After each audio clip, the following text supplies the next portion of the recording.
Hasan mod check.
Hasan.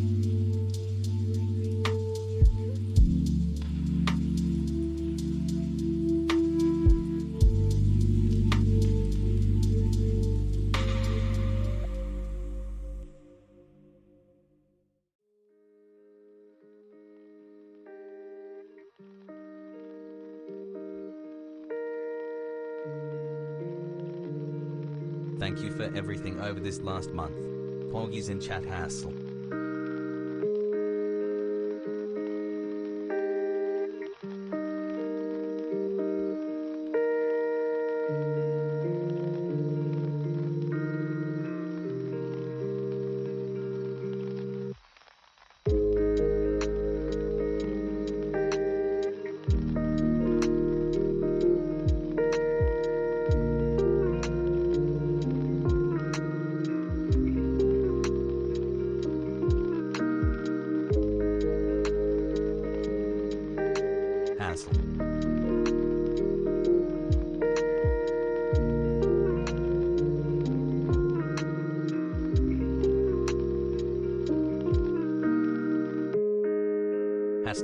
Hassle.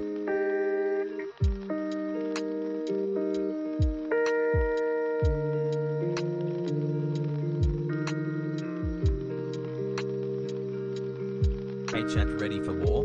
Suppressing fire and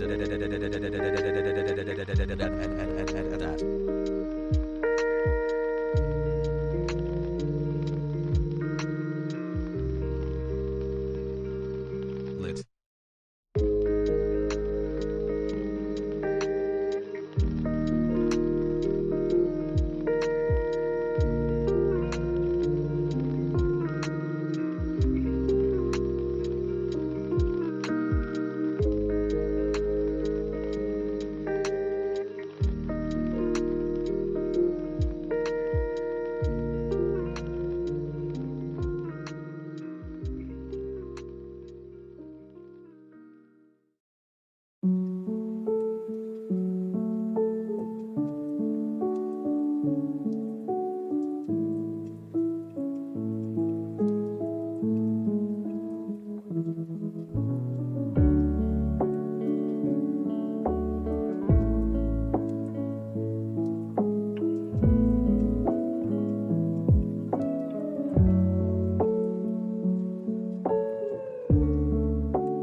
Hassel, much love from a user that you've helped move further left.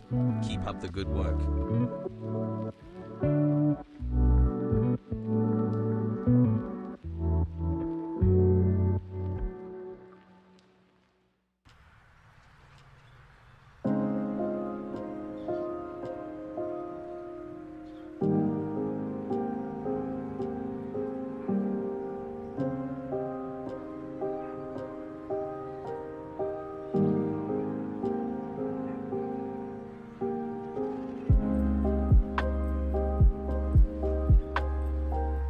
XD.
Love you chat Hassel 90 day one Arjan Pogo.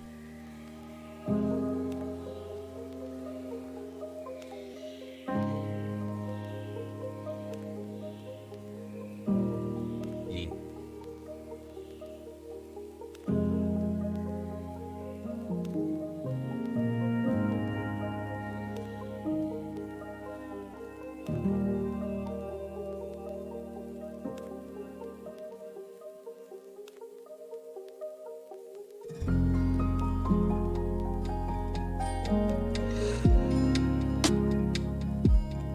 Hassel.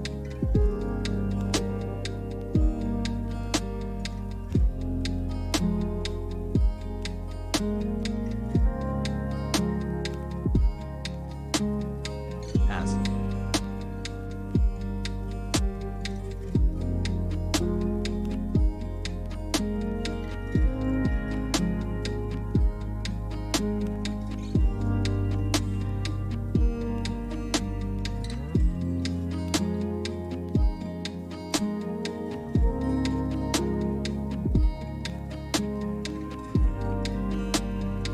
Chat, you give me faith in a better tomorrow.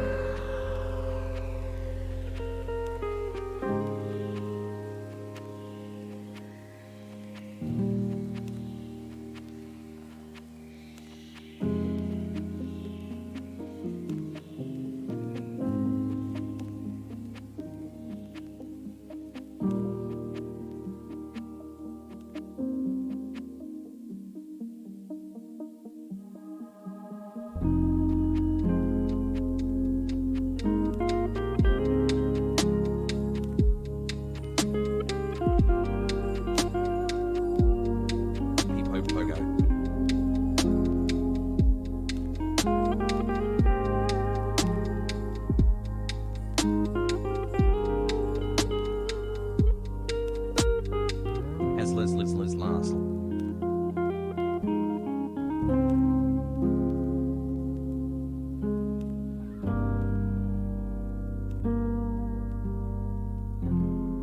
Resubbed and still got an adblock.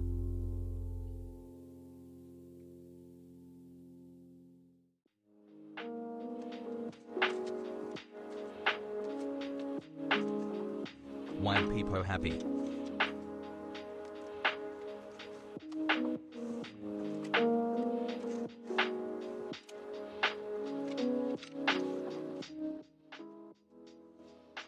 What's going on, everybody?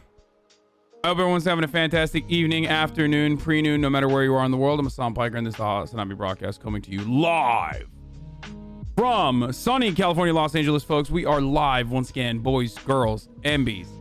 We are live and alive, and I'm feeling pretty decent right now. I hope that doesn't go away. I hope that I am not immediately disappointed, but we shall see. Sorry for all the kids who died waiting. Sorry for all the kids who died waiting in the waiting room of the daycare. We got to put some heated lamps out there, you know, while you're waiting in the offline chat to make sure that you don't die of the cold and starvation. I guess, you know, it's not my fault. It's your mommy's and daddy's fault for leaving you there without any snacks. No snack packs whatsoever. Anyway, RIP to those kids. It's Wednesday, December 2nd, 11:24 a.m. and I'm a little late. And the reason why I am late is not because I was doing any like big business deals or anything like that, but I was working out, came back home. After I was done working out, I went to pick up my P.O. box packages. There's a lot of packages, by the way. Oh my God, I'm going to wait until a little bit later in the week to do another P.O. box because there's so much already. There's like a massive one too. Anyway, regardless, we're not gonna do P.O. box yet. We will do P.O. box later in the week. Also, I'm gonna try to do ban appeals this week as well. That's a definite. There's gonna be a Stephen Coward video that we're gonna cover today. There's a lot of stuff that I did not get to yesterday because I wanted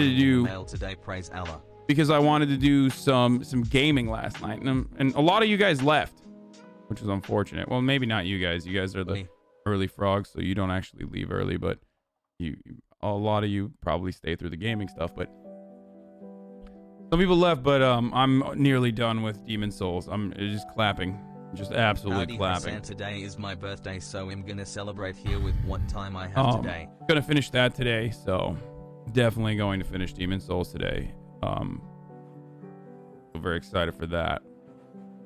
So if you want to leave right now, go ahead. That's so wild. Listening to you has helped me laugh and learn so much in these truly hard times.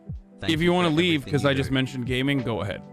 Gaming will commence in like 5 hours, but you know, sometimes even when I mention gaming, you just fucking leave ahead of time. Anyway, we are going to talk about Stephen Coward. There's obviously a lot of stuff going on in the news. I'm going to be talking a little bit about Obabe, who's running around talking about messaging. There's also another crazy press conference going on currently. Lynn Wood and Sidney Powell are holding one right now in Atlanta, Georgia. Speaking of Atlanta, Georgia, actually, well, there's two things. Got the new one is, I think Reverend Warnock is looking for people to I guess help their efforts in Georgia. I reached out, I DM'd them and said, hey, let me know. I'd love to help out. But even before that, one of the things that I don't know, one of the things that I do not understand and don't know is why the media isn't really talking about Georgia all that much. Now, every single day, what we talk about is, you know, Donald Trump did this, Joe Biden did that. Here are the Biden campaign picks, or here are the cabinet picks. Here are the crazy things that Donald Trump is doing. Hassle. Meanwhile, the election date for Georgia is reaching, and I don't. It's a pretty significant election. And I'm a little worried that the media is not backpacking as hard as they did with Joe Biden. And if that does not happen, considering the fact that the election is a month away, if they don't backpack up there, it's gonna be a little difficult for Ossoff or Warnock to win. I think Ossoff's chances are a little bit higher than Ossoff's favorability is a little bit higher. Maybe his chances are a little bit better. Overall, he's a more recognizable brand within the National Democratic Party. And overall, And Warnock, on the other hand, is closer to my world of politics, obviously, than Ossoff is.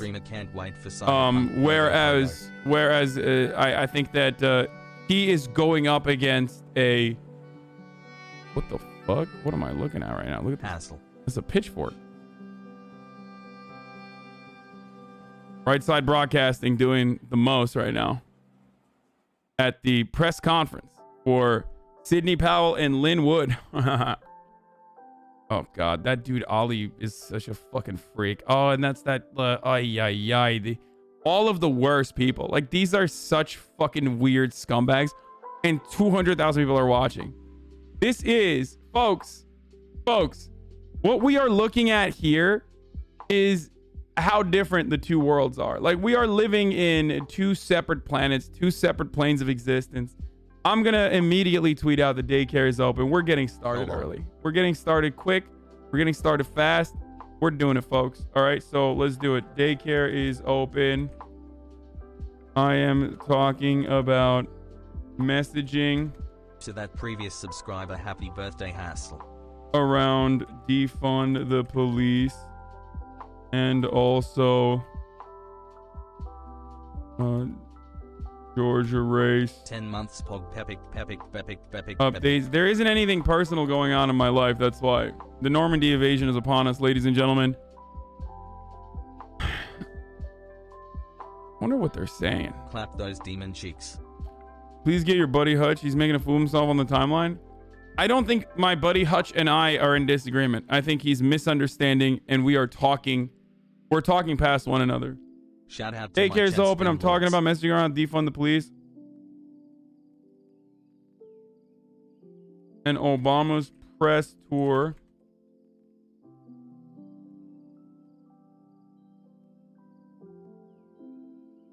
And Obama's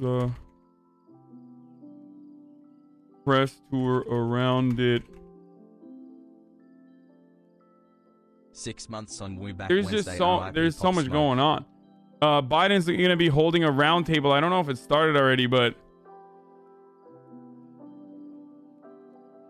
I hope Obama doesn't turn into a bad take political commentator a la Hillary. The difference between Obama and Hillary is that Obama is incredibly likable, whereas Hillary is not. So, yeah, I did see the anti-gay Hungarian dude who got caught in a fucking orgy. Has buff Hassle.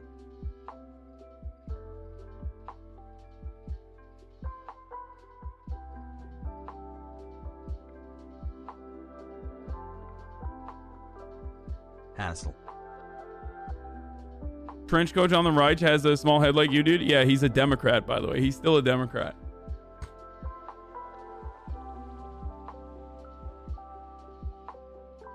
Obabe plus Steph Curry IG live later today. Thoughts on mainstream Dems co-opting Curry and outreach strategy? Feels like he's either gearing up for a career in politics or they just got him on a payroll. First of all, it would be fucking awesome if Democrats actually wanted to win and they started putting up celebrities like Curry especially, they would probably do a better job than putting up fucking random like Air Force veterans and shit that run on how great they were in the Air Force, some shit. Like, no one cares. Like, for the longest time, the perfect Democratic candidate was like maybe like a lesbian Air Force commander or like a black veteran or a female veteran. You know what I mean? Like, that is super neoliberal, super fucking middle of the ground. Like, whether they went and served basically a tour specifically so they could put it on their resume or not, doesn't matter. They love that shit. And I don't think that's good. I don't think that's a effective strategy. And I think that it would probably be better if they did put celebrities like athletes and shit in positions. Like, if they ran athletes. I mean, it's all a fucking joke anyway. These are all shells for ideology. Okay, these are all actors that are acting out roles that they are designated or they've been they've been paid to act out for the most part. You smell nice today. LeBron came out and lost. Celebs don't do shit. What do you mean? But I don't think Steph Curry's running for office. I think Steph Curry's a very safe celebrity. That's why they like working with him. He is an incredibly safe celebrity. Right? That's the reason why they talk to him. And I don't have a problem with that. I don't give a shit. Like, yeah.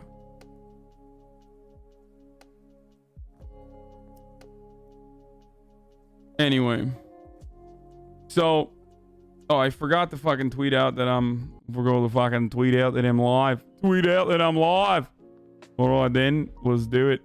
Daycare is open. I'm talking about messaging around defund the police and Obama's press tour around it. Get in now. There's a Stephen Crowder review as well. Poggers. www.twitch.tv/HasanAbi. All right then, love. All right, ladies and gentlemen. You make my week better.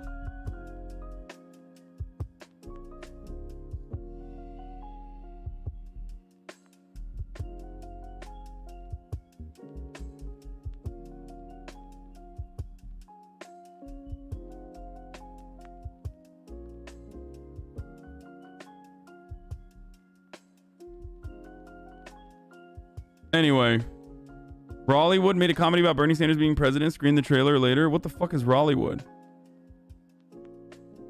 Oh no, he's commenting on Elliot Page. Yeah, we'll talk about that in a little bit. Sup, Hasan. Axios with John Ossoff. Wait, we did do this already. Speed round on the issues. I'm less interested in what John Ossoff has to say because I know what John Ossoff has to say, and more interested in what with what Warnock has to say. Mr. Strimer. I'm probably your only viewer who has come from YouTube and not the other way around. Probably has to do with my time zone. Thanks for turning me from a confused centrist to a leftist. Wish I knew what I know now when I was younger. Today is my birthday. No. There's a lot of people that come here from YouTube. You're not alone on that for sure. All right, ladies and gentlemen, pump this fucking tweet out. Send it to your friends, your family. Send it to your friends, your family. Retweet it. Log it. Let it be known far and wide that the daycare is open to the Normans. It's a fucking Normandy invasion. It's a Normandy invasion. Anyway, transphobia time. Sag? No, we're not going to do transphobia time yet. But transphobia time will, of course, come. I mean, listen, when you have an incredibly famous celebrity come out and talk about being trans, like, it's a given. It's like everyone was horny. Like, everyone was just waiting, you know what I mean? Everyone was like, you know, I haven't done a lot of transphobia recently. Like, I haven't really been transphobic recently. If only a celebrity, like a famous person, who just come out as trans, then we could just fucking lose it, you know?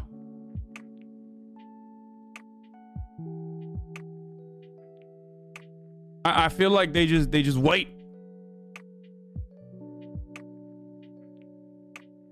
His name is Ellen Page.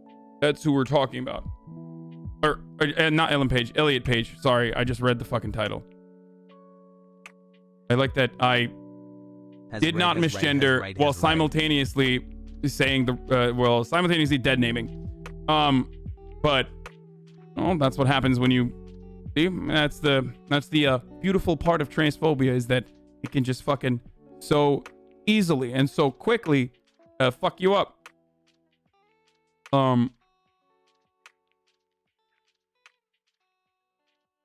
But before we get to that,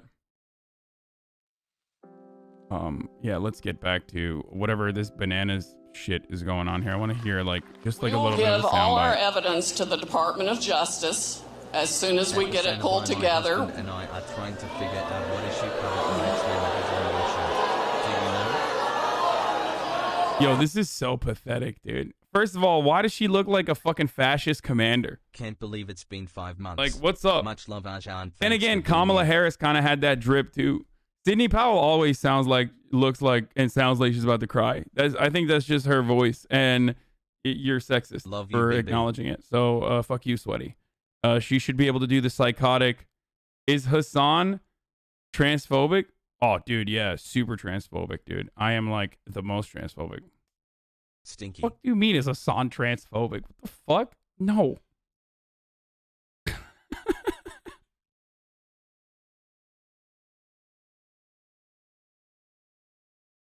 Anyway, don't misinterpret, please. Is communism meritocratic or is meritocracy complete bullshit? What? I'm not going to talk about that. As your favorite transgender chatter, I can't wait for you to own Crowder hard. Listen, I don't have any. I don't have favorites. I can't pick favorites. Oh, they're all my children. Anyway, my birthday day. Can you wish me a happy birthday, please? Yes, Mob Testimony 1. Happy birthday. Okay, so let's get into it. Please click with Kana and Ingram. The attempted Trumper to progressive steal is already starting to take place. So I don't know how like reliable or reasonable this is, but I don't know why. Like, look, I think first of all, Ryan loves Ro Khanna. A lot of people do. Supportive. I've never had like a solid opinion on him. I feel like he's more of a middle of the ground progressive. You know what I mean? He's like, he's all right. He's all right. He's like, how time flies when you're we need more people like Ro Khanna in the Democratic Party. Like, if we're not going to be able to get like diehard lefties, then, you know, Ro Khanna is good overall. He's closer to the center left than I mean, he's closer to the left than center left, but still. Anyway, whatever. Let's just go. Let's just watch it. So he went on to the Laura Ingraham show, and you guys know that I don't better than any Republican. Yeah, that's not a conversation we're having. Like, no, we're talking about internally within the Democratic Party. Okay. Anyway, so Ro Khanna went on Laura Ingraham to talk about some stuff and maybe even defund the military, or at least like cut the military budget. So let's take a look at what this conversation was about. Now, of course, Aaron Rupar of Vox was very upset that someone went on a Fox News show. I have talked time and time again when, for example, Bernie Sanders went on Fox News to the town hall. I don't care. I think this is smart. I think this is a brilliant strategy. Okay? I don't have a problem with going on Fox News. The problem that I have is if you go on Fox News to be their pet. If you go on Fox News and all you do is, like, I don't know, shit on liberals, for example. And I love shitting on liberals.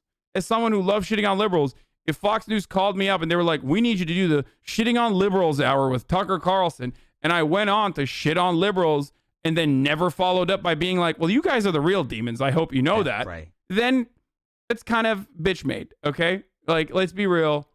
Then I'm more focused on my own personal interests, my own personal goals, and my own personal agenda. And I'm, well, I don't really have that big of a platform in comparison to Fox News, but like, I'm basically, and I don't have any institutional legitimacy, but if I did have institutional legitimacy, let's say I'm a Pulitzer Prize winning journalist, or let's say I'm a congressperson, and I go on Fox News and just do the shit on liberals hour, not that that's what Ro Khanna did, that's not what he did, then I would be just legitimizing them and being played a fool. I don't think that's what Ro Khanna did. I think he is talking about cutting military funding here. So let's take a look at what got everybody upset.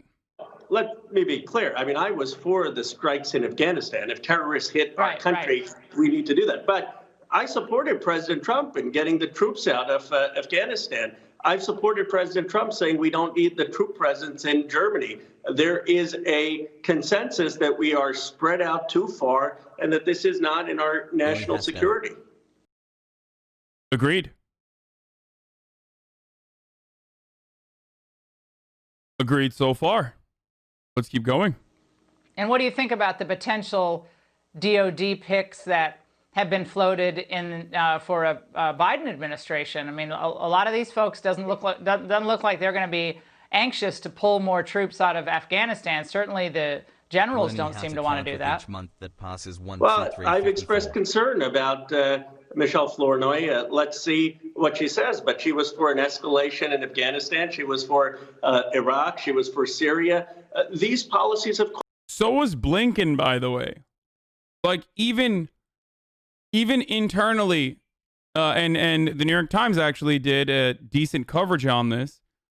Despite the fact that they also they padded it with like a lot of pro-America propaganda. Clearly, they talked about Blinken's track record within. It's something I wanted to talk about actually. They talked about Blinken's track record with like the previous American acts of war or American escalations, whether it be Libya, whether it be Afghanistan, the troop surge.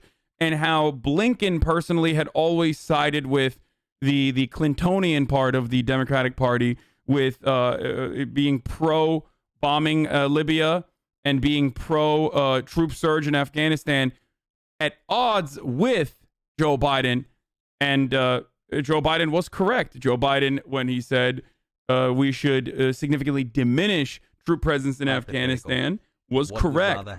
No more Joe Biden was correct when he said we should not deal with Libya, or at least that's the line there. But anyway, so Ro Khanna coming to terms with, or Ro Khanna saying that like Trump is correct when he wants to de-escalate or diminish military presence in Afghanistan, the U.S. military presence.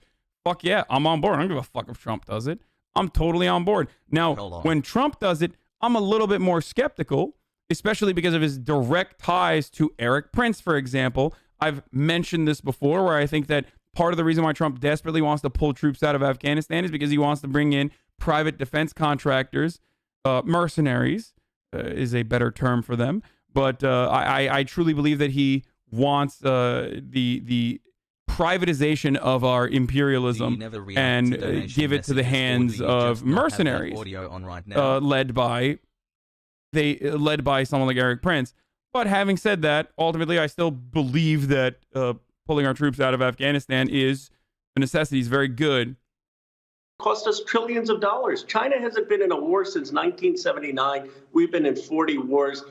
If you view China as our biggest strategic competitor in the 21st century. Don't you think it's better if the USA does the imperialism instead of Saudi Arabia? U.S. imperialism is Saudi Arabian imperialism, brother. That's the same thing. Okay? Saudi Arabia and Israel's actions are directly in line with what the United States interests are. So if you have this distinction where you are making a distinction between Saudi Arabia doing imperialism, oh my God, we can't do that. That's so scary. Then you should be really, really, really pissed off about what America does. Why'd you say yikes, dude? There's always someone that says yikes, dude, whenever I say like things that I say all the time. It's just like American foreign policy is so fucking, it is so diluted in our media that people routinely are like, what do you mean? Like, I can't believe you're equating fucking what Saudi Arabia and Israel is doing to American foreign interests. Like, what? Anyway. Then these policies aren't what's going to allow America to win and compete. So this is Matt Gaetz shares this view. There are people on the Armed Services Committee who shares this view. This is really not partisan. It's about making sure America leads the 21st century.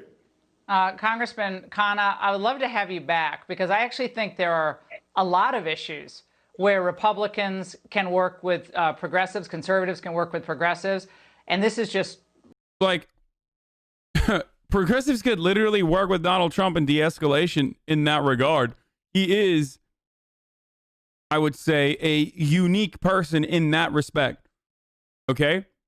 I think that Donald Trump truly thinks that the troops are suckers and that they are being suckered into going overseas and getting fucking killed and shit for wars that are directly to the wars that directly contribute to the coffers of the military-industrial complex and also like big oil and shit. Now, having said that, though, Donald Trump himself has has done that over and over again. So while he's on the one hand, while he is talking about de-escalating military presence in the region, he's simultaneously saying like, oh, no, we got to keep these fucking oil fields. Like, these are ours. Like, chill.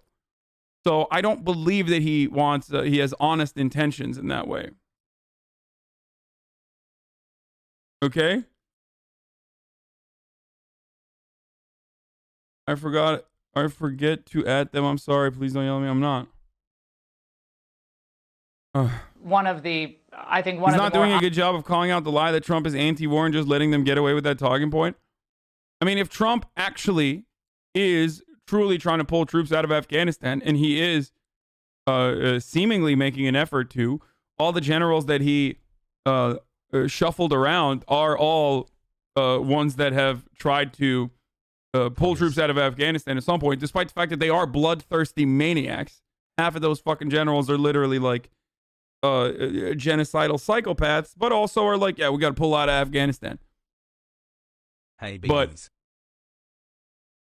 But I think that you could win a fuckload of people by saying, look, Trump wants to fucking pull troops. I want to pull troops. I don't have a problem with that at all.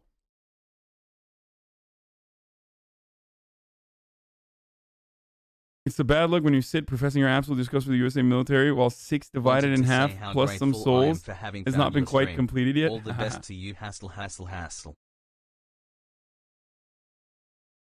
Donna identifies a progressive capitalist? Yeah, no shit. Guys, hello. What country do you live in? What planet do you exist on? Yeah, I know. Do you think that like every fucking politician is going to be a radical Marxist or something? Like, found out I am going to spend the holidays in Georgia. Let's hope this is all worth it, Hass. That's why I said he's not my favorite, but he's still progressive. Like, and I have that same take on Elizabeth Warren as well, with the exception of the 2016, with the exception of the last election cycle in the Democratic primaries, which, you know, I choose not to think about. I just blank that part out of my brain. Oh God, they're literally all imperialists. Yes, exactly. Most of them are imperialist, and nearly all of them are capitalist. Of course.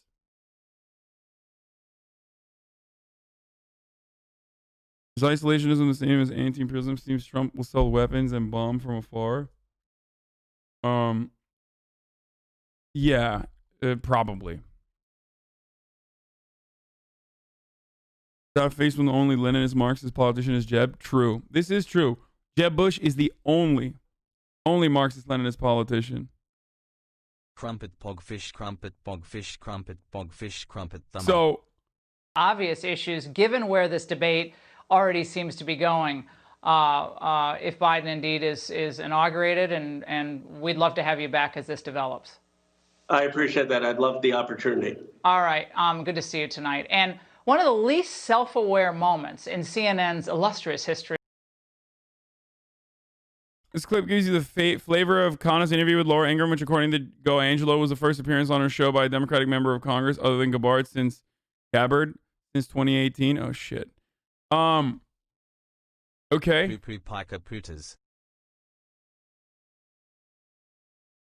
I don't get it. The recounts will show that Jeb actually won the 2020 election. Like, that's not even bad. I don't know. That wasn't like a bad fucking take. He didn't compromise on his values. I mean, I guess he didn't call out Donald Trump for lying about de-escalating, or mention his like apprehension to whether or not Donald Trump might have different interests in pulling troops out of Afghanistan. But overall, I don't think that that's bad. Don't start reacting already. I'm not. I'm going to talk about fucking news. Shut up. Is this still going? Election on January the 5th. These guys are such freaks, dude. It's crazy that, like, it is crazy to me that there is such an audience for this freak shit still. Honestly. The Arab Spring was the biggest disappointment since Charles XII's failed invasion of Russia. At least we got some sweet meatballs from the Turks because of it. Powell, I would encourage all Georgians to make it known you will not vote at all unless Great your to be vote here. is secure. Thanks for having She me. wants systems of signed paper ballots, no Dominion voting machines. Basically, she's urging Republicans not to vote on the January 5th runoffs. Fuck yeah. What are they doing? Sup.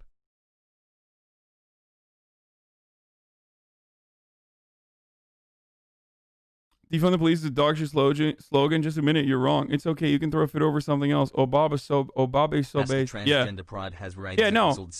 Black Lives Matter is too exclusive of all non-black people, Sweaty. Why won't you say something reasonable like all lives matter? I mean, it like if you want to win over people, you want to win over the moderates, like you have to really stop with these sloganeering like Black Lives Matter. I mean, it's so exclusionary. It's so alarming. It's so agitating. I just, we got to think about the moderates, Sweaty. Sorry, you can't say Black Lives Matter. You should probably say something, I don't know, reasonable, like all lives matter. Like all lives do matter. Okay?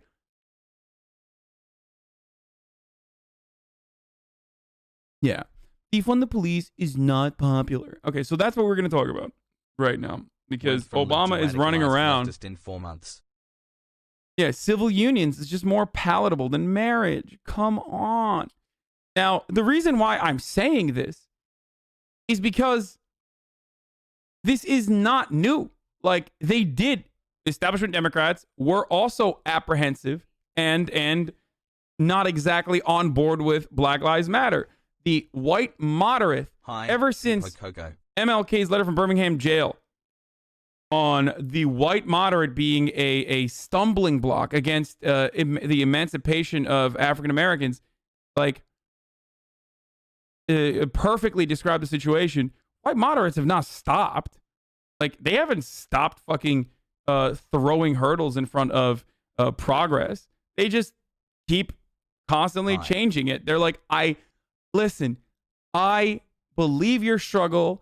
I understand where you're coming from.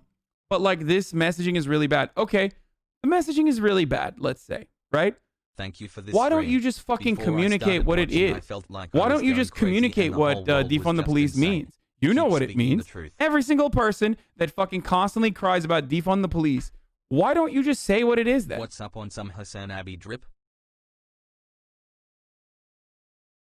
Like, what do you want? Defund the police itself is like literally a right-wing terminology. Like, they're using right-wing terminology. If you want to think about the cops as a fucking, as a public service, okay? It's austerity. Like, it's advocacy for austerity. Why the fuck can't you get on board with that when it's so easy for you to get on board with that with every other thing? You know, you're totally on board with defunding our public education system, crippling it by shifting away funds over to private schools and charters. Why can't you fucking do that for cops? Authoritarianism in America. We do not need the neoliberals do not have a problem with austerity. As a matter of fact, they love that shit. But when it comes to the cops, they're like, whoa, whoa, whoa. The messaging here is not good, Sweaty. Okay, the messaging is not good. Why don't you just fucking say, fuck the messaging and describe what it means then? White people are so okay. Why don't you just describe what the messaging is? You know what it is. You know what it is. You know what it means. Obama says you lose people with snappy slogans like defund the police. And he was on Peter Hamby's show on Snapchat. And he said a bunch of stuff. He's been around. He's been doing his press tour for his fucking 700-page book about how, you know, he is God's gift to mankind. The neoliberal God's gift to mankind.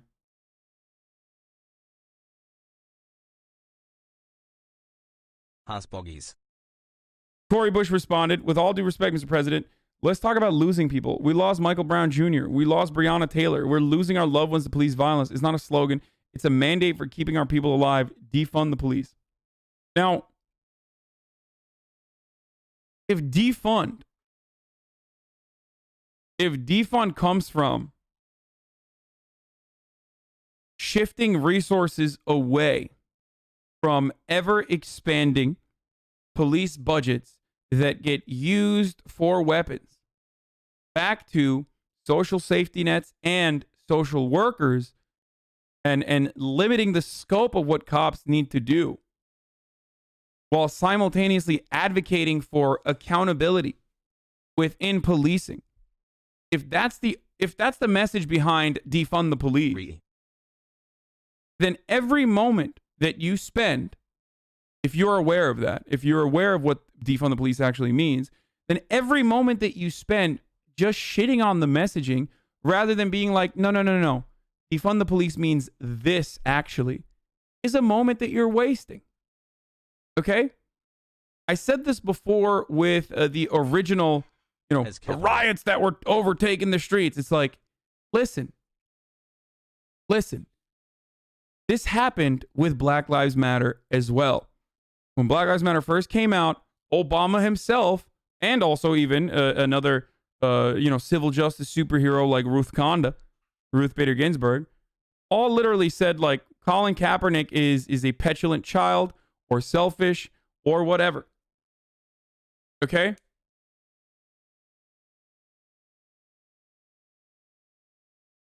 That's because liberals hate rocking the boat. And unfortunately, progressive activism is about rocking the boat. It's about literally fucking pushing back against the status quo. Conservative activism, largely astroturfed, is about maintaining the status quo. Okay? So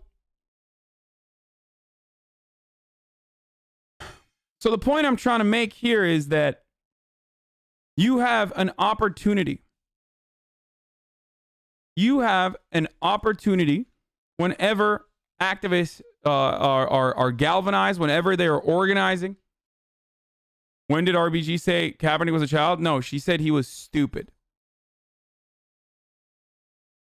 It was stupid of him to kneel for the national anthem. That's what she said. She didn't say he was a child. It was worse.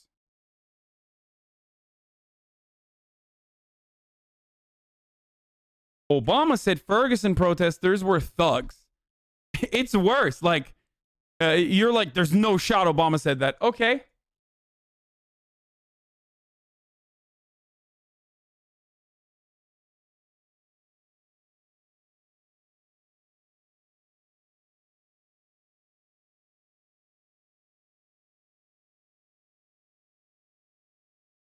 Obama stands by the term thugs. President Obama doesn't regret using the term thug in describing the violent rioters in Baltimore this week. Wow. Whether it's arson or, the looting of a liquor store, those were thuggish acts, Ernest says, Obama's spokesman. In discussing the riots Tuesday, Obama assailed the criminals and thugs who tore up the place and described them as a distraction from the real issues of police brutality. Blank Turk. Blank Turk at blankturk.me.twitch.tv privms hashtag HasanAbi. Def yikes.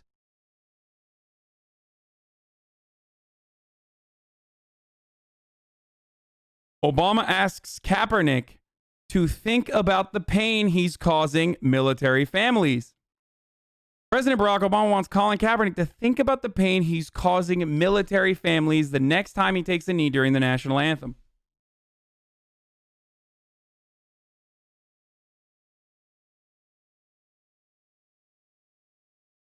I'm going to leave this over here for a second. I want you guys to really just, I want you to really sit with it while I go. It's top of the hour every hour, so I'm going to run an ad break right now while I go make some coffee.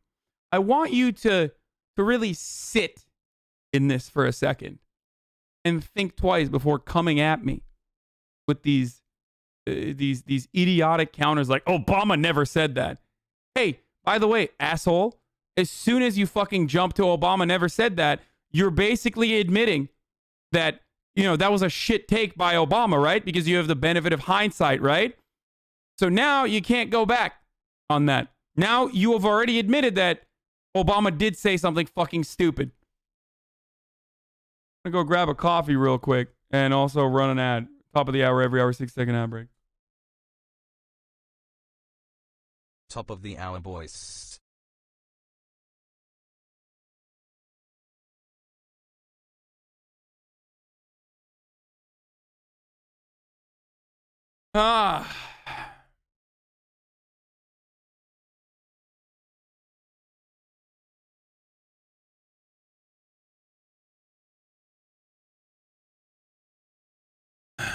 The president defending Kaepernick and others who have joined him in such acts which many Americans consider offensive, saying, "We fight sometimes so that people can do things that we disagree with."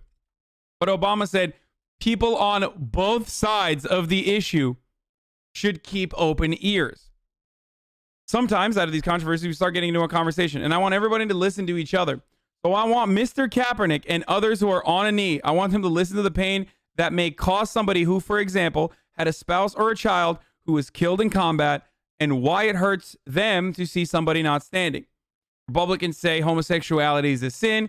Democrats say, well, you can have a civil partnership. Come on. But like gay marriage itself is, of course, too far from our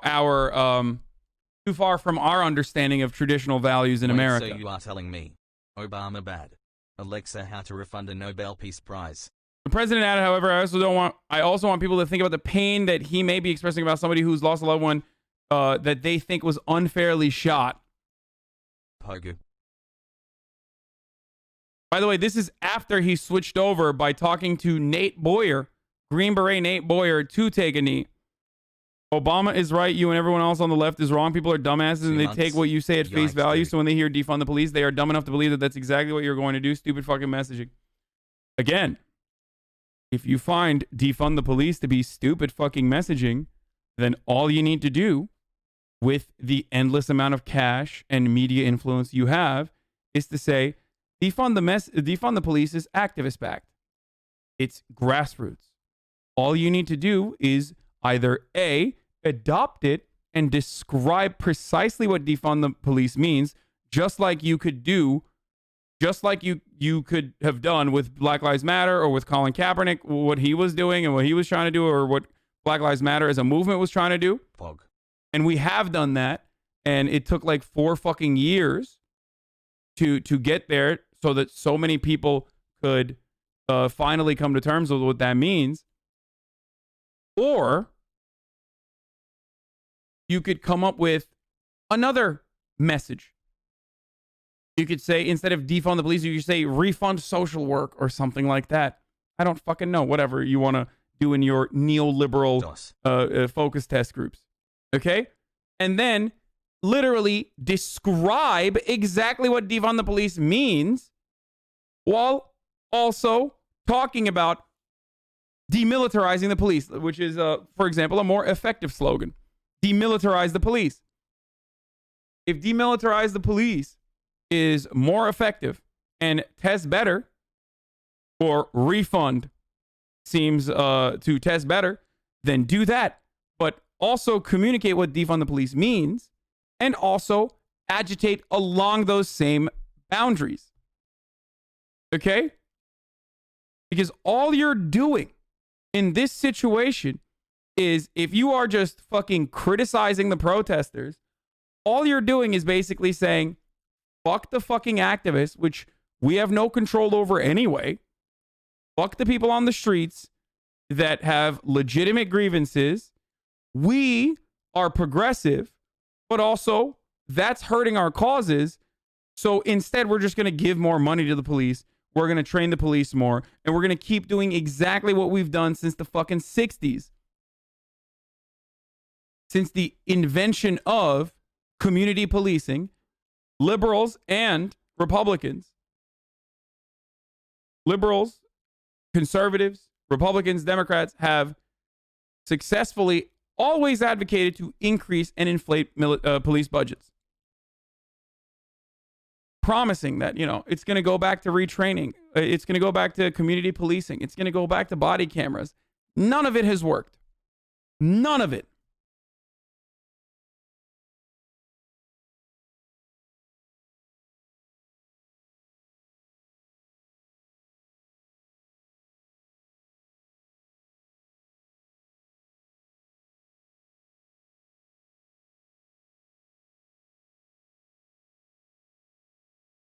And to all the people who are saying, like, I want to literally eliminate all the police, I want to abolish it, it doesn't matter.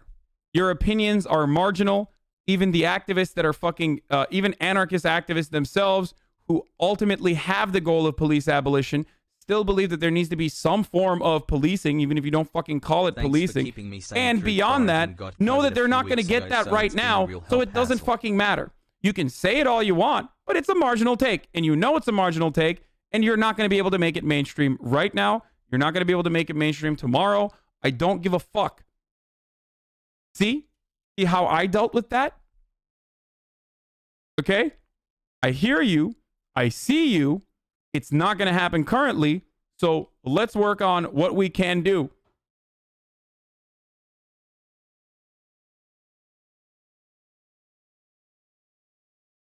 What is this?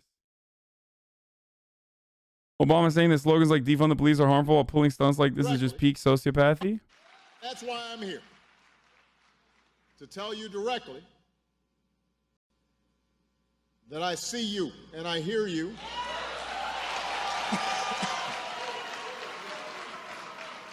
We invest. Can I get some water? Come on up here. I want a glass of water. That's Flint, by the way. Get a bottle. Bottle water. I want a glass of water. Everybody settle down. This is a feisty crowd. Thank you. I really did need a glass of water. This is not a stunt. What? He wet his lips. He did not drink it. He didn't sip it. He wet his lips. There was an audible gasp in the audience. People were just like absolutely dejected. Why would you do that? I am sure that somewhere when I was 2 years old, I was taking a chip of paint, tasting it, and I got some lead. Yeah, that's like talking about like, well, I didn't wear a seatbelt and I'm fine. It's like, but there were tons of people that died. Backstage, the president, sitting at the table with the criminal governor, decided to perform his stunt all over again. You know, generally I have not been doing stunts here, but, you know. That's not what I expected. That's what Snyder did. It felt like he minimized like what people are actually. The problem with what H. Bizzle is saying is that Dems are saying, please don't use this messaging, it hurts the cause, when in reality, they're not going to try to forward the cause. Exactly. That is the heart of my problem, ladies and gentlemen. The problem isn't saying defund the police or saying abolish the police or whatever the fuck you want to say. Okay? I started doing one what meal do a I day always 3 tell days you? ago, thanks to you, and already feel like If you believe a cause is just, Hassel has buff, Hassel has buff. if you believe a cause is just, you don't fight for it because it is the most appealing or the most palatable. You fight for it because you think it's right. And when you're doing that, you can, I guess, water down the slogan. But what you must do is not fall for the right-wing framing. What you must do is continue describing exactly what it is that people want. Liberals don't want to say, we want to, people on the ground want to demilitarize the police. Liberals don't want to say that because that is conflicting with what they advocate for. What they advocate for is progress. They want to reform the police, right? They say they want to reform the police. They claim that they are on the side of justice. They claim that they're on the side of marginalized communities. So they claim that they want to do something about the police, but in reality, they don't. And that's precisely why they get caught up with right-wing reactionary framing on issues that they're supposed to be advocating for and only fucking just criticize the left. Fuck the left. The left is politically insignificant. Shut the fuck up. We are politically insignificant. There's like 11 fucking people in American politics that could be designated as leftists. Okay? Stop fucking trying to bully 11 fucking people and the activists on the ground who have lost loved ones and focus on doing something. Anything. Wow, ow, ow, ow. and not fucking just like giving more money to the cops, not just, you know, saying, oh, we're just going to train them this time.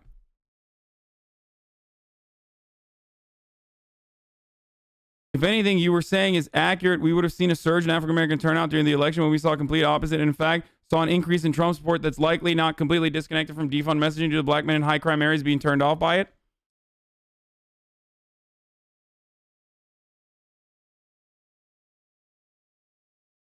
So what you're basically stating here, again, does not go against what I am saying. The issue is you're not communicating anything. If all you focus on is just shitting on the fucking left, which is politically irrelevant, instead of fighting back against the reactionary framing, then you're going to fucking lose to Donald Trump of all people. Okay? Jesus Christ.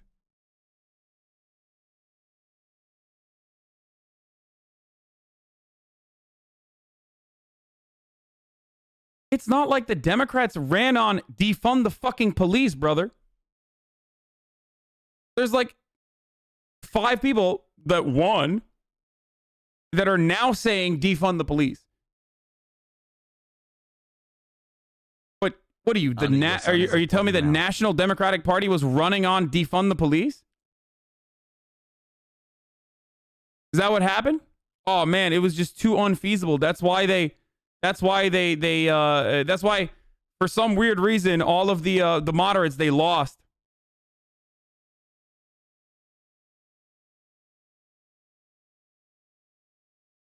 But Dems got a boost from the protests because Republicans were literally attacking the protesters and Dems were supporting them.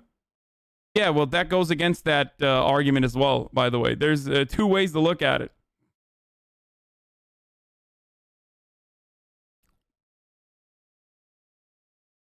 You are giving too much credit to Americans to understand policy. No, I am not. No, I am not. I'm not. That's why I always say 84% of cops in 2016 said they were going to vote for Donald Trump. Reframe the conversation around that if you want. If you want to draw up partisan fucking lines, draw it on that. Just anything. Just do anything but what you are doing so far.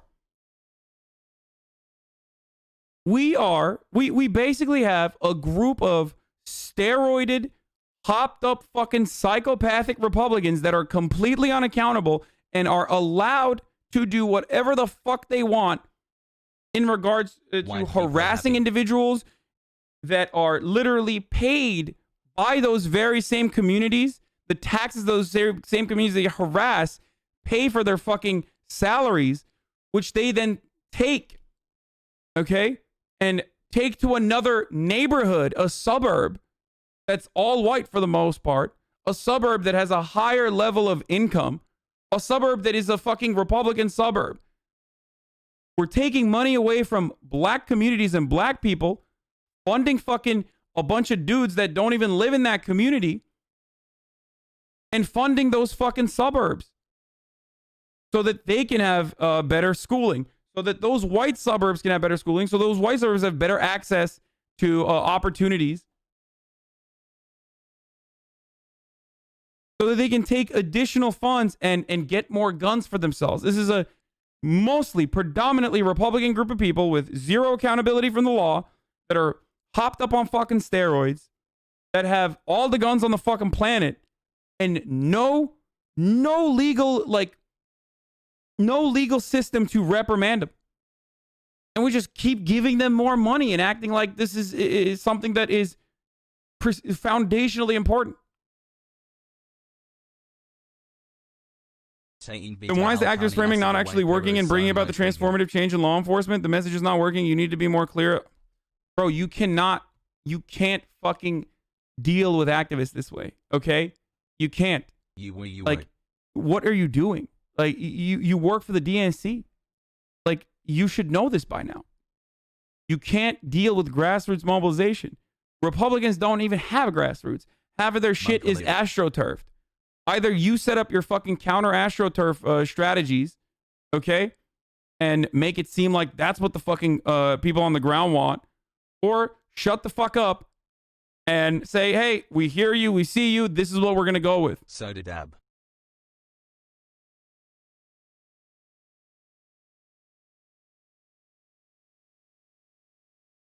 Abolishment of police departments is not happening. Defund the police is not about abolishing it anyway.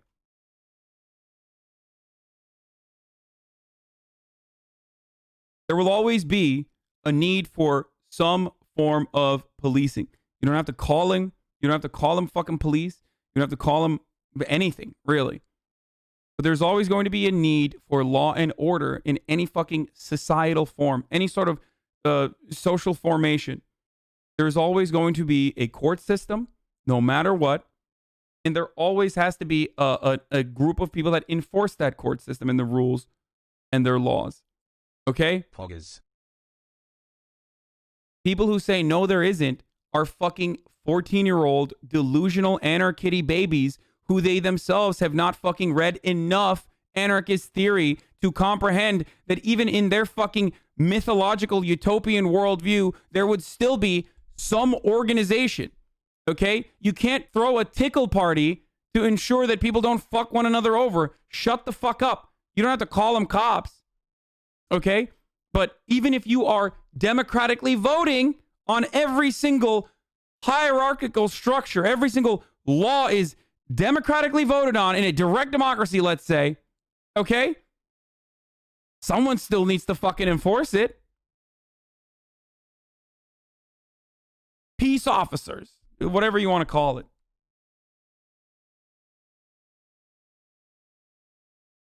It's ridiculous.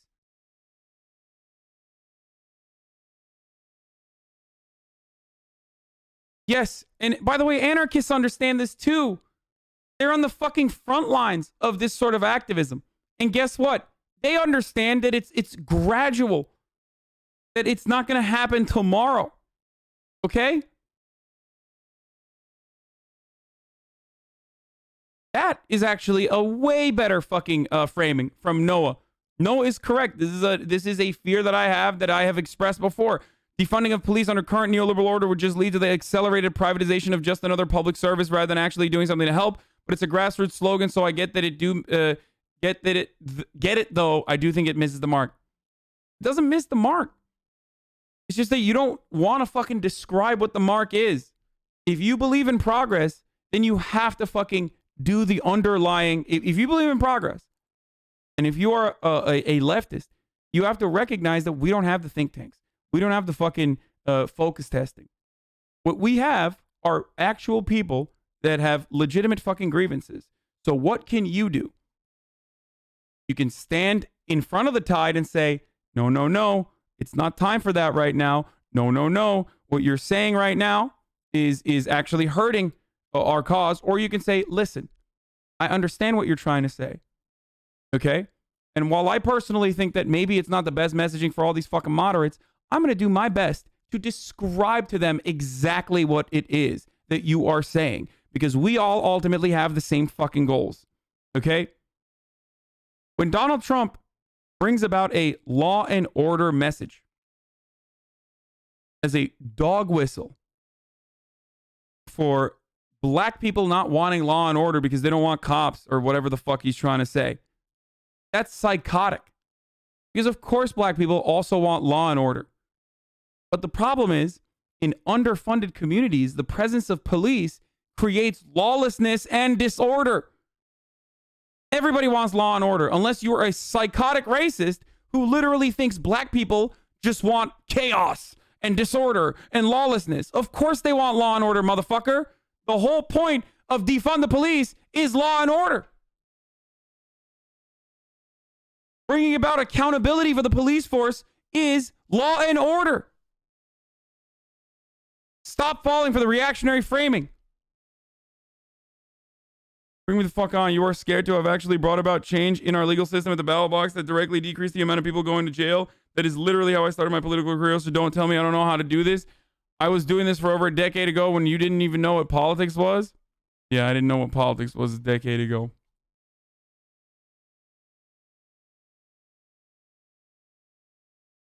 Sure, I'll have you on, dude.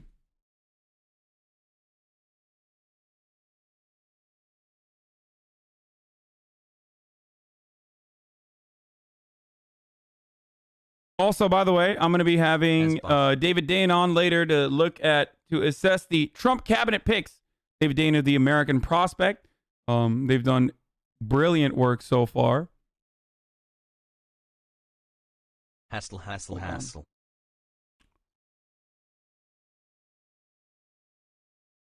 So here's what I had to say. Here was the meme, rather, okay? So after I saw Obama fucking say like, oh, this is a terrible message, this is a terrible message, this is a terrible message.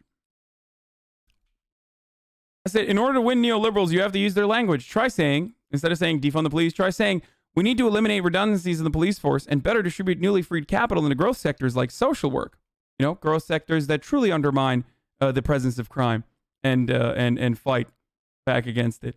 Like social work. It's clear that increasing investments in police has diminishing returns.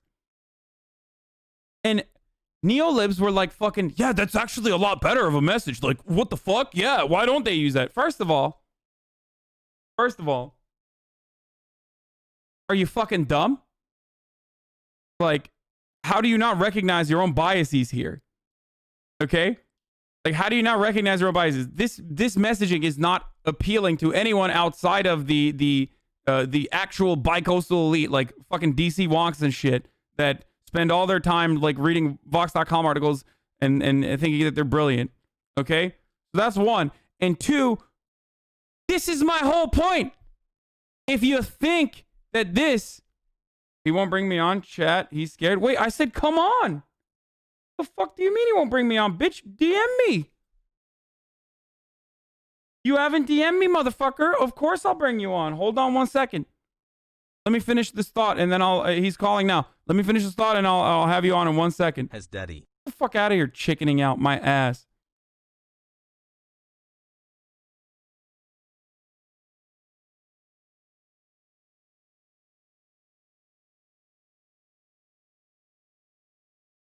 Dog, you really think black Americans who are forced into situations by a white supremacist country where they have no access to education are able to accurately represent their needs? Wow. Wow, dude. Black people don't know what's best for them. They are literally just reiterating what they see on TV to no fault of their own. Complete abolishment and replacement with community members is the only way. Everything else is literally pulling wool over the eyes of black people for the sake of continued white supremacy. Wow. Wow, dude.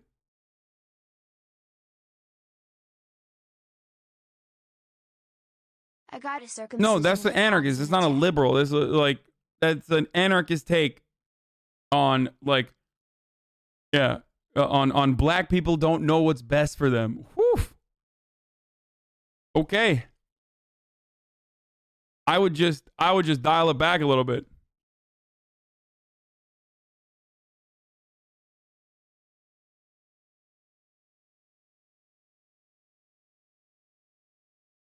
Okay. So the reason why this is ironic, because so many lefties like quote tweeted me and were like, Hasan is so fucking dumb. He doesn't realize that this is actually a good take. One, yeah, it's a good take because that's what fucking defund the police is. And also, you're literally failing to recognize exactly what I'm trying to say, which is, hey, if you know what this is, then fucking describe it to people, meet them with the way that they understand it, and fucking describe it to them, okay? Just do that. Do that. That's one. Because it's demonstrably successful, considering the fact that you literally just fucking said, wow, this is good. That's one. And two, this is only successful in a very narrow framework. This kind of messaging. Okay? Oh.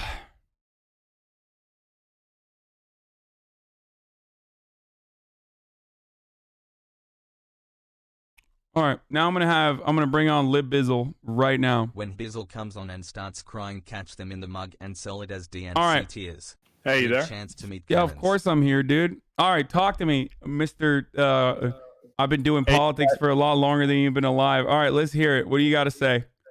All right. So the reason I get so fired up about this is because I actually agree with the goals of BLM and defund. I think like police departments are dramatically overfunded based on the results they actually produce. The return on investment is like terrible for, municipalities, for communities that are directly affected by the policing.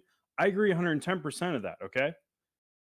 The problem is I'm a fucking realist because I've been doing campaigns for the last 15, 16 years now. Okay. The first campaign I ever did was while I was in college and in one of the biggest colleges in Texas, in a college town there, we elected the first student in like over 32 years city council. He was a black student. He was a student body vice president beforehand. And one of the main reasons we did it was because the city and the police department, specifically in the city, were treating young people and specifically young people of color dramatically differently than some cracker ass like me who was going to school there. Okay. Shout out to Speaker Pretty Moon Too Cute. We actually won that election. We went to a runoff. We beat the establishment crowd, these bunch of like fucking old time Republican fucks who were there. By organizing young people and specifically communities of color around issues with the police department there. And we got people out even in the December runoff. So that's how people are saying origin story in chat. That's literally how I started my career. We followed that up the next year. We elected the first female district attorney in that county by 23 votes out of about 50,000. It was an extremely close race. And we did it on a campaign where she was running on deferred adjudication as the primary strategy for addressing nonviolent crime in her office, which would deferred adjudication is where you actually take people who come in and are arrested, and instead of giving them, criminal charges, you provide a path to actually, do reforms or do like some community service or something, and they don't get that on their record. And okay, your bona fides are there. I got it. But let's get to the main matter at hand. I'm not dismissing that. I know you've done some great work. That's why you're here. That's why I'm not talking to some other random fucking person. I'm talking to you. I know. Okay, but this is what I learned from that, though, okay? Is, one, if you base your messaging around one simple slogan, because of the attention span of voters and other people, okay, they are going to most associate directly with those words specifically, right? That's my only bone to pick with defund. Everything else they want to do, I agree with 110%, but I think they need to change the slogan on it. Like, like here's a great example, Hasan, from corporate marketing. You know what the best slogan probably of any brand in America that's like 3 words long. Do you know what that is? What is like it? Almost anyone can identify. Chat. Do you know what it is? What's a 3-word slogan?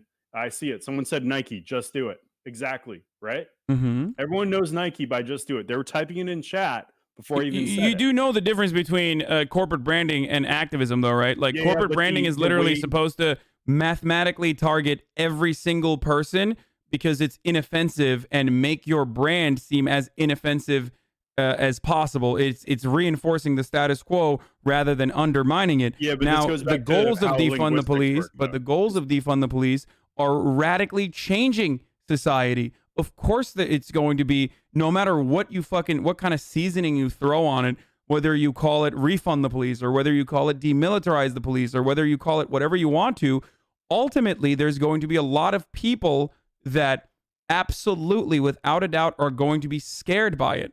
Now, why are they going to be scared by it? One, because they can't imagine. One, because they hate change. Most people do. And two, because they can't imagine a future without with a police force that might be undermined in their eyes because they think perhaps inappropriately as a consequence of social conditioning that like cops are fucking preventing crimes from happening. Okay.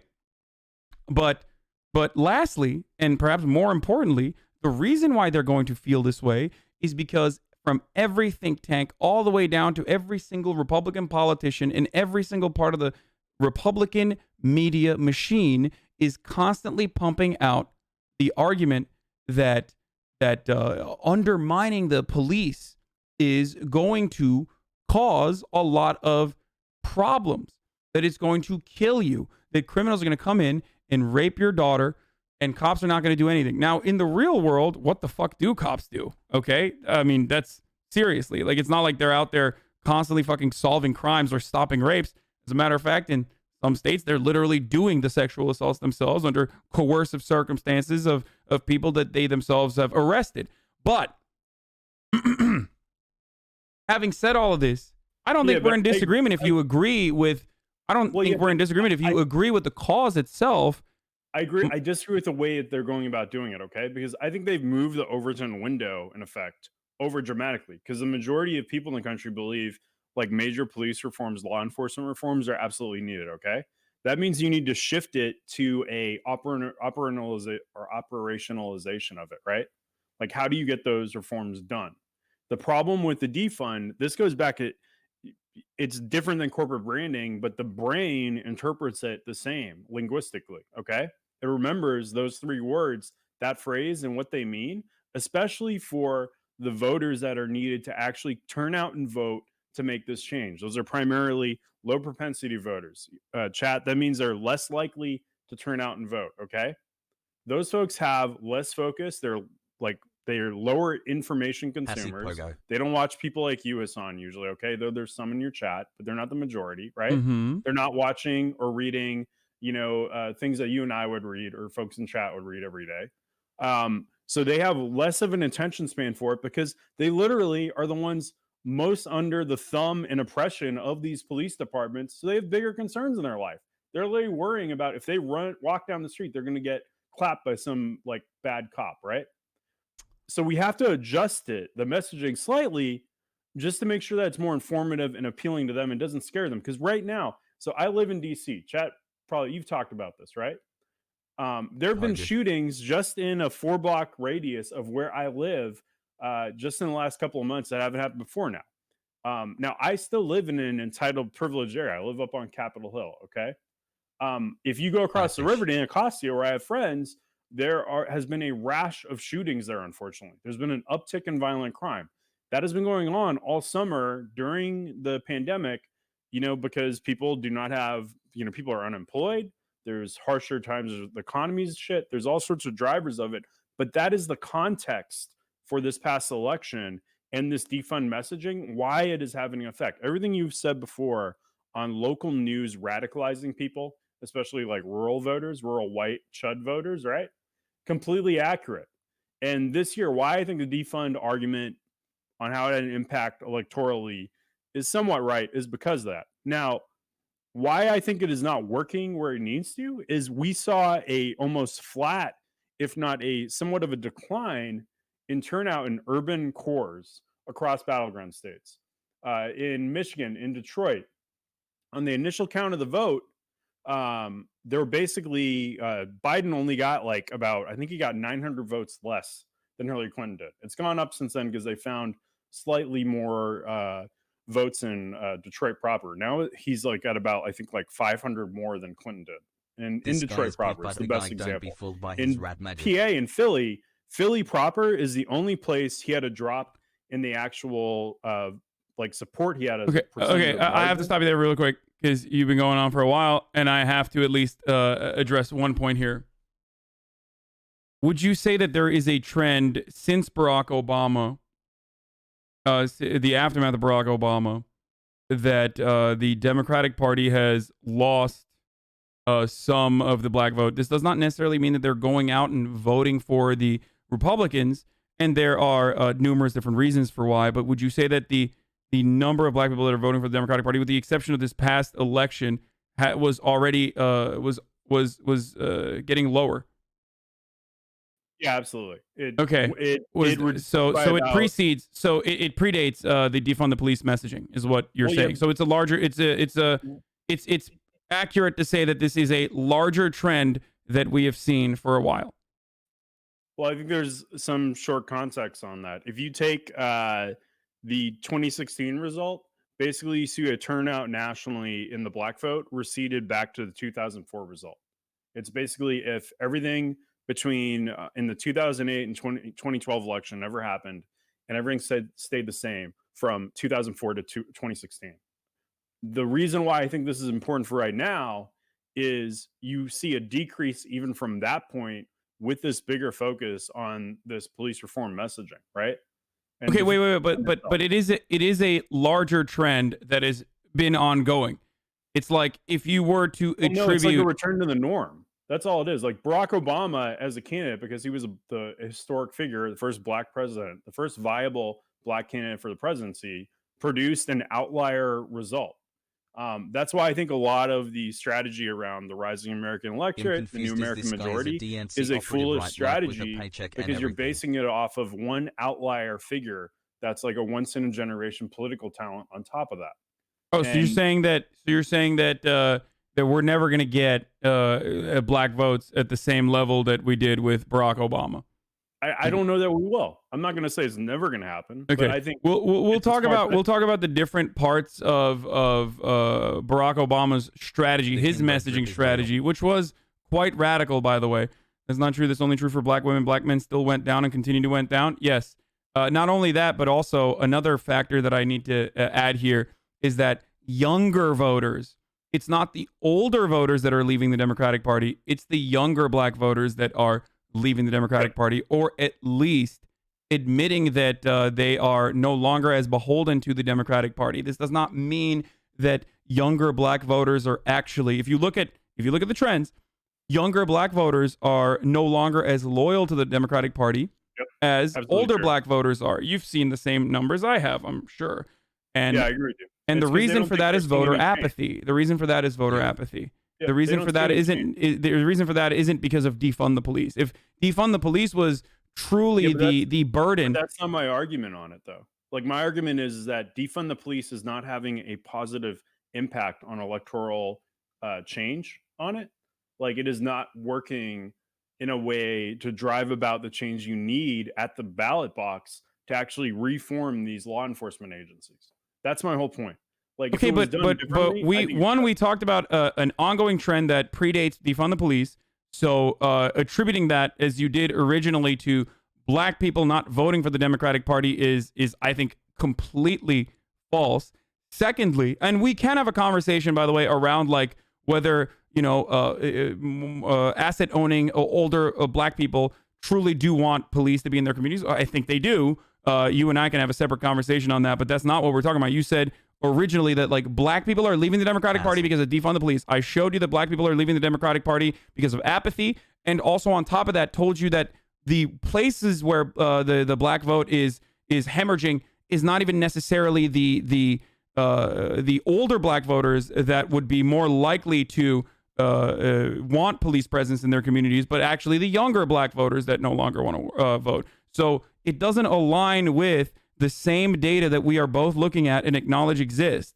So clearly the black voters leaving the Democratic Party as a consequence of defund the police is reactionary framing that you should not be adopting as someone who already admitted that they are progressive and believe that the ultimate goals behind defund the police are good.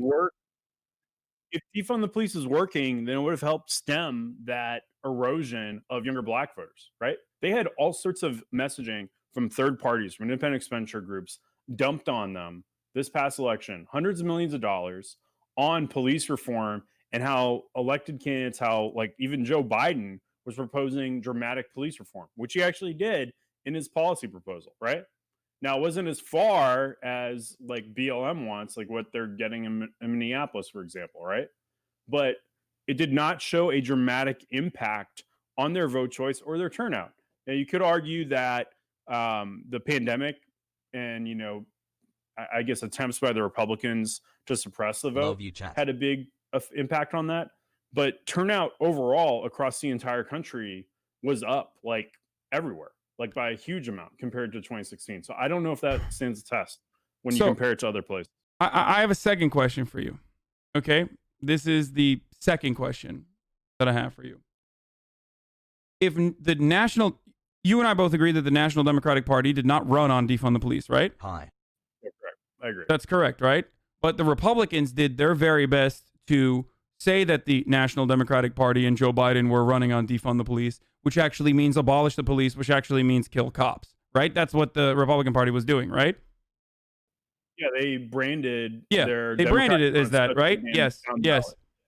So if the National Democratic Party was not running on that, and the Republicans were claiming that the National Democratic Party was running on that, then how can you state that it's the activists that are hurting the people, that are hurting the Democrats, when they themselves have spent all of their time, effort, and energy on not necessarily trying to reframe the narrative, but instead adopt a reactionary point of view that the Republicans had laid out for them by saying, guys, this is really bad. This is playing really poorly on the ground as a consequence of the multi-million-dollar Republican media operation literally controlling what defund the police means with imagery of burning small businesses and whatnot, and like crying black small business owners.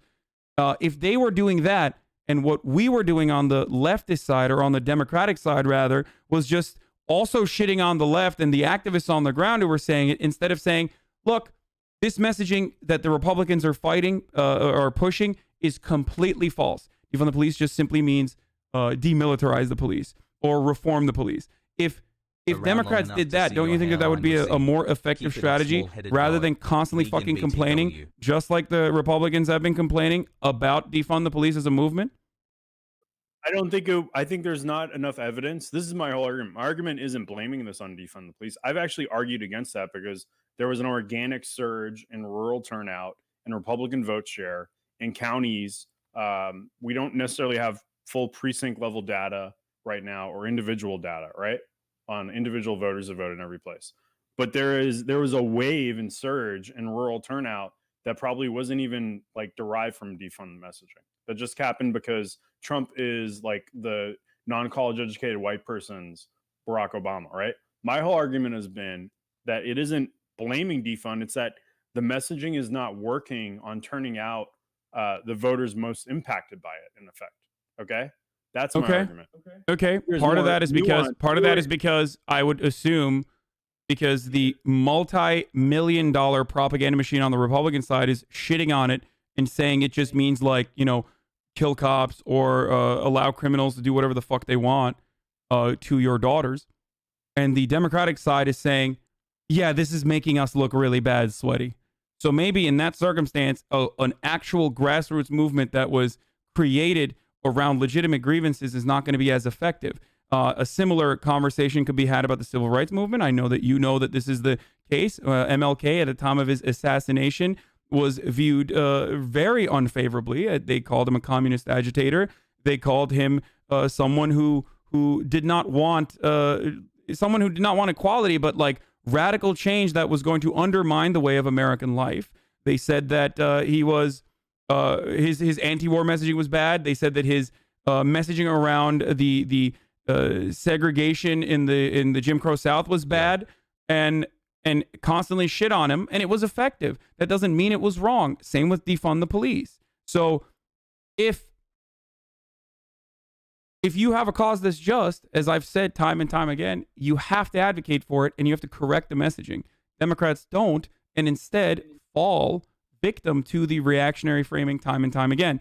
An example I can use that's more modern than the civil rights movement is Black Lives Matter. When Black Lives Matter first came out, the exact same arguments that conservatives were applying to defund the police right now, they were applying to Black Lives Matter.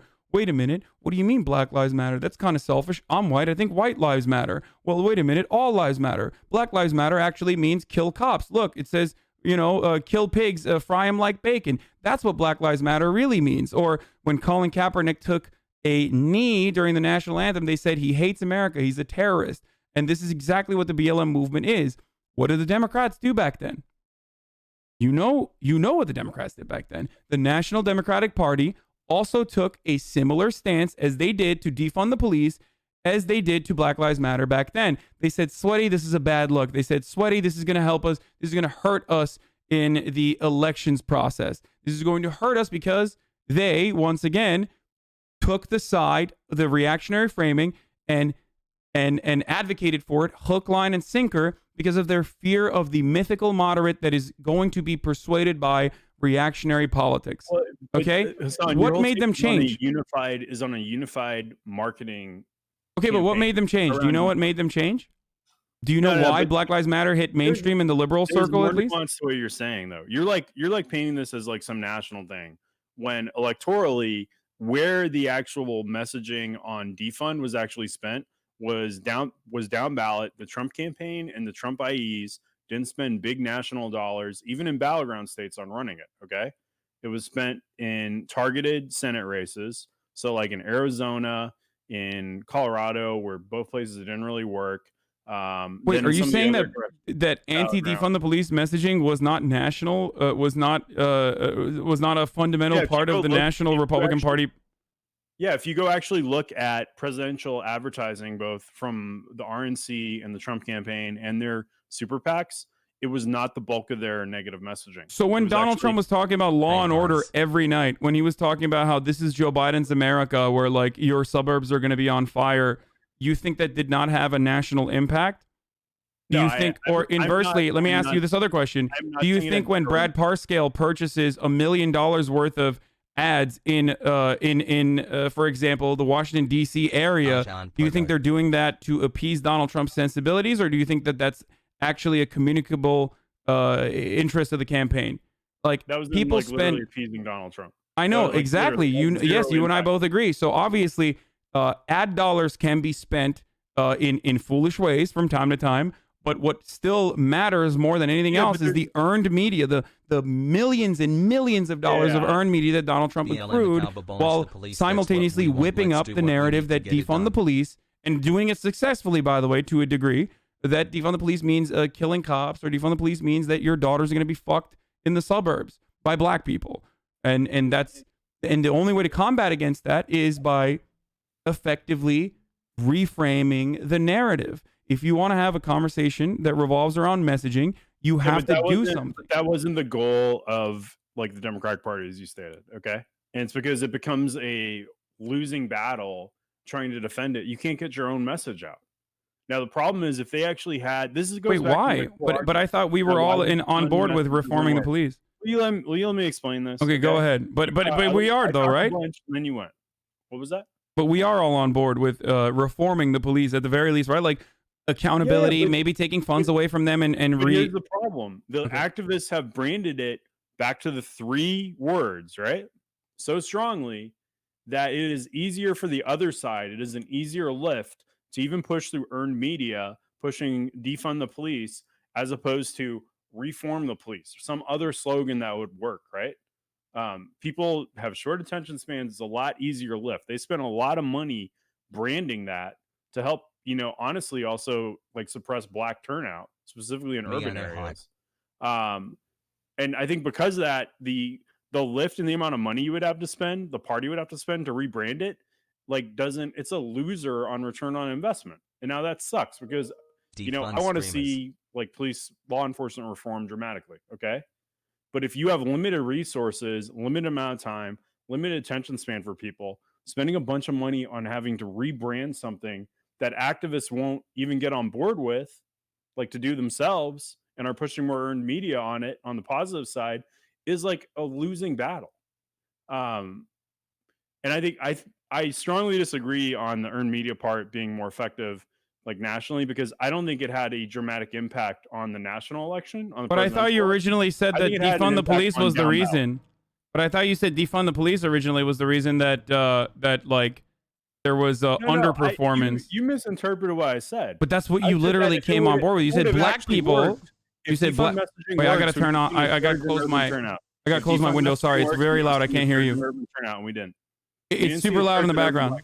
H-Bizzle, hold on 1 second. Hold your thought. I can't hear anything you're saying. I gotta close my window right now. 1 second.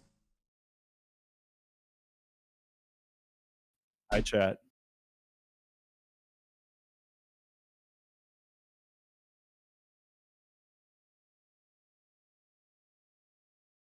Sorry. Chat, sorry. There was landscaping happening. All right, the thin green line. Okay, go on. Well, so here's my point, though. If it had a positive impact, we would have actually seen a surge in turnout in urban black areas, and we actually didn't. It was ridiculously flat in Milwaukee, in Detroit, in Philadelphia. It was not as flat, obviously. It actually pretty much was in Fulton County in the inner city area of Georgia. If you look at Broward, other places, black precincts did not do as well down in Florida. So my argument is that isn't that it caused that to be, that to actually not that it wasn't the reason why it was that. It's just that it didn't have an effect. Okay. But Democrats didn't run on defund the police, right? What was that? But Democrats didn't run on defund the police, right? No, like. Then why would it have it? Then why would it have an effect or an impact? Because there was hundreds of millions of dollars spent by independent expenditures and super PACs on like defund messaging, on like reform messaging, right?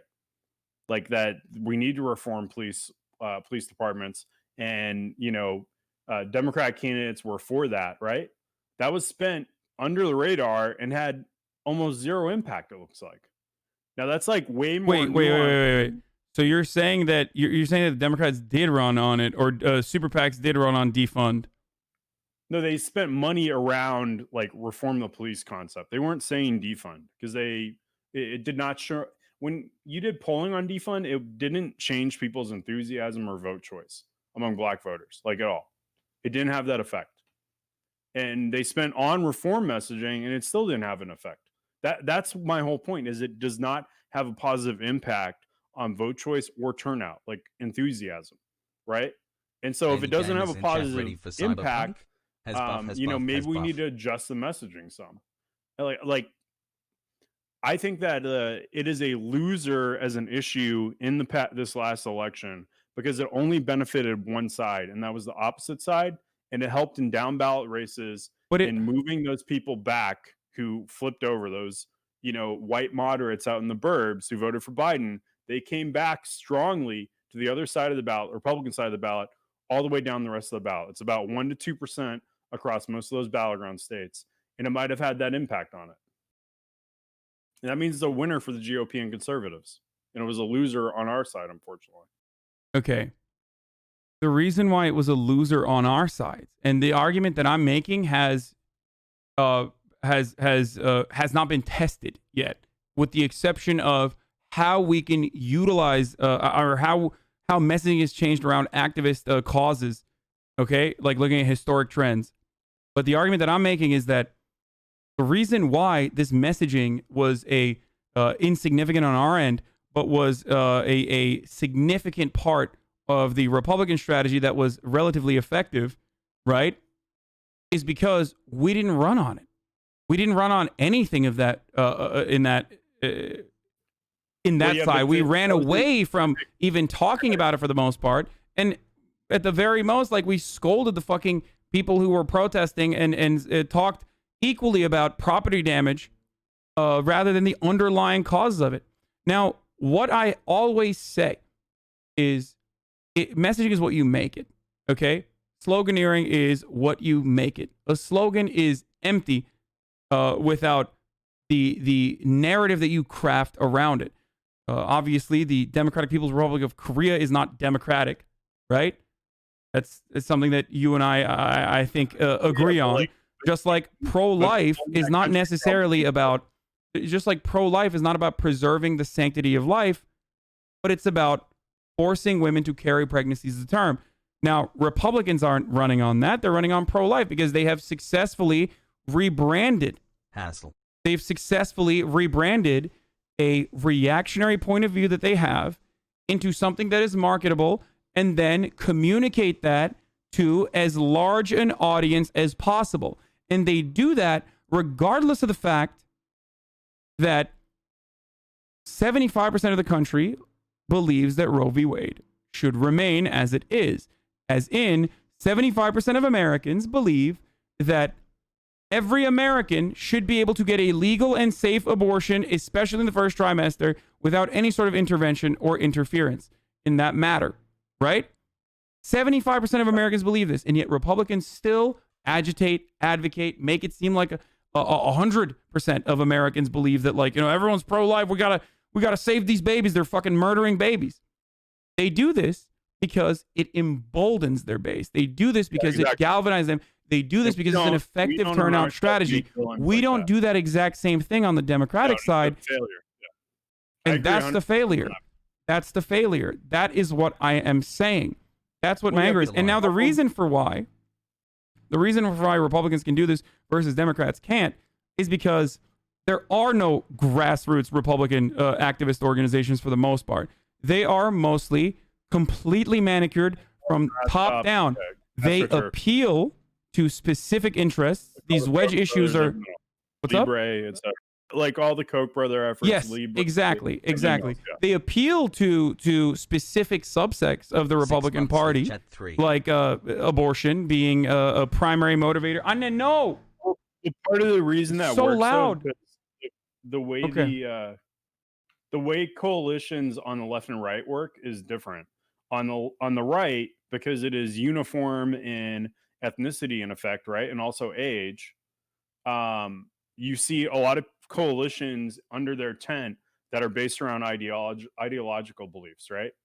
On the Dem side, because of how we are organized in effect, you see a lot more of coalitions built around ethnic identity or gender identity or like sexuality issues like that, or what are more binding to people. But we're not even talking about that right now. We're talking about police reform, which is something that impacts all identities, and even then, that's not true.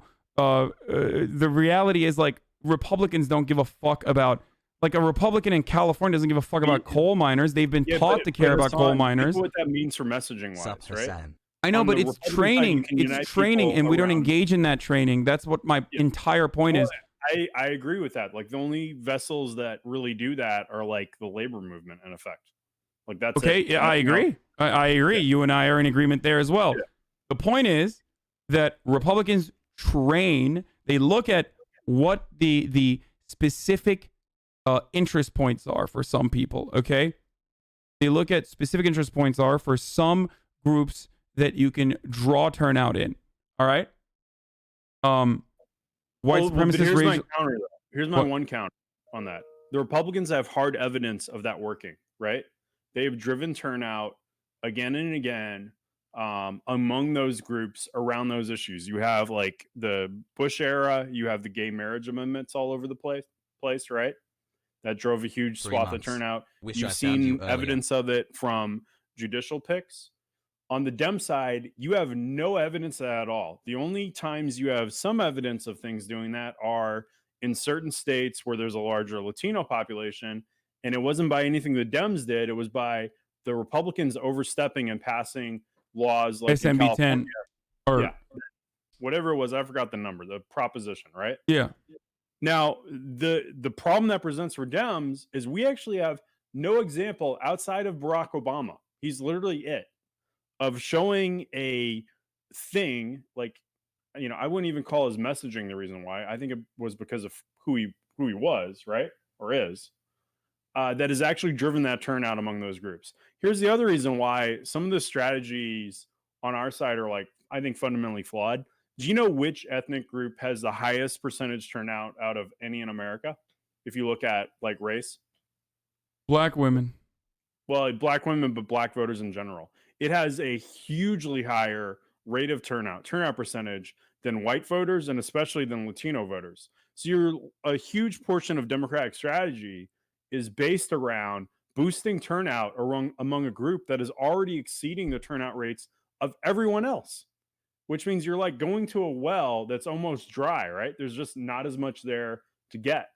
And I think that's a huge problem. Now, like your points about messaging and mobilizing people around Latino voters, I think something that there hasn't been enough money spent or attention spent by the Democratic Party. I think Chuck is really right on a lot of this because I did politics in Texas and that's where I learned my politics. So wait, and to get turnout among those groups, you have to show up. Okay, that's true. Defund is not targeted on that group. That's the one reason why defund, I think, is like it's a problem. It's just not targeted ever. The point is, it's not targeted, and it wasn't utilized at all. And if it was utilized, it wasn't adequately messaged around. The only time when defund was mentioned was to still adopt a Republican right-wing reactionary framing and to run defense against it rather than run offense. So it was untested. But what we can look at and what we can see is instances where actual grassroots mobilization has led to change that has truly changed our understanding of justice, equality, okay, and civil rights, and changes that we take for granted now, whether it be the right of black people to be able to vote, whether it's no longer having Jim Crow laws and the civil rights movement, or whether it even be from a more contemporary example, the difference in opinion within Black Lives Matter and how it tested early on 4 years ago, 5 years ago versus Black Lives Matter and how it tests now. Barack Obama, as I mentioned before, called BLM has all the credit in the world. It's one of the most effective social justice movements. Okay, but Democrats tried to fucking neuter BLM as well originally, and the only reason why they got and I remember the turn. I was there. I was covering the news at that point. I was an advocate for BLM. Liberals would tell me exactly like you are right now that like BLM is bad, looks sweaty, it's bad optics, it's not a good motivator for turnout, and it's not great, and it's a bad look. Obama personally said Colin Kaepernick needs to think about all of the families of veterans that he is upsetting when he kneels for the national anthem. Ruth Bader Ginsburg said that Kaepernick was stupid for doing this. There were plenty of prominent liberals that were anti-BLM and anti-Kaepernick. Do you know what the turn was? The turn was when Donald Trump started shitting on Black Lives Matter and Colin Kaepernick. That's when every liberal was like, wait a minute, we got to get on board with this.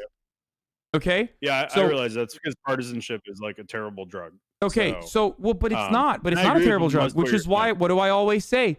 Then remind people that we are basically advocating to give more guns to an unaccountable force of Republican paramilitaries that go into black neighborhoods and deal with black people violently. But that's one way to reframe the conversation about defund the police.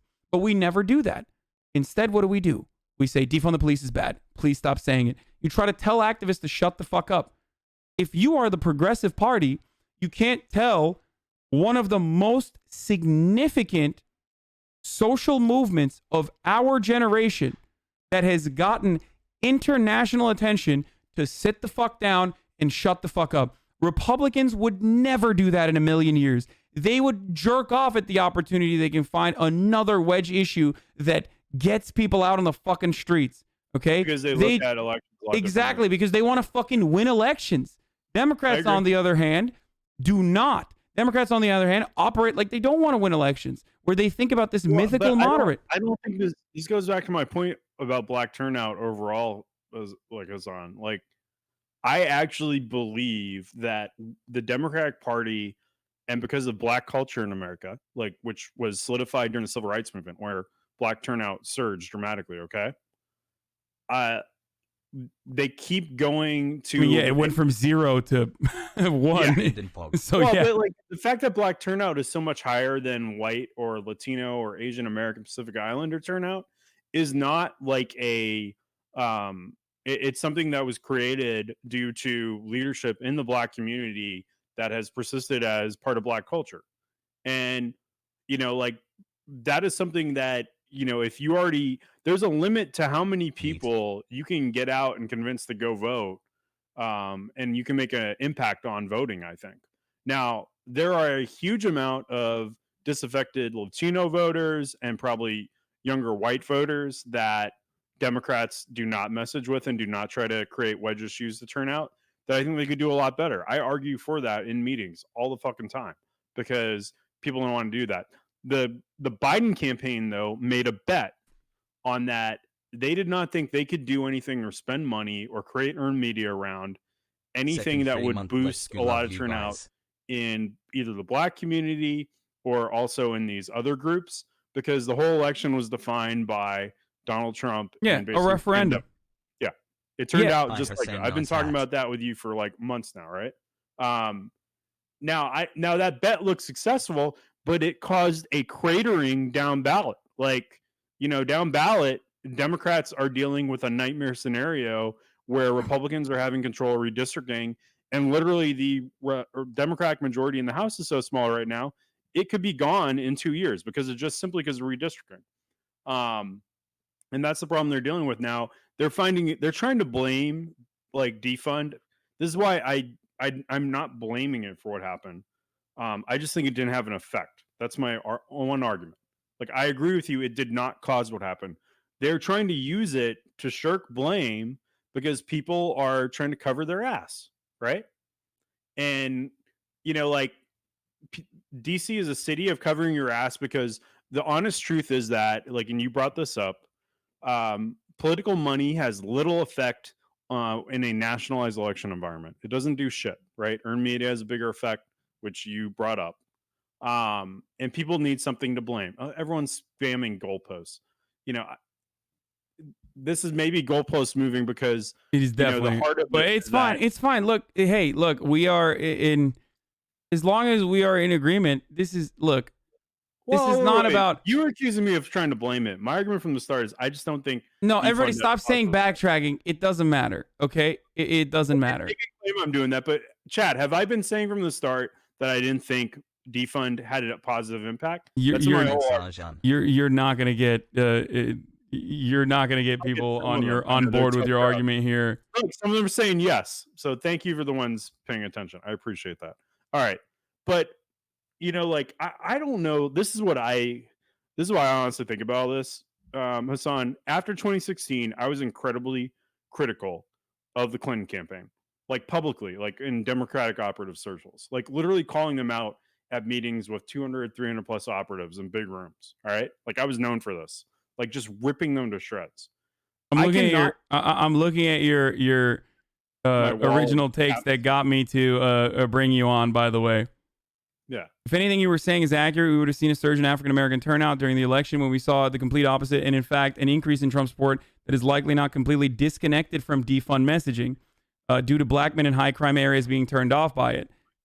Which I still stand by because I've seen that the surge in violent crime where I literally live. I live in a, somewhat oddly gentrified neighborhood, right?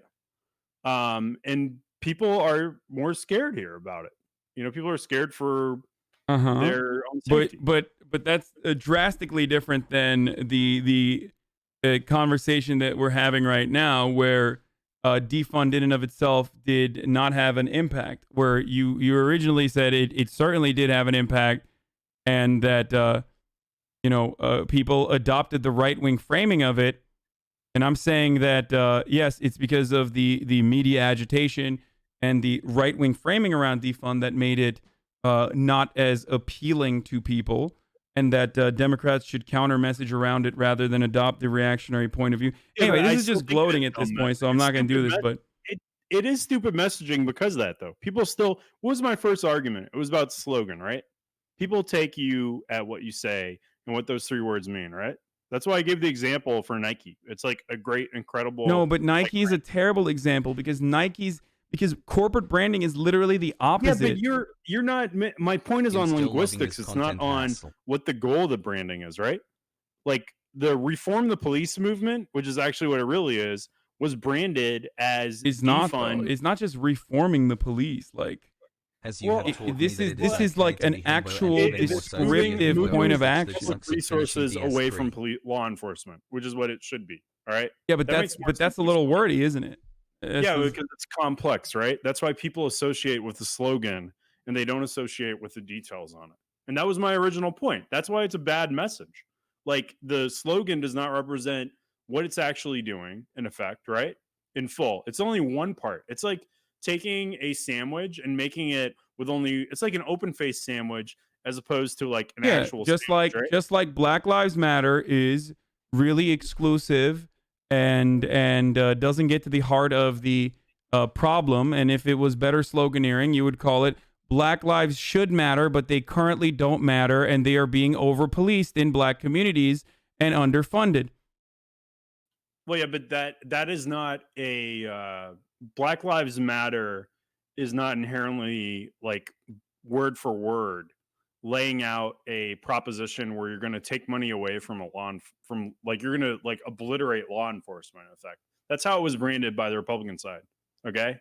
And the reason why I think was because the actual the Republicans, you've talked to Republicans before.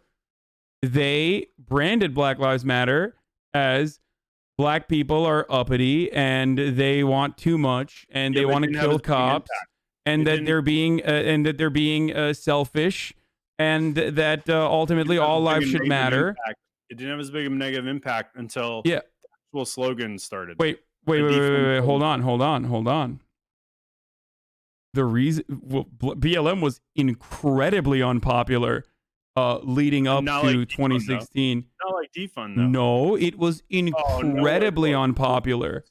It was incredibly unpopular. I don't know exactly. I don't know if it's like to the same tune of defund, but I mean, my guy, come on. Barack Obama said Ferguson protesters were thugs and vandals. Like the people in Ferguson were called thugs by the black president. But also, we did not have the same level of protests like nationwide, like we have with around the Floyd, murder of George Floyd, right? Because it's expanding on that. It takes years and years. If the Democratic Party doesn't immediately adopt the message, the expansion is not important to comparing one to the other, though. In this case, right? Because what the actual impact on people interpreting what's going on is based on the volume and expansiveness and what message was being pushed. And that specific message was defund the police. That was what popped up everywhere. So you have a broader reach. You have more protests happening in more places. Wait, are you saying that BLM was not propping up everywhere? No, it was. Not to the everyone knew. Everyone knew about it, but that is not. I mean, that's obscene. That's absurd to say. The protests after George Floyd were the largest protests by volume and occurrence. Wait, doesn't that destroy your own argument then? Because you're saying that, first of all, defund the police as a message came after the George Floyd protest. So, but if you were to attribute defund the police to the George Floyd protest, then that's an argument for me. Then that's an incredibly successful. Popping up everywhere, weren't holding defund like placards all over the place. Wait, but then, wait, hold on. Then that's an argument. Wait, wouldn't you say that that's a point for me? That's something I should be saying, not you. Then okay, then these incredibly fucking successful protests where they were saying loudly and proudly that defund the police is it was at the heart of the movement, was so successful that 54% of the country said that they were on board and understood why they would burn down a police station in Minneapolis. That I think 60+% of the country said that we should deal with the underlying problems that started these protests to begin with. One group of people. That's where we are in agreement.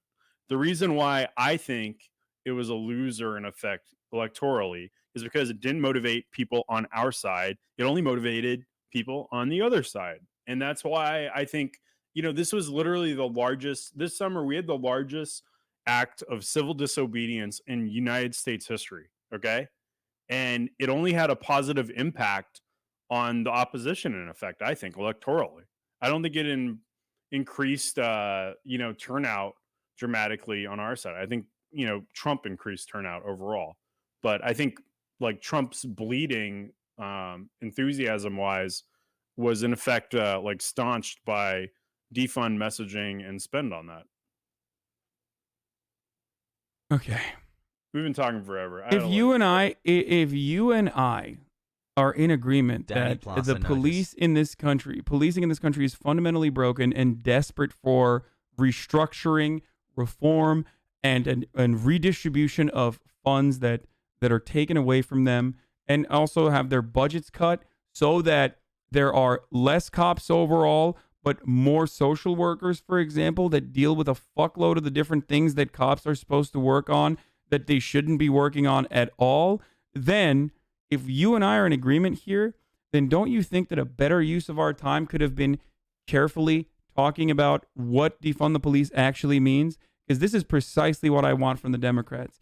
is to say, hey, you know, this might be bad messaging overall, but what we should do is turn it into good messaging, because defund the police is what you make it. Okay. It's totally what you make it. Just like Black Lives Matter was totally what you made it. Republicans tried to turn Black Lives Matter and successfully turned Black Lives Matter into a poisonous movement for a very long time, but there was so much pushback and so much overwhelming support for it, and also a consolidation within the Democratic Party in the aftermath of Donald Trump personally shitting on it, that it became mainstream and people perfectly understood. Now, when you ask someone, no matter how much of a Norman they are, what BLM means, they know immediately to say, well, Black Lives Matter is about over-policing the African-American community and police brutality that disproportionately targets black people. Or when someone fucking counters with the all lives matter, people are quick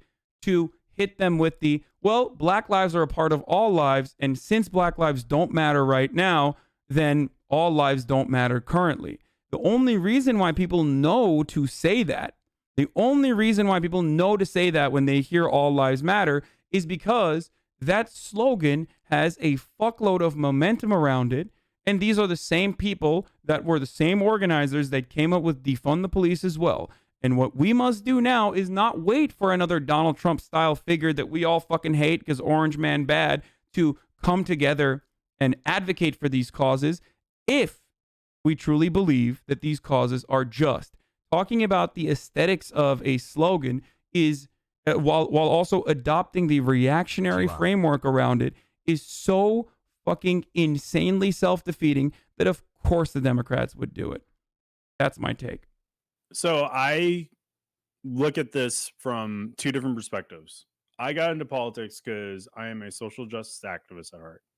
And I have always cared about politics because of the change you can make in the world through it. And I've seen that change happen firsthand when I was like, relatively young. I'm like almost 40 now. And, boomers in the chat. I can't believe you're almost 40 and a Dr. Disrespect fan. Yeah, well, I'm a Zoomer at heart. I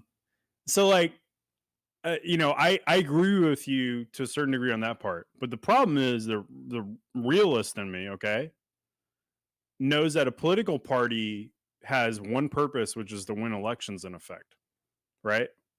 Now that can be done through building movements that change, right? That's one theory of how you can do it, and it can work at times. In the United States, unfortunately, we have a history of two, like, not even, I wouldn't call them bipolar parties, right? Like, you don't have a polaristic setup with one opposition to the other, but you do have a framework of two political parties, and that's it. So that means traditionally, and especially if you look at national elections, how close this country has been. The last time we had an election where someone won like 60 to 40% of the popular vote nationally, I think was like Nixon in 1972. It's been like nearly 50 years now. It'll be 50 years 2 years from now. Okay. So it's been half century since we've even really seen that occur. So the evidence, if I'm looking at it electorally, is that most elections in the United States are won on the margins. And if that's the case, I do not know that going the other route would have made any change to the outcome in dramatically a positive direction, no matter what candidate we had. Wait, hyper focusing on defund the police as a winning strategy is not something I've ever said. No. Or believe it. I'm not saying that, but any type of movement like driven messaging, I don't know if it would have worked in this election, because I still fundamentally believe this election was just a referendum on Donald Trump, and that's all it was. Like, no one voted for Joe Biden, because he was some, dramatic revolutionary like leader, right? I never said that. I know that wasn't the case. I'm not claiming you're saying that. I'm just saying that as a point of fact. I think that's something you would agree with, like, too, right? Absolutely, yeah. And the referendum election, in my opinion, is part of the reason why we got fucking absolutely cumstered in the down ballot races. And the real reason why we got cumstered in the down ballot races is because like there were so many opportunities, so many unique opportunities that the Democrats had to communicate grievances about why you must never vote for fucking Republicans in the Senate races or the congressional races in the House. Trump is the bad man. Yeah. Like beyond Orange Man bad. If Orange Man is bad, and he certainly is, then the Republican Party that he represents that voted along with his agenda 99% of the way is also bad. And yet Democrats, literally the national Democrats, tried to run on this argument that that we have to separate this bad guy, Donald Trump, from the rest of the Republican Party. That's psychotic to me. Democrats, that's so self-defeating that only Dems would do it. I agree with you. And I think that was poor decisions made by down ballot candidates.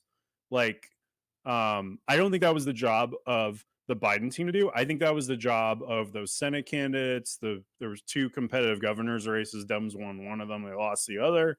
And also of especially the congressional candidates. They did not do enough to link at the hip the rest of the party to Donald Trump and define the election about not being a referendum on Donald Trump, but on the entirety of the Republican Party. They didn't do that. In all of our messaging, we did that specifically. Yeah, and we had it was a referendum. It was a referendum on the Republican Party, not just Donald Trump, because Donald Trump represents the Republican Party, as we literally saw with the outcome from this election, where he actually, as Ryan correctly predicted, turned out white, non-college educated rural voters by incredible fucking margins. We always assume that when there's a high turnout, then Democrats win.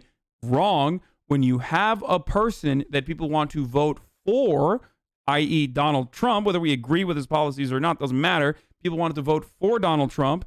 That is a very successful way to draw turnout, to push for turnout, even on the Republican side. Why? Because his sloganeering was effective, MAGA, build the wall, lock her up, drain the swamp.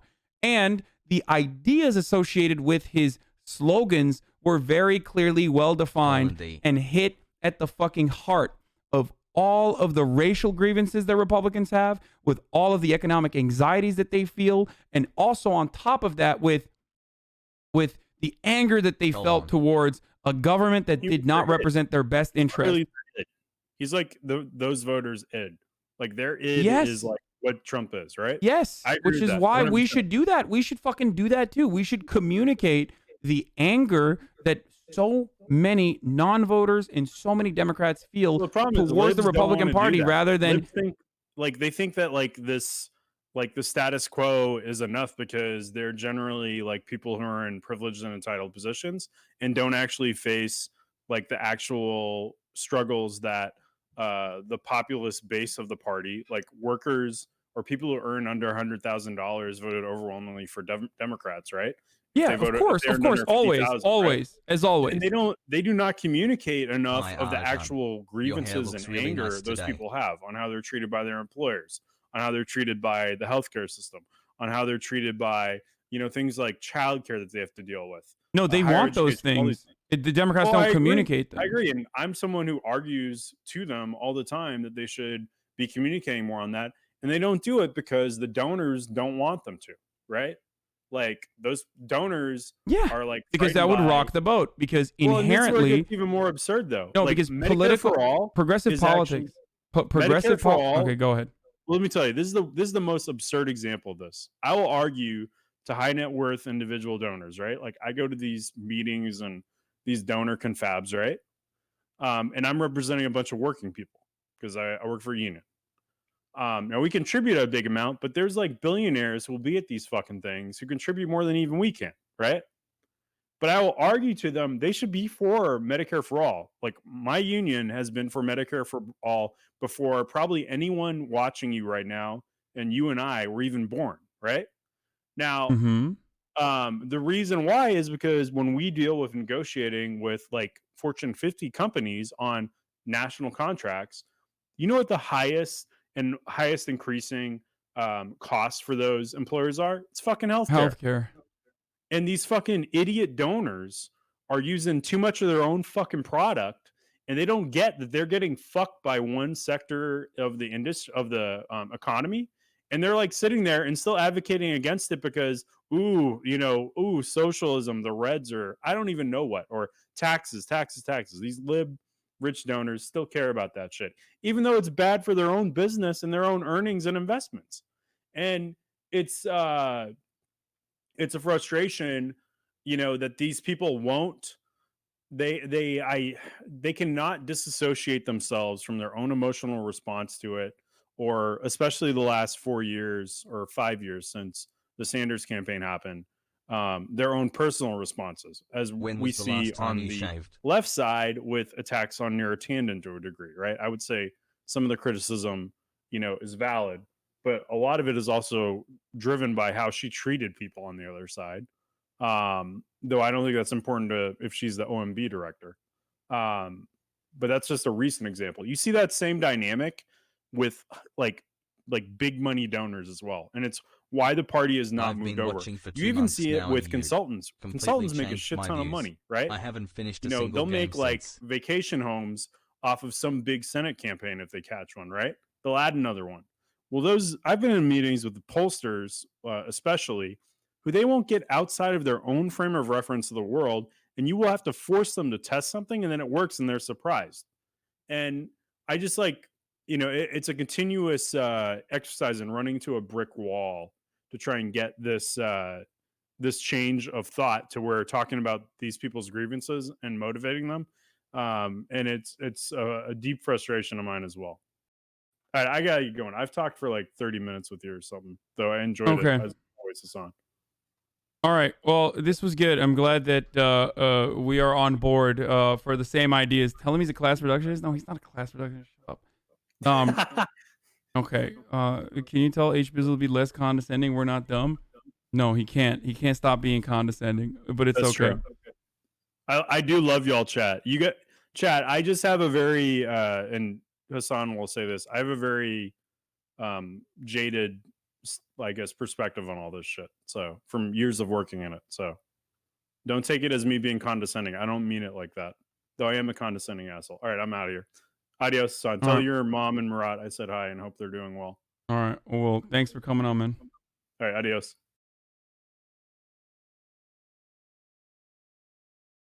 Okay. All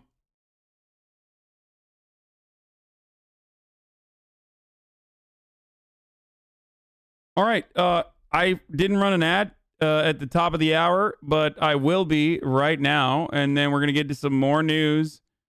And at 2 p.m., we're going to have David Dayen come on to talk about some cabinet picks and stuff like that, too. Chungus. Anyway, I hope that this was a little bit more informative for you, where I described my point of view, communicated it a little bit better about how I feel about defund the police and about social movements in general. There's a 46-minute Trump video out on Facebook. The most important speech. So we'll take a look at it. It's 46 minutes long, so obviously we're gonna have to take a look at it. But yeah, I know that there will still be plenty of people that turn around and say, any gamers has buff. There'll be plenty of people that'll turn around and say, "Lol, defund the police sucks. Lol, you're wrong." But Poggers. Give an outro for the YouTube. Yeah, well, follow. Please subscribe if you like this. Please subscribe if you like this kind of content. Please subscribe if you like this kind of content. Ring that bell too. Let's go. All right. We should slowly abolish police and poverty along with that. You're a debate Andy now. Congrats. I don't like having debates. I am not a fan of having debates, despite the fact that I still think that I do well in them regardless.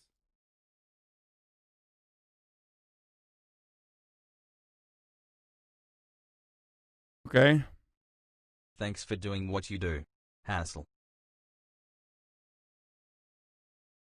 Now, debate me on Ottoman imperialism and its effect on the Balkans? No.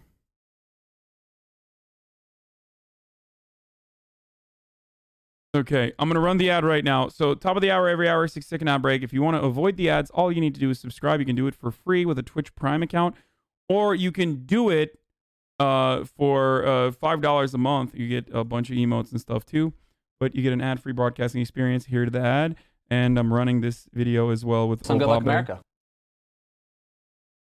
And I'm going to go pee as well. This is the Obama video that started this fucking entire conversation to begin with. Let's take a look.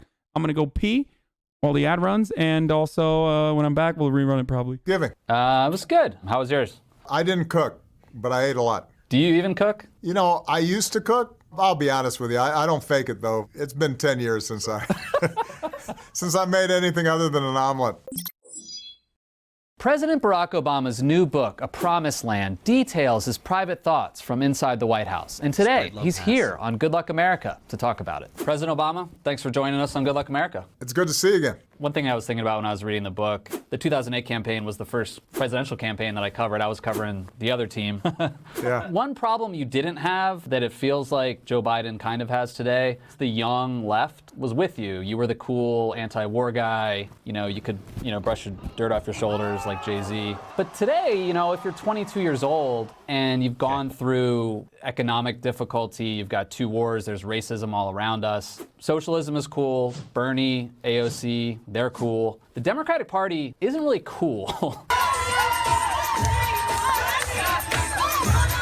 What's the message, what's the pro-capitalist message, frankly, that Democrats can offer to young people? Socialism is still a loaded term for a lot of folks. Once again, instead of talking labels and ideology, we should focus on talking about getting certain things done. Joe Biden and Bernie Sanders both agree about raising the minimum wage. Nobody really cares about the label. They care that that is something that is important to a lot of young people and a lot of older people alike. Joe Biden and AOC think we should do something about climate change. What are the concrete steps that we can actually take to get that done? My advice for the Democratic Party is telling a story, because people, young people... Did I miss the police part of it? Or did he talk about it already? No? Okay, good. Folks my age, people generally don't listen to a bunch of policy analysis. And I've been guilty of this sometimes. People have said, oh, Obama gets too professorial sometimes, and he's giving people a bunch of data points, and everybody's, eyes glaze over. But they do remember a story that I tell. Let's unify the country. There is not a liberal America and a... This is the classic. This is what liberalism is all about, okay? 2004... DNC, Obama comes out of the gates swinging, says, I don't believe in a liberal America or a conservative America. There's no blue America. There's no red America, but the United States of America. Famous. This is when we should have fucking known that this dude was going to be, conservative America. There is the United States of America. Famous. That was that is the fucking take that absolutely without a doubt I should have been like, or people should have been like, fuck. This was all why I was not fully behind Obama in 2008 until closer to Iowa. I knew he was a centrist based on his state Senate record. Yeah. Well, I am too young to have been on board or against Obama at that point, so. Challenge Obama to a boxing match. This shit's in right now. Enable predictions for over under on your pause during a video will amount to more time to the video itself. This is such a funny email. 5 months hassle. If you love animals so much, why do you fucking exploit frogs, Bao Bao? Not very ethical of you, my guy. Here's how... Fake vegan, dude. You're a vegan. I understand race based on my relationship within my own family that has people of different races. That's what folks can relate to. If you want to move people, they are moved by stories that connect with their own lives. They're not moved by ideology. Now, one thing I... Wait, why is that blocked? Why is that a blocked term? Pog. What the fuck? Is it like some fucking random... It's like a Polish slur that I did not know about or some shit?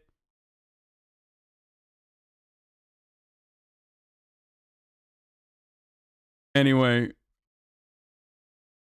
Prejudiced against... Yeah.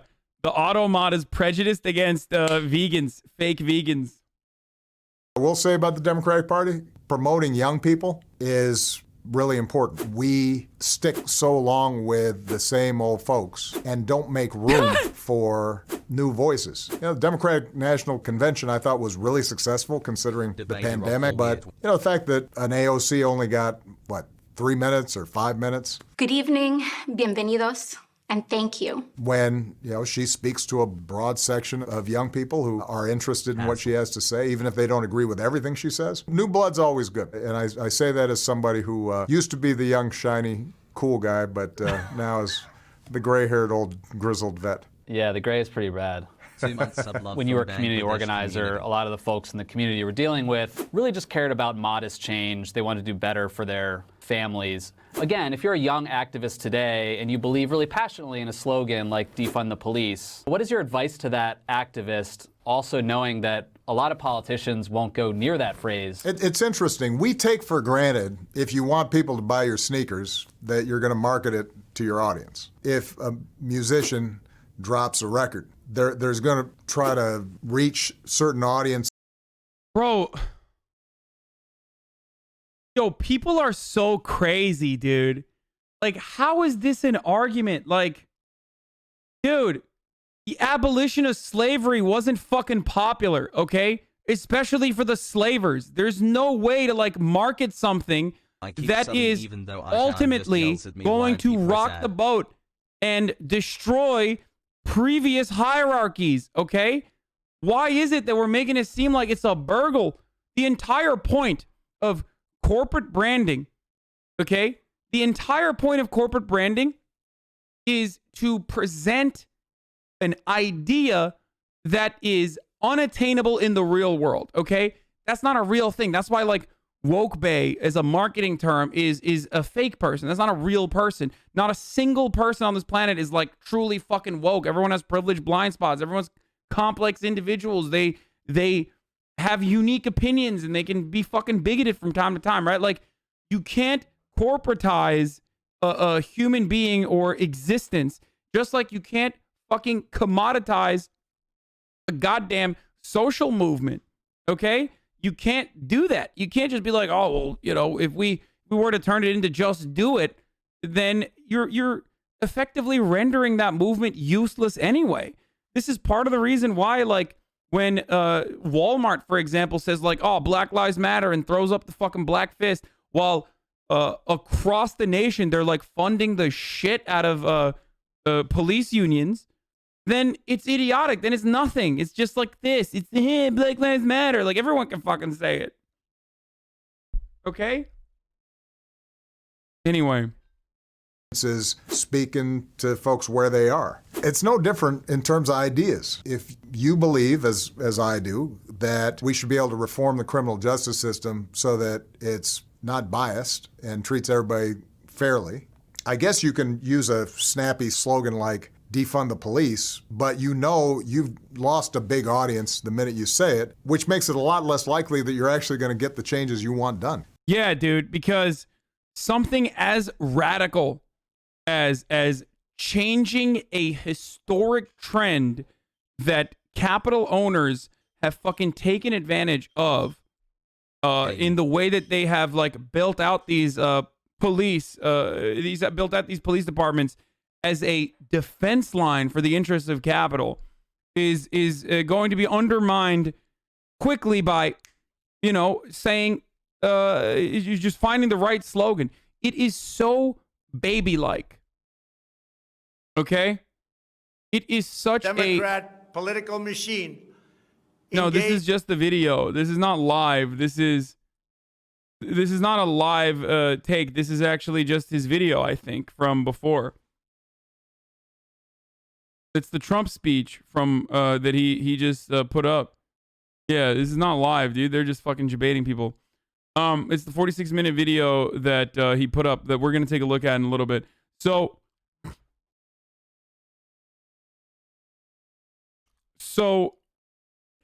the point I'm trying to make is like, this is baby-like, okay? It's magical thinking to assume that if you are to arrive at the best possible slogan, that people are all of a sudden going to change their minds and be like, wow. Hasan, Wow. I've said this before, but I in the comments never so far, thought you've this changed way my life before. for the Like, better. holy You shit. gave a No. basis for my views to Just like grow with and to Black defend the Lives views Matter, I hold. people didn't hear Love Black you, Lives Hasan, Matter and go, Hasan, wow, Hasan. that makes a lot of sense. Holy fuck. No. So was the guy you debated was just hyper-parroting Obama? Okay, they didn't think like, oh well, I came to terms with black liberation because I heard Black Lives Matter. Like, no, that's not how this fucking works. It's because people literally fucking constantly made the arguments over and over again against a sea of misinformation, against a sea of reactionary framing that desperately tried to make BLM into a terrorist group that wanted to fucking kill cops. And a lot of you back then weren't alive. Okay, some of you were fetuses. Some of you were too young to care. A lot of you were probably reactionary yourself. So you didn't really think about that. Stop using Black Lives Matter as a case study. It's not a success story. People had to die. No, that's my point. That's precisely what I'm trying to say. That's what it takes to do social justice in this country. And we haven't even gotten that social justice too, by the way. But that's what it fucking takes. That's the point. Y'all cowards don't even eat butt. But if you instead say, let's reform the police department so that everybody's being treated fairly, divert young people from getting into crime, and if there's a homeless guy, say, let's reform the police department so that everybody's being treated fairly. Like, what is the take here? Like, does Obama unironically think that, like, I don't know, black protesters all around the country had never even thought about this? Like, oh, let's reform the police so that people are being treated fairly. Like is that truly the take here? Like that just activists on the fucking ground were like, oh, fuck, why didn't we think about that, dude? What the fuck, dude? God, they're all like, oh, no, dude. Fuck. Fuck, dude.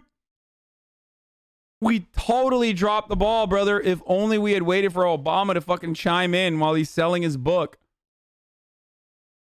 Shit. Divert young people from getting into crime. And if there's a homeless guy, maybe we send a mental health worker there instead of an armed unit that could end up resulting in a tragedy. Suddenly, a whole bunch of folks who might not otherwise listen to you are listening to you. So the key is deciding, do you want to actually get something done, or do you want to feel good among the people you already agree with? And if you want to get something done in a democracy, in a country as big and diverse as ours, then you've got to be able to meet people where they are. And yeah, like halfway to Jim Crow. You know what I mean? Like, come on, separate but equal. One side is saying separate but equal. The other side is saying, no, fuck that. Well, that sounds kind of bad. The good messaging is separate but equal, isn't it? What? It seems like these reactionaries have a good argument, separate but equal. I mean, it's equal after all. It's just separate. Why can't we do better messaging? Like, it's just, wow. Come on, dude. Just compromise. One side wants all the slaves to be counted. The other side wants none of the slaves to be counted. Let's arrive at a compromise. 3/5. Oh, wait. Literally in all of those circumstances, we are just undermining the black people that are probably don't want to be slaves, or black people that probably don't want to be fucking treated as second-class citizens. But hey, messaging, right? That's how you win those battles. Good shit.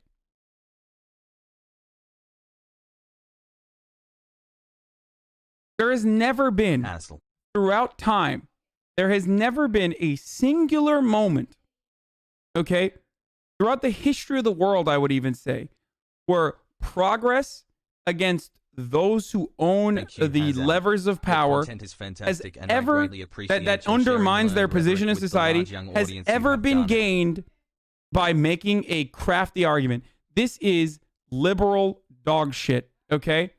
It has never happened.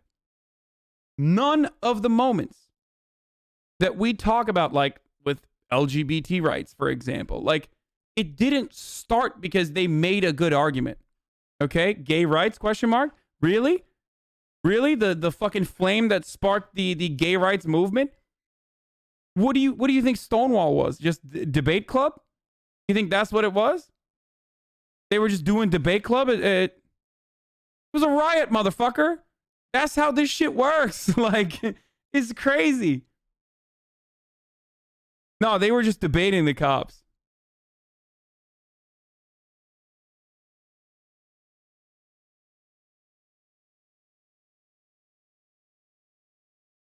Yeah, can you at least agree that if the Jews in 1940s Germany were a little bit more tactful and polite, they would have had peaceful reform within the Nazi party? Yeah, no, for sure. For sure.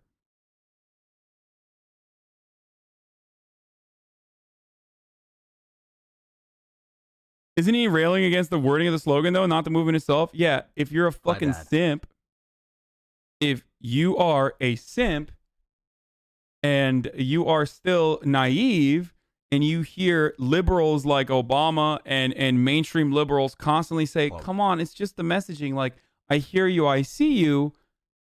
Then, you know, you'll learn eventually. No, this is a way to deflect. Okay? It's when you can't make an argument against it because that goes against your worldview, so you deflect away from it where you say, oh, well, I want this to be good, but it's like, ugh, come on. Notice how he doesn't say we need to take away funds from the police and turn it over to like social safety nets and social workers and whatnot. Notice how he only says we need to reform the police.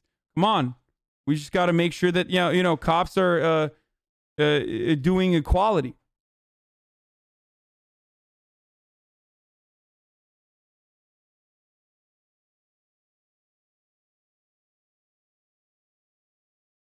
He did say that. Okay.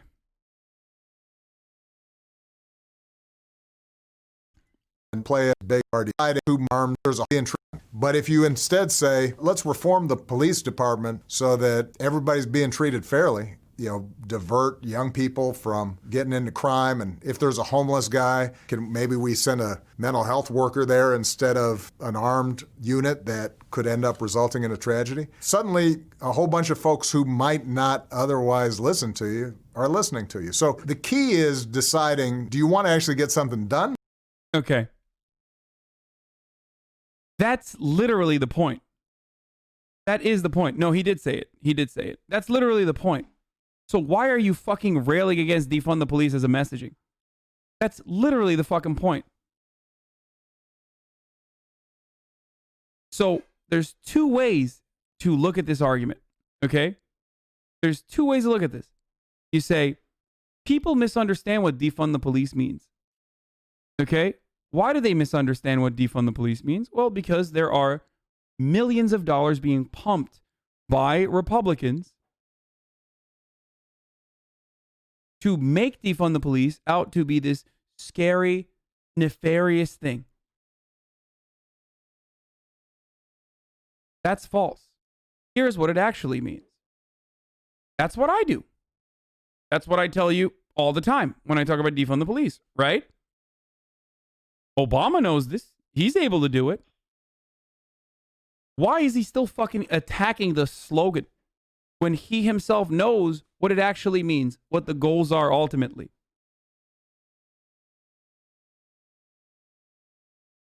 Why?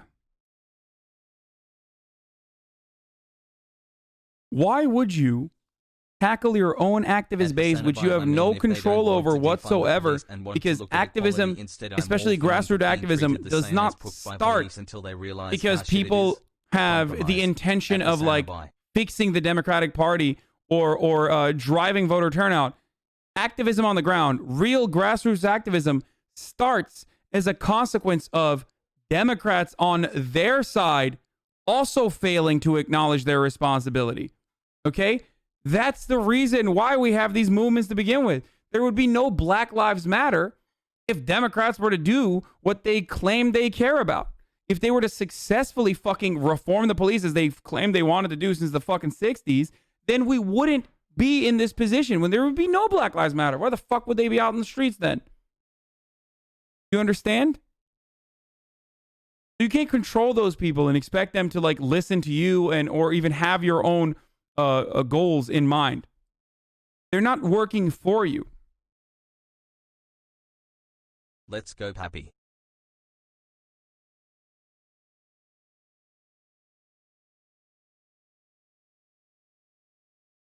And also, Obama's saying this while the guy he advocated for is like, no, of course we're not going to defund the police. As a matter of fact, we're giving them more money.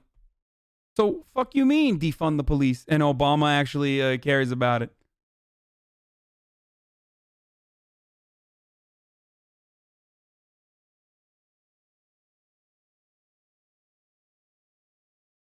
Or do you want to feel good among the people you already agree with? And if you want to get something done in a democracy, in a country as big and diverse as ours, then you've got to be able to meet people where they are and play a game of addition and not subtraction. Come back tomorrow for... Yo. This feels like the argument of why we need Ed. They protest to be more angry because after a certain point you can only use more aggression.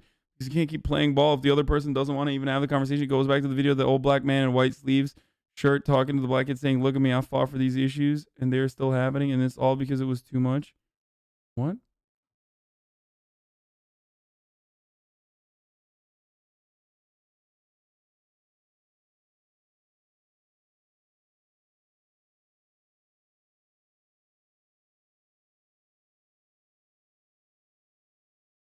Hi chat. Do you support abolition?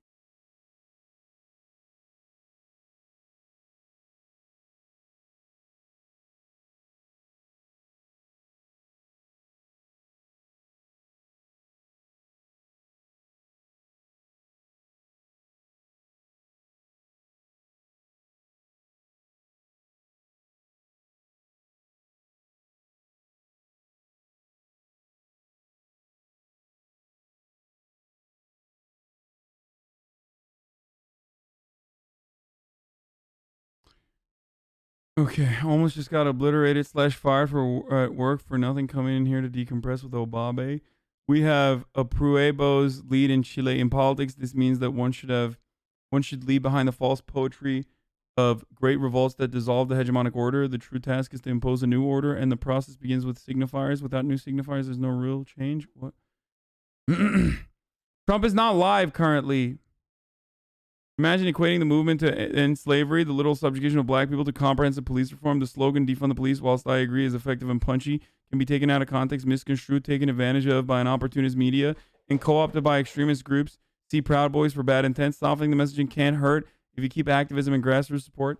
Man, this shit is so fucking stupid. What do you think the reactionary and the fucking right-wing agitations were against the civil rights movement? You think they were like, oh wow, they're making such a good argument right now, so I think that, do you think that's why the civil rights movement was won? Do you think that's why fucking slavery was abolished? Like, are you fucking stupid?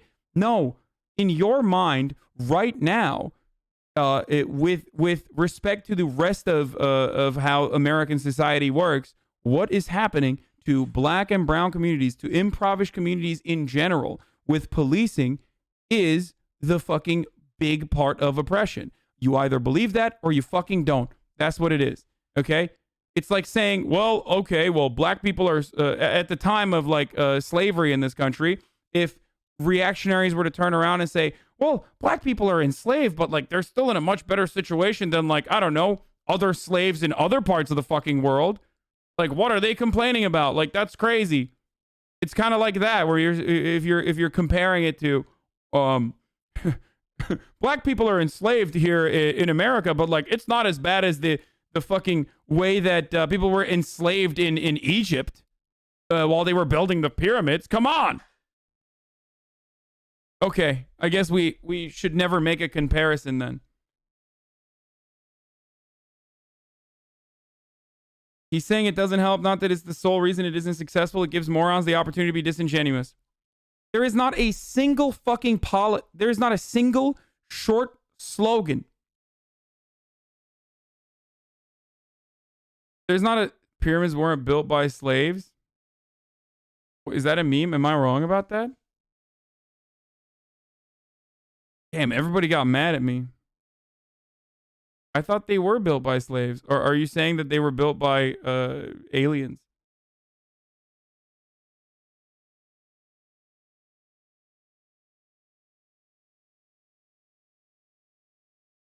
fucking Republican Party literally told Lincoln to abandon the fucking radicals. That view is literally ahistorical. Kind of off topic, but can you please explain to me why so many white people pretend like they get asked to apologize for slavery? I don't fucking know. Yeah, you're wrong. Oh, I'm sorry. It was aliens. My bad. The point is, fuck, we're getting sidetracked. The point is this. Fog. No matter which way you cut it, okay? Your slogan is only as effective as the messaging behind it. And disingenuous actors are going to attack it regardless. And there is not a singular fucking slogan that you can come up with that's a perfect fucking solution. Okay? So instead of shitting on the people that have legitimate grievances, try to focus all of your efforts on reframing the narrative on what that movement actually represents. That's all I'm saying. Trump is not fucking live, you stupid fucks. UK health officials reassuring. He's not fucking live, dude. He's not live. It's literally some random, all these random channels are just playing the fucking speech that he has up. Okay? Which I'm going to play as well.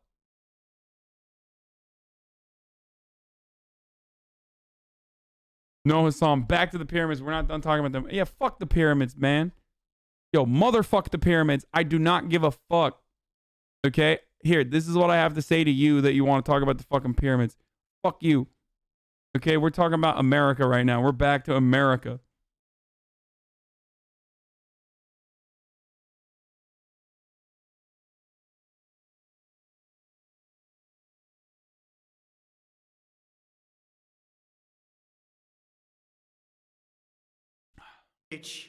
I've ever made. I want to provide an update on our ongoing efforts to expose the tremendous voter fraud and irregularities which took place during the ridiculously long November 3rd elections. We used to have what was called Election Day. Now we have election days, weeks and months, and lots of bad things happened during this ridiculous period of time, especially when you have to prove almost nothing to exercise our greatest privilege, the right to vote. As president, I have no higher duty than to defend the laws and the Constitution of the United States. That is why I am determined to protect our election system, Thank you, which Blue is Light. now under coordinated assault and siege.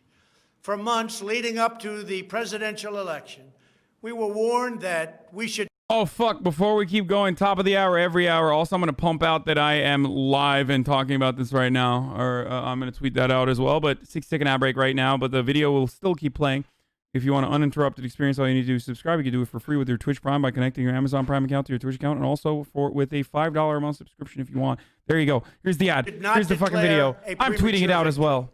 We were told repeatedly that it would take weeks, if not months, to determine the winner, to count the absentee ballots, and to verify the results. My opponent was told to stay away from the election. Don't campaign. We don't need you. We've got it. This election is done. In fact, they were acting like they already knew what the outcome was going to be. They had it covered, and perhaps they did, very sadly for our country. It was all very, very strange. Within days after the election, we witnessed an orchestrated effort to anoint a winner, even while many key states were still being counted. The constitutional process must be allowed to continue. We are going to defend the honesty of the vote by ensuring that every legal ballot is counted and that no illegal ballot is counted. This is not just about honoring the votes of 74 million Americans who voted for me. It's about ensuring that Americans can have faith in this election and in all future elections. Today, I will detail some of the shocking irregularities, abuses, and fraud that have been revealed in recent weeks. But before laying out just a small portion of the evidence we have uncovered, and we have so much evidence, I want to explain the corrupt mail-in balloting scheme that Democrats systematically put into place that allowed voting to be altered, especially in... This is so good because one, he's no longer doing these like in pressers. He can't because he can't answer any of the fucking questions. And two, it's so sad because it's so fucking sad and so pathetic because like it's not hitting the same way. You know what I mean? It just can't because he can't do it in front of reporters. He can't really share his take in front of an audience that will push back on it. So it's basically just reduced to a 46-minute video on Facebook. Now, the reason why I put this on Facebook is because that's where his audience is. You know what I mean? That's where all the fucking sickos are. And that's where he'll get the clap. That's where he'll get clapped the least. Swing states, which they had to win.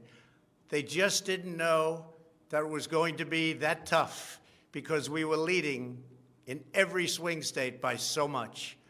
Far greater than they ever thought possible. While it has long been understood that the Democrat political machine engages in voter fraud from Detroit to Philadelphia to Milwaukee, Atlanta, so many other places.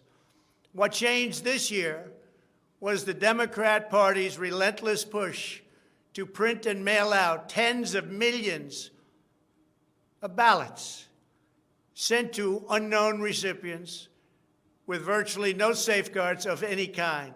This allowed fraud and abuse to occur on a scale never seen before.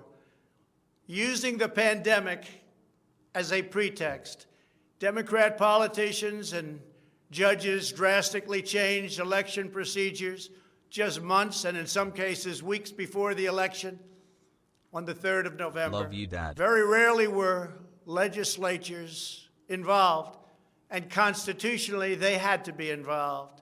But very, very rarely, and you'll see that as we continue to file our suits, it's constitutionally absolutely incorrect what took place, even from a legal standpoint. Many states, such as Nevada and California, sent millions of live ballots to every person on their voter rolls, whether those individuals had requested ballots or not, whether they were dead or alive. They got ballots. Other states, such as Minnesota, Michigan, and Wisconsin, instituted universal absentee balloting right in the middle of an election year, sending absentee ballot request forms to all voters on all rolls. It didn't matter who they were. This colossal expansion of mail-in voting opened the floodgates to massive fraud. It's a widely known fact that the voting rolls are packed with people who are not lawfully eligible to vote, including those who are deceased, have moved out of their state, and even are non-citizens of our country. Beyond this, the records are riddled with errors, wrong addresses, duplicate entries, and many other issues. This is not disputed. It has never been disputed. Dozens of counties in the key swing states have more registered voters on the rolls than they have voting-age citizens, including 67 counties in Michigan. This is so sad. It's not even like, I don't know. Someone is mad at me. They said, Hasan the Hun giving air to this madness because it's good content is a problem. Yeah, dude. Out of the 24,642 people that are watching me currently to laugh at fucking Donald Trump, you know, almost all of them now believe Donald Trump's fucking madness. Thank you. Stop platforming the American president is an incredible take that hasn't gone away in the past 4 years by fucking weirdo liberals. Like, stop platforming the president is so fucking funny, dude. It's such a fucking funny take. Like, dude, why are you platforming the president? Okay, man, I'll stop. All of this is evidence. In Wisconsin, the state's Board of Elections could not confirm the residency of more than 100,000 people, but repeatedly refused to remove those names from its voter rolls before the... It's funny how you tore down the former president of 8 years and just watched Donnie. Yeah, because I agree with him. No, I already responded to Lee's take. It was so bad. Public school teachers occasionally engage in predatory behavior like molesting kids. Imagine if in reaction to these isolated scandals, the far-right burned down schools, call for defunding, abolishing public education, leading GOP officials endorsed that movement. I said, Lee, this is a horrible argument that you can only believe if you think the service that police have historically provided is similar to educators for an overall good, or molestation was what teachers were trained to do as a part of their job with very little legal repercussions. Is Trump gonna lose finally? Do liberals just not watch anything Trump says in fear they'll be swayed? Yeah. Do you have camera evidence they have kids touched? Have you personally video captured it? Yeah, true. That's what... No. Was the kid asking for it? That's another good one. Was the kid asking for it? You know, that's the way that the defense brigade goes.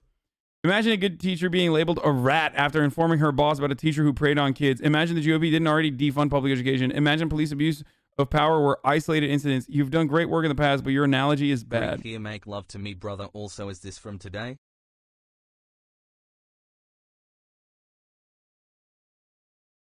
Yeah.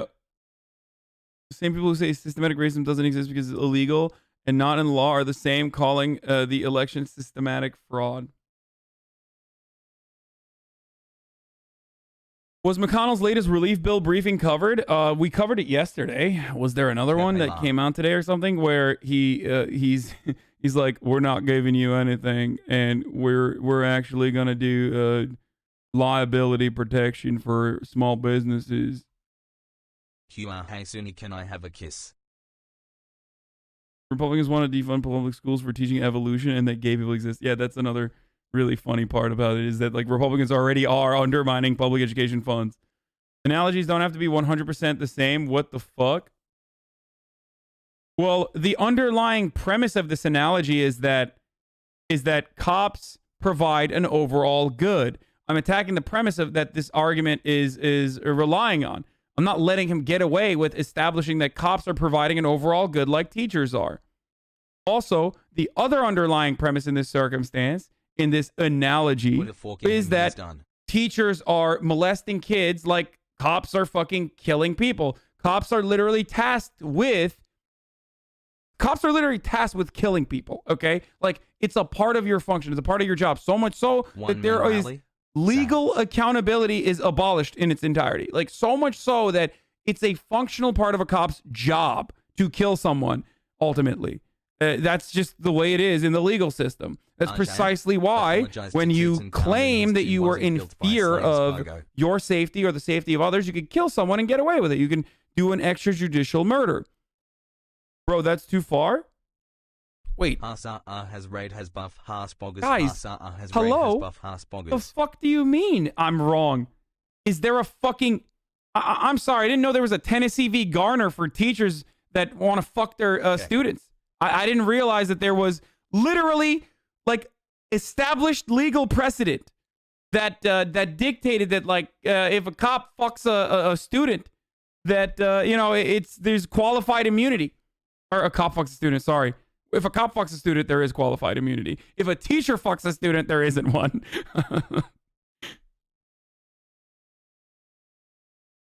Let's go. What the fuck, dude? Do you not understand? Like, you can't just make an analogy up. It's like, okay, here, I'll analogize this analogy. It's like me saying that, fuck, this is gonna frustrate people. This is gonna frustrate. This analogy doesn't work because the underlying premises are that both jobs are doing historically and in contemporary society a good, okay, for the benefit of civilization or overall for the benefit of society, and also that like the actions that are being taken are a part of the fucking training, and also on top of that, literally something that is shielded by law. Yeah.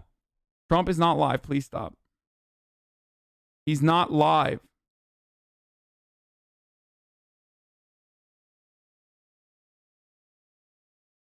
Dude, teachers are meant to uphold education and cops are meant to uphold educational beatings. You have this disgustingly mixed up, bro. What?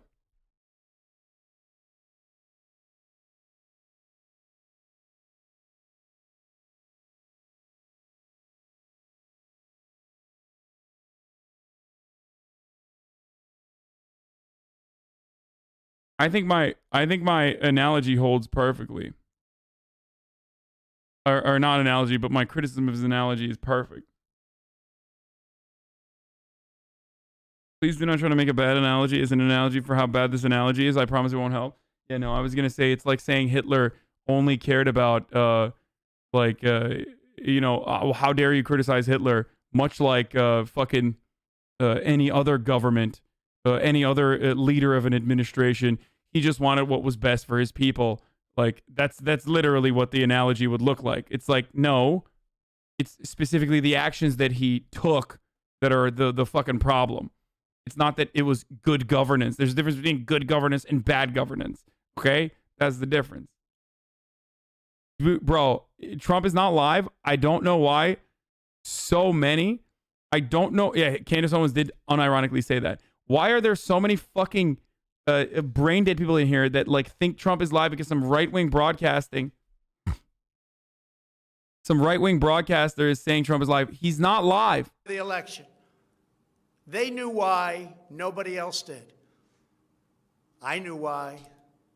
They're illegal voters. It is a travesty that in the year 2020, we do not have any means of verifying the eligibility of those who cast ballots in an election, and such an important election it is, or determining who they are, whether they live in the state, or whether they are even American citizens. We have no idea. We have in all swing states major infractions or outright fraud, which is far more in numbers or votes than we need to overturn the results of a state. In other words, in Wisconsin, as an example, where we were way up on election night, they ultimately had us miraculously losing by 20,000 votes. And I can show you right here that Wisconsin, we're leading by a lot. And then at 3:42 in the morning, there was this. It was a massive dump of votes. Mostly Biden, almost all Biden. And to this day, everyone's trying to figure out, where did it come from? But I went from leading by a lot to losing by a little. What? Bro, this is like, I don't know how to analogize this, because it's like if you're a kid, okay, and your fucking parents tell you like, don't go and touch that fucking pan because the pan is hot. My dad said to stop retweeting you. How do you think he'll react when I tell him I give you money too? He'll love it. It's like if you're a kid and your parents are like, don't touch the pan, it's hot. Okay, it'll hurt you. Hi, chat. And you're like, and then you make yourself believe that the pan is not hot. Okay? And then you finally touch the pan and your hand gets fucking fried and you're still like, no, it's not hot. It's not hot. Or that, oh, I don't know. I don't know why people were, like, you set it up. I fucked it up. I can't do analogies. I'm not doing analogies anymore. You are the reason why this outcome happened, okay? I must touch the pan. You are the reason why. You are the reason why the vote outcome looks like this. Because your administration undermined efforts to make sure that every fucking state, just like the state of Florida, would reveal results immediately. You are literally the reason. That is precisely why some of these states were not able to go out and fucking count the votes early. The reason why they weren't able to count early votes and then only reveal it on election night is the action of Republican legislatures. So he's the one who set it up so that there was this confusion. And now he's like, why is there this? And many people are confused by this. I'm confused by this. It's like, bitch, you did that. You're the one who did it. And that's right here. That's at 3:42 in the morning. That's Wisconsin. A terrible thing. Terrible, terrible thing. Guess what, bitch? You lost $3 million, even though he did raise apparently $150 million. $150 motherfucking million from idiots who thought that they were funding an honorable, justifiable cause. cause. I hate this dumb idiot. Why do you always watch him? Can you at least take your shirt off when you watch Trump clips, please? I want to continue to watch, but it's so cringe. Absolutely not. But we will have far more, many times Every more, time he says another word. than the 20,000 votes needed to overturn the state. If we are right about the fraud, Joe Biden can't be president. We're talking about hundreds of thousands of votes. We're talking about numbers like nobody has ever seen before. Just as an example, in certain states, we'll be down by, let's say, 7,000 votes. But we'll find later on 20,000, 50,000, 100,000, 200,000 discrepancies or fraudulent votes. And that includes votes that went through when they were not allowed to be seen by Republican poll watchers because the poll watchers were locked out of the building.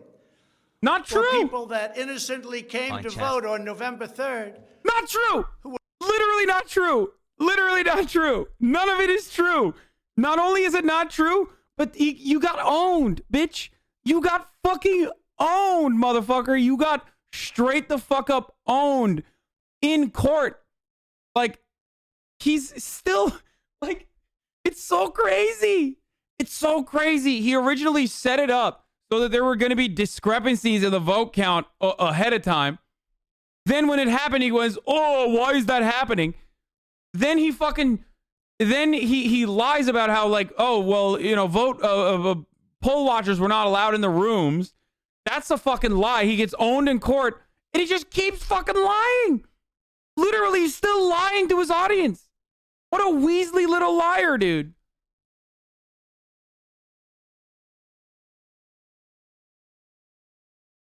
Still lying to his audience, dude.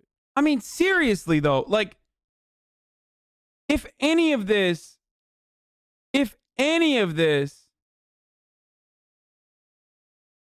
had any legs whatsoever, then at the very least, you can make an argument in a court of law, dude. They come from? Where did they We're go? all excited about their vote. They were happy. They were proud to be citizens of the United States of America. And they went up and they said, I'd like to vote. And they were told that they can't vote. I'm sorry, they were told. I'm sorry. You've already voted by mail-in ballot. Congratulations. We received a ballot, so you can no longer vote. They didn't know what to do. They had no one to complain to. Most just left and said, that's strange. But many people complained and complained vehemently.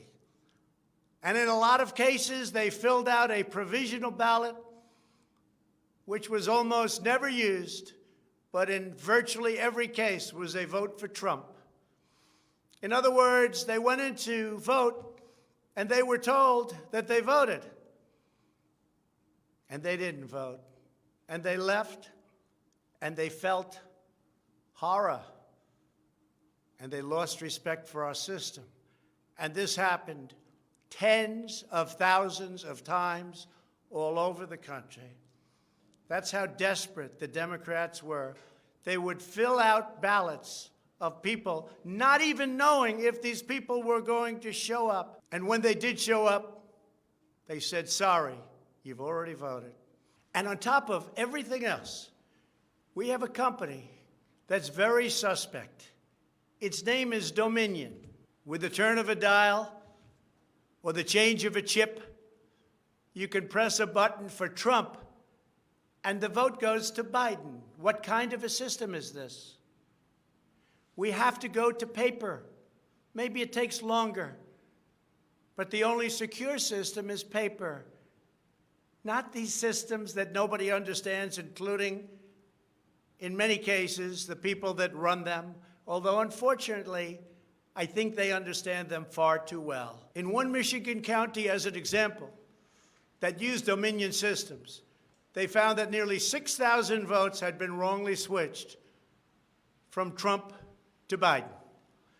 And this is just the tip of the iceberg. This is what we caught. How many didn't we catch? Are there hundreds of other examples throughout the country? Are there thousands? We just got lucky, and they called it a glitch. But we found numerous glitches that evening. 96% of the company's political donations went to Democrats, not surprisingly. And frankly, when you look at who's running the company, who's in charge, who owns it, which we don't know, where are the votes counted, which we think are counted in foreign countries, not in the United States, Dominion is a disaster. Election authorities in Texas have repeatedly blocked the deployment of Dominion systems due to concerns about security vulnerabilities and the potential for errors and outright fraud. Every district that uses Dominion systems must be carefully monitored and carefully investigated, but not only for the future. Right now, we're worried about the present and what went on with an election that we won without question. Dude, you gotta have a better argument, dude. This is so sad. Listen, if your fucking entire argument revolves around basically repeating the talking points of the fucking psychotic lawyer that you very publicly distanced yourself from just a week ago, then you're fucking losing, dude. It's so, I mean, not only did you fucking lose the election, but you're losing the argument.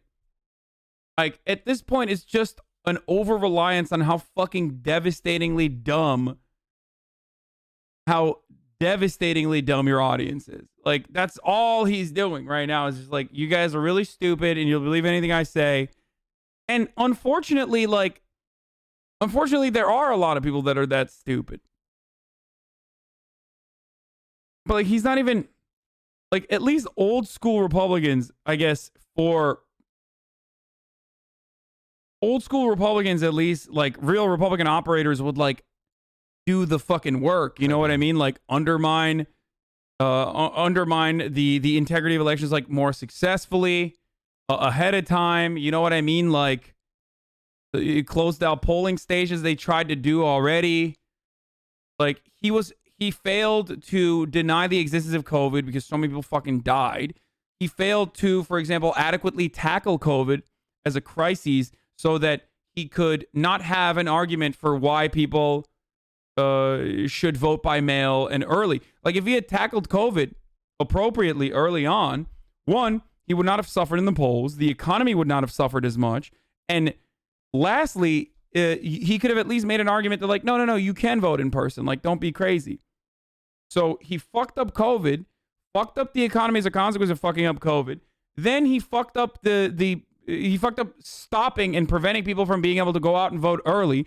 All he ended up doing was make his own audience, make his own fucking stands, not take advantage of early voting, which deterred voting for him. So he fucked himself over. Okay? And because the states in which he was supposed to at least like win or come close to winning were not, the margins there were so wide that like he can't even fucking establish an argument. So now he's just like repeating the same talking points of his own line of defense, his own fucking legal argument that he personally believes is fucking silly. Under my lead, the Republicans won almost every state house in the United States, which they weren't expected to do. We won up to 16 seats in the House. The number. Okay. Why? Like, easy questions to always ask your Republican friends. It doesn't really matter. They're gonna say, oh, because they're like bad at cheating. But like, why is it that Democrats would fuck themselves over if they're literally fucking cheating to win the presidency, why would they not fucking win the House by the wide margin they were predicted to win, and also win the Senate seats they were predicted to win? Why would they fucking put an upset there? If Dominion voters, if the Dominion voting systems were so easily fucked over, then why didn't Hillary Clinton, who apparently cheated in the primaries, beyond like, you know, getting beyond collaborating with the DNC and collaborating with the media, but if she was cheating in the primaries and she had the capability of cheating in the general, why did she lose? Because if you get 100% on your test, that's sus. Yeah, but it's a failing grade to win the presidency, but not the fucking Senate. Like, you think, why didn't they just win the Senate? Why didn't they win the Senate in places where they fucking won?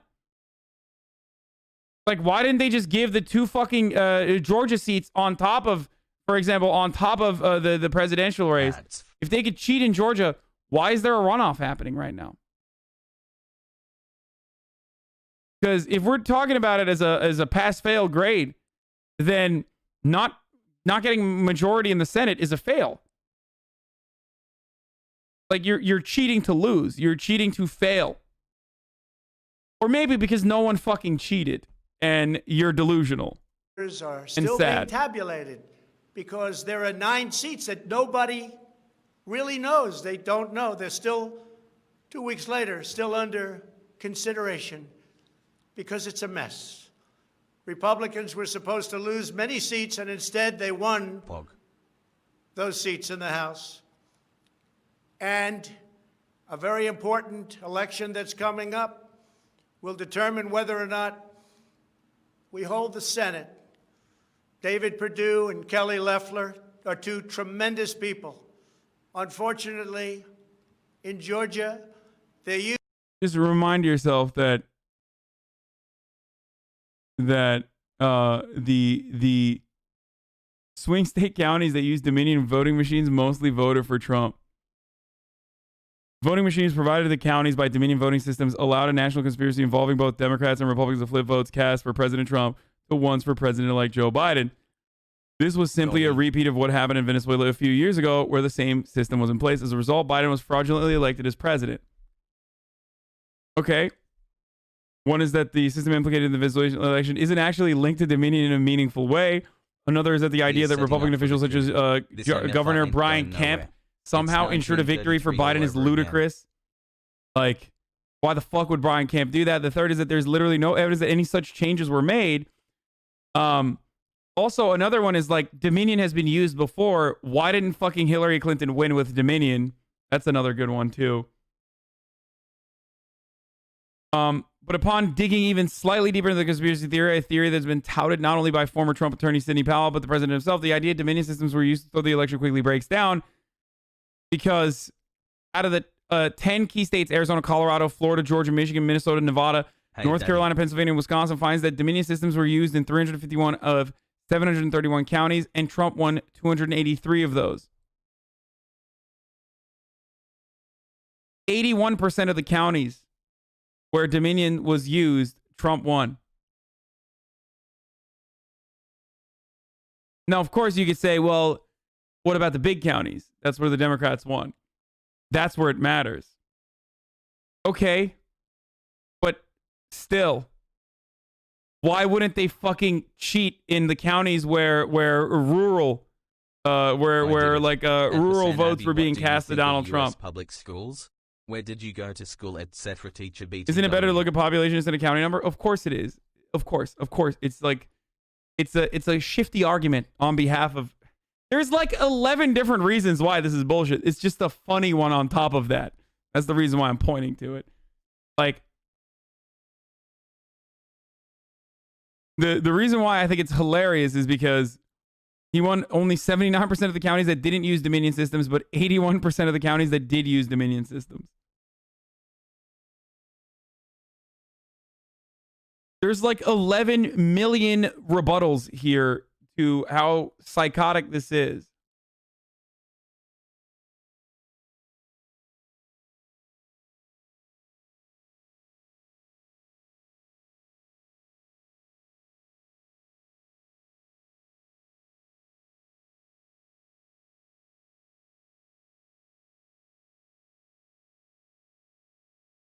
Sorry, hold on. I'm like debating. Leaf Hong in the DMs. Okay. Using the same horrible Dominion system. And it's already been out that hundreds of thousands, think of it, hundreds of thousands of absentee ballots have been requested. You check it out, who's requesting those ballots. The difference is it's one state and we will have our eyes on it like nobody's ever watched anything before because we have to win those 2 Senate seats. The tremendous success we had in the House of Representatives and the tremendous success we've had so far in the Senate, unexpected success all over the country and right here in Washington. It is statistically impossible that the person, me, that led the charge, lost. The greatest pollsters, the real pollsters, not the ones that had us down come on. I can't leave on that one. It's impossible for the greatest person who's ever existed, me. It was impossible for me to lose. 17 points in Wisconsin when we actually won. Well, the ones that had us down 4 or 5 points in Florida and we won by many points. Or had us even and down in Texas and we won by a lot. Not those pollsters, but real pollsters. Pollsters that are fair and honest said we can't understand a thing like this. It's never happened before. You led the country to victory, and you were the only one that was lost. It's not possible. The Speaker of the House of a certain state said, "Sir, I expected to lose my seat, and instead, because of you and because of that incredible charge and all of those rallies, we had a tremendous victory, and everybody knows it. You were much more popular than me, sir, except I got many more votes than you did. And it's impossible that that happened. There is something wrong. I'll tell you what's wrong. Voter fraud. Here's an example. This is Michigan. At 6:31 in the morning, a vote dump of 149,772 votes came in unexpectedly. We were winning by a lot. That batch was received in horror. Nobody knows anything about it. By the way, there's your line. This is one of many. Here's what is normal. And all of a sudden, look at that. This is normal. Normal. Look, even here. Normal. And then boom, all of a sudden, I go from winning by a lot so good to losing. Look at that. A tight race.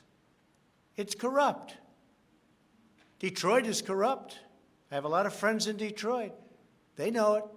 But Detroit is totally corrupt. Look at this. Look at this.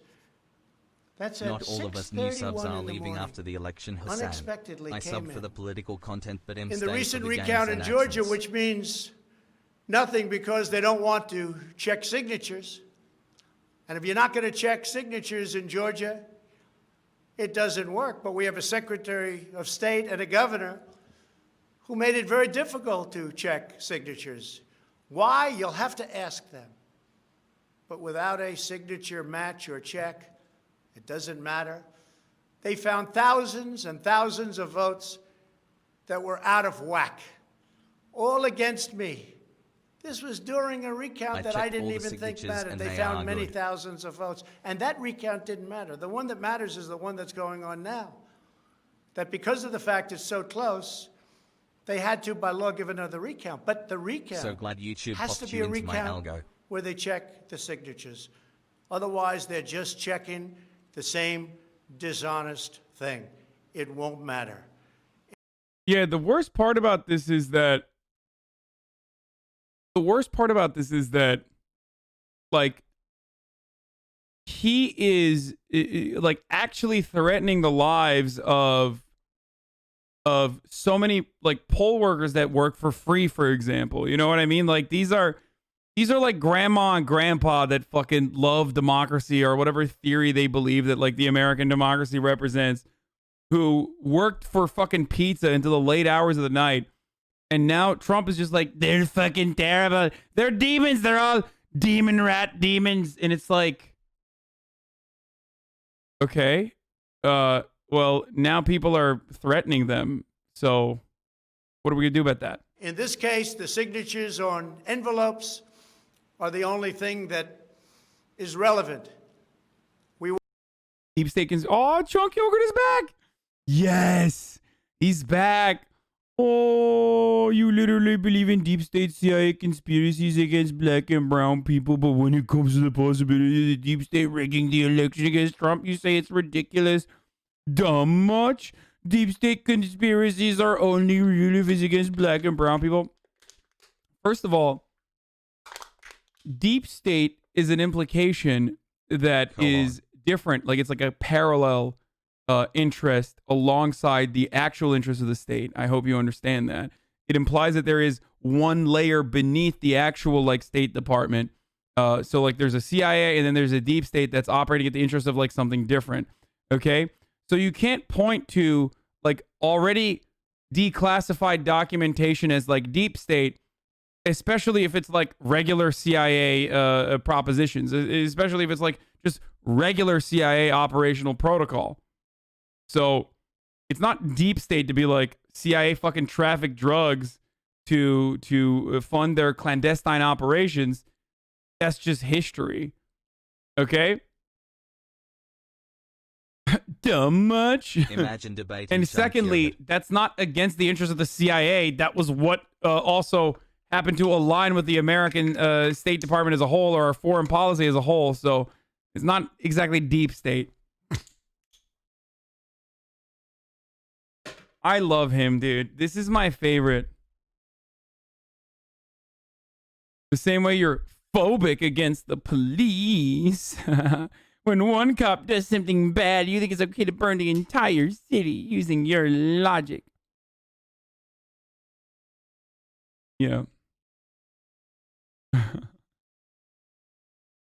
have to drop out of my first semester of school financial aid, not cover all the way. Wait, why? Hey, Hasan, Gamer who flew for killer great drones with the content. U.S. Army. I don't want to fucking watch that. Yeah, I'm copophobic, baby. We'll compare the signature on the envelope to the signatures from past elections, and we Justifying will destroying find poor families' that livelihoods many and looting them through thousands riots is exactly what I of would people expect from a guy who says signed America these ballots deserves illegally. 9/11. The Democrats had this election rigged right from the beginning. Wait, justifying destroying poor families' livelihoods and looting them through riots is exactly what I would expect. Wait, what? Are we just like making up stuff about me now? What else you got? At least the least you could do is just like make up fun stuff or cool stuff. Like, why stop there? Be like, I'm the one who's looting families. You know what I mean? Like, thank you for your $5 donation, by the way. But if you're gonna make stuff up, why would you just say like I'm justifying destroying poor families' livelihoods and looting them through riots? Just say like I am rioting and also looting poor families and destroying their fucking property. They used the pandemic, sometimes referred to as the China virus. 4 months. Anyone who bought Cyberpunk 2077 from Best Buy got the game already? Wait, what? What the fuck did you just say? Tom Pendragon, I said your name on stream. HasanAbi knows Aikido and beat up Mike Pence in high school. Yeah, just like make some fun stuff up. Where it originated, as an excuse to mail out tens of... Wait, you got it 7 days early? There's no way. There's no way. Really? There's a bunch of Trump's dog shit on himself I every get what morning. Chunk Yogurt is saying. You don't think the CIA deep state will use rigging tactics against future American leftists in elections? You seriously don't think the CIA will rig an election against an anti-imperialist that threatens the CIA? Wait, you think the CIA rigged an election against Donald Trump because he's an anti-imperialist? And like anti-CIA or something? Are you fucking stupid? No, that's a tanky TX Capital.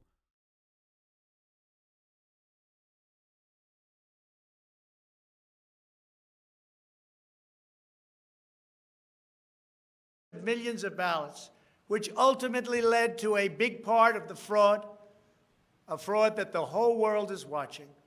And there is no one happier right now 6 votes. than Love China. your stream. Hasan would love to Many do a people portrait of you, received bruh. 2, 3, and 4 ballots. They were sent to dead people by the thousands. In fact, dead people, and we have many examples, filled out ballots, made applications, and then voted, which is even worse. In other words, dead people went through a process. Some have been dead for 25 years. Millions of votes were cast illegally in the swing states alone. And if that's the case, the results of the individual swing states must be These zombies hate overturned Trump, Saj. and overturned immediately. Some people say that's too far out. That's too harsh. Well, does that mean we take a president and we've just elected a president where the votes were fraudulent? No, it means you have to turn over the election. And everybody knows, without going much further, and they've seen the evidence, but they don't want to talk about it, what a disaster this election was, a total catastrophe. But we're going to show it, and hopefully the courts in particular, the Supreme Court of the United States will see it, and respectfully, hopefully they will do what's right for our country, because our country cannot live with this kind of an election. We could say, let's go on to the next one. But no, we have to look also at our past. We can't let this happen. Maybe you'll have a revote, but I don't think that's appropriate. When those votes are corrupt, when they're irregular, when they get caught, they're terminated. And I very easily win. In all states, I very easily win these swing states. Just like I won them at 10 o'clock in the evening of the election. So we're not. But at 10 o'clock, he didn't win the election. This is the funniest part of the lie. Is that, like, he hadn't even won the election at 10 o'clock. Like, he had not won anything at that point. He won at 10:62 p.m. Bro, his own attorney general, who is like Mr. American Fascism, okay? Like Mr. Unitary Executive, like grossly, who has dedicated his entire life to solidifying the power and expanding the power to presidency. A guy who literally wants to make America a fascist, like a presidential autocratic dictatorship, Bill Barr, he himself was like, yeah, no one, our investigation came up with zero Love you, Hasan. Thank you evidence, for all you do. or not enough evidence that there was there is to dispute the fucking outcome of these, to dispute the outcome of these why do I see ads? These elections?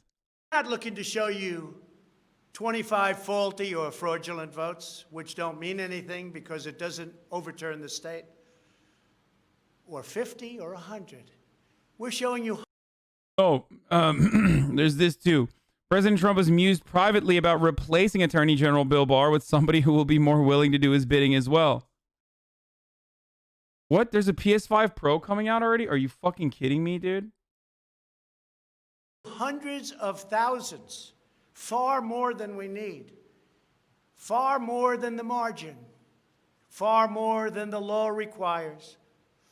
We can show many times what is necessary to win the state. The media knows this, but they don't want to report it. Barr was the Lewinsky In fact, dragon. they Yeah, just so people know, the 1/1/1900 birthday is used as a placeholder for tabulation until birthday is added accurately in the record, which is common practice. Many people think this means that dead people voted. Yeah, I know. We've talked about it like 11 times since then. I didn't know about it either. Originally, I was like, I thought that was suspicious too, and you guys immediately told me. Well, I assumed that it was like a placeholder or some shit, but outright refuse to even cover it because they know the result if they do. Even what I'm saying. Wait, So Chunk Yoga says, you sure would believe that the CIA would rig the election against Bernie, but you would sit here calling Trump and his supporters crazy for believing the same? Yeah. Because Donald Trump is a regular Republican. Why would the CIA rig the election again? Like, if you were to tell me that Donald Trump has like a radical point of view that is so different that it undermines the interest of like American institutions, or that it undermines like the CIA's agenda or something like that. Like, if you had a take like that, then you could win me over a little bit. Like, do I think that in the future a potential leftist movement could be absolutely stopped by our own intelligence communities? Yes, I do. I do believe that. I mean, we know that COINTELPRO is real. It's not like a fucking fake thing. The intelligence communities have routinely tried to subvert radical leftist activism. Now, the difference is, at that same time, they were also among the ranks of the KKK, for example, and yet they just couldn't get themselves to do the same treatment to the KKK as they did to like Fred Hampton or the Black Panthers or numerous other black figures and black movements. The reason for why that is the case, of course, is that because KKK is a white supremacist organization and therefore does not undermine the interest or the status quo. They undermine the interest of the American government or the status quo. After all, we live in a white supremacist country, right? And the same argument exists for Donald Trump. It's not like Donald Trump was or did anything that would threaten the legitimacy of these institutions or the interests of these institutions. He can threaten the legitimacy of them, but he can't exactly fucking change these institutions. He didn't want to. He was just doing exactly what any other Republican would do. So why the fuck would they try to... Love you, Hasan. Thank you for radicalizing me, Pogo. Dude, I can't believe that they got their fucking Cyberpunk Game Collector's Edition. I'm losing my mind. I'm losing my fucking mind. Is this real?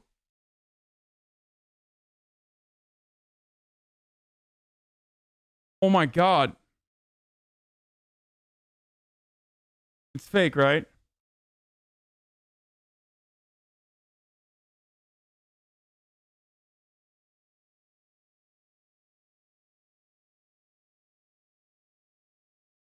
Now. I'm not attacking the state, just trying to understand what you're saying. Do you think that the 2016 primary was rigged like how Trump is saying? No. The DNC is a private institution. You don't have to have a fair and free election regardless. But do I think that the DNC actually rigged votes against Bernie Sanders? Fuck no. Just like they didn't do it in 2020 either. The only thing that they did was undermine Bernie Sanders by way of utilizing the media, the fourth estate that specifically is there to uphold the status quo, just like the fucking CIA is. They didn't like change fucking votes. No, Bernie lost because less people voted for him than voted for Joe Biden in these states.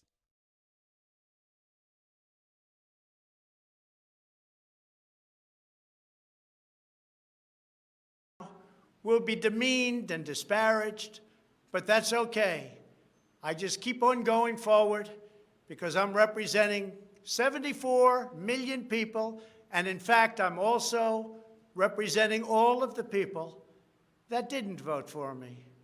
The mail-in voting scam is the latest part of their 4-year effort to overturn the results of the 2016 election. And it's... Oh, this was 10 days ago, man.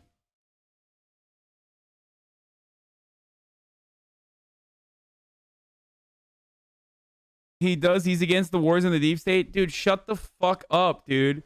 He's not against the wars, you fucking dipshit.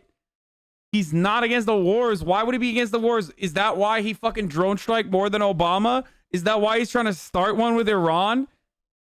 Really? Because he's against the wars that he's like literally trying to fucking start a new one with Iran on his way out?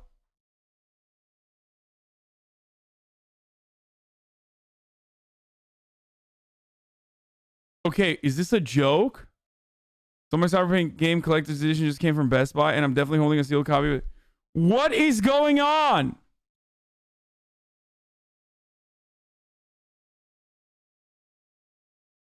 Are you fucking kidding me? Am I the only person who doesn't have cyber? Oh my god! Ah! Ah! Ah! You can't stream it anyway. I know, but I would maybe turn off the stream a little bit just to like, just to fuck around, you know? He's literally in the game too. He would never. I don't think he would fuck himself over like that. But easy there, King. Bebela, Nevada 2016 and DNC 2016 convention.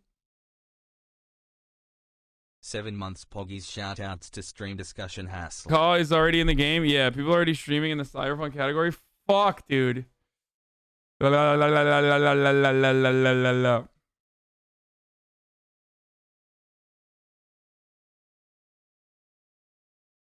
Best Buy couldn't keep up with the delays, so they just sent out their orders, I'm assuming. Fuck.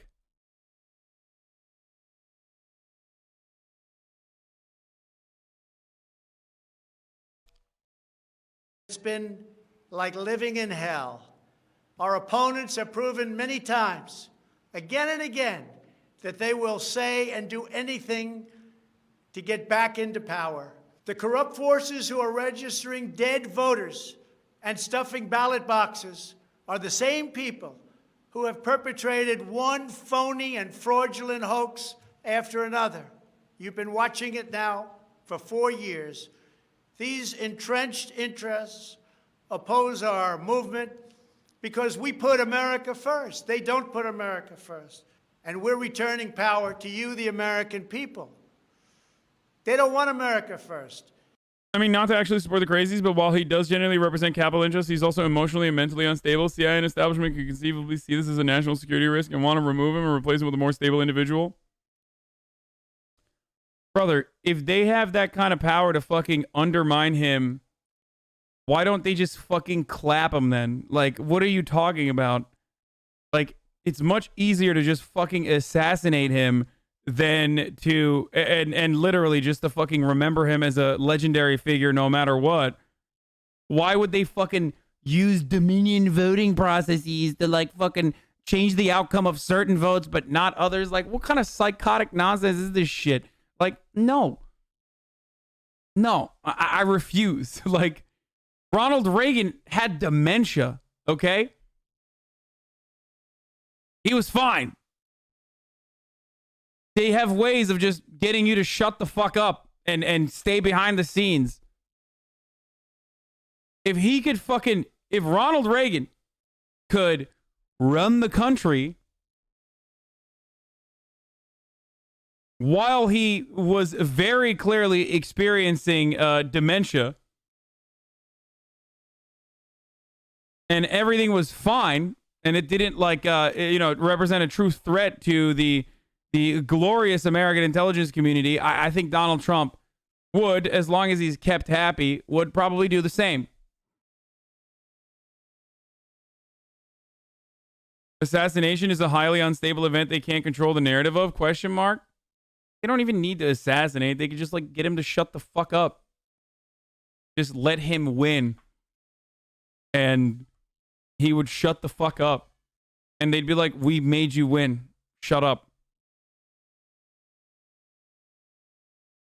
Making Trump a martyr would be far, far worse. No, the fuck it wouldn't. Donald Trump is a regular Republican. That's why I'm so confident that like they wouldn't need to do any of that shit. Because he's a regular Republican. Ultimately, every single thing that he did, every single thing that they fucking, every single thing that his administration did is just regular Republican shit. You are delusional to think otherwise because you consume too much fucking news. The actual policies of the Trump administration are just textbook Republican, but more successful, if you will, if we're going to be honest.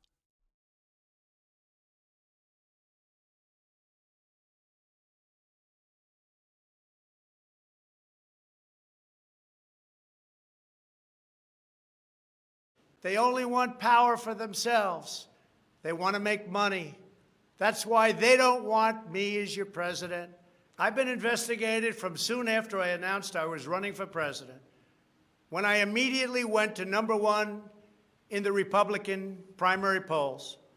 The investigations never stopped. They went on for 4 years. And I won them all. I beat them all. Russia, Russia, Russia. The impeachment hoax. Like, CIA is so fucking good at rigging elections, but they can't control the fucking narrative, dude. Like, they can't even get him to shut the fuck up. Like, they rigged the election against the guy. Like, he would have to also... Oh, God, this is so fucking dumb. Like, it's so dumb that, like, I have to think about it more to, like, accurately address it. Because it's one of those takes where you're like, you haven't been hit with that before, where you're like, oh my God, like what? You think the CIA would fucking rig an election against Donald Trump? Like, how would they even have the power to do so? But let's say they have the power to do so. If they have that kind of power, why wouldn't they do something different?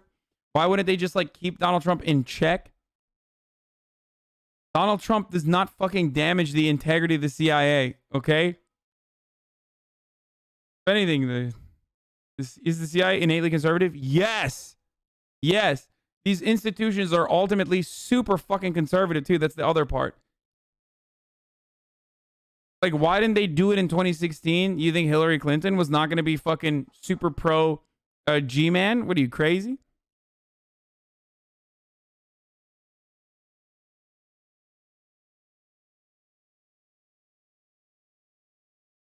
Yeah. Also, they couldn't even rig the Bolivian election, so I think the CIA is a little... They're no longer as competent as they once were. So maybe that's why they failed to rig the election.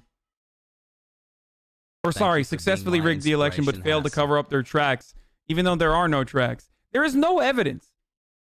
That's the other part. What am I doing? Why am I even taking this seriously when there's literally no fucking evidence, dude? God damn. This is the problem with like fucking insane takes where you're like,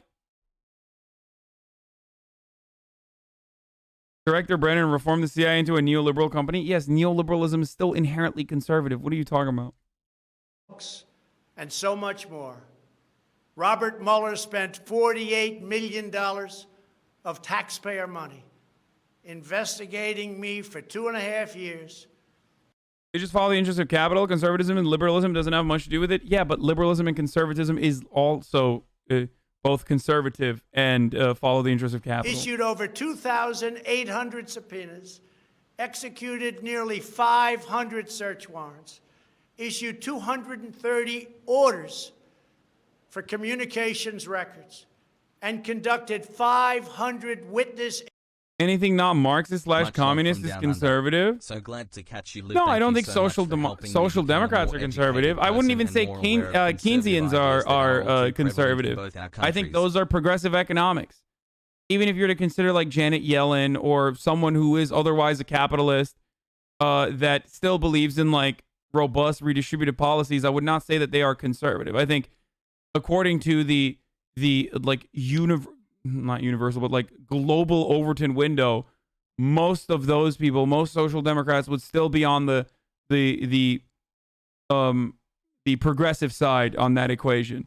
But liberals range from fucking like center right all the way to the far right. Like it still revolves around the fucking defense of private property, capital gains, like protecting that order. Interviews, all looking to take me down. Also, ad time. I'm running it right now. No collusion in the... By the way, if you would like an ad-free broadcasting experience, all you need to do is subscribe. You can subscribe for free with your Twitch Prime. Go ahead, try it out. There's a link right on there, right on my head, right here somewhere on the fucking page where you could just like, boop, click on it, and then you subscribe for free with your Twitch Prime. You connect your Amazon Prime account to your Twitch Prime account, or you can connect, and this is the best one, your mom or your wife's Amazon Prime account to your Twitch Prime account, or rather, your wife's boyfriend's Amazon Prime account. Especially if your wife's boyfriend is a fucking is a chud, then you know he's gonna hate that you're using their Amazon Prime, connecting it to your Twitch Prime, and then using it on me. Here's the ad.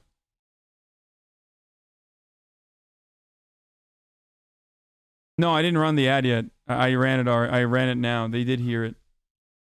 The end. None whatsoever. Senator Marco Rubio, the head of the Senate Intelligence Committee, stated the committee found no evidence that then candidate Donald Trump or his campaign colluded with the Russian government. And I thank Senator Rubio for that statement. Now I hear that these same people that failed to get me in Washington have sent every piece of information to New York so that they can try to get me there. It's all been gone over and over again. For $48 million, you go through tax returns, you go through everything. The New York Attorney General, who recently ran for office, campaigned without knowing me, stating, we will join with law enforcement and other attorneys general across this nation in removing this president from office. I never met her. It's important that everybody understand, she said, that the days of Donald Trump are coming to an end. And all it's been is a big investigation in Washington and New York and any place else that can investigate, because that's what they want to do. They want to take not me, but us down. And we can never let them do that. Everything's been looked at. A friend of mine who's very smart said, you've probably seen more than anybody else. You've probably been investigated more than anybody else. And for you to come out with a clean bill of health makes you probably the cleanest person in this country. Some people in this administration, but fortunately not all, have been beaten down and disparaged. They just disappeared. Nobody knows what happened to them. Why aren't they active? Why aren't they involved? There's so much to be involved in. The corruption is so rampant. They just couldn't take it anymore. They were threatened by Democrats with impeachment, and horrible things were said about them, and they're good people. Even recently, the head of the GSA was hounded and harassed, as she reported, like she has never been before. What can I say? We caught Comey cold. We caught McCabe cold. We caught them all. We're still waiting for a report. What is that? Comey? We got Comey? Yeah. Oh yeah. Comey is not only a Republican, but also a Republican who helped Donald Trump. If there is a singular entity that you can absolutely point to that had a profound impact, it's James motherfucking Comey. Okay? Like, as far as the election goes, as far as 2016 goes, like, people talk about like Russia or numerous other reasons. Like, of course, it's multivariate. There's so many different reasons, but there is one reason that like literally just stands as an outlier, and that is Jim Comey's second letter.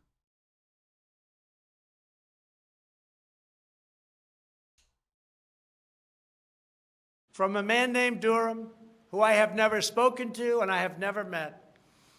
They can go after me before the election as much as they want. But unfortunately, Mr. Durham didn't want to go after these people or have anything to do with going after them before the election. So who knows if he is ever going to even do a report. But if you look at the lies and the leaks and the illegal acts and behavior done by so many people in their desire to hurt the President of the United States, here we go, BB. Something should happen.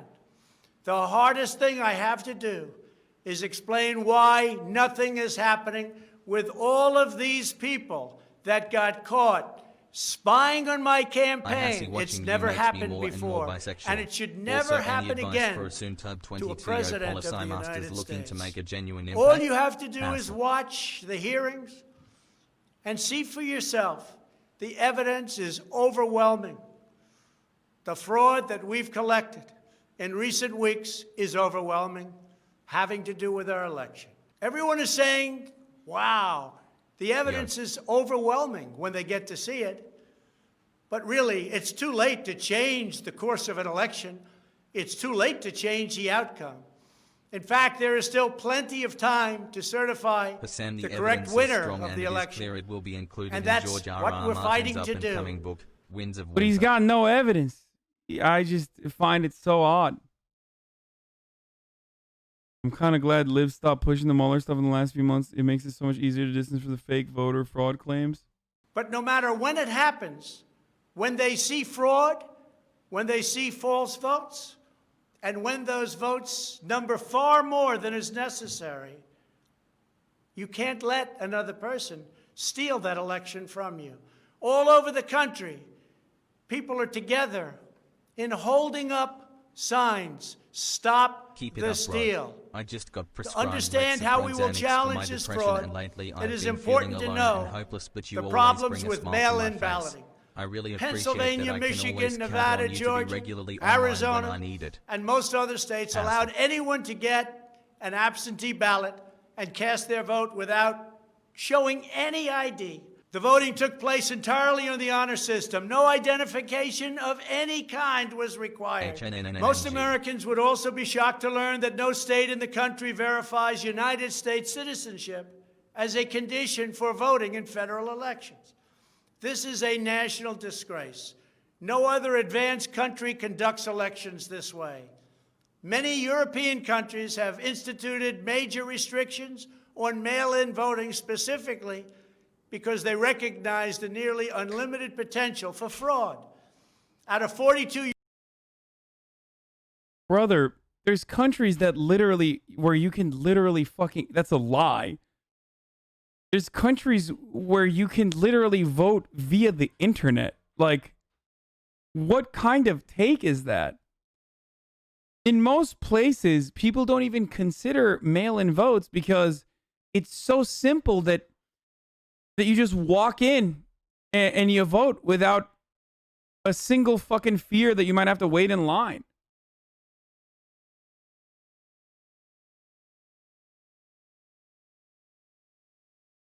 I live in Germany and everyone who's 18 plus gets a ballot, which you can mail. Yeah. What country is he talking about, dude?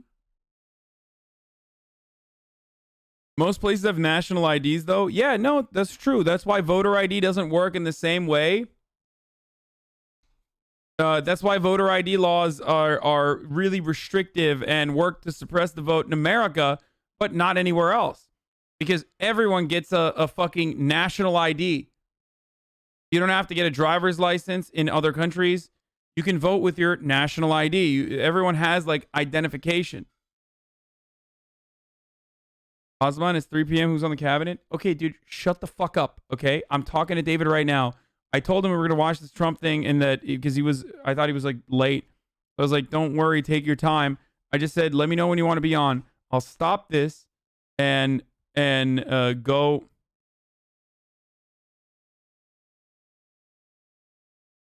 Why isn't this fucking working? Chatterino's broken. I will stop the video and go into I'll stop the video and have the conversation with David about cabinet picks and stuff like that in a second if he's down to come on right now. God damn, dude. Chill. You have converted me from a reactionary. Broken. We talked about Gabrielle Sterling? No. European nations, all but 2, prohibit absentee ballots entirely for people who reside inside the country, or else they require those who need absentee ballots to show a very, very powerful... Who did you vote for in 2016? Hillary Rodham Clinton. That's who. Powerful ID. Throughout the Democrat effort... Stop spreading propaganda, you brainwashed fuck. I think you're talking to Donald Trump, right? Not me. Dramatically expand mail-in voting. The Democrat Party leaders were also feverishly working to block measures designed to protect against fraud, such as signature verification, residency verification, or voter ID. And citizenship confirmation was almost unthought of, that we should ask for it. Can you believe this? These are not the actions of people who want fair elections. These are the actions of people who want to steal elections, who are willing to create fraud.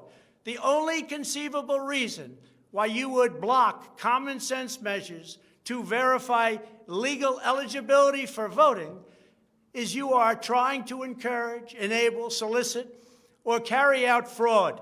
It is Again, at the heart of his argument lies this understanding that all votes that were cast for a Democrat is illegal, and all votes that were cast for a Republican were legal votes.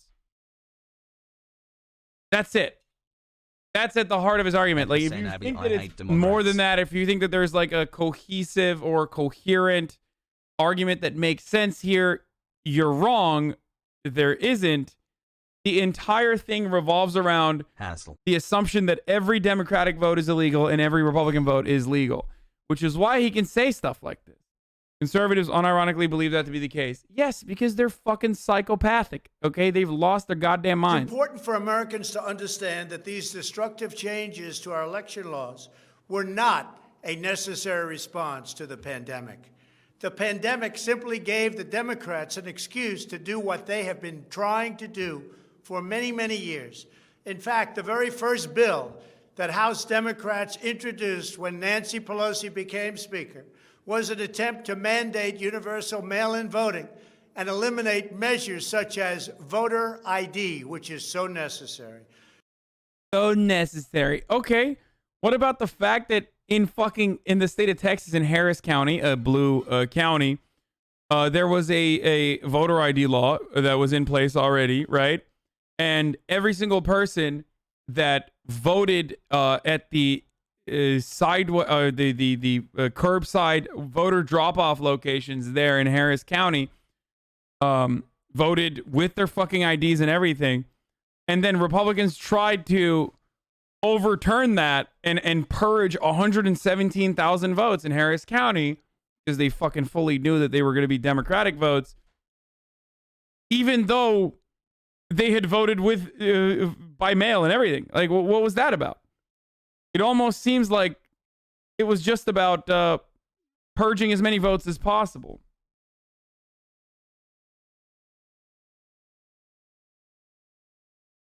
Dramatically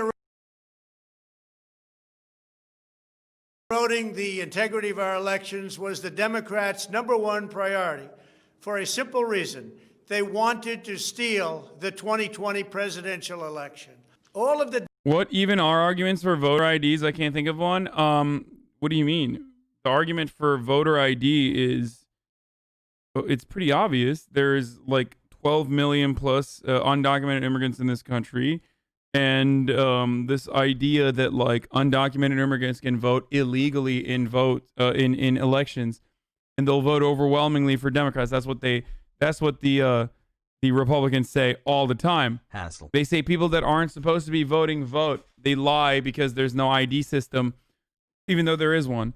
They lie, and people that like vote twice sometimes in different places and stuff like that. Yet whenever people do that, like, they just make up a false notion of voter fraud that does not exist to justify voter suppression in the form of voter IDs, which is very real and very damaging.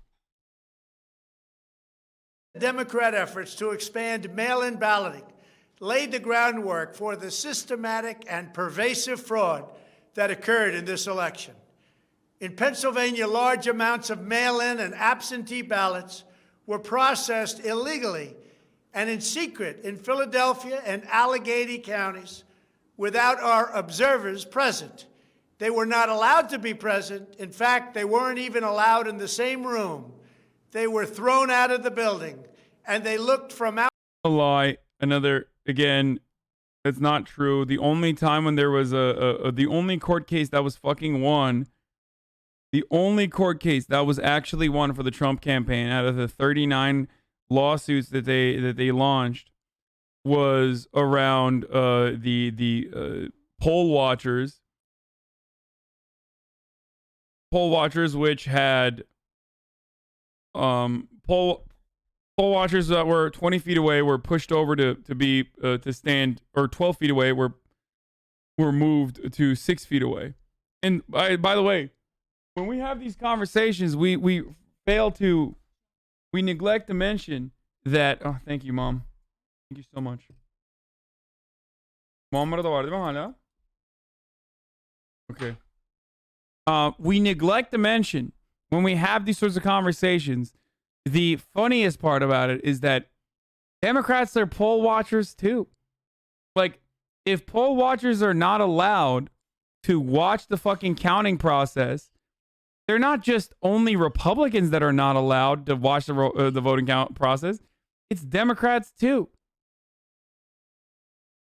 But that's something that never gets talked about, by the way. That's just like, the implication is that everything in the system is designed to favor Democrats when it's literally the opposite. But the implication is that, like, all of these problems happen to fucking impact Republicans and not necessarily Democrats.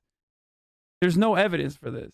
Like, if voter fraud does happen, we know that Democrats and Republicans are both capable of doing it. Outside. As a matter of fact, most of the high-profile cases are literally Republicans, like, that have done voter fraud.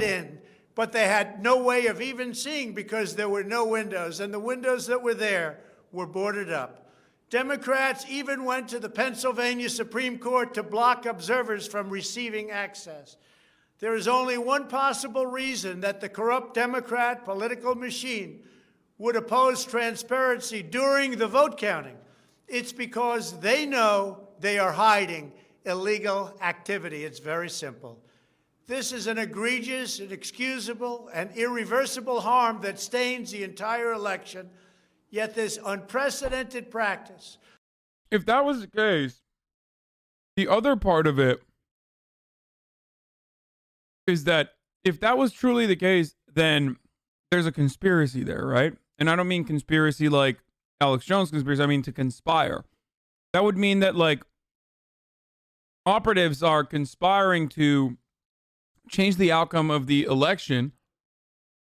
So that would be where your investigation should be directed at in your Department of Justice. And yet, no such evidence ever presented itself on this matter.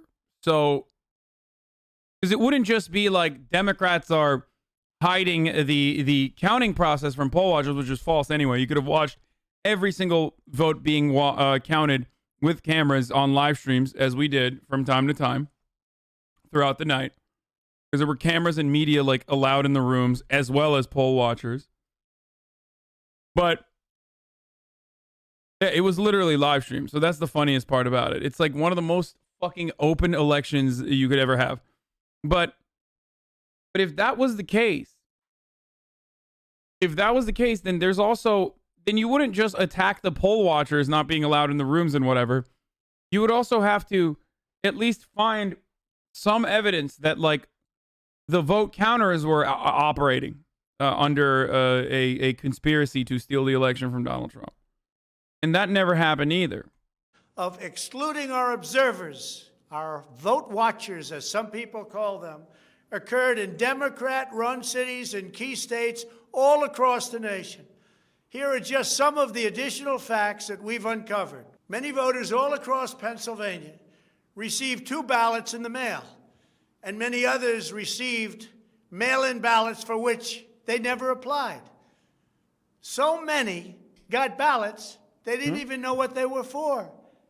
And again, so many received more than 1 ballot, in some cases more than 2 ballots. And they happened to be, for the most part, Democrats. In Fayette County, Pennsylvania, multiple voters received ballots that were already filled out. They didn't know what happened. In Montgomery County, Pennsylvania, a poll watcher overheard unregistered voters being told to return later to try to vote under a different name. Tens of thousands of voters across Pennsylvania were treated differently based on whether they were Republicans or Democrats. Voters who submitted flawed ballots and some... How would you know? Again, the funniest part about it is, how do you know someone's a Democrat or a Republican? Like, how? Like, he says this, right? And it's like, how do you know, though? Because it's considered electioneering to wear, like, a MAGA hat or anything like that. And a poll watcher, or sorry, someone at the polling station has every legal right and responsibility to say you have to leave and take your shirt off and come back when you don't have a fucking Trump gear on. Which is why people don't wear that shit to go out and vote. So how would they know someone is a fucking... Like, how would they know someone's a fucking Trump supporter versus not? Voting records are public, so is party affiliation. First of all, hella Republicans are independent, so you're wrong. Secondly, voting records are public, but there is no fucking face to the name, dumbass.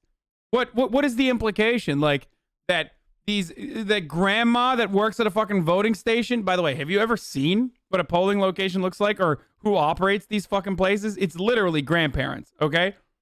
So, grandma went on fucking Facebook and put a face to the name of every single person that voted Republican just with the hopes that, like, if they're in her county, they could say, hey, I know you. I recognize you, Sonny. You're a Republican. Get out of here. Are you fucking dumb? This is such an idiotic take.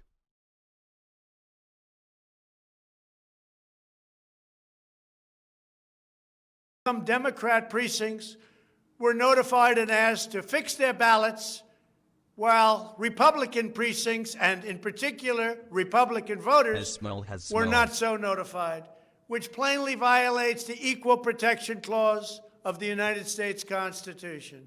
If you are a Democrat, we're going to fix up your ballot, make sure it's perfect. If you are a Republican, don't even talk about it. In Michigan, a career employee of the city of Detroit witnessed city workers coaching voters to vote straight Democrat while accompanying them to watch who they were voting for, violating the law and the sanctity of the secret ballot. You can't do that. The same worker says she was instructed not to ask for any ID and not to attempt to validate any signatures. She was also told to illegally backdate ballots, many, many ballots, received after the deadline. This is something that is so unconstitutional. And she estimates that thousands and thousands of ballots were improperly backdated by her and many others. Other witnesses in Detroit also saw election officials counting batches of the same ballots many times, as well as illegally duplicating ballots. One observer testified to seeing boxes and boxes. The funniest part is, like, the funniest part of this process, again, is that they have all this evidence, right? The same people that advocated for these talking points are now getting fired. Trump thinks that they're, like, undermining his position. They're then taking this evidence to a court, and it's just getting owned over and over again. Who is it getting owned by? Oh, judges, right? Activist judges, activist judges. Activist judges that are what? A part of the Federalist Society? Activist judges that are literally activists for the conservative Republican Party? Like, the judges that are throwing out these fucking election lawsuits are fucking Republican. They're Trump appointees half the fucking time. Why? Why are they now a part of the fucking collusion? The hilarity of this entire process is that, like, listen, if your belief system implies that there were so many people in positions of power that fucking despise Donald Trump so much that they would risk their lives, their livelihood, and their freedom to cheat on behalf of the Democratic Party, that even Donald Trump's own court appointees would cheat against him, then maybe he was really unlikable. You know what I mean? Like, if fucking conservative judges themselves are a part of the fucking scandal then maybe he's so disliked that, you know, he lost the election fair and square. So even in the world that, like, every fucking facet, every institution is, like, fighting against Donald Trump. Poo-poo. Like, even in that worldview, even in that fucking magical thinking, there's still the underlying assumption that, like, everyone hates Donald Trump. Of ballots, all bearing the same signature. Another observer in Detroit gave sworn testimony that he saw countless invalid ballots that did not belong to properly registered voters, and then witnessed election workers in Wayne County entering fake birth dates into the system in order to illegally count them. Witnesses have signed sworn affidavits. In other words, you go to jail if you lie, testifying that after election officials announced the last absentee votes had been received, a batch of tens of thousands of ballots arrived, many without envelopes, all voting for Democrats. In Wisconsin, a record number of voters were categorized as indefinitely confined, a status reserved for severely disabled individuals, also for the elderly, that allow them to vote without showing ID. Sir, that's ableist. Last year, approximately 70,000 people claimed this status statewide. This year, the number miraculously was nearly 250,000 voters after election officials in Milwaukee and Dane counties, a couple of the most corrupt political places in our country, urged citizens to improperly register under this status. And register they did in levels that don't exist. In Wisconsin, there are approximately 70,000 absentee ballots that do not have matching ballot applications as required by law. In Georgia, it's such a perfect narrative, too, because, like,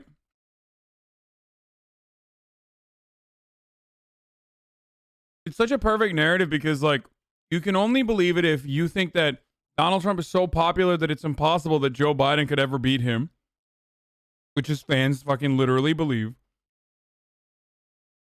That every single person is fighting against him because he's doing the right thing, which his fans literally believe. And lastly, that there wasn't like a world-changing event that we are all currently still experiencing that made it so that there were, you know, vote-by-mail processes put in place, which is COVID, and they literally don't believe that it's a real thing. So it's a perfect fucking mixture, and that's why so many people still fucking believe that Donald Trump is right. If you deny the existence of COVID and you think it's fucking fake news, you think Donald Trump is the second coming of Jesus Christ, and you cannot fathom how he could lose to a fucking loser like Joe Biden. That food looks hella dank, son. Then, of course, and that you think everyone hates him, especially the media, because he's doing the right things for you, then of course you're going to believe him. 9 observers have testified to seeing countless irregular ballots without the creases or typical markings indicating that the ballots did not arrive in envelopes as required. A poll watcher in Fulton County estimated that approximately 98% of the large number of unusually pristine ballots that she witnessed were for Biden. A highly unusual number. In addition, thousands of uncounted ballots were discovered in Floyd, Fayette, and Walton counties weeks after the election. And these ballots were mostly from Trump voters. They weren't counted. They were from Trump voters. In Detroit, everybody saw the tremendous conflict and the horrible way that the 2 Republican canvassers were treated, so horribly, because they wouldn't vote when they saw that 71% of the precincts didn't balance. A month to keep it up. And also, wait, what? There were more votes than there were voters. Think of that. You had more votes than you had voters. That's an easy one to figure. He looks and by screen-screened. the thousands. In Arizona, in-person voters whose ballots produced error messages from tabulation machines. First of all, Weird edit? Yeah, there's some weird ass edits. There's always there's always discrepancies in the final tally. Like there's always discrepancies in the final tally of like how many people they counted. Always. The problem is, thank you for doing what's the what fucking you do, number? Okay? What's the number? Like, is it 12 votes? Or is it 100,000 votes? If fucking 40 people extra seemingly voted, that doesn't even mean that there's like 40 extra illegal voters there. It just means that somewhere along the process, maybe someone who wasn't registered to vote or someone who was registered to vote elsewhere was able to vote there. Like, yo, that's crazy. It is 46 minutes long. It's not that crazy if you know how fucking he operates. You know how Trump operates, then it's not that crazy. Okay, I'm going to have David coming on in 5 minutes. Were told to press a button that resulted in their votes not being counted.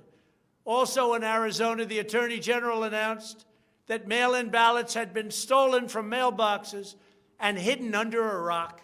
In Clark County, Nevada, that's so where dumb. most of the state's voters reside, the standards for matching a signature using the signature verification machine were intentionally lowered to allow large numbers of ballots to be counted that otherwise would never have passed muster. I love how stupid and childish it is. At the lowest level. According to one report, in order to test the process, 9 voters in Clark County cast ballots with intentionally incorrect signatures, and 8 of the 9 ballots were accepted and counted. They said you could sign your name as Santa Claus, and it would be accepted. Last week, the Clark County Commission threw out the results of a local election after the registrar... Wait. Isn't that illegal? Also, secondly, what does he think? Voter ID signature match is always done? Hope 2021 is a Does better he year think for that, everyone. like, we signature matched 140 million votes? Is he insane? That's not how this works. No, you do signature match in questionable ballots. You don't fucking always go after... You don't look at, like, literally every single ballot. You don't have, like, the signatures of 300 million people literally just, like, constantly fucking... Bruh, this shit is too hilarious. I can't believe that people are still buying this shit. How long does he think that... How long does he think this process would take? Because if we looked at literally every single voter and then matched their signatures across the board, that would take a year. Okay? That's not how this is done. Oh God, it's so baby brain, dude. It is so fucking baby brain. reported finding, quote, discrepancy. No, signature match is bullshit anyway, because it's just used against whoever they fucking want to use it against. Because your signature fucking changes. It's like impossible for a signature match to be 1-to-1. They don't bring in a fucking signature specialist to like look like a dude looking at an antique a check or some shit. You know how like they have it in Pawn Stars? Like, oh, I'm a signature specialist. Like, well, this is JFK. Like, he actually signed it. Like, they don't bring that guy in to look at every single person's signature. Fucking idiots, dude. That we can't explain. Also in Nevada, some voters were entered into a raffle for more than a dozen gift cards worth as much as $250 if they could prove they had voted. This took place on Indian reservations. One of the most significant indications of widespread fraud is the extraordinarily low rejection rates for mail-in ballots in many key states. These are the states that I had to win. In swing state after swing state, the number of ballots rejected has been dramatically lower than what would have been expected based on prior experience. That means years and years of voting. In Georgia, just 0.2%, that's substantially less than 1%, of I love that. Machine can check it with 70% accuracy. Yeah, that's bullshit. Here's Tricky Dick's signature over time. Fake news.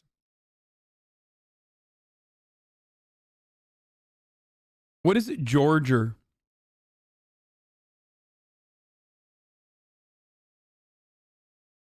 It said you have 57,000 subs an hour ago. Now you have 56,800. Explain that. Fuck HasanAbi and Twitch. Wait, why fuck HasanAbi and fuck Twitch? Like, are you mad at Twitch or are you mad at me? I'm losing. I'm gonna lose a lot of subscriptions this month. Like this week, I'm gonna lose approximately 20 to 30,000 subs. Anywhere from 20 to 30,000 subs will be lost in the next couple of days, like leading up to the election and in the aftermath of the election. 2, 3, 4, 5, 6, 7.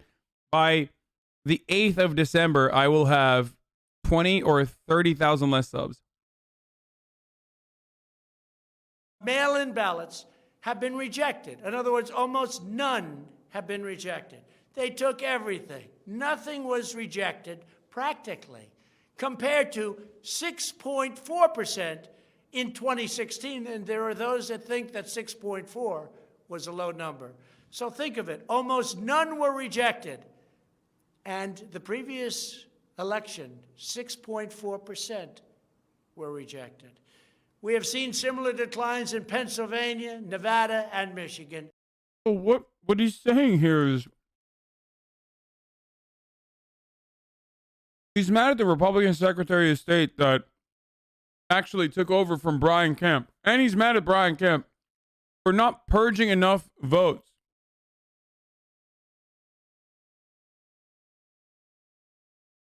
Which is pretty funny.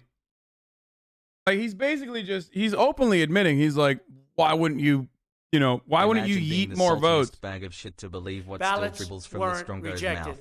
especially if they happen to be in Democrat areas. These irregularities are inexplicable unless there is a deliberate effort to accept ineligible ballots or fraudulent ballots. In Pennsylvania, the Secretary of State and the state Supreme Court, in essence, abolished signature verification requirements just weeks prior to the election in violation of state law. You're not allowed to do that. It has to be approved by the legislature. A judge can't do it. A state can't do it. An official can't do it. You won't lose this sum. The only one that can do it is the legislature. The reason for this is clear.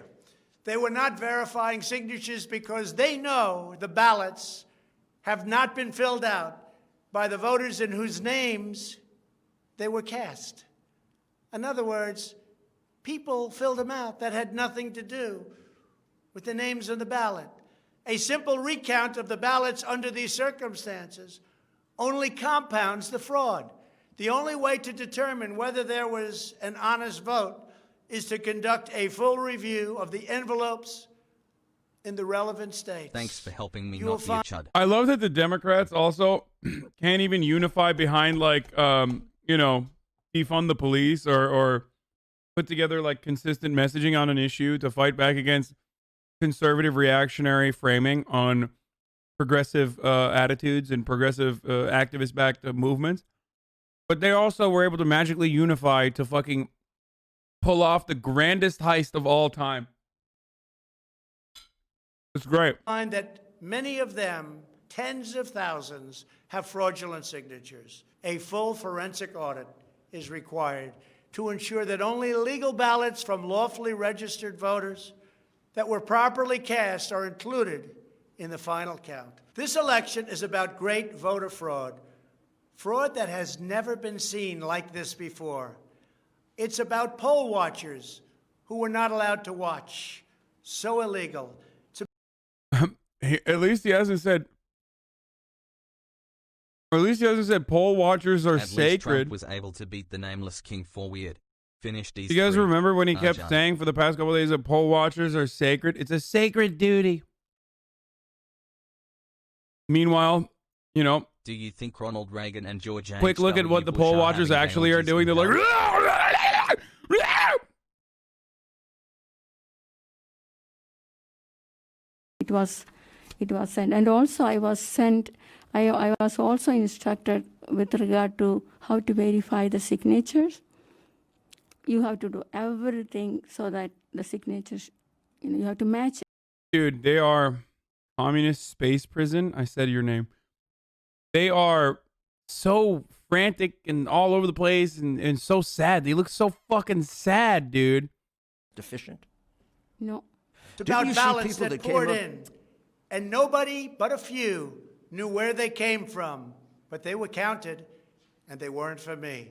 It's about big leads on election night. Tremendous leads. Leads where I was being congratulated for a decisive, easy victory. And all of a sudden, by morning or a couple of days later, those leads rapidly evaporated. It's about numbers of ballots that were sent that nobody knew where they came from. It's about machinery that was defective. Machinery. Not that it matters, but this is the part where I truly want to understand if Trump forgot that he and his party are responsible for the discrepancy. Or if he knows that, like, of course, mail-in ballots were counted, and that's why it looked like he was winning at first, like the Red Mirage, even though he fucking literally wasn't. And then by the end of the night, he was losing. You know what I mean? I truly want to know, like, does he know? Or did he forget? Like, because he's so convincing. Why were the mail-in ballots counted last? Because of Donald Trump. Because in certain states, like Florida, you got results immediately. Because Florida has a solid Republican Party that have been doing mail-in ballots since 2000. And they were like, fuck off. Of course we're going to count our mail-in ballots that are being cast early immediately. Some states did that. States where you got information immediately, counted their mail-in ballots as they came in, and they revealed the information on the night of the election. But in a place like fucking Michigan and Wisconsin, like, they didn't want that. They didn't want to reveal the information. They didn't want to reveal the information immediately. And they waited. Like, they try to hold off on revealing the mail-in ballot numbers. Like the vote by mail. They should have just counted it as it came in. That's the issue. They should have counted it as they came in, and then they revealed it the fucking day of the election. That way we would have known who won and who lost, but they didn't want to do that. They didn't want to do that so that there could be such a system as a fucking Red Mirage. Didn't PA try to pass legislation, but Republicans blocked it? Yep. Thoughts on the Treaty of Versailles, how it affected World War II meta? Thoughts on the... that was stopped during certain parts of the thing evening, to happen in 2020 miraculously for me is finding to your open stream, with Hasan. more votes. It was about many other things, but above all, it was about fraud. This election was rigged. Everybody knows it. I don't mind if I lose an election, but I want to lose an election fair and square. What I don't want to do is have it stolen from the American people. That's what we're fighting for. And we have no choice to be doing that. We already have the proof. We already have the evidence. And it's very clear. Many people in the media and even judges so far. I need to fucking talk to someone who believes this, dude.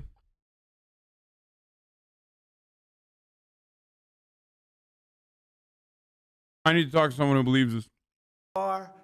Have refused to accept it. Like, I need to go to like a Stop the Steal rally or something so that I can talk to them. Fuck, man.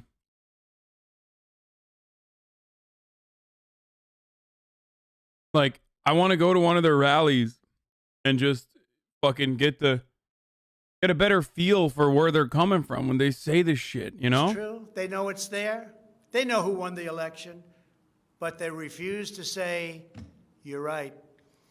Our country needs somebody to say you're right. Ultimately, I am prepared to accept any accurate election result. This video is more and I preposterous hope than that when Vin Joe Diesel dove Biden across is as the well. interstate in Fast But 6. we already have the proof. We already have tens of thousands of ballots more. This is really weird. To overturn all of these states that we're talking about. Hassle. This is an election for the highest office in the greatest country in the history of the world. Every reasonable American should be able to agree, based on what we have already documented, that we need a systematic analysis of the mail-in ballots to review the envelopes. It's about the signature. And if they're on the envelopes, we can only review the envelopes, and that will tell us everything. This is the absolute minimum we should expect. This is not just about my campaign, although it has a lot to do with who's going to be your next president. This is about restoring faith and confidence in American elections. This is yet another classic Trump thing where he'll break something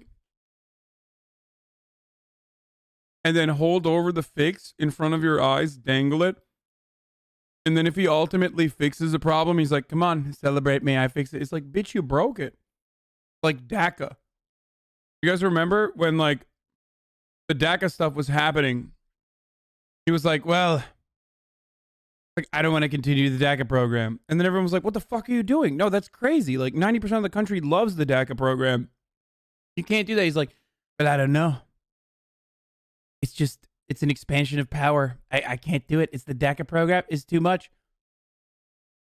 Like, and he kept acting like he had no other option but to fucking, like, threaten DACA. And then ultimately, when the Supreme Court ruled it unconstitutional, or even before that, he was like, even before that, he was just like, yeah, I want to save these kids. It's like, well, bitch, you're the one who fucking did it. You're the one who fucking literally or is threatening the fucking legitimacy of this program. This is about our democracy and the sacred rights that generations of Americans have fought, bled, and died to secure. Nothing is more urgent or more important. The only ballots that should count in this election are those cast by eligible voters who are citizens of our country, residents of the states in which they voted, and who cast their ballots in a lawful manner before the legal deadline. Moreover, we must never again have an election in which there is not a reliable and transparent system to verify the eligibility, identity, and residency of every single person who casts a ballot, a very, very cherished ballot. Many very smart people have congratulated me on all we've done. The biggest tax cuts in history, regulation cuts, the biggest in history. Has Buff Gaming when? We rebuilt our military. We took care of our vets like never before. Space Force, and so much more. But then they went on to say, as big and as important as these events were, the single greatest achievement in your presidency will be exactly what you're doing right now, voter integrity for our nation. It's more important than any of the things that we discussed. If we don't root out the fraud, the tremendous and horrible fraud that's taken place in our 2020 election, we don't have a country anymore. No one has lost more voter integrity battles in the history. No one has lost more voter integrity battles in the history of fucking voter integrity than Donald Trump. In a single fucking, in a single 4-year presidency, he built the Election Integrity Committee in 2016 in the aftermath of his resounding success. Like, he won, and he still was a sore winner, and he built another Election Integrity Committee back then because he was like 3 million illegals voted for Hillary Clinton, and that's why I lost the popular vote. He disbanded that quietly. And since then, he has kept going with the he's just kept going with the non-concession speech. So with the resolve and support What is this? of the American people, we will restore honesty and integrity to our elections, and we will restore trust in our system of government. Thank you. God bless you, and God bless America. Wow. Mr. President, thank you. Wow. What an incredible. You see the 1918 New York Times article, 1918 Germany has a warning for us, not saying we're heading towards a fascist state. Wait, why not say that we're heading towards a fascist state? Because we are.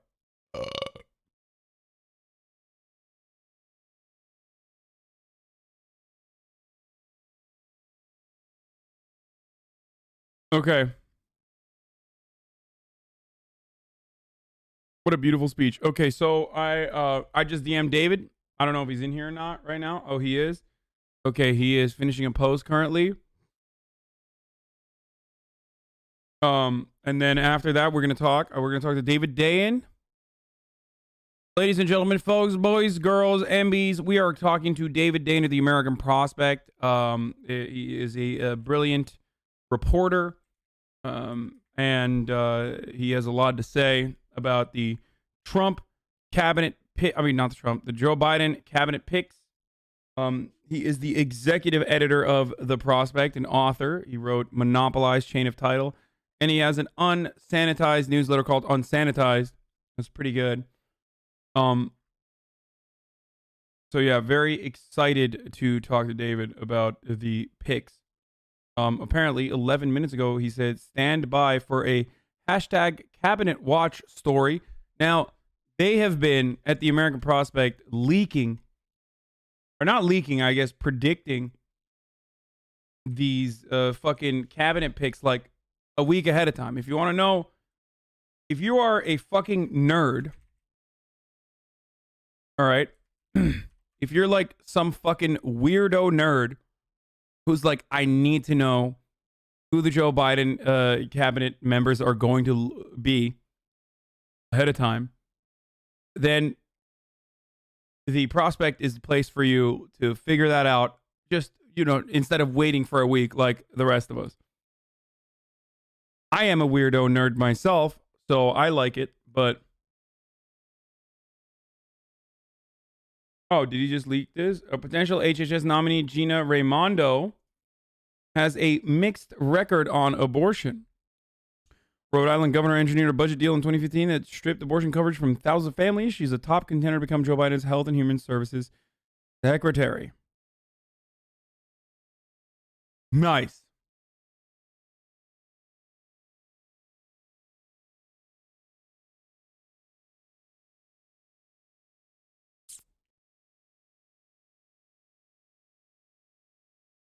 Someone said Gina Raimondo is a great governor. I don't know. I don't know enough about her. Well, yeah, turning a blind eye to legitimate issues. Rhode Island Dems are bad on abortion.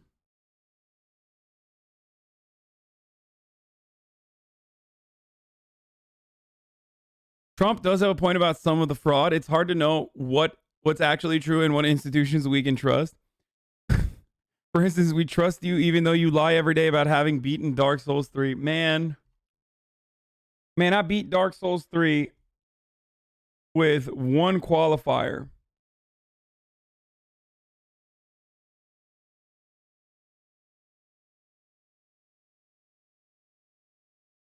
I did not beat Nameless King. The lie there is the statement that your chat trusts you. That's true. The real lie is acting like any of you motherfuckers trust anything I say. At HasanAbi, please read these letters poor kids wrote to Santa Sage. Please read these letters poor kids wrote to Santa Sage. With the exception of certain news coverage where you do listen to what I have to say or heed my warnings, but even then you're ready at a moment's notice to jump down my fucking throat and murder me for the takes. but with like notable exceptions that revolve around news and politics, chat overwhelmingly is excited at the prospect of shoving takes down my fucking throat.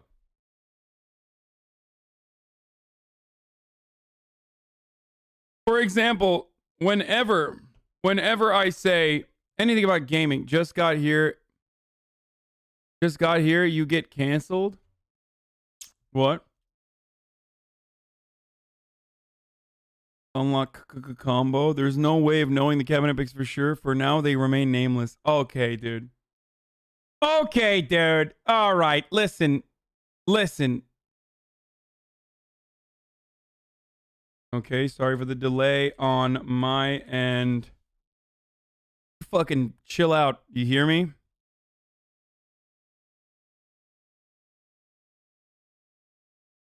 Hassle. Just a quick word from our sponsor. Oh no! Buying a used truck can be full. Okay, David is on. All right, I'm just gonna call him right now.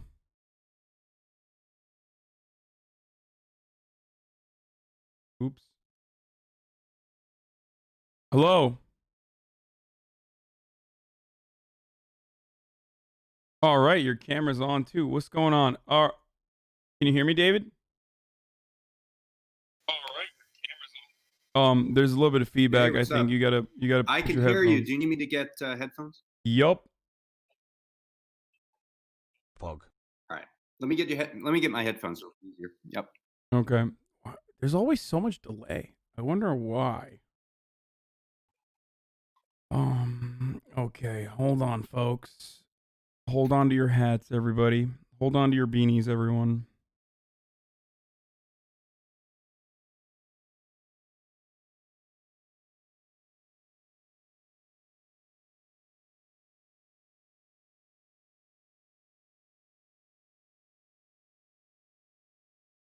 I don't know why I'm so hot.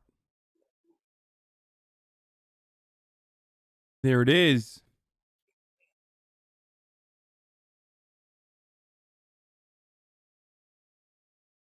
Stop bragging. No, I'm like actually in heat.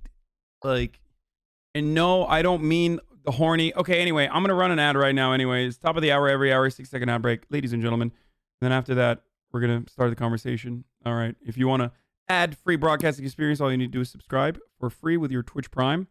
Running the ad now. All right, David, can you hear me? Yeah. Okay, perfect. And I also see that. Yeah, I can hear you perfectly. I also see that you are not wearing the headphones incorrectly, but correctly right now. How about that? I'm learning. I'm learning on the Twitch. This is pretty huge. Big stuff. Pretty cool. How you been so far? I saw that you just published another article. Is it the one on Gina Raimondo? Yeah, I just put something up. Yeah. Damn, fresh off the press, or hot off the press. Out. Hell right yeah. Out. Okay. Well, David, since last we talked, the American Prospect is just what's going on. You guys got an inside guy, or what's the deal? Why do you guys keep leaking who's going to be on the cabinet? Well, I mean, we have our sources like everybody else, you know. Yeah. You know, we've worked this beat for a while. We know people who have been preparing this for a long time. I mean, you know, one thing that's interesting is, you know, in 2008, the cabinet was kind of a done deal before Obama even got into office. Like, there's a very famous WikiLeaks that shows this guy, Michael Froman, who was at Citigroup at the time. He had sketched out an email to somebody on the campaign in 2008, I believe Podesta, and it listed his choices for who should be in the cabinet, and almost all of them were correct. And this was like in October of 2008. So, you know, there was no opportunity to really talk about who was going to be in the cabinet because it was the done deal before Obama even got in. So you're saying you're in the pocket of Citigroup. That's how you know. No. So you're saying you're directing the Biden administration. What I'm saying is this time around, there's a much different feel to this. Their progressive groups got out early and said personnel is a priority. We're going to make important asks of the Biden administration on this. And Biden has not always listened, but he's been paying attention. He's sensitive to it to a degree that Obama was not. And so you're seeing the ability, they're throwing out names. They're trying to do trial balloons, and sometimes you got to play the game. But there's an opportunity there to really, analyze these picks, scrutinize these picks, and in a way that I don't think happened in 2008. So that's interesting. I think this kind of corresponds to maybe even. I guess I don't want to start off with the obvious fun stuff like Neera Tanden, but instead I guess we could start off with like Janet Yellen, or maybe even John Kerry, if you will. Like, what are some of the more surprising, more progressive moves that this administration has made so far, or not progressive, but like at least progressive adjacent? I mean, the thing you can keep saying about Biden's picks is they are better than the alternative. Like that's the thing you can say over and over again. So Janet Yellen was not the initial choice. There was a woman named Lael Brainerd who's now on the Federal Reserve, but during the Obama administration, she served as a right-hand man to Tim Geithner in the Treasury Department, and was seen as sort of a protege of his. And Yellen does not come from that world, does not have as much of a fealty to Wall Street. You can say what you want about her. She's a labor economist and an academic, and it has somewhat standard views, but I think better than the alternative. And that line, better than the alternative, is probably something you could say over and over and over again. Not for all the picks, but for a lot of them. One of the interesting ones that I've seen that is an example of someone who wasn't chosen is there's a woman named Karen Dunn who is a corporate lawyer who was literally the person who prepped Jeff Bezos for that big hearing in Congress when The they antitrust had one? that hearing with all the big tech guys. Yeah, the antitrust. Yeah. Hearing. And so she prepped her Bezos for that. And the Silicon Valley guys said, "Oh, you should make her the head of the antitrust division in the Justice Department." And the Biden team, within like hours or days, said, "No, we're not doing that." And I thought that was really notable. It's notable that there are certain areas where I think progressives have won the conversation around policy. Antitrust is one of them. Education reform is another, where it's easier to get a better person in place in charge of that department because progressives are a stronger force in the conversation around that issue. So it's a lot of times you hear the term personnel is policy, but it's also true that policy is personnel. And when you win the argument and the policy is shifting towards the left, then the personnel shifts with it. Huh. That's interesting. Especially about antitrust, I guess. But antitrust is definitely an area in which the Republicans are also, whether it's cynical or not, also advocating for antitrust or trust busting, or even like undermining the power that some of these big tech giants have, specifically around social media, for example, with the Section 230. Right. So, which is, of course, ironic because that would literally hurt Republicans more than liberals on these platforms. But, that's besides the point. So I think that could be a part of the conversation as well. I just never, ever think that Democrats are truly on board with anything that would undermine the power that oligopolies have for genuine reasons, because I think it goes against their ideological predisposition. you're not wrong necessarily to think that. You know, there's still certainly corporate influence in the Democratic Party, and it's not like Joe Biden is immune to that. Far from it. Like, maybe the opposite, right? I ran a piece today about the inaugural committee. So, you know, we're going to have an inauguration on January 20th. And typically, it's one of the few areas where you can solicit direct corporate contributions from corporations directly. I mean, you know, when you're a candidate, you can't get direct corporate contributions. You can get them through a super PAC or something like that, but that's independent, right? This is literally AT&T can write you a check for the inauguration. So the Biden campaign came out, the transition came out with their inaugural committee, which is where you would make the donations. And they set these donation limits up to $1 million from a corporation. So a corporation can write a $1 million check for the inauguration. Why and a stop wealthy there? Individual. I mean, you know, you got to be reasonable. Don't be a pig, right?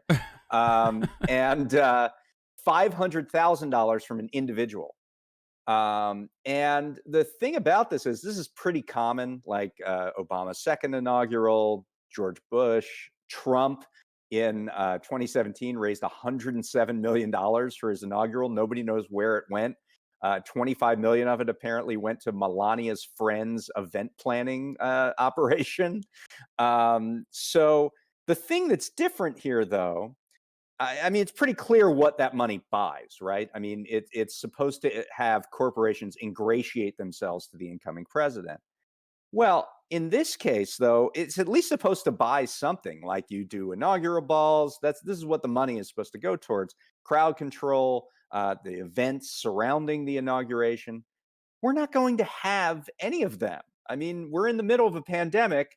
There's literally an ordinance in DC that you can't hold an indoor gathering with more than 10 people in it. And even an outdoor gathering is limited to 25. There's not going to be an inauguration. And yet Biden's team is still collecting corporate checks for the inauguration. It just blows up the artifice of all this, that the money is somehow going towards making a great inauguration. It's clearly going toward, favor trading. And what do you think about the media Yeah, simultaneously talking about Trump's corruption in that regard? Specifically, even Ivanka Trump being deposed today in D.C. Attorney General's inauguration lawsuit, or like you said, some of the funds being distributed in nefarious ways or in ways that we do not know where they went, while simultaneously raising this kind of money, though, like the flagrant, the obvious hypocrisy of it all. Yeah, I mean, it really makes it hard to make an argument about corruption. You know, if you're doing the same thing and you're saying it's okay when I do it and not when you do it. So, you know, hopefully the Biden team will kind of pay attention and not run on autopilot and keep collecting corporate money for a virtual, like, what is it for? The Zoom fee? Like, I don't think there's nothing that you can possibly pay. A very limited cost, let's say, maybe some production costs for roll-in videos or something, but there's very little money there that's needed. So most expensive Zoom meeting ever. Exactly, right. So it's kind of confounding to me, and so hopefully we'll see a change of heart there. But you know, I mean, overall, I think elections have consequences. Bernie Sanders did not win the election. Elizabeth Warren did not win the election. Joe Biden did. We're getting Joe Biden's team. And Joe Biden clearly values two things. He values expertise, or at least people who can say that they are experts on a given issue, which is why you're seeing a lot of Clinton and Obama expats, because they were the last people in the White House, so they have the experience in these particular fields.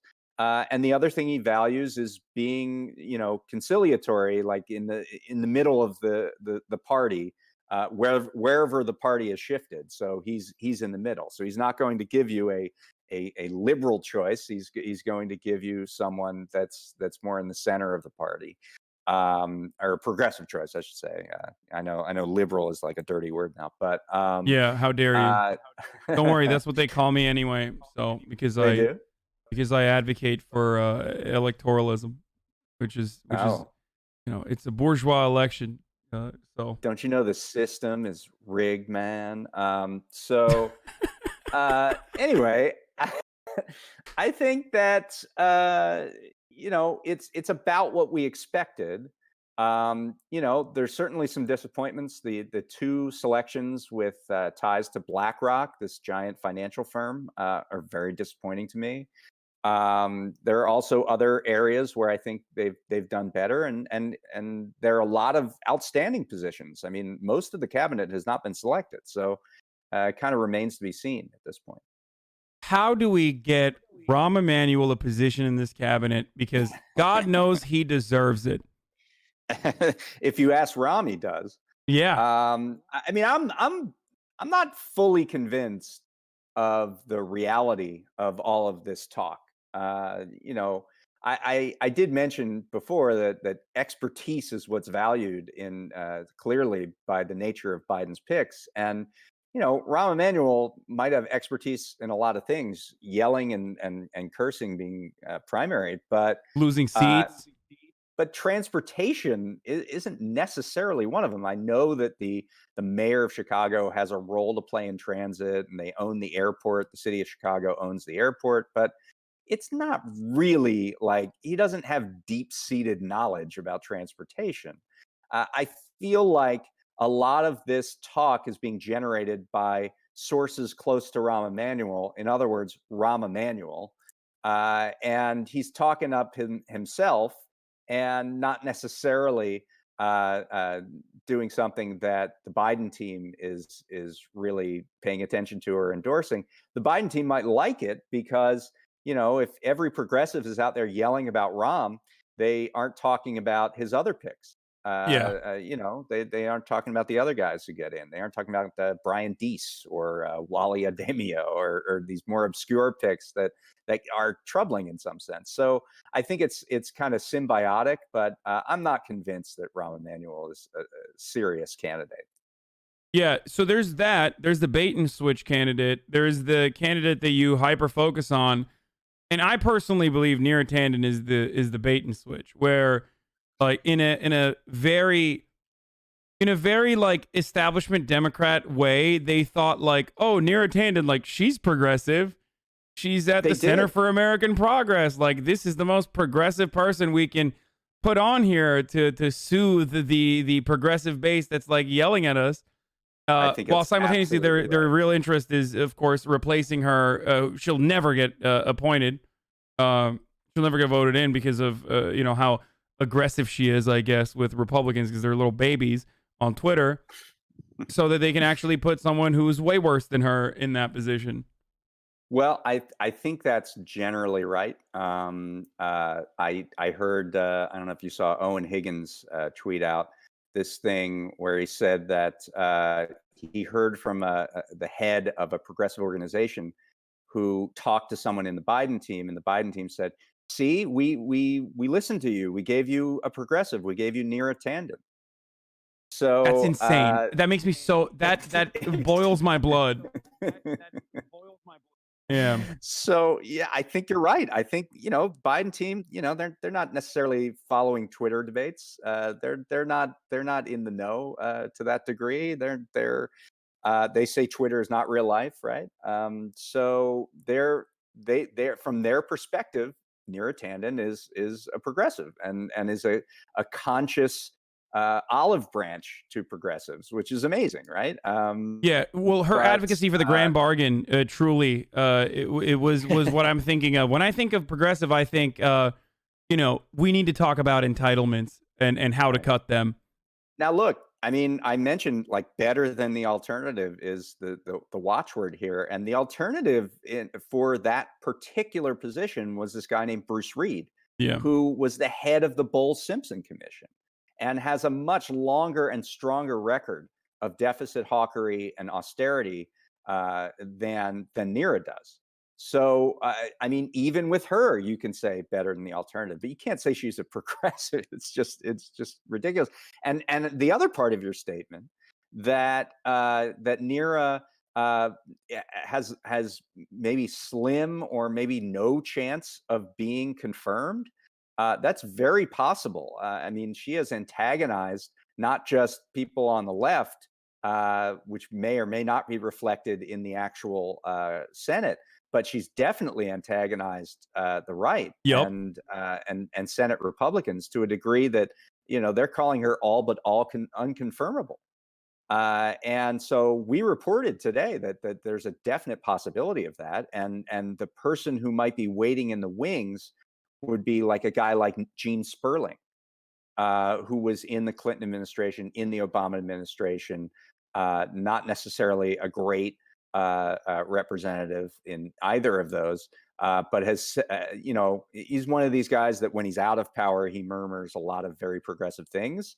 Like Larry Summers does this too sometimes, and you kind of don't know what to believe. So I don't really even have an opinion on Gene Sperling at this point, but although I know him and talked to him and stuff, but but that could be like what you're talking about with a bait and switch. That's definitely possible with Neera, that she's just unconfirmable, and that she takes the hit and somebody else goes in. That way you say, like you already mentioned, the left, they're just unappointable because they're too rowdy.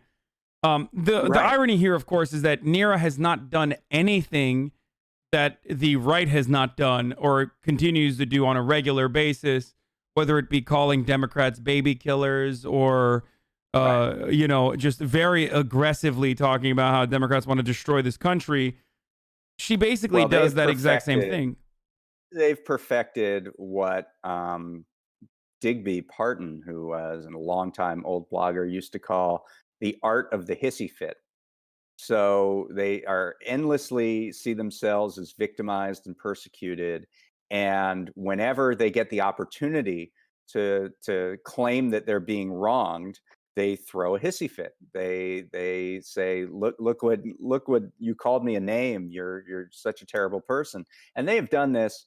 The right has done this over and over and over and over again for years, if not decades.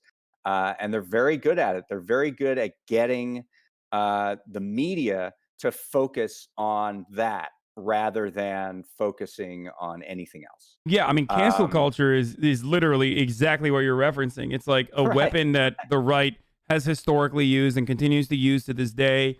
I myself have been a victim of right-wing cancellation attempts that have been successful, and yet they also simultaneously act like it's the liberals who are doing it and do it successfully. And only them who do it. I think it's absolutely a really cogent point, especially when the culture wars are running so hot. This is historically been done to undermine and demonize and get rid of prominent Democrats. Now, the fact that it's being done to Neera Tanden as like a scalp to be collected, like liberals are going to be real, or progressives are going to be real mad about this, is kind of the amazing part. Yeah. No, she's horrible, but again, like you said, not as bad as the alternative, potentially, which is hilarious. Staggering to say, right? I mean, it's but I have to just look. I mean, there's relative terms and there's absolute terms. So, on relative terms, this cabinet is probably going to be better than Obama's cabinet. On at least the first term cabinet. On absolute terms, there's still a lot of meh at best people and unforgivable at worst. So, you got to look at it a couple different ways. But, obviously the absolute terms end up being what matters, because that's the people making the policy decisions. So what do you think about the announcement of Janet Yellen and how the Dow still peaked at 30,000 in the aftermath of that? Like, does that mean that they do not think that there is any sort of regulations coming for the big banks at all? I don't know about that. I mean, I think the Dow is being driven right now by tech. So, I don't know that whether or not she would augur, more banking regulation is necessarily material. I don't. I think that what happens to the tech industry is what's going to drive the market. And what happens with the vaccine is frankly what's going to drive the market. The fact that a vaccine was approved today in the UK is likely to be approved again next week in the US and then roll out. It shows that there's like a light at the end of the tunnel. And, ultimately stocks, their bets on future performance. And if we get back to something close to normal in 6 months, that's going to be reflected right now in the stock prices, not necessarily the transition of power. So, we sometimes make the mistake of assuming that presidents have this control over the economy that is not necessarily always the case. Sometimes it's circumstance. Okay, that's fair. So you are hopeful to, with Janet Yellen, or no? Well, I mean, I think Yellen can be good. Yellen, her whole career has been about maximizing employment. Yeah. And, that's certainly what we need right now. Now, she's not going to be necessarily in control of that because the Senate's going to have to pass something. If you want a real major stimulus, it's Yellen can certainly come up with the policy, but she can't get it passed necessarily. So, what you see is that the Council of Economic Advisors, also a lot of labor economists, people who think about wages, people who think about full employment, people like Jared Bernstein and Heather Boucher and Cecilia Rouse. So, I think that I can only be hopeful at this point with Yellen and her management. I think financial regulation is going to be a really interesting part because she kind of deferred to staff on the Federal Reserve in terms of financial management. But at the very end, right on the way out the door, she put these really major sanctions on Wells Fargo for their fake account scandal. And so if we get that Janet Yellen, it's just Treasury has a major role to play in financial regulation. If we get that Janet Yellen, that would be a good thing. And of course, also, what's housed inside the Treasury Department is the IRS. And seeing a change at the IRS where they actually start going after and auditing rich people again, or reinterpreting the rules that they wrote around the Trump tax cuts to make them much more egalitarian and more progressive. That's something that's within the purview of Yellen. So I'm interested to see that as well. I'm going to lose power on my Mac if I don't plug in, so I'm going to go get a plug. So hang on. Okay. As long as the IRS is not focusing their attention on Twitch streamers chat, we're good. Okay. David's not here to laugh at that, but if he was here, he would be laughing heartily. Okay.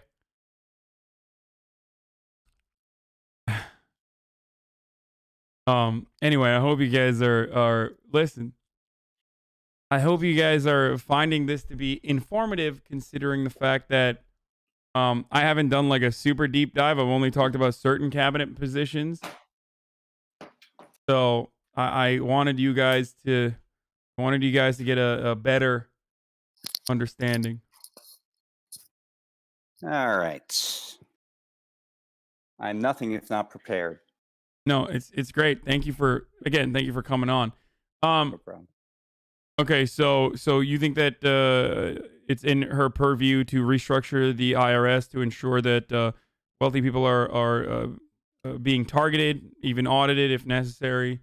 Yeah, absolutely. I mean, yeah, it requires some funding. The IRS has been notoriously underfunded for the last 2 decades. That's actually a great question because it is a segue into what I wanted to ask you about funding, potentially like a digital wallet. I've heard of efforts within the Fed to try to put together a program, try to put together a program potentially. Well, not efforts. It just ideas that are being thrown around as far as like digital dollars or digital wallets to create a system in which you can directly give money to the people if necessary.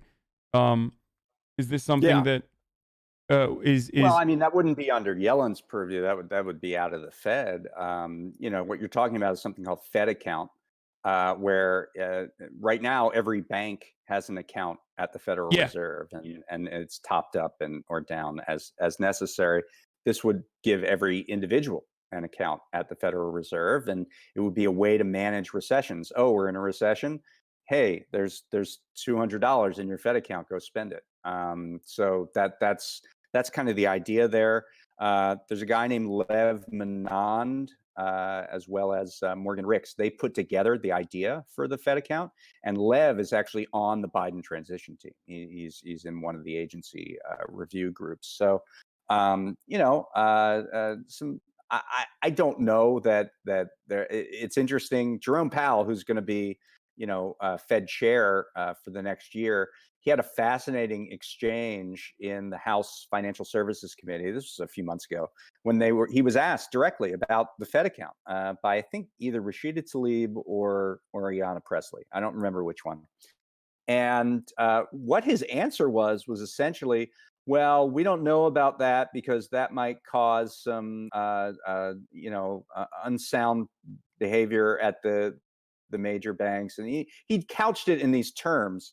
But what he was really saying, if you broke it down, was we think that if Fed account was a thing, that it would work too well and put banks out of business. I mean, that's really what he was saying, that it would be too good. And the idea that the Fed should care about that is really suspicious. So I don't think Powell's into it, but it would be required. It would depend on who becomes the replacement for Jerome Powell.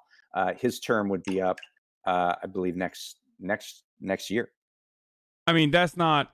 It's probably not gonna. It's probably not gonna happen. I assume. Wait, there's a little bit of feedback coming. I don't know from where.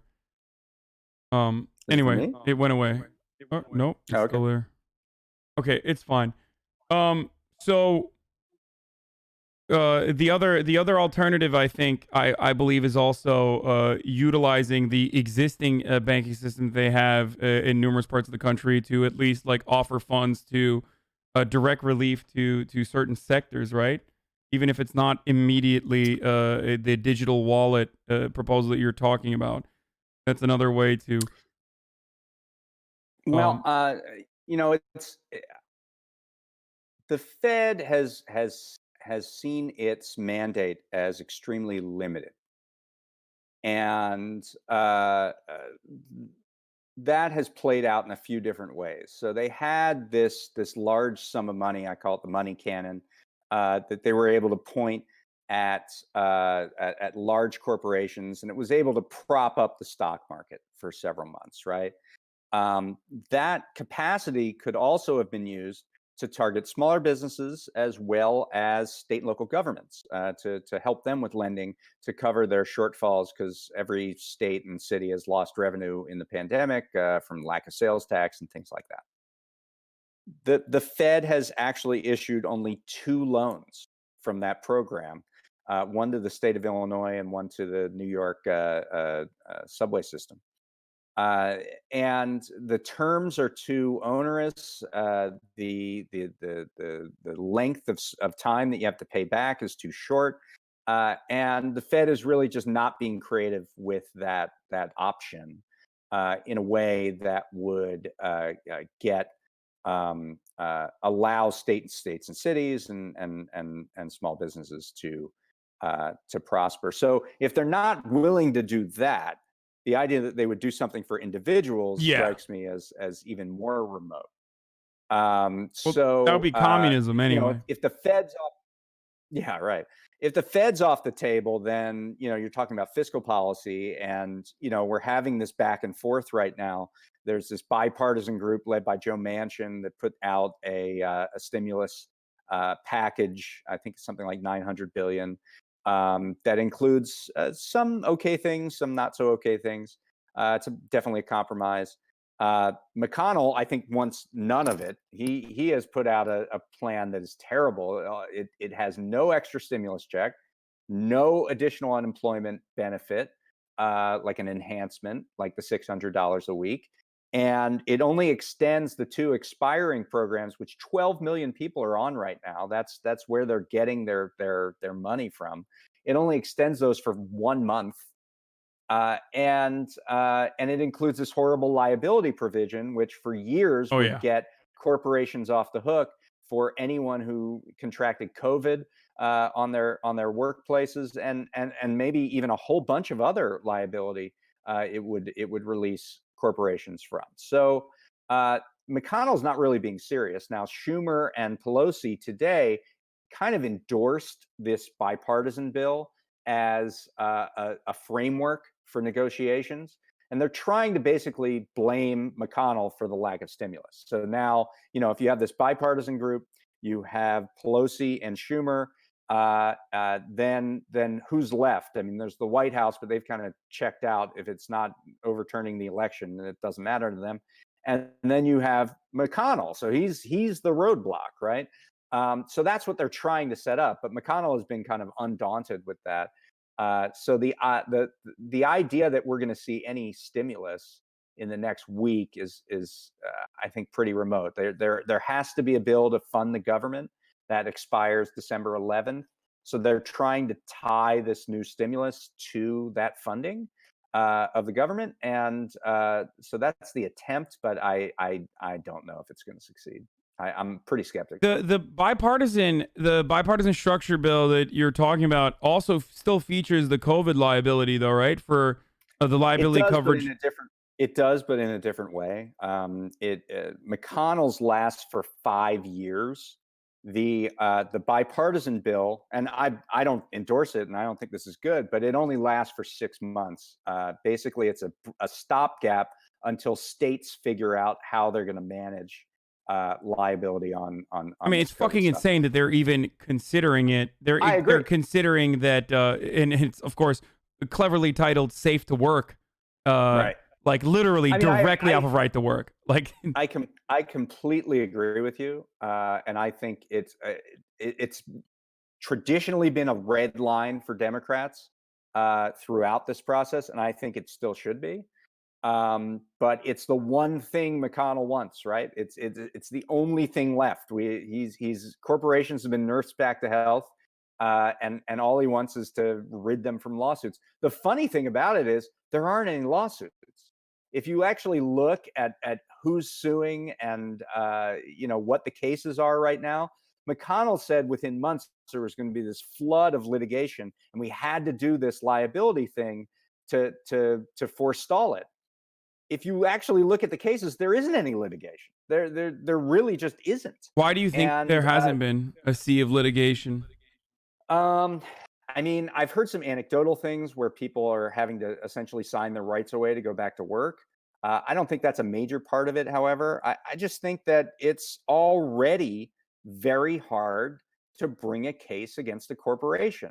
If you can't do it in a class action kind of way, you're going to be outgunned. You're like an assembly line worker, a grocery store clerk, and you're trying to sue Kroger or Cargill. I mean, it's just very hard.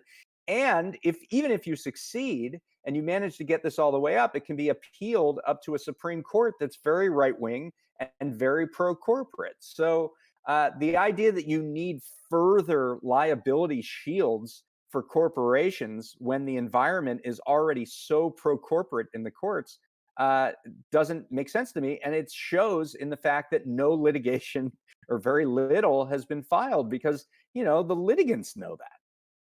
Yeah, that's devastating. It's just like really, really sad to consider. Yeah. Okay. Well, we're give us some positive things to look forward to. We rarely even talked about John Kerry. I mean, is that even a big deal at all? The only reason why I'm mentioning is because. Yeah, go ahead. No, it's just because like Kerry was I guess lightly endorsed by what's it called? What's up? Sunrise or something? Yeah, the Sunrise movement, and that was part of the reason why I feel at least somewhat excited about it? Here's what I would say. What it shows is an attention to climate at a very high level. I mean, putting in an envoy that's at the National Security Council that says that climate is a national security issue and it's an international issue. And we're going to not just put some functionary in there who's going to get rolled, but we're going to put a former Secretary of State in that position who commands a certain degree of authority. I think that is pretty valid and important. So I don't necessarily focus on John Kerry, but focus on sort of what it signifies. I mentioned that whole inaugural thing in corporate cash. The one industry that's excluded from giving a corporate donation to the inauguration is the oil and gas industry. And that was also true of Biden's campaign. He did not accept donations from oil and gas executives. So the Biden team, at least they're talking the talk on paying attention to climate. When you heard Biden's acceptance speech after he was being made the president-elect, he talked about 4 pillars, and one of them was climate. It's very clear to me that he wants to do things like green infrastructure, that he wants to rejoin the Paris Agreement, that he wants to come up with international agreements on lowering greenhouse gas emissions. I can only take him at his word at this point because he hasn't done anything, and he does seem sincere on wanting to do all that stuff. So Paris Accord and maybe slapping a cap and trade is what you're saying. Paris Accord, but maybe I don't know about cap and trade. I mean, because you need votes to get that. But what he might do is reinstate the Clean Power Plan, which was Obama's plan to reduce pollution at power plants. And that's actually more of a command and control kind of aspect rather than cap and trade where you're selling credits and things. He also, GM pulled out of the Trump administration's fuel standards. Yeah. That makes it seem like they're going to go back to Biden and elevate those standards. I know GM Chevy has put like a huge bet on electric cars. Biden has talked a lot about electric car infrastructure. So, I think there's some reason to be hopeful a little bit on climate. Cutting against that is the presence of all these BlackRock guys, right? I don't think anything's going to be an unadulterated win. It's going to be a game of inches that you're going to fight for everything. But there are opportunities there, I think, and not just in climate. Okay, last question I have for you is Guitar Hero Tony Blinken. What's your read? From what I understand, he has been to the right of Biden on foreign policy throughout the Obama administration, whether it be withdrawing troops from Afghanistan, where he was like, no, we need to do a troop surge, whether it be Libya, where he was on board with Clinton's plan of joining Europe and destabilizing Libya. We know how that turned out. We also know how Afghanistan turned out. Do you think he's going to be somewhat of a hawk, or do you think he's going to be what does his presence tell you about foreign policy? Yeah. So, I mean, Blinken is a longtime aide of Biden's. He is an avowed kind of liberal internationalist, someone who is willing to do liberal interventionism. We've written a fair bit about him. Our managing editor, Jonathan Geyer, wrote this piece about the place where Blinken worked for the last 4 years, this consultant called West Exec Advisors. Jonathan kind of broke that story, actually. You mean participated in society? Yeah, that's what I thought. Yeah, exactly, right. There's some conflicts of interest there that you got to think about. I do think that when you're talking about foreign policy, that's an area where Biden sort of thinks that he's an authority. I mean, he really does. He was the head of the Foreign Affairs Committee in the Senate. He constantly talks about how he's talked to every foreign leader, how he knows all of them very well. And he's going to be more of a decider, I think, on foreign policy issues than he's going to be on domestic policy, where he might just sort of cede to his advisors. So I think the advisors are more important on the domestic side than they are on the foreign policy side. I could be wrong about that, but that's just sort of my gut feeling on it. What does that mean? Like, what does Biden believe? Well, that's a really good question. I mean, during the Obama administration, he opposed the surge in Afghanistan, but he also came up with the most cockamamie, stupid idea for partitioning Iraq, which would have been just an absolute disaster. So I don't know if we can say something definitively about Biden's foreign policy instincts, but I do think that he is going to a large degree, set the standard on those issues. He'll certainly take advice from people like Blinken, but ultimately it'll be Biden's call. Okay. All right. Do you have any takes on the CIA director? I know it's getting. I'm just trying to milk you for as much information as you have, because listen, there's a lot of younger folks here in my audience that normally would not have access to the brilliant mind of David Dayen. So I do have to jet, but and I don't really know a whole lot about the whole CIA thing. I mean, I know that Michael Morrell was seen as a choice, and then he got knocked out, I think. But that's not really my field of expertise. But it's important. We have other people on our staff to deal with that. All right. Well, David, thank you so much for coming. Where can people find you aside from the Prospect? Prospect.org, and then on Twitter at DDayen, DDAYEN.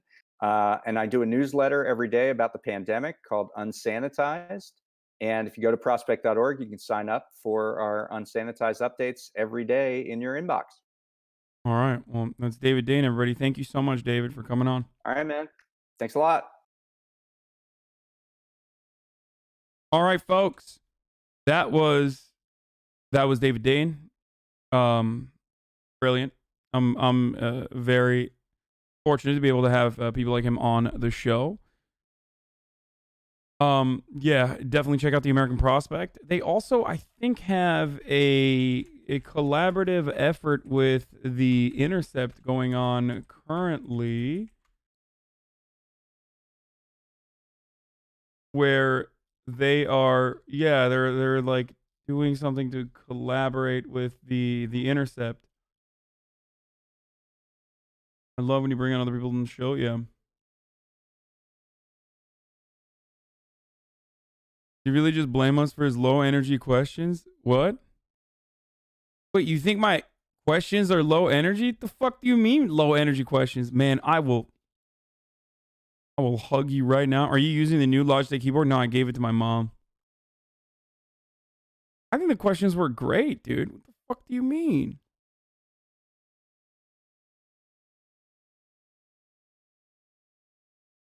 Thoughts on the possible position of these?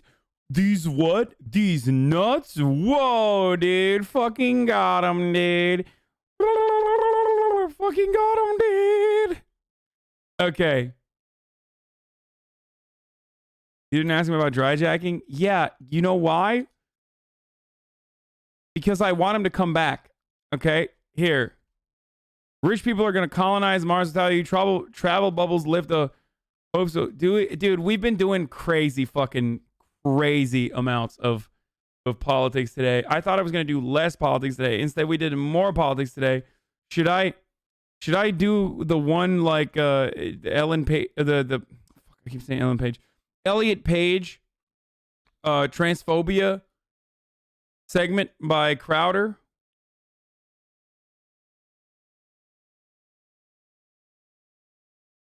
Do the rich people vid, please.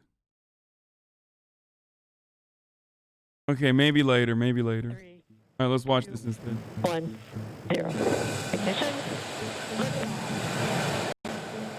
This launch sent 4 astronauts into space and made SpaceX the first company to All right, I got to clean up a little bit crew to the International Space Station. It's a big milestone for the new space race, which already has all the breakthroughs and patriotism of the first one. But space can feel irrelevant, at least considering all our problems back here on the ground. And that's not a new feeling. In fact, it's exactly how some folks felt during the original space race. I can't pay no doctor bills, but Whitey's on the moon. 10 years from now, I'll be paying still while Whitey's on the moon. Even revisiting the first moon landing, a story we think we know by heart, reveals parts that have been left out. We look back on the Apollo 11 launch, and we think at that moment the entire country was united around getting to the moon.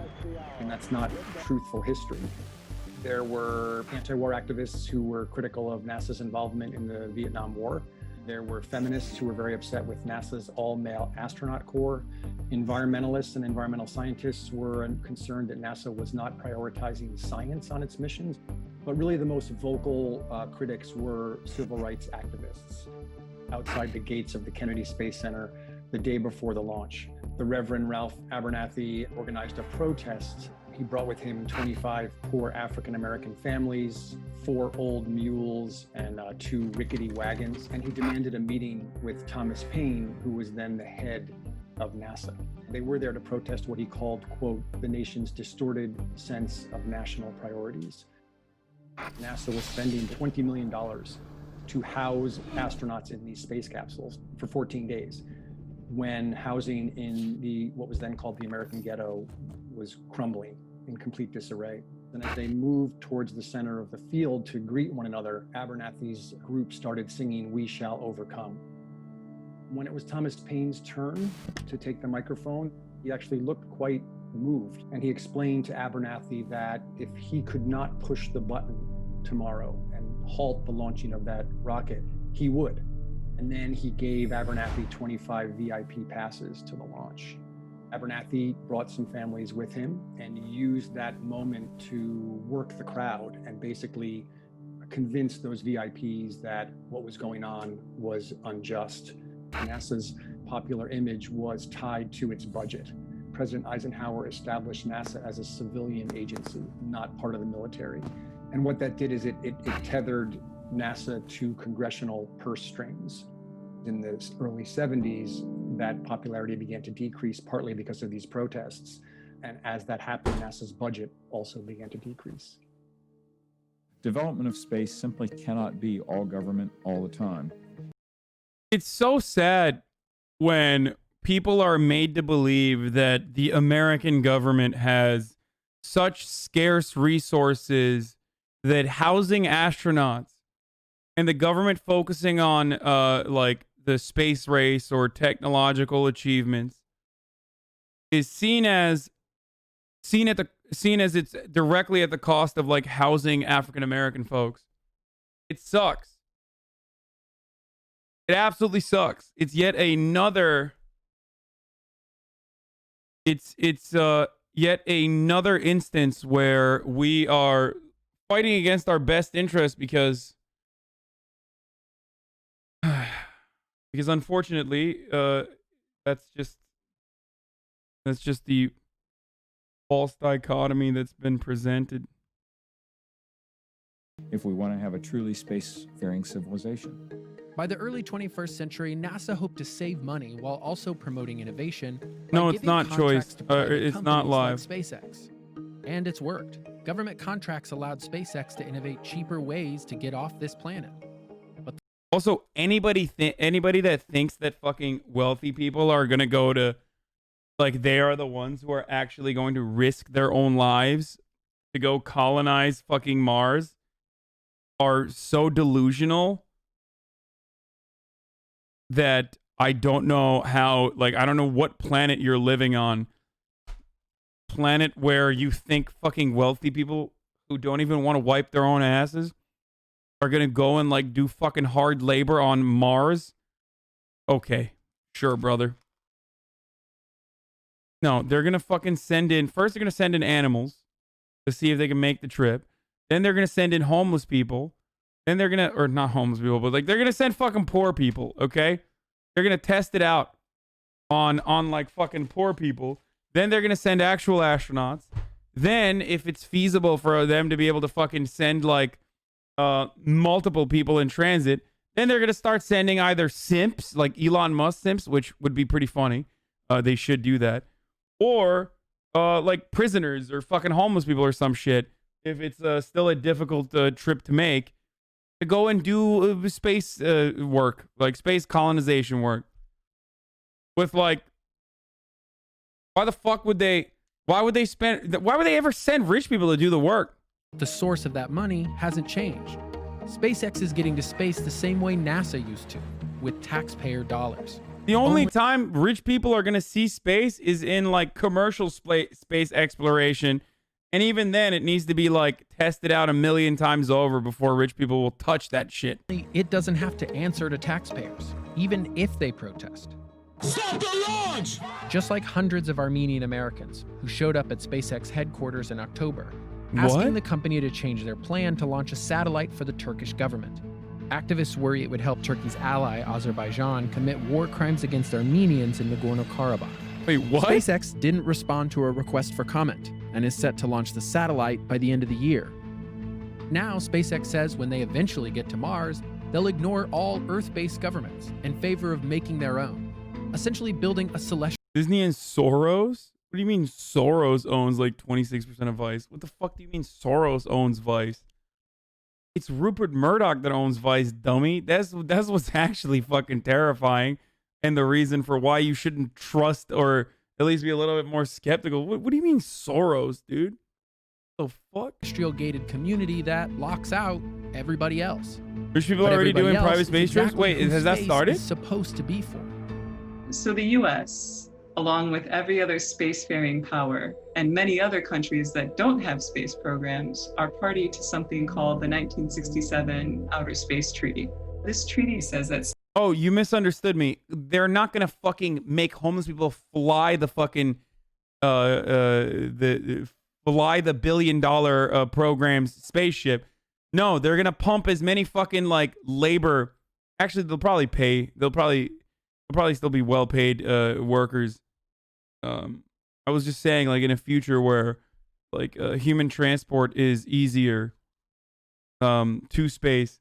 Who the fuck do you think is going to build the space colony in Mars? It's not going to be rich people. It's going to be like, it's going to be people that are not worth as much. Space belongs to all of us. It was a vow to not treat outer space in any way remotely similar to how the most powerful have treated Earth for the past 500 years. But what we're looking at is a set of private actors whose actions are not entirely subject to democratic control when it comes to governing human conduct in outer space. That background to these private sector launches makes it nearly impossible to see these otherwise amazing achievements as a step for all humankind.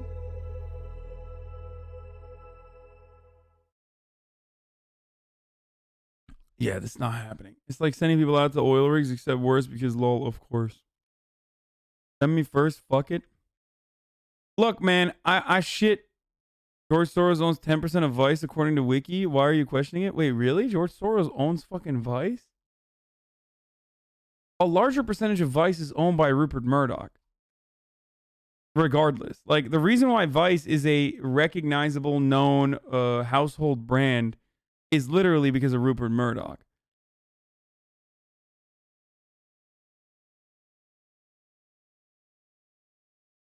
Murdoch's share is in public? Yeah. Wait, what the fuck? George Soros owns a part of Vice? I had no idea, dude. Wait, where?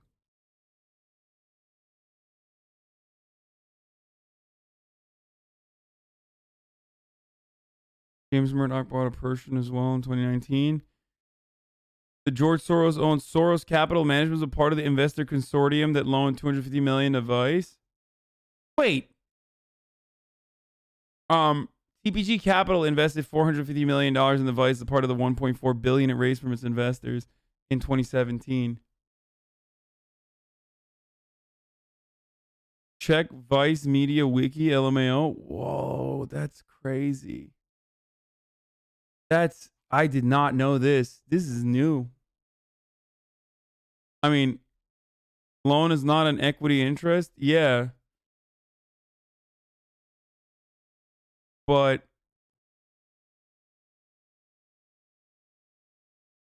I know Soros owns a piece of Media Matters for America, or if not all of it, I think, right? But I don't give a shit about fucking Soros owning shit. Why the fuck would I care? Are you gonna play Warzone with Trouble Felix when the new Warzone map comes out? Maybe.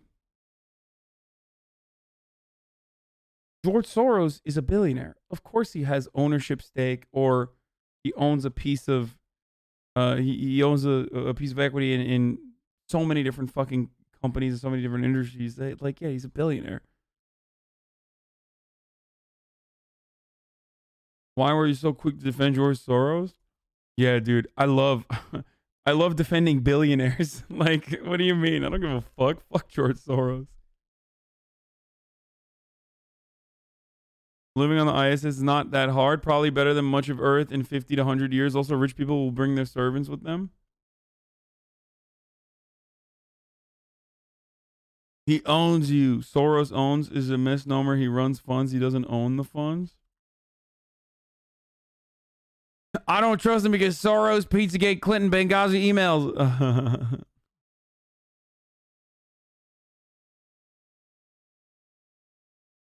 Soros owns me too, brother. That's why I'm hiding the secret. I'm hiding the secret of George.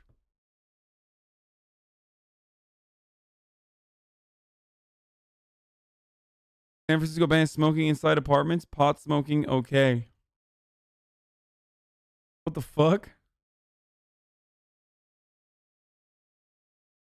Wait, what? How can you even do that? That's kind of wild. Like, in your own private apartment? Like, if you're smoking a cig? If you're blasting a cig inside of your own fucking apartment, the government can, like, come in and knock down your door? Like, unlike tobacco smokers who can still leave their apartments and step out of the curb to smoke in other permitted outdoor smoking areas, cannabis users would have no such legal alternatives.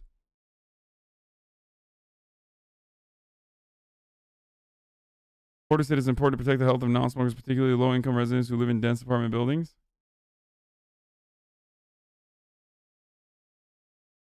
If you are smoking cigs inside your apartment, I feel sorry for you.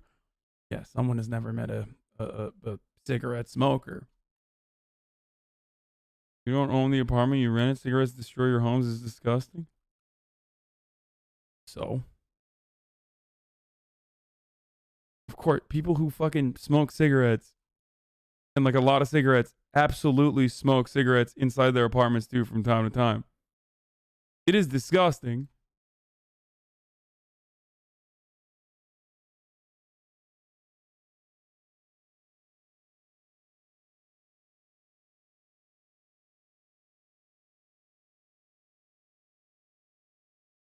When they ban gum too, they'll come for you. Yeah.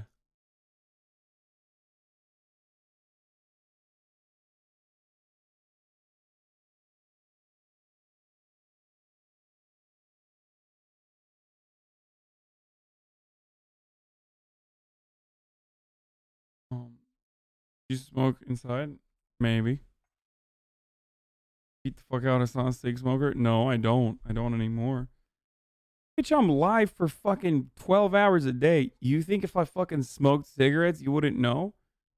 When the fuck would I blast cigs? What do you think? How do you think people smoke cigarettes? Like, if you're a fucking actual cigarette smoker, you need that shit all the time. Would you agree that Benghazi ain't going away? Travel bubbles lifts hopes of economic reboot. This is what air travel looked like earlier this year. But when the pandemic hit, flights were grounded. Daily trips between New York City and London dropped from 30 flights per day to 5. And the world's busiest route from Singapore to Kuala Lumpur was cut to just 2 flights a day. A travel ban. We will close our border. Travelers will no longer be permitted to cross the border. Before the slew of pandemic-related restrictions, travel and tourism accounted for about 10% of global GDP. And now countries are looking for ways to restore some of that air traffic to help speed up economic recovery. So destinations are teaming up to create so-called travel bubbles, or what are also known as corridors, or air bridge, are all essentially the same thing. is an agreement between two destinations, two countries, for a safe reopening of travel. The critical part of a travel bubble, no 14-day quarantines on both ends. We would only go on a trip if we didn't have to quarantine for 14 days. There's been a lot of chatter around loosening travel restrictions, but not all of them qualify as travel bubbles. For example, New York City and London discussed streamlining restrictions, but it wouldn't technically be a travel bubble, because both cities would still have required a short quarantine. Singapore has been one of the most active in setting up arrangements that allow quarantine-free air travel between destinations. I believe it is the first of its kind in the world. Singapore has created no quarantine options for travelers, and so far, 7 countries have signed up. Here are the steps to flying quarantine-free and why travel bubbles could be one part of reopening the global economy. Wait, what? To flying quarantine-free and why travel bubbles. This is in Turkey. Tunus tarihin 3000 yılı. 3000 yıl. Tunus tarihin 3000 yıl. That's Turkish. Could be one part of reopening the global economy. During a pandemic, travel bubbles are meant to find a balance between two extremes, letting people come and go freely while risking further spread of the virus. It says 3,000 years of history in Tunisia, but like in broken Turkish. And the opposite, where your borders are hermetically closed, no one in, no one out, where the economy is suffering enormously. Mario Hardy is a travel industry consultant, and he says travel bubbles can safely ease countries into gradually reopening their economies. When it was first mentioned, people, yay, that's fantastic, that's a great solution for us to reopen. But after a lot of research, people realized actually it's not that simple.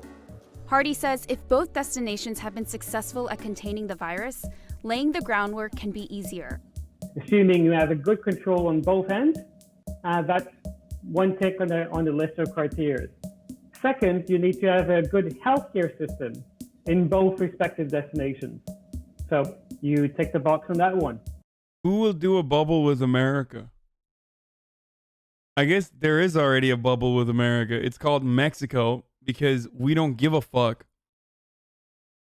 No, literally, like American, like one of the few places where like Americans can freely go and do as they please is Mexico. I guess Brazil, right? Maybe. Yeah, America basically forces it too. It's not like, well, maybe not forcing it with Brazil because Bolsonaro is a fucking idiot, but with Mexico, like, you can pretty much go there, do whatever the fuck you want. Bro, I'm going to Mexico in a few weeks. I might cancel it because I feel guilty. The first type of bubble Singapore has rolled out with its partners is specifically for government officials and business travelers. Before anyone can book a plane ticket, they first need a specific document. Probably the most important would be you need to be sponsored by the local company to kind of invite you over to the country. Georgianne Lee is a consultant for hotel and resort development projects. Before the pandemic, 95% of her job required traveling on business trips. After working from home for 8 months, she took a trip from Singapore to Seoul in early November. Lee brought documents to the airport, including her test results and an itinerary that she had to stick to. Now you need to also establish a safety protocol. My raises why Republican grandpa has a home in Texas where he travels to Mexico to buy cheap prescriptions, but doesn't think we should have free health care. Brilliant. Brilliant, dude. So show us your Spotify review. I don't use Spotify. I live in San Diego. My boyfriend's dad just got put on forced leave at work for having dinner in Tijuana, even though he was there to pick up his granddaughter. Wait, what? New Cyberpunk photo mode trailer? Yeah, I don't care about photo mode. That shit sucks. Between the two destinations. Well, he means testing. Lee had to take a total of 3 tests. So like a pre-departure one within the 72 hours before you leave. Why are you saying Apple Music? I don't use any music. I don't listen to any music. Every moment that I'm not live, I'm listening to podcasts or audiobooks or that's it. Literally. Yeah, I don't listen to any music. What the fuck, Psycho? I mean, you guys, I'm live for most of the day. I'm live for most of the day. When would I be able to listen to music? Not even at the gym? No, no, not even at the gym. No, gym time is when I have to listen to the podcasts that I listen to.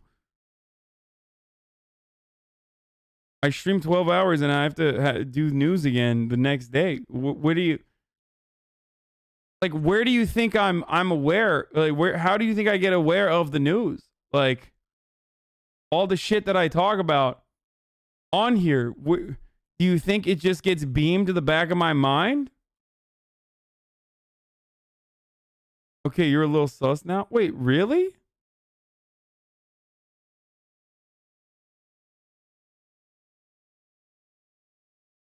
Literal psycho?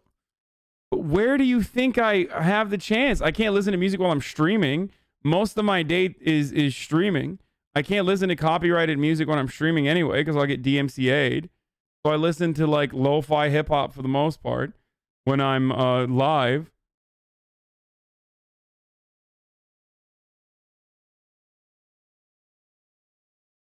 I listen to your live Twitch stream while I go over daily runs. I listen to these music nerds. Plagiarize news, lol. Yeah. I'm plagiarizing the Associated Press, brother. And the New York Times. I'm too busy plagiarizing the news.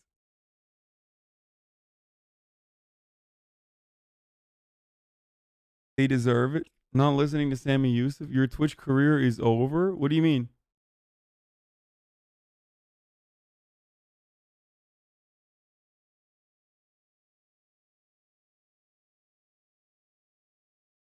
You don't listen to music off stream like when you're relaxing? Is that weird? Am I the only person that's that weird? Anyway, I gotta run an ad right now. Top of the hour every hour. Fuck you guys, okay? I'm not weird for not listening to music.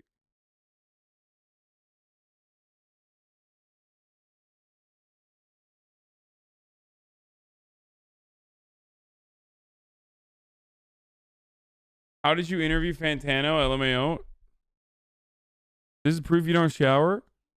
Wait, what? You listen to music when you're showering? I listen to podcasts. What do you listen to when you work out? The news! Podcasts! The news! That's what I listen to. Dude, what do you guys think, like... How would I be aware if I'm live all day? How would I be aware of what the fuck's going on in the world? Like...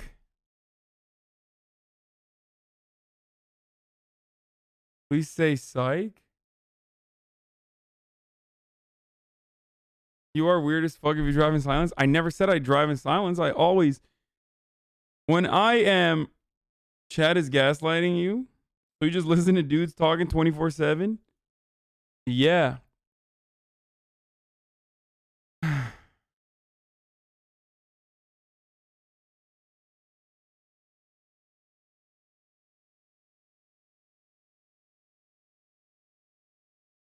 had this T1 clip that I used to watch all the time, but he was ranting about his work ethic in third person. He was like, chat, 11 hours a day, 2 hours a day in the gym. Girlfriend, how does he do it, man? T1, how?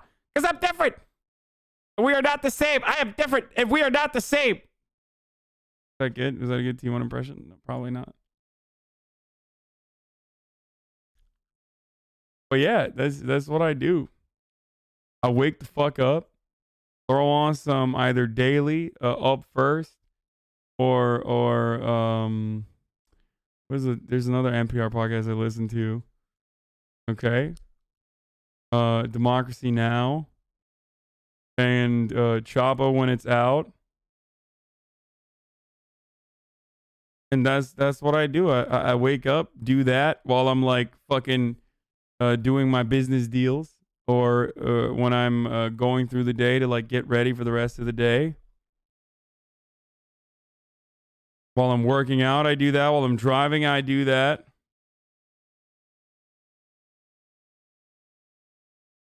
You're wrapped? Yeah, I already like this.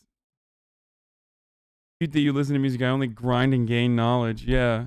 This is terrible, dude. That sucks for him that he has to do this, but...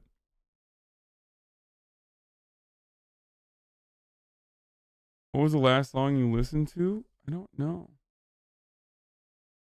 Have you been to any concerts? No. Don't you wear a Grateful Dead shirt once a week? Yeah, I've only been to one. Socialism is when the government does stuff. And it's more socialism the more stuff it does. And if it does a real lot of stuff, it's communism.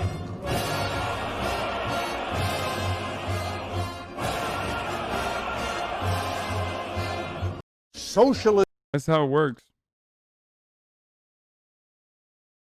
Chat, this is how it works. Do you got the jam shows or been J-Rad or Dead Count? What? No, I went to a Grateful Dead concert at the Dodger Stadium.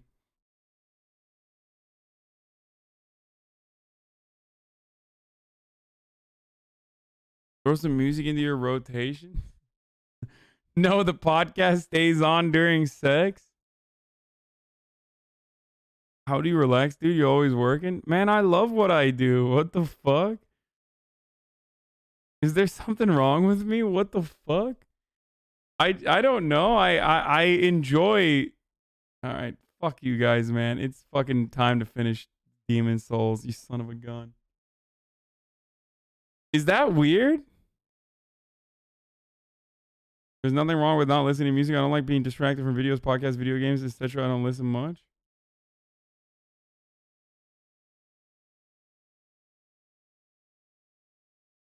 First, I had sympathy for you. Now it's just sad. Sad himbo. What's the go-to? What's the go-to podcast when you're having sex? I don't have a... No. Bro, I don't know. I kind of feel like it's a waste of time if I'm just... Am I crazy? Like, what am I gonna do? Listen to fucking music? Like, that's literally the only time I have to fucking put more knowledge in here, dude.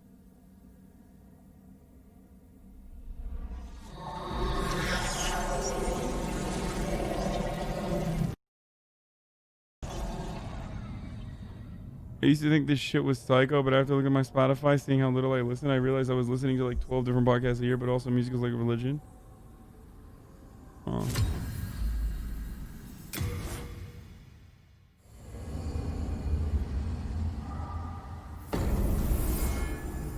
Bro, you listen to dudes talking all day? Yeah, it's literally what I do.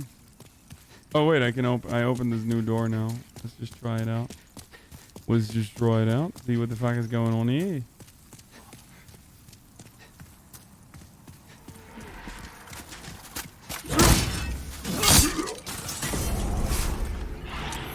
Alright then, we just got a key here. I respect you more now. Thank you.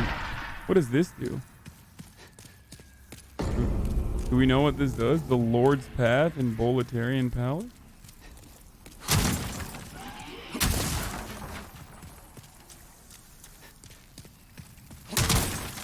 No wonder he's malding 24/7. Dude's making electronic noises cooler.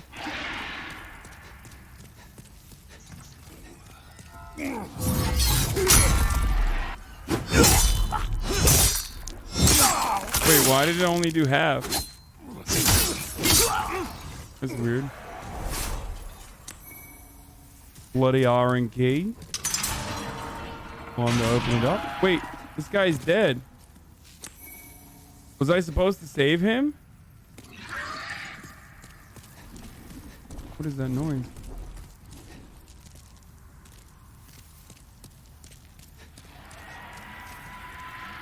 Oh, that's the key for the doggies. Oh, I think. Oh shit. Is that a homie? You killed that blooded sluggard for me. Oh damn, this dude looks cool. I'm called Bjorn. the elder of the twin fangs of Boletaria, I thank you. You deserve a handsome reward. Only I have none. Go on ahead.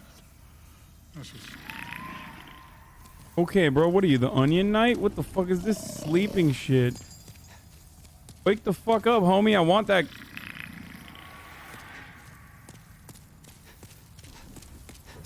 These guys are kink shaming. Not listening to music is kink shaming. Making fun of me for not listening to music is kink shaming? I don't think so. I do think it's weird. I definitely think it's weird that I don't listen to music. Like, but I also get why I don't listen to music. I just don't have time. When would I have time to listen to music? You know?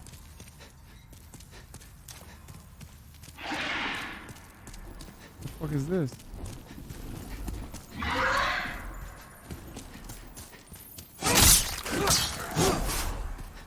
Oh, it's the other side of this area. Take a picture in a safe place.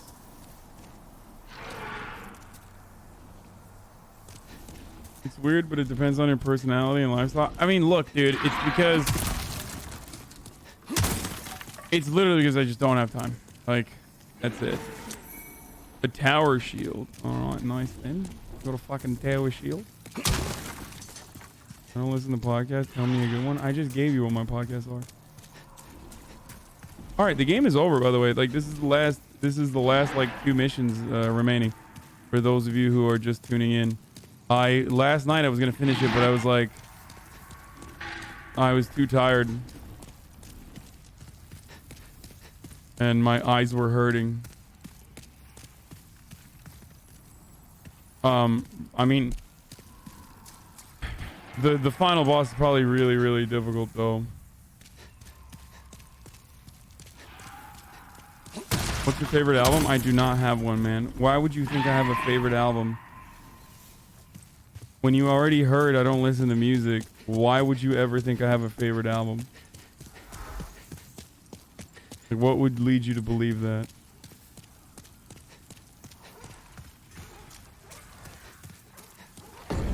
What's your favorite instrument? Your mom's vagina. At least I opened that door, which is good. Come on, bitch.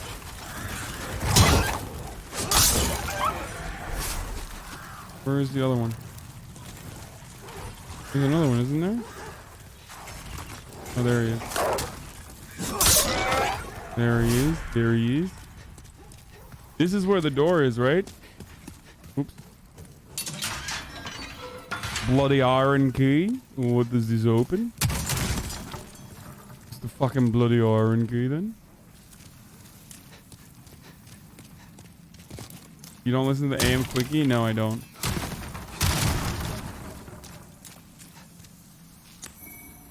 Known of a fear mineralized. Try to look at that. Where? Oh, is there a hidden door here? Illusory wall then? Oh, it appears to be locked. Alright then. No, I don't listen to AM Quickie. Damn, how many keys, dude? I've gotten like 1,100 different areas here.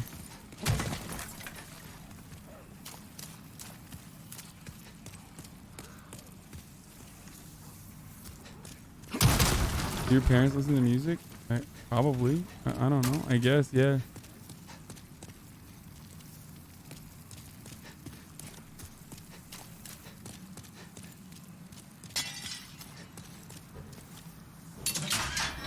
Oh my god, what did I just unlock? Thoughts on the TrueAnon podcast? I haven't listened to them in a while. Don't forget to disguise yourself. Oh. You have to put on the officer's gear you get throughout the game to get past this guard in this tower? Oh, I don't even have like...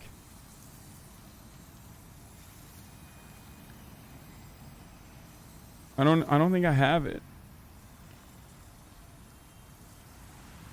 This map is hoarding all the shortcuts from the rest of the game. True, dude. The game is louder than your voice? Normal. I don't think I have all of the officers. All the officers closed. Yeah, this map is hella shortcutted out, dude. Except there's no shortcuts in life. And that's something you gotta always remember. Except for this map, where it's all shortcuts. You know? What's the barrels?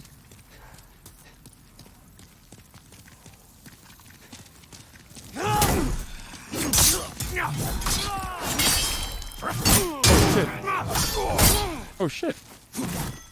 I'm gonna get clapped again, dude. This is crazy.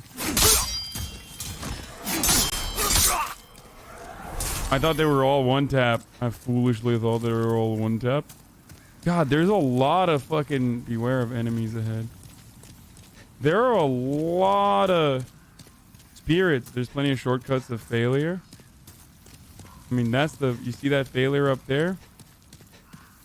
That was my failure of a shortcut.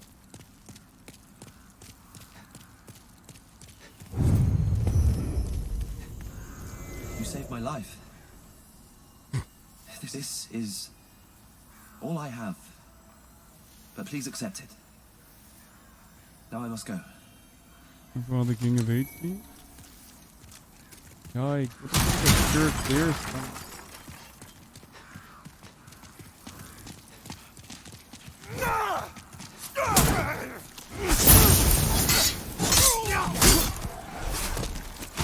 Okay, I gotta stop dicking around, dude.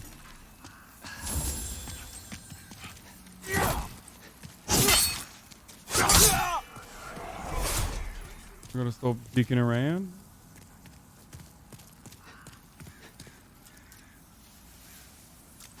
I should probably just run past these homies, right? The big homies.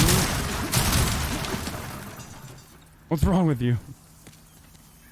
Have you played the Neo games and would you? No, I would not. I remember playing it once and it was very difficult.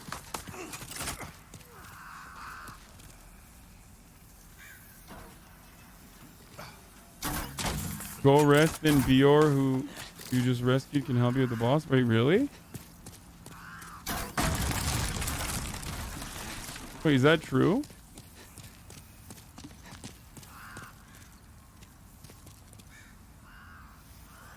You're going to stream Valhalla ever? Where is it?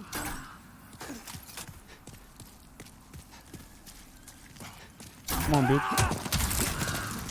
Come on.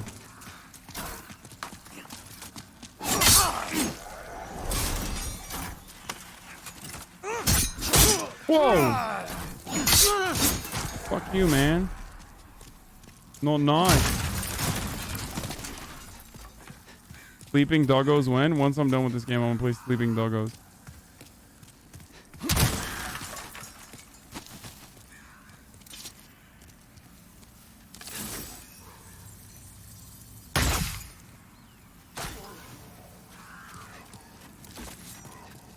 Okay, one at a time. Good.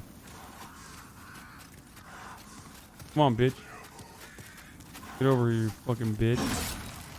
Yeah, break that shit. Come on, motherfucker. Fucked me up last time, 3 at a time.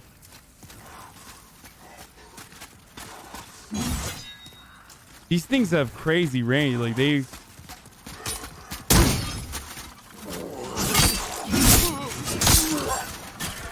Like, he fucking ruined me last time. Like, he just ruined my ass, dude.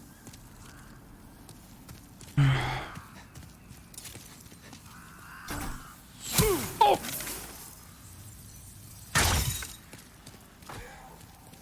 Where's he shooting from? Oh, he's up there. Nice.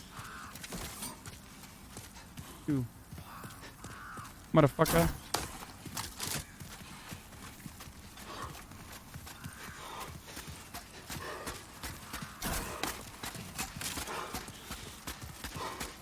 Damn, he is a big boy, dude. He's a big boy, dude. Look at that. You see that big boy? Wait, what are these things? Self-throwing dagger? Okay, sick. Ugh, ugh.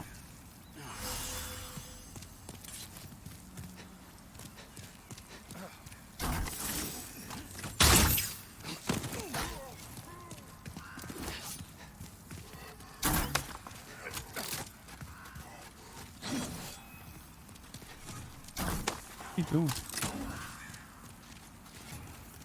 Come on, bro. You having a hard time over there? What are you doing? Here, piggy, piggy, piggy. Oh my god. He literally couldn't make it. He like couldn't make it through. That's pretty funny.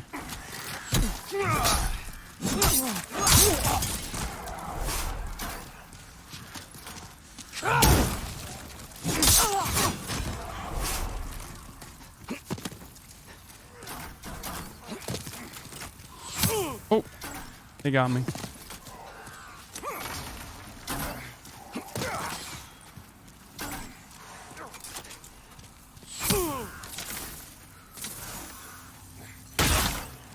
Come on, motherfucker, get at me.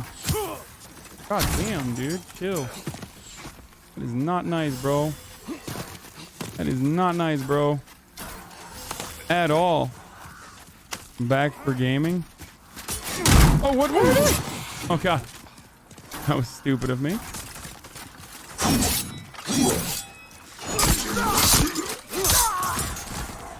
Bitch. Yeah. Fucking let your corpse hang like that. Let your nuts hang, baby. Let's go. Let your corpse hang. Let your nuts hang.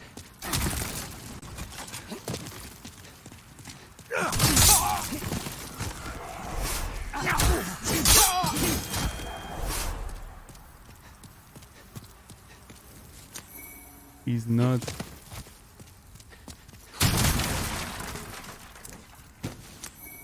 Full moon grass. I have, what do I have? Too many.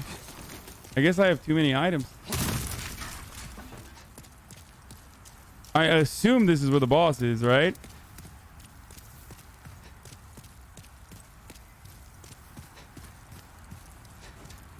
Hi. What kind of boss is this? Dude, I got 27,000 souls. Maybe I should just go back.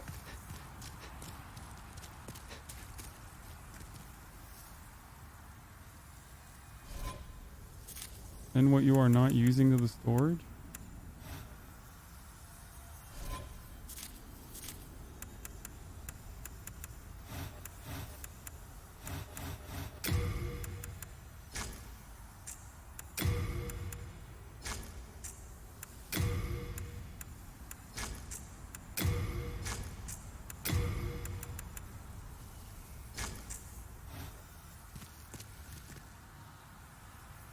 Reorganize.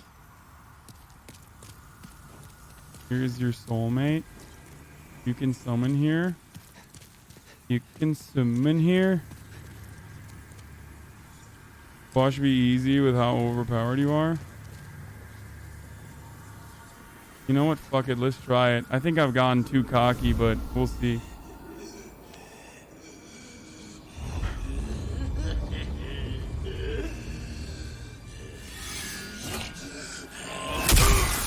Whoa, what is that? Oh, that's the enemy, I guess.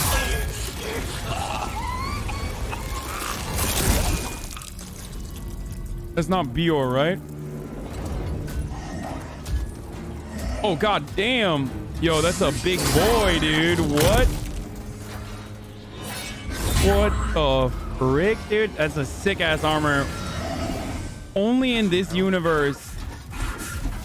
What is he doing? Oh, shit!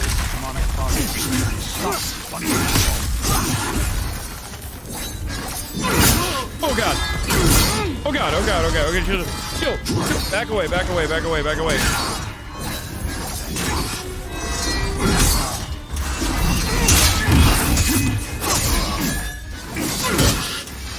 No, no, no, no, no, no, no. Oh, okay, good.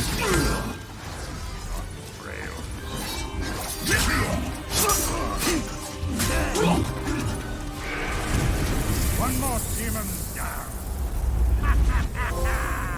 What's up, brother? You fucked them up. Thank you. I didn't know you were gonna do that. Carried again? Okay, I didn't fucking ask him to carry me. Dude, that's a sick-ass sword. Dude, this guy's so cool. Carried by the strongest NPC in all Souls. First of all, I'm the one who did most of the fucking damage there. Make no mistake. Oops. Where did I go? I hope that was the Nexus, because that's where I was trying to go. Why would... Oh, silly.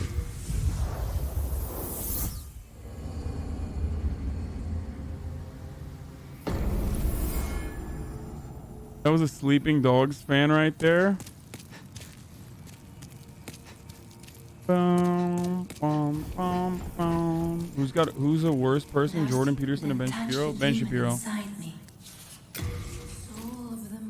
At least Jordan Peterson has like a... Would you like... Wait, should I reorient some of my... Should I do a reconfig there?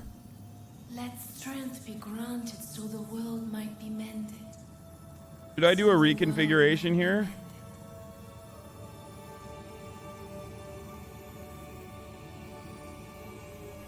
Ugh, everyone always says fucking luck. Like, everyone always. What difference will it make? You're almost done. I don't know. Late game, maybe there's an item that I can use.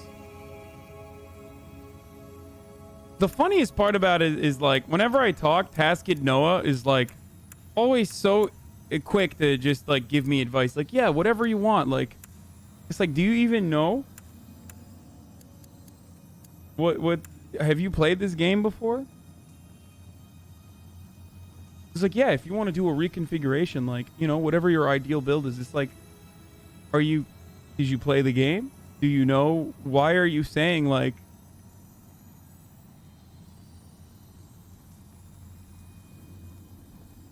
I mean, isn't 30 to soft cap anyway?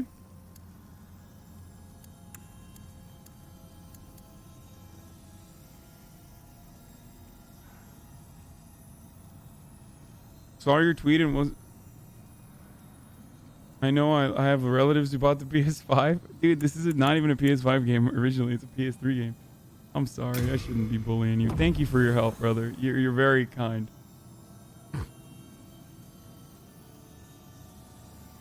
Is the...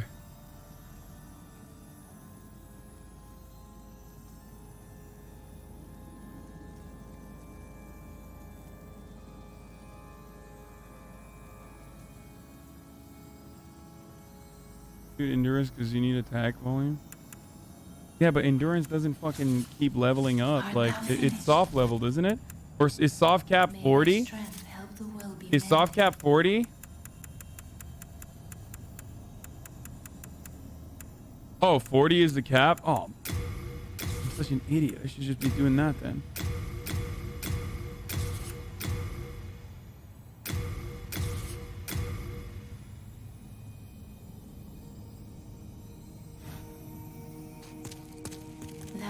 Then touch the demons. With S scaling, you can go up to 60. I need more endurance. Soul of the lost withdrawn from its vessel. Let strength be granted so the world might be mended. So the world might be mended. Wait, where are thou? Wait, what? I'm here. My lady. Then touch the... I keep the candles lit and serve the brave. Wait, where are thou? My lady, I'm here. My lady, I'm here. I can forge weapons for you. You come back alive. You see what I got in the organizer here. I'm keeping a close watch. Thanks for keeping a close watch on me, brother. Thanks for keeping a close watch on me, brother. Very nice of you to do that.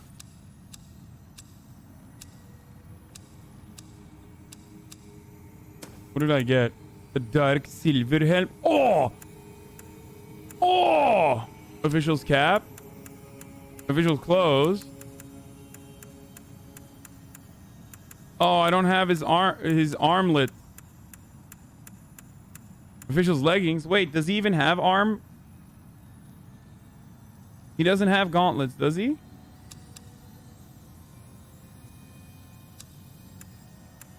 Dark silver, burrower, imperial, old ragged, boletarian, royalty armbands. Well, no. Where do I get it? Yeah, in 2-2.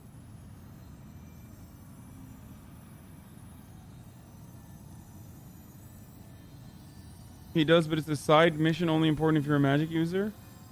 The hat is the only required part. I don't know if I believe that.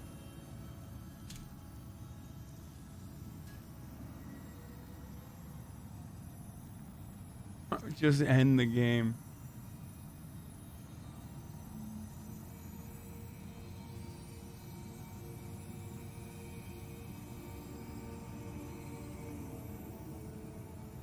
It's only true for the original. You need the full set for the PS5. Oh. It's like not a... It's an irrelevant side quest, though.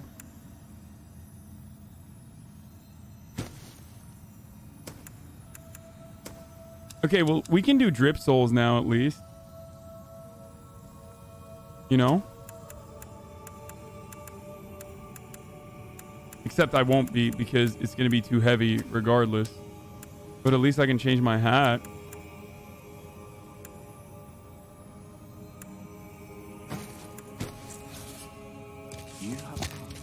Let's take a look.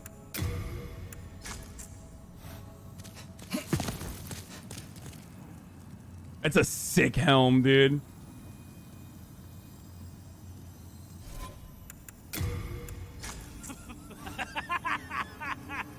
Wait. What? What? Hold on. What was that fucking moment, dude? What? Hold on, I gotta do it again.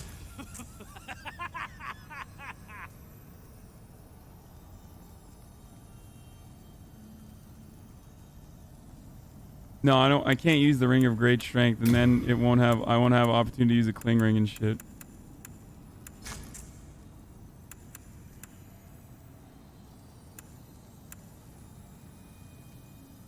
He's just having a fucking laugh, bro.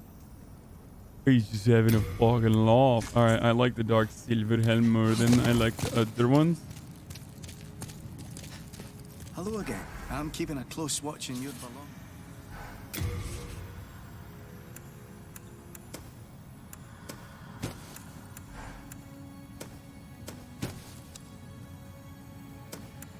It's just like sucks that everything is so fucking heavy, dude. All the cool drip is heavy as hell.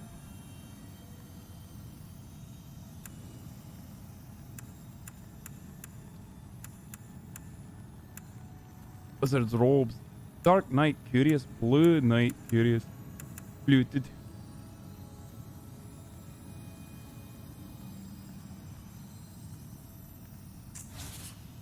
No, I'm not gonna wear it. I'll just take the helm.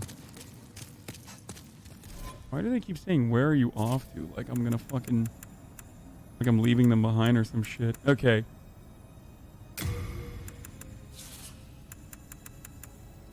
I'm gonna half these.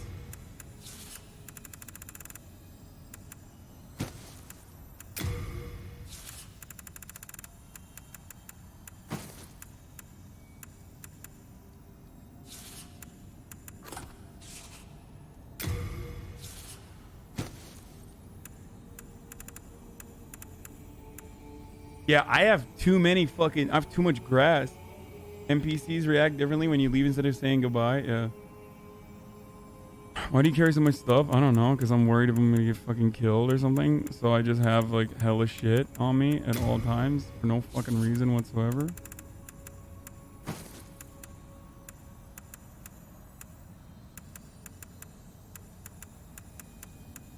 I literally don't know why I have all this stuff, if we're being honest. Like, I've never used a heavy crossbow, like, in my life. I only have one holy arrow left.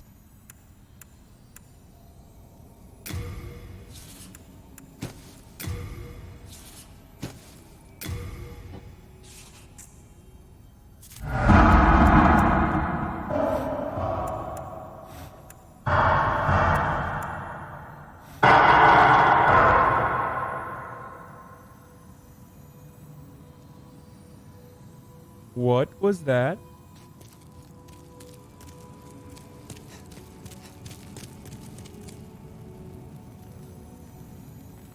We don't know what that is, right? Like, no one knows what that is, right? Holy shit. No, it happened before.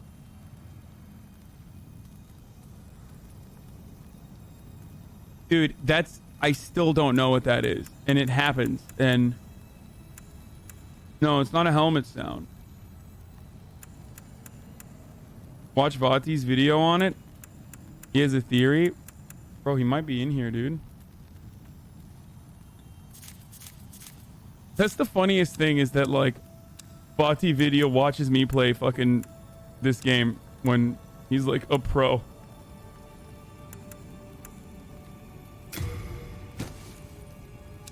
Same with Hob. Yeah. I don't think he's in here right now, but usually he is. Bro, it's funny to even watch people like Darkside Phil. I mean, my gaming most likely resembles Darkside Phil's. People probably make that comparison frequently, especially because I shit on fucking this game. But like, I think the difference between me and someone like DSB, even though I don't really know the content, I've never watched him, but the difference between me and someone like him is that like I admit that I'm bad. And I know that I'm bad. That's probably the difference, right? What is wrong with you? Oh my.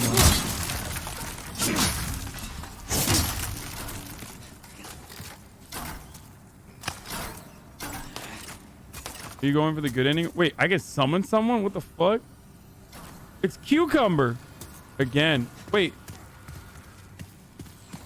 why did I just get locked up?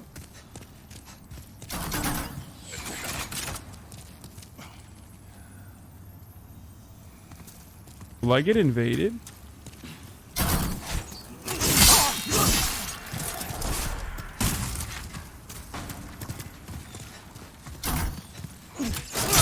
Oh my god, it's a triple invasion.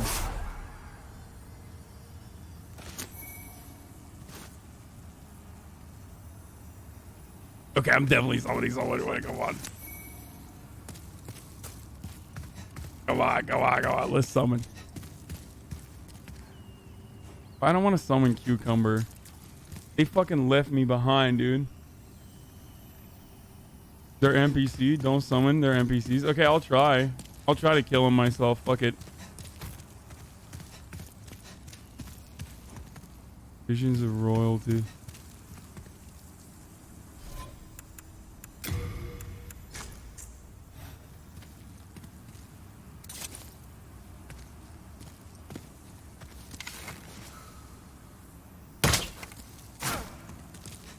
Oh, all three of them. Never mind. I thought maybe I could get one. Maybe I thought maybe I could get one at a time. Turns out, nope. Oh no, I can get them one at a time.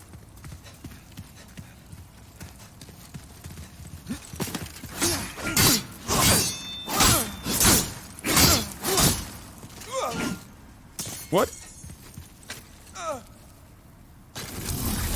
The fuck was that?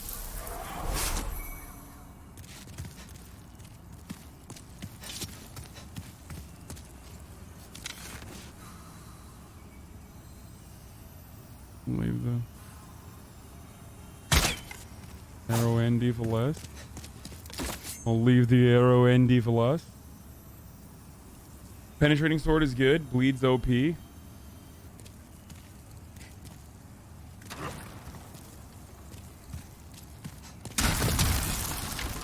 on, bitch.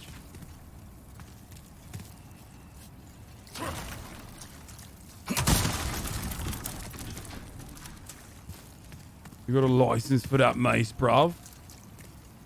This guy is a beefcake, dude. What a beefcake.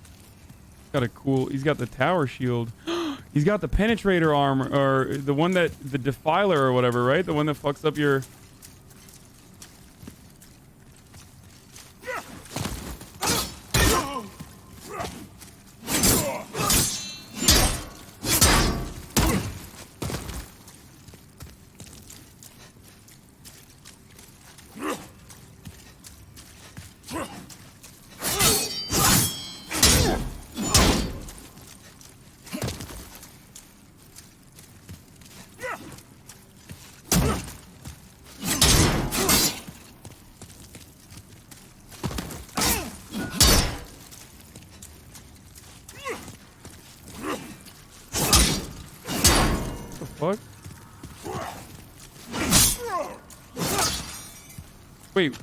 Why does that happen?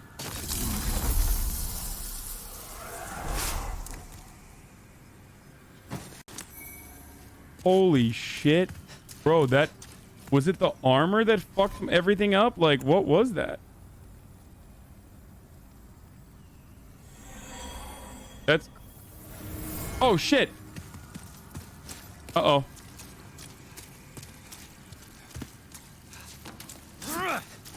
Oh, God. Oh, God. Oh, God.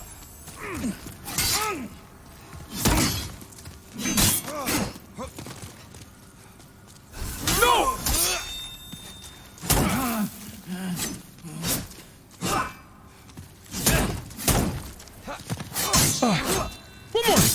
One more! I got him!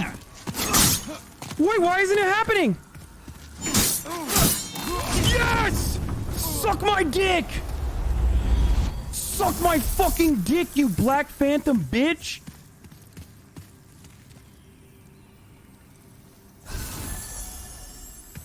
Rolled! Hank Souls! Motherfucker! Unlucky 365. No, I'm not gonna do it. Damn, how long does bleed go on for?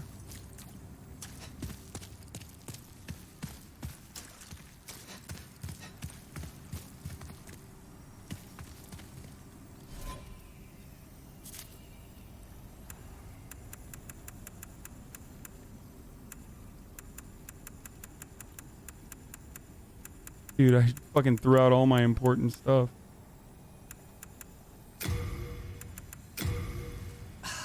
Oh, I just freaking wasted it, dude. Did Coward get yeeted from the stream today? Yeah, I pushed him off the agenda. I gotta fix my weapon after this. My weapon is doo-doo currently.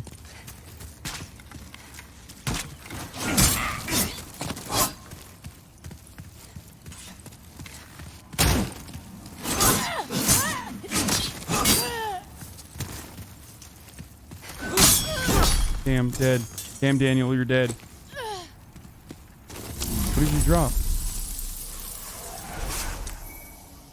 Ooh, the white bow. This is like a Pogger's bow, right?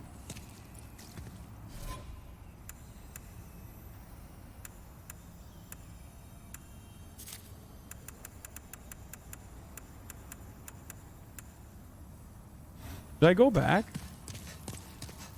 I have a lot of fucking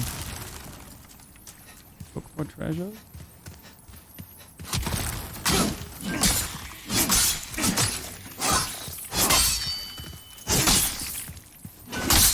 Why wouldn't it fucking...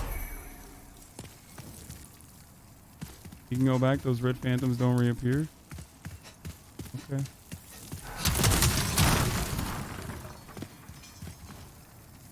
Get good.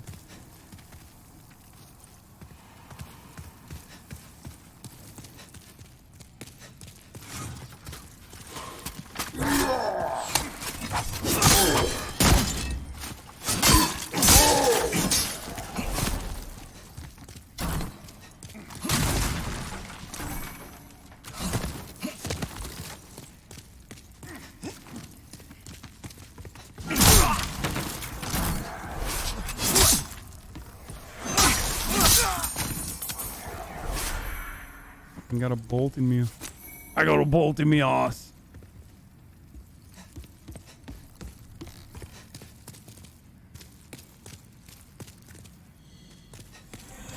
Oh fuck. Don't kill me yet. Don't kill me yet. Where's this motherfucker?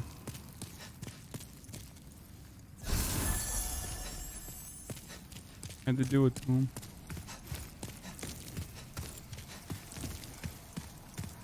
Damn! He's got the big one, dude. What is that?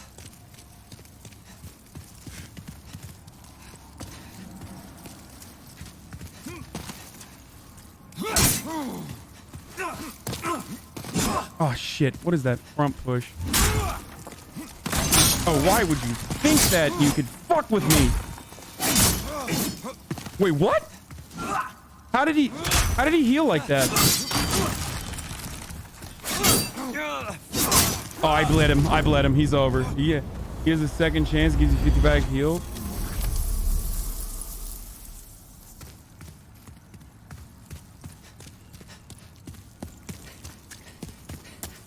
Okay, I gotta go, dude. I gotta go back. I got too many fucking souls over here.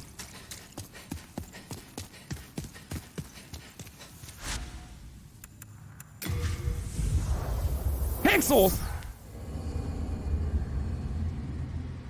Pixels!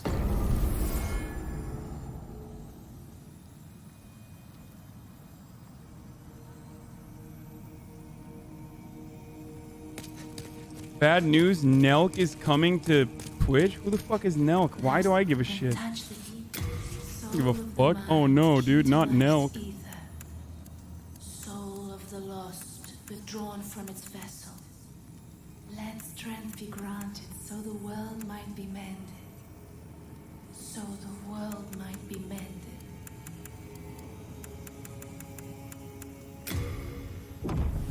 I'm coming to Twitch, you better watch it. Yeah, okay. Art thou finished? I'm fucking finished, baby. May thy strength help the world be mended.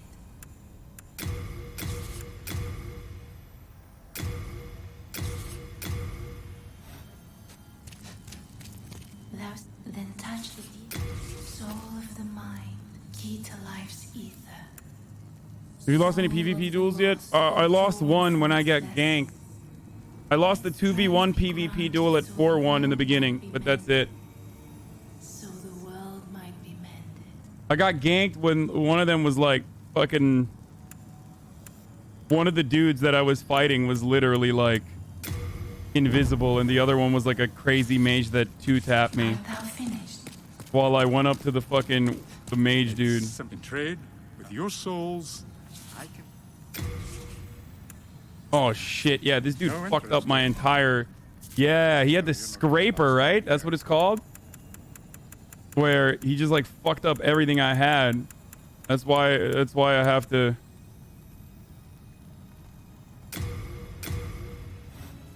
fix everything I now. can forge weapons for you. The spear that he had was like... You come back alive. 14k people? You gotta be kidding me. So all these other people were just here to watch Hasan talk politics? Yeah, brother, this is how it be. Do you intend to challenge that you may be a great demon hunter? But I fear you may not be ready. Dude, I love this guy. He's the coolest dude. Defended by the black souls of mighty knights and a fire-breathing drake. Wait, how do I increase my drip level? That's how I ended up in the dungeon. Beware the limits of your own power. How do I... What increases your carry? Like your equip burden?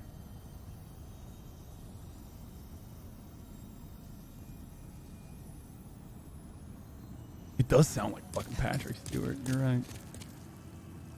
Did you change your appearance? Are you still Irish Goblin? No, my character is so ugly. It really sucks. Like I really fucked it up. Like the character's really ugly. The fucking walking is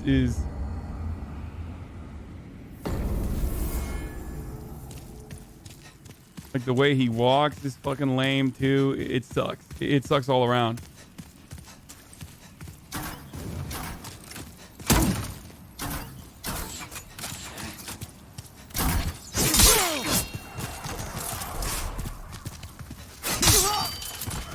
Oh.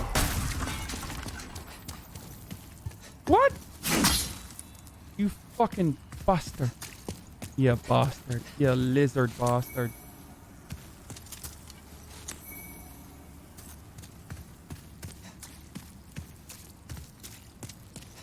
You better make the most good-looking dudes for Cyberpunk. I'll never forgive you. Yeah. Wait, should I have gone this way or the other way, chat?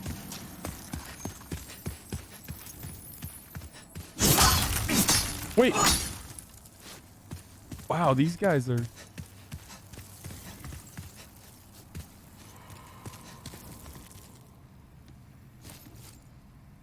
Gonna rage so hard on this run, the false king. Calling it now. Really? I don't even know if this is the correct way.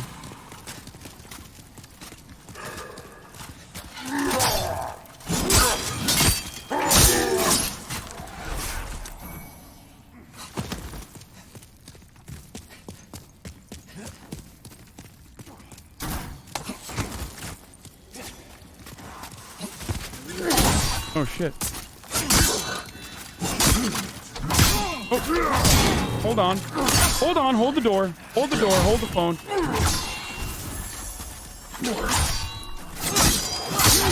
These big boys are still pretty big. They are still definitely pretty big. Those big boys are.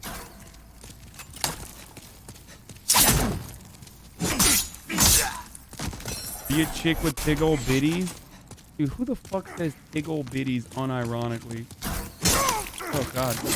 Chill, brother.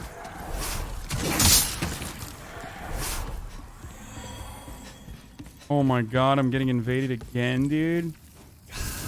Oh wait. Oh, they just left. Holy shit, he feared the power. Did he just fear the power? Did he has word gone out that Hank Souls is now the PvP legend?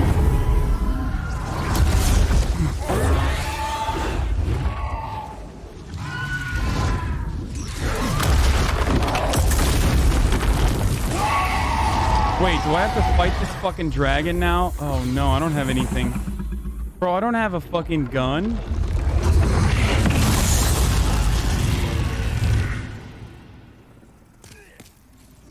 What am I gonna do?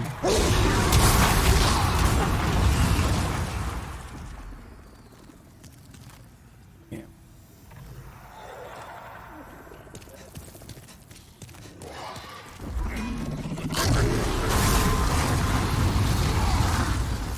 Oh! Oops.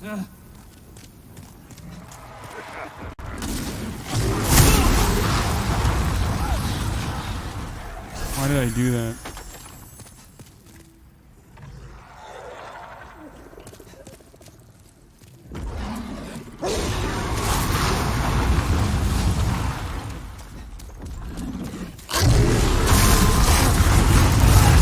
Jesus Christ, dude. Oh shit. Oh, I'm dead. I'm dead. I'm so dead. I'm super dead. What am I supposed to do there? I have to have the purple shield there, huh? Is that what it is? Oh, fuck, I can't believe I just died. So lame. At least I won't get invited.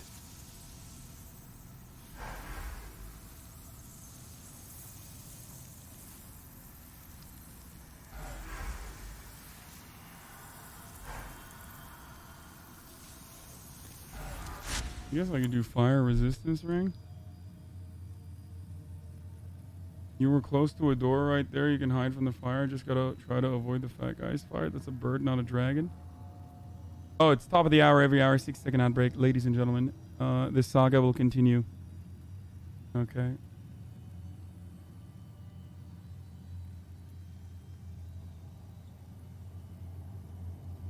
You have to run straight into my pussy. Is that even the place I need to go to? I feel like I don't need to go that way.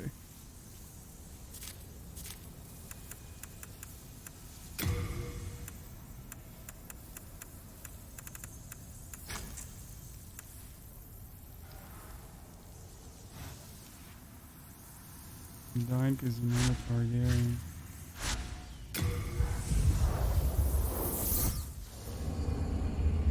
Yep, you have to run that way.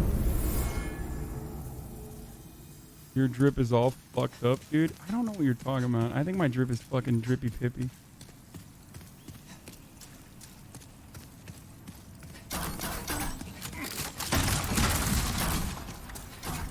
Fuck you. Yes. Bitch. Not that I'm ever gonna use it.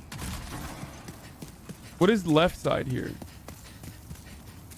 Like, what's on here? What's on this side?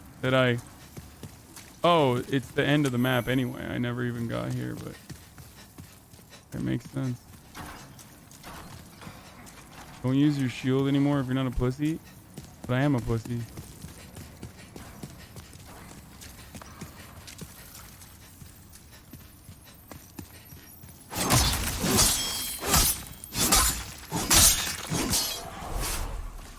Okay, but what if I am a pussy? Yeah, you are what you eat, brother.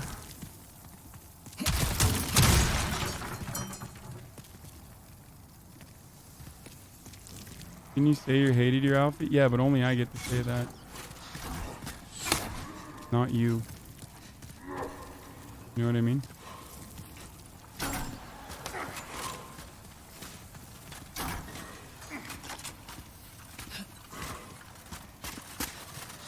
Who says that unironically? Pussy eaters? Pussy eaters say that unironically.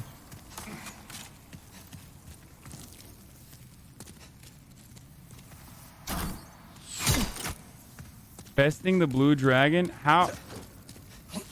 Should I just tease lord him?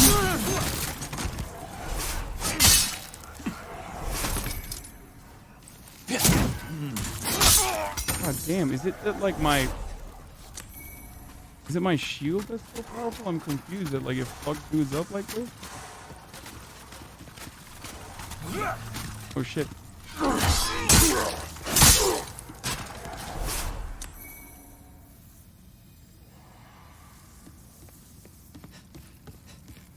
I can probably only kill him with like...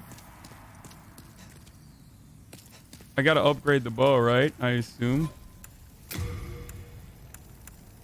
I can't even use it. What do I need for it? Like dexterity? Like why can't I use it?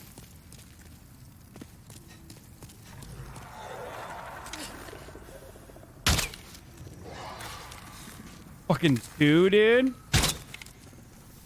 Seems good.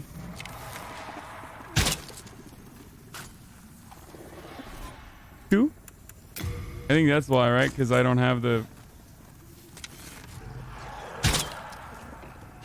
Oh, never mind. This is 7. Cool.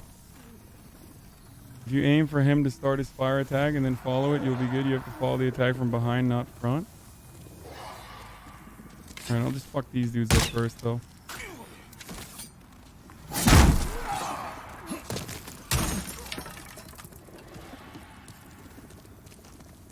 Come on, bitch.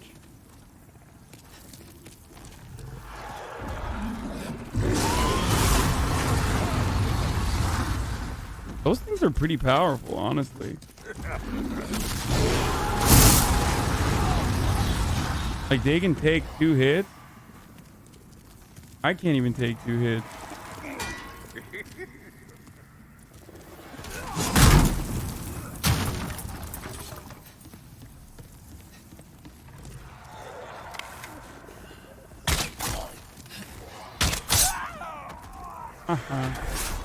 Damn, bro, I just killed you with a bow. If you wait for him to start his fire attack and follow it, you'll be good. You have to follow the attack from behind, not front. How does he do it? He goes...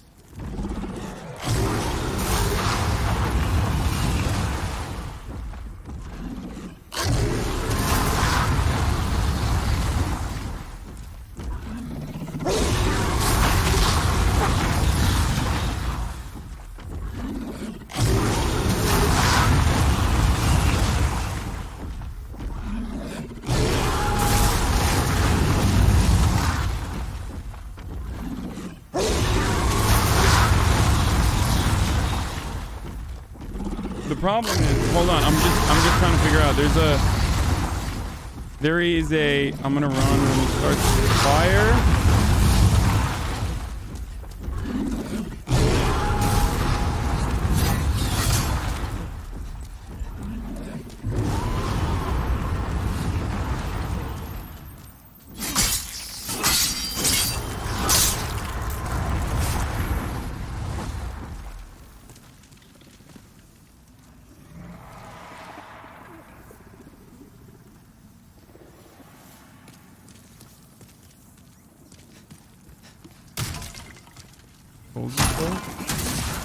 You were right, brother.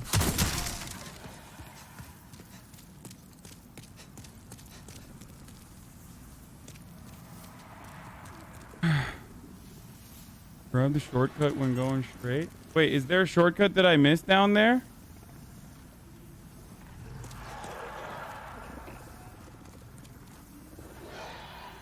How loud are your speakers? They're pretty loud. Why? Are you guys... Is it the game too loud? I know you're insecure about your hairline and chat memes about it, but it's not that bad. Wait, what the fuck? Why'd you say that? I wasn't even thinking about my hairline.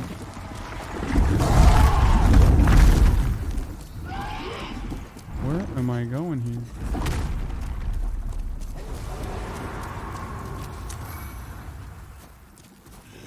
Oh, I can't open it. 13 damage? Whatever that is. Look for a path. Only 13 damage. Wait, is that my... That's a... The shortcut is behind you? Oh, here. That's the homie. Is he gonna die? I hope he doesn't die. Okay, what did I just open up? Bro, do not die, homie. Wait, can he kill him?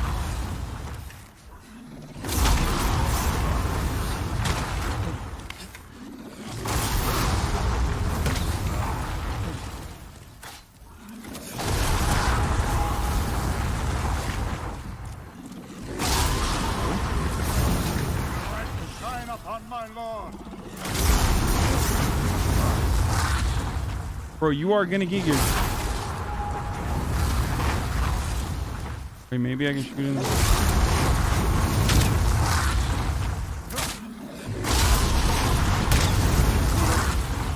Oh, it does not do anything. Bro, this guy's gonna die, dude. Okay. What do I... Just run, bro? Should I just time it and run? Or is there an area here that I need to go to? I opened up an area here, but I don't know what this is.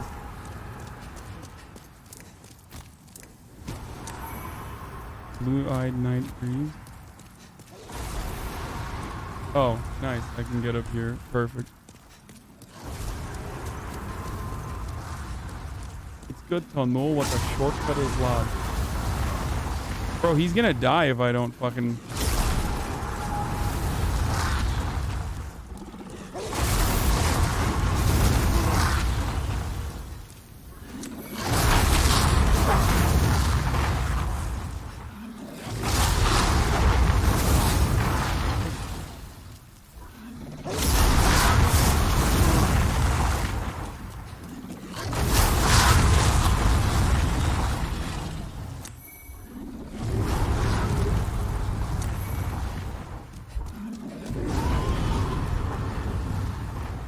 Safe here? Is it though? My heart's breaking. Oh, it's you, isn't it? Oh shit. My father is up above. Well, something like him anyway. A demon in his shape. I began this quest to ask my father his reasons. To drag him back to the path of righteousness. Please, kill my father. In his key, inside the mausoleum, lies father's sword. The demon brand. The soul brand. Use it to bring an end to his madness. Can I even use the weapon? Wait, did you just die? What the fuck? Homie, why'd you die? No, dude, not you too.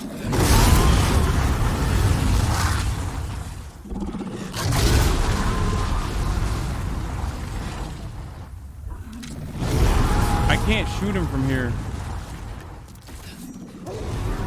Oh, he's shooting him from here. Wait, how?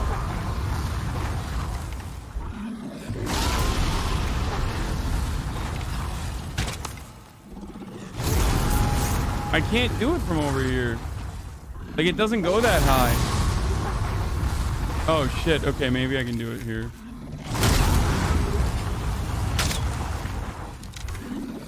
Dude, it's too little. There's no way. Like, I don't have enough to... Maybe if I had the storm ruler?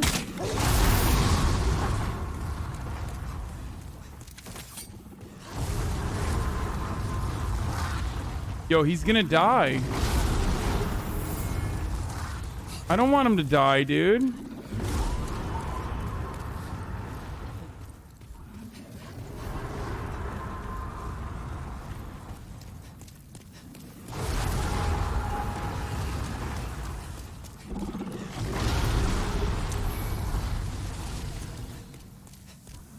I went right. Where's the sword?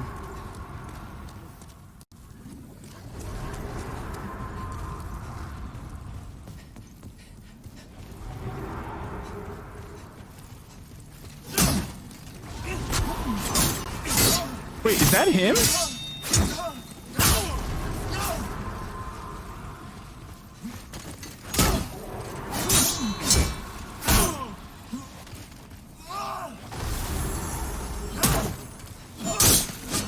That him? You are legendary. You are poggers, dude.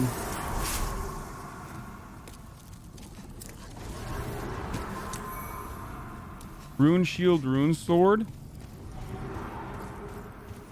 Help, please. This is it. Not good timing.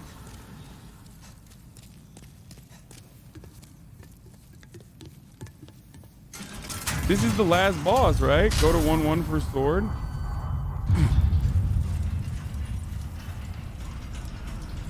You don't need the sword. You can get it after. You can get the sword from the, I think 1-1 it's locked. Okay. Is this the final boss?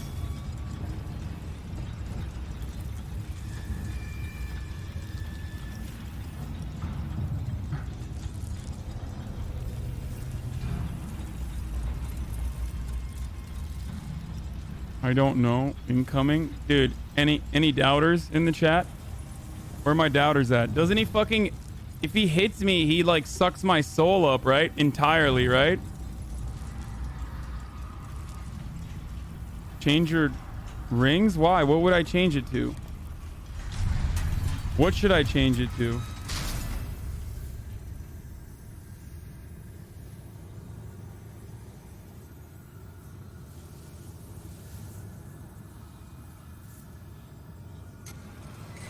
Uh-oh. Whoa, whoa, whoa. Whoa, whoa, whoa. What is happening? Wait, why?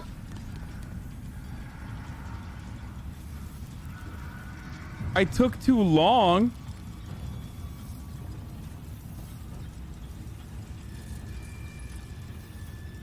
And now the other homie's dead, right? Because I stalled too long.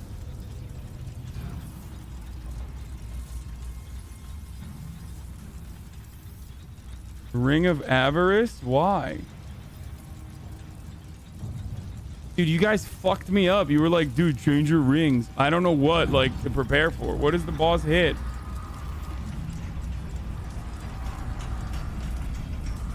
I have to pee so bad, too. Okay, well, he still seems to be fighting someone. Your rings are fine, just go. Elper's messed you up. Yo, did you already pull up the Trump speech on YouTube from a few hours ago about fraud? Brother, I watched it. I promise to you. I watched all 46 minutes of it, okay? I watched 46 minutes and 37 seconds of that delicious copium goodness. You feel me?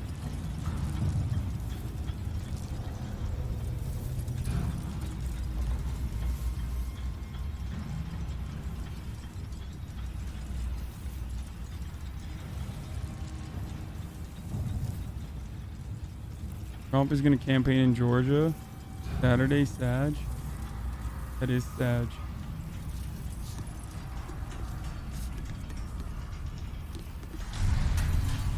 Yo, become human before boss? Really? Why? Your drip is whack. You will lose.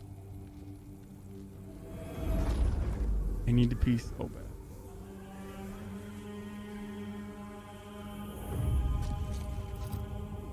Knight of Boletaria, isn't it? It's the Lord.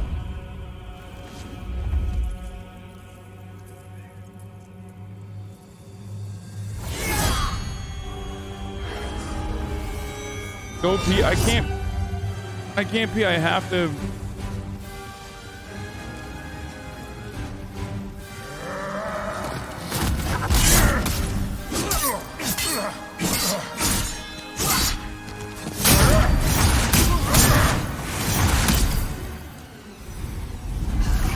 that?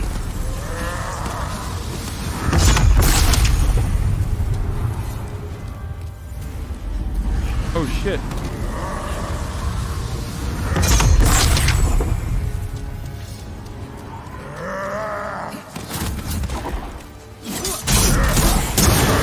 Jesus Christ. Oh god, oh god. Oh god, I died. I mean, pretty good so far, I think, for the last boss, but... Oh, fuck. Okay, I definitely have to pee now. Okay. His blue shit will steal your soul? Oh, fuck me. Okay, well. I don't want that happening. I'm gonna go pee-pee real quick.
Someone from the stream posted about the... Andy Cortez posted about... He's watching the stream, I guess. Posted about the fucking bang. From... while I was peeing, I just saw that. And he said that it's the longest one. Easily the longest version of it I've ever heard. Like, it... I've heard... Like, I've heard the bang before, too, but it was never like that. The bang in the Nexus was fucking crazy.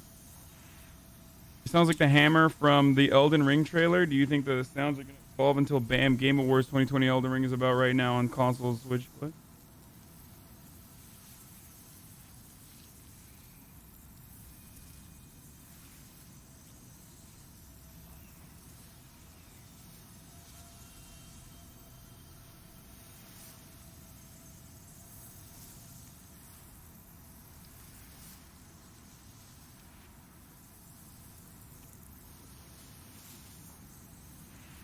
You pee, or was that an excuse to go smoke and listen to music? Yeah.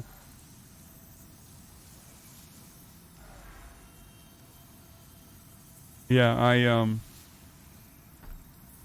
I lied about not listening to music. I actually just pee and listen to music.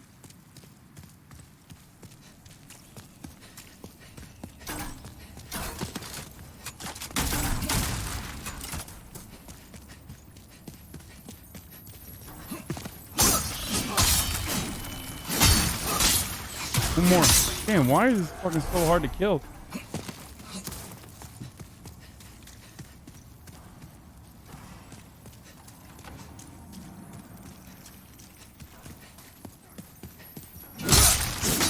Ah! One tap, bitch. Is that your Spotify and Sticky break? Yeah, bro. Spotify and Sticky break, bro.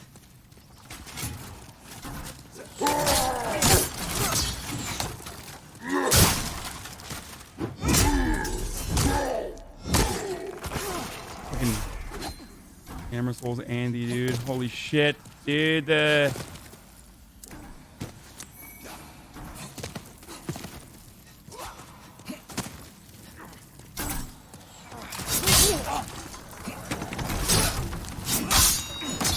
down here.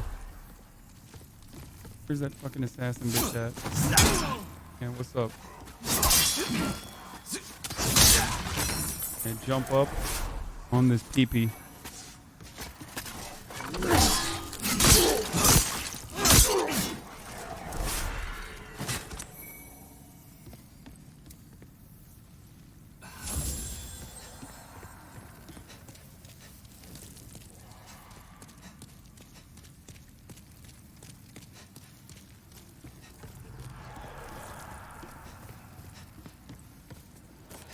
Chunky one hit the final boss?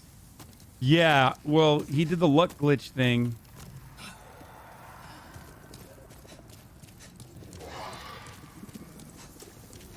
Can I hit him from here, I wonder?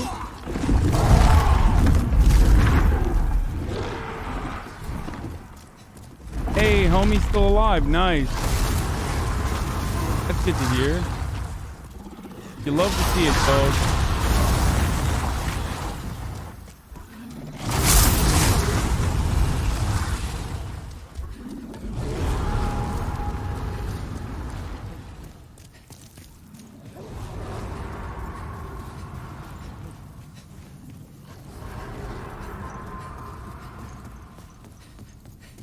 Jesus, this is a long run? No, it's not. What do you mean? This is literally the fucking easiest boss entry in the game. Getting to the boss is usually... Apparently there's a way to distract it while you kill it with ranged weapons. I know. I can kill it with a ranged weapon if I have enough. But I don't have enough... I don't have enough arrows or time.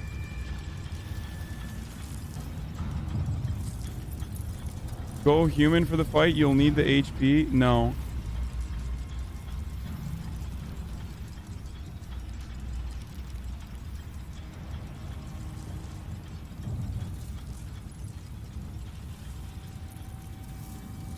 I don't have predictions available yet. Sorry.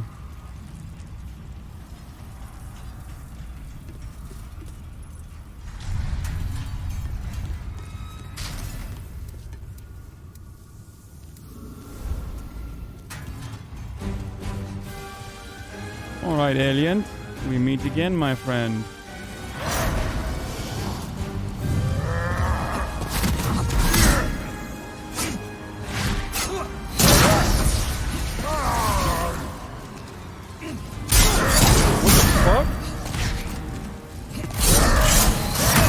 Holy shit, dude. Chill.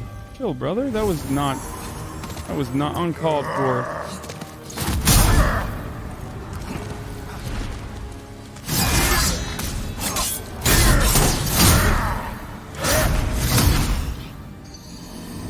That is not very XQCL of him, if we're being honest. Brave to the side. Wait, blue attack? I got clapped worse than last time. Blue attack is the level draining one? Yeah, I saw that. I assumed. Bro, just smacked the fuck out of me, dude. Get the other sword. I want content.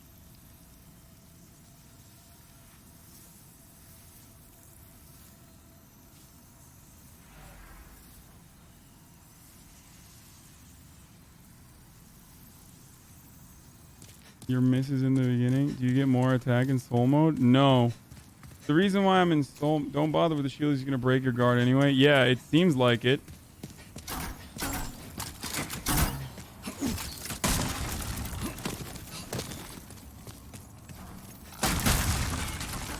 Fucking ran away.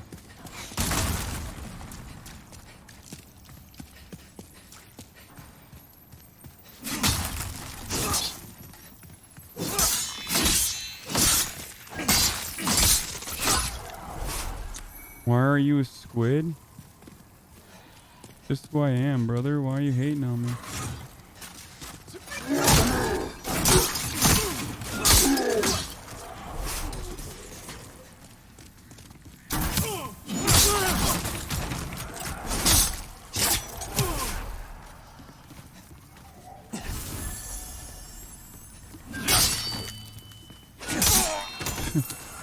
Jump on this dick, dude. Bitch.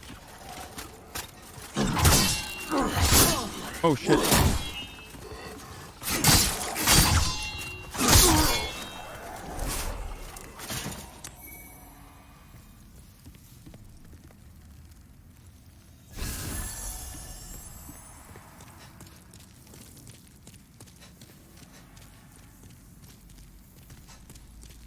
You can bait the long range charge dodge and get 2 to 3 hits in.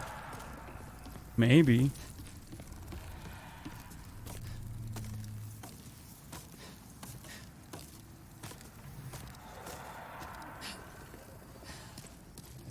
I don't even...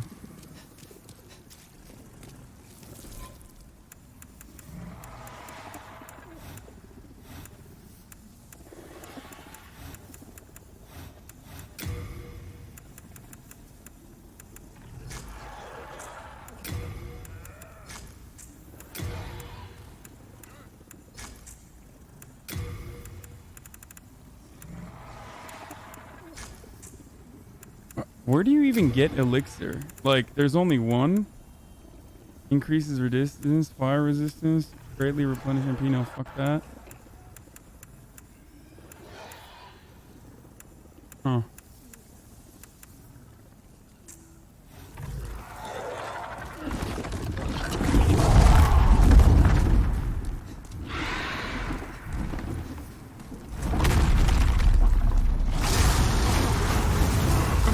He just tanks it, dude. Look at him. What a boss.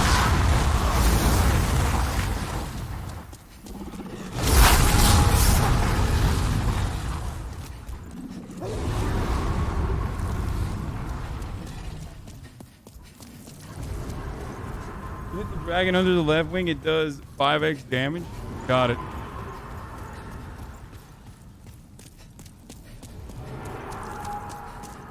My man is like constantly fighting that battle in perpetuity. I feel like it's the hell for him.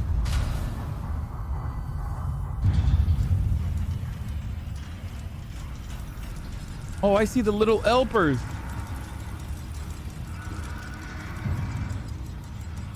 Medium distance circle strafe to bait the charge. I feel like there's no reason to use the shield. Like, I have to go two-handed on this. What's the benefit of Soul's form? It's nothing. It's just the end game. I should probably use it. Here, I'll use human form on this.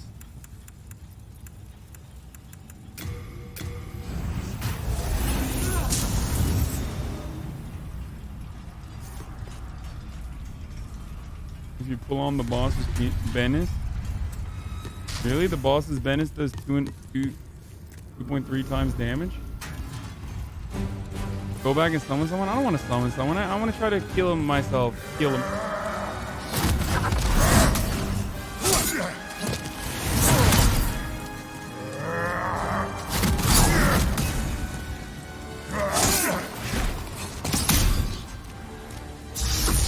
Oh no! Suck shit. Oh, it's over. The game is over, right? After this, the game is done, right? Ay, ay, ay. Oh shit, maybe not.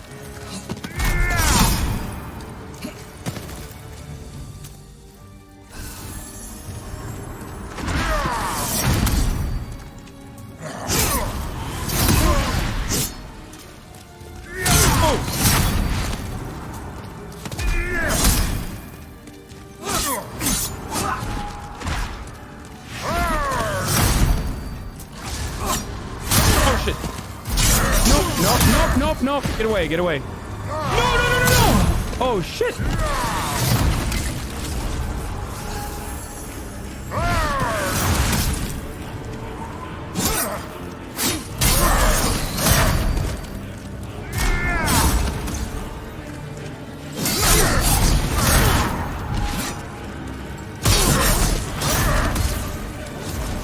Am I fat rolling? I am fat rolling.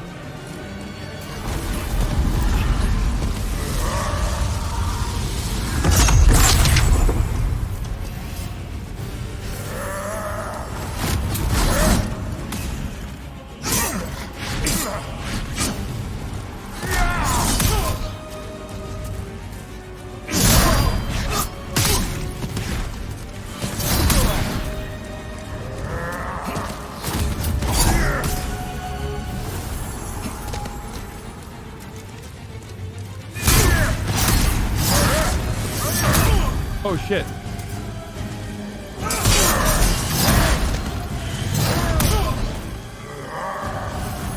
No.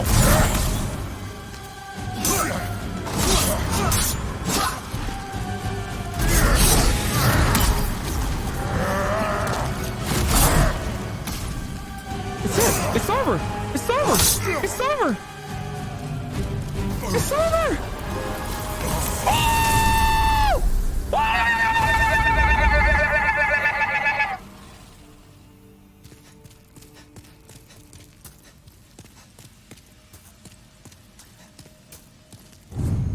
Time to retrieve those souls too. Dude, he sucked my soul form and everything too. Motherfucker. How did you defeat my demonic reflection? What? many souls might you have devoured, I wonder? The rest is up to the Old One.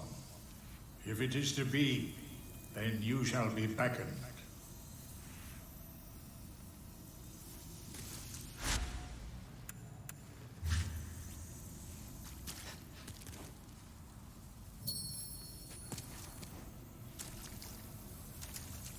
Is the game over?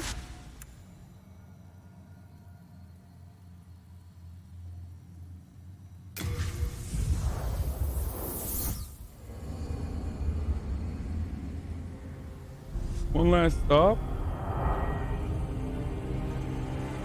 Oh shit, the final boss in the Nexus, huh?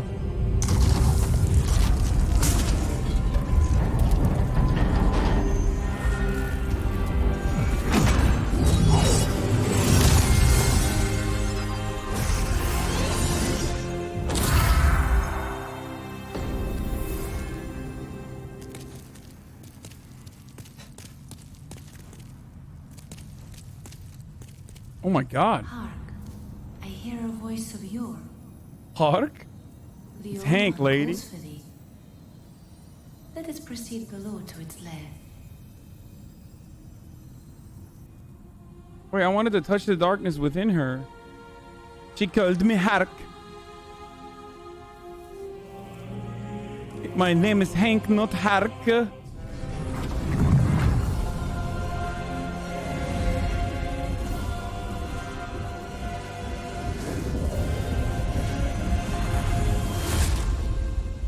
What am I gonna do with 80,000 fucking souls? Am I gonna lose 80,000 souls, really? If I fucking die now? That would suck.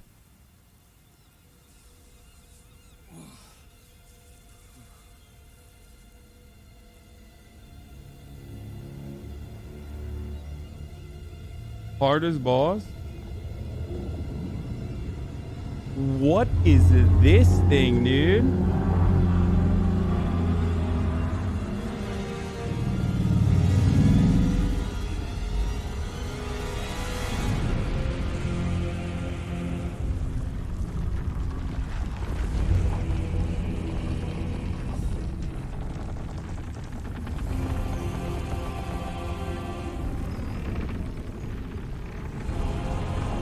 Is that a mouth, dude? Yo, some of you would fuck that.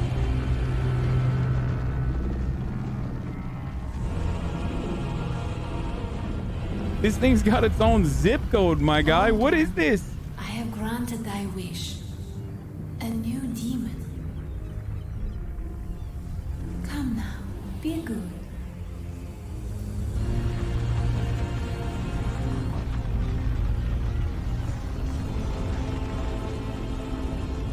What is on top of him? Hella swords? Like...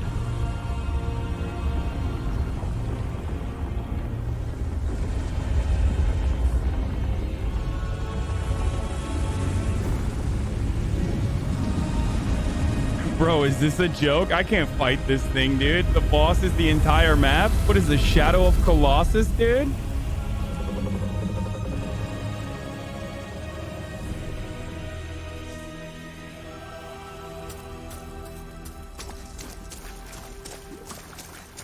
I'm gonna walk over there and it's the fucking DLC.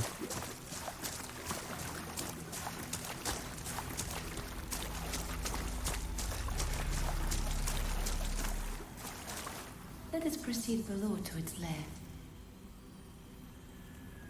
Inside, Nameless King. Can I hit it? What happens if I hit it? Ew, dude, this is yucky. Where you at, lady?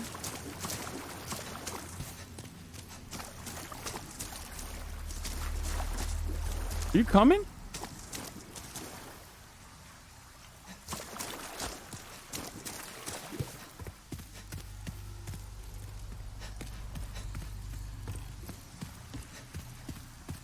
I'm stuck. Oh my god, am I actually stuck? How to get up here? Oh my god, I'm literally stuck.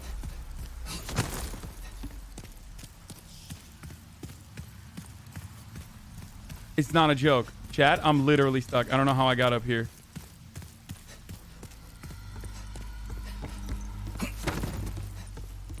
Oh my God.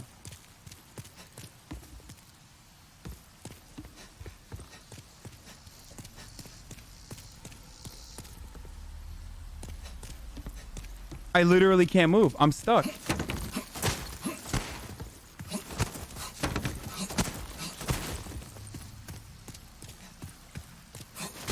Oh, I got up, I think. Wait, no, I did not.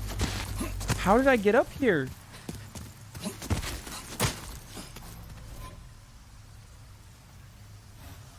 How do you do this? Is my copy of Demon Souls just like a special edition Miyazaki fuck you? Is that what it is? I'm literally stuck. I can't get out of here. Lady, save me. I'm stuck.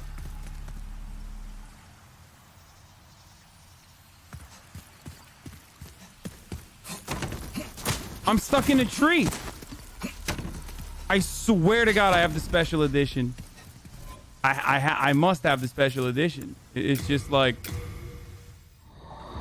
I don't know how. Hey, has anyone ever seen that glitch before? It's like a new glitch.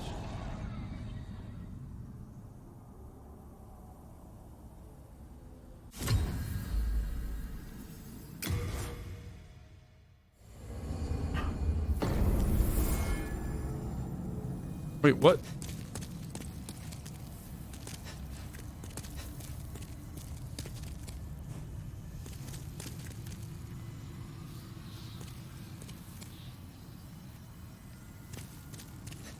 I can't spend points. I want to. I was worried sick. Why were you worried sick?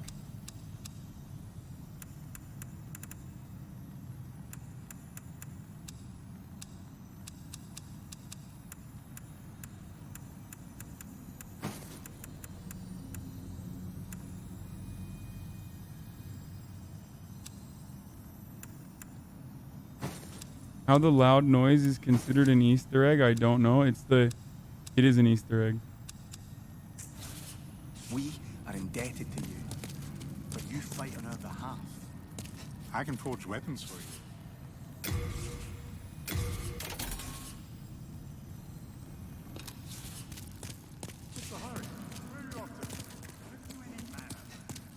Have you heard? If you were attacked by a demon, a horrible thought, I simply Back. How are you losing to end credits? I don't know. Do I jump down or do I go through the next? Mbassa.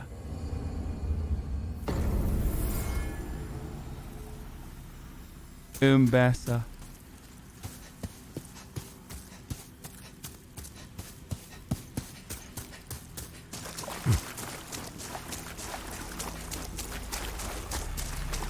Yo, can you help me? Let us proceed below to it. Can you walk a little bit faster, dude? Come on.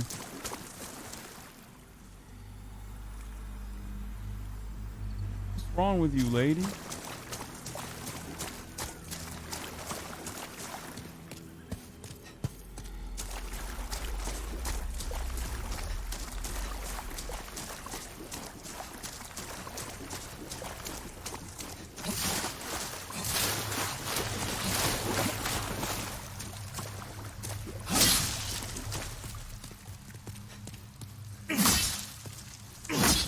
That's all I needed to do was... You have been chosen by the Old One. Will you seek the everlasting demon souls? Or has the monumental blinded you? Whatever your choice, you are our first visitor. May you be welcome here.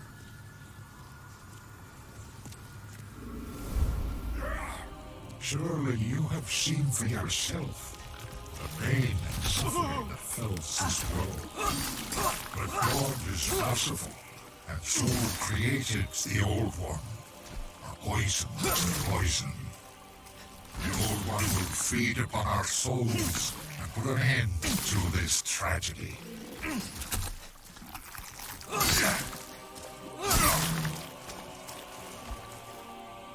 Regen, motherfucker. Damn, he was so much better at... He was so much better when he was in fucking Mirage form or whatever. Don't you understand? No one wishes to go on.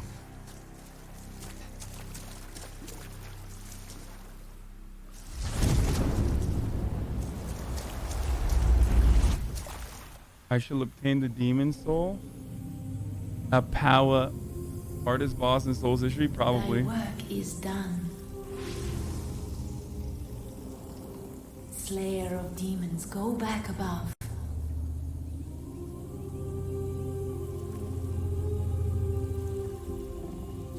The irony is, this is the least dark of all the Dark Souls, Soulsborne games. Like, it feels the...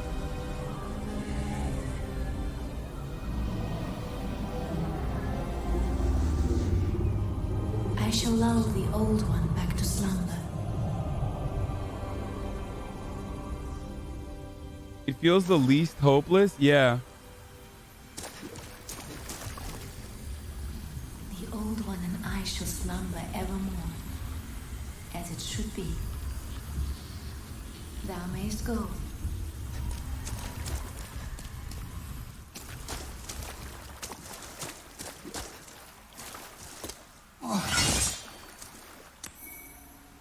We got the soul brand. The old one, thou mayst go. Why do you guys want me to fucking kill her, you fucking My psycho? thanks. At last, the end is in sight.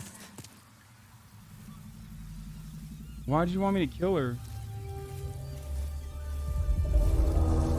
You guys are such fucking incels, dude. Nice cuck ending, no balls.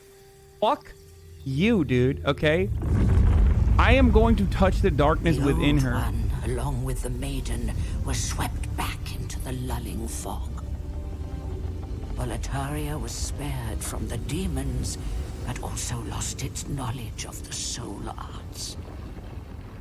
The souls lost during the pandemonium were never retrieved. And today, the unstable world has another monumental to hold its fabric together.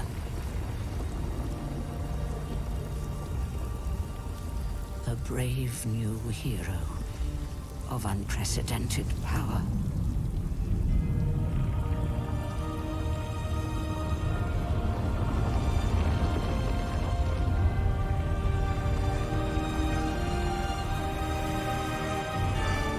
Okay, I'm gonna look at the other ending after. Just hold on. I want to touch the darkness inside of her, you fucking freaks.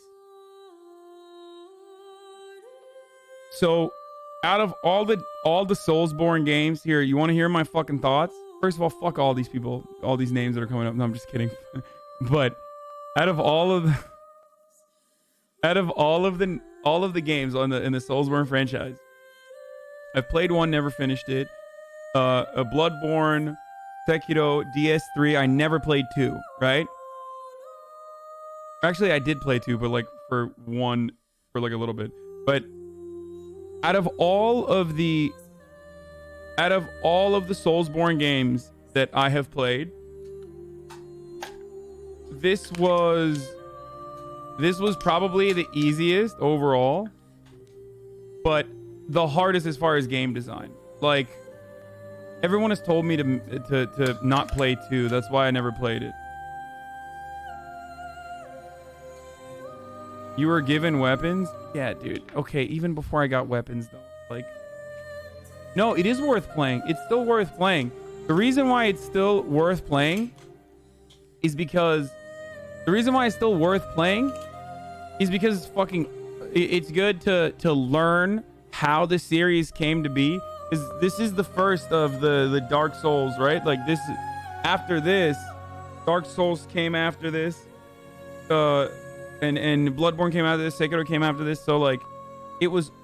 For 2009 as a PlayStation 3 title, it's a pretty fucking crazy game.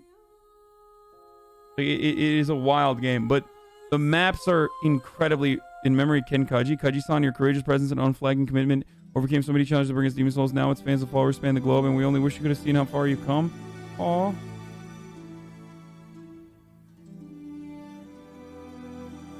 This sucks, man. So, Andrew O'Neill. What is Bluepoint, by the way? So Bluepoint is the company that made this, but it's not from software. But what's up? Like, what is Bluepoint? Is it like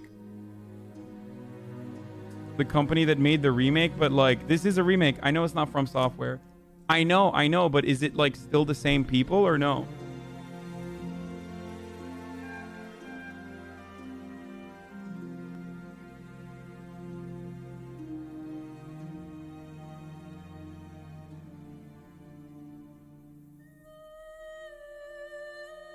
Okay, well, regardless, as I was saying, listen. As I was saying, the game bosses, like boss mechanics, fights, is probably on the opposite end of Sekiro. Because in the Dark Souls franchise, like, you have cheese. Like, you have opportunities for cheese, right? You can over level.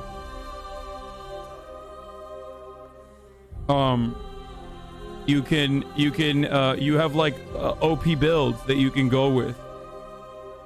Dark Souls 3, Dark Souls 1, I assume has the same thing too. Bloodborne, like, you have these ways of over leveling. You have these ways of like cheesing bosses and stuff. Sekiro, on the other hand, is just pure fucking skill. No two ways about it. Like, if you were stuck mid-game, you were stuck on game and then given free help items and free materials, would you have finished it yet? If not, yeah. The items I got were, I mean, the fucking OP gun is one thing, but the items I got were items that I was gonna farm anyway. Like, I was already fucking farming levels and farming items off stream. I would have just fucking farmed on the lava pit to go get the until I could fucking upgrade all the way to getting the +5 dragon sword. Also, as far as items goes, like, what?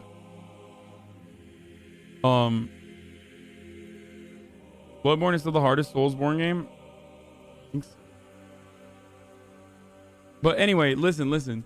What I'm trying to say is, if Sekiro on the skill, like, on the pure skill to, like, cheese level, if Sekiro, in my opinion, is on the top, if Sekiro is literally the fucking most skill, least amount of cheese, then Demon Souls is like on the other end of that with most amount of cheese, least amount of skill. As far as like being able to beat bosses, it's the easiest one out of all the games I've played, but it has the most technical fucking problems. Like the Man-Eater boss. When I was doing Man-Eater, like the AI would just break and the Man-Eater would like keep flying back and forth until I ran up to a certain point of the map so he can fucking push me off. So, you know, there was a lot of issues like that, but overall, it's still important. It's still a fucking playable game. It's still a lot of fun. I don't think it was as fun as Dark Souls 3, but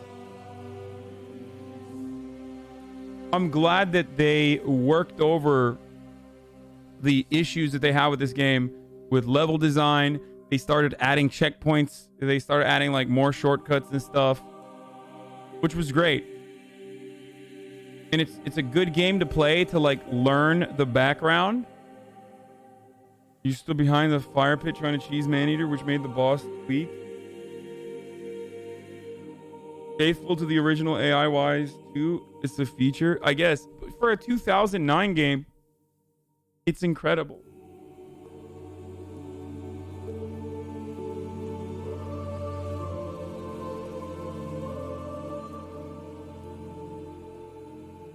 Sekiro is the hardest From Software game made for the reasons that I mentioned already. There is very little opportunity to overlevel. There isn't like a There isn't like an OP build that you can use. There is no way to cheese with the exception of like that one fucking boss. It is the hardest From Software game. It's the most rewarding From Software game that I have personally played. Everything that I'm saying here is everything that I'm saying here is just my personal preference. You can completely avoid everything that I'm saying here because, you know, I'm not a real gamer. Like I'm not a real one. I'm not a real gamer. I'm a fake gamer Andy, you know, blah blah blah. Like, you know, too much, you've gotten laid too much to be a real gamer. Whatever you say is true, okay? But those are my thoughts overall, that I believe that map design was a little cancer on it. It was definitely difficult to at times continue, where I was like, fuck this. Rating out of 10, hard 8. Hard 8. Solid fucking 8. But only because, like,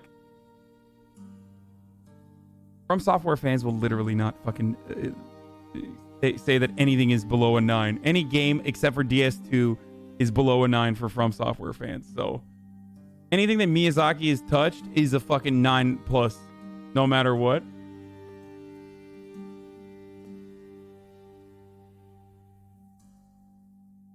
Which is why DS2 is what considered a fucking 0. Miyazaki had nothing to do with this game? No, the original he did. What is this fucking take? Like, you make it seem like he didn't do anything with the original. No, he made the original. It's just a fucking remaster. A really good one too. So shouts out to Blue Point for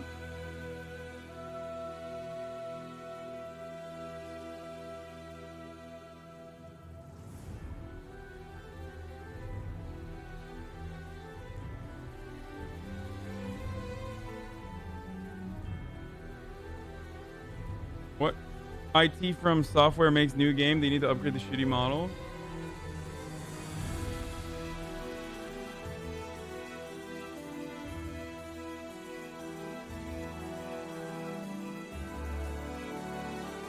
Tekido is not the easiest. It's the hardest From Software game. Miyazaki is literally the only reason Demon's Souls is what it is.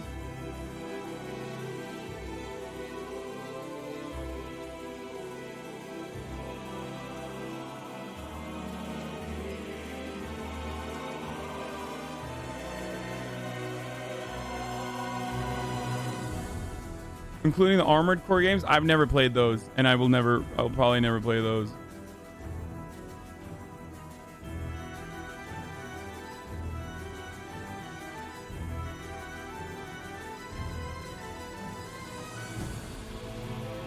Apparently, Blue Point was working on a Metal Gear Solid remake. Shut the fuck up. Are you serious?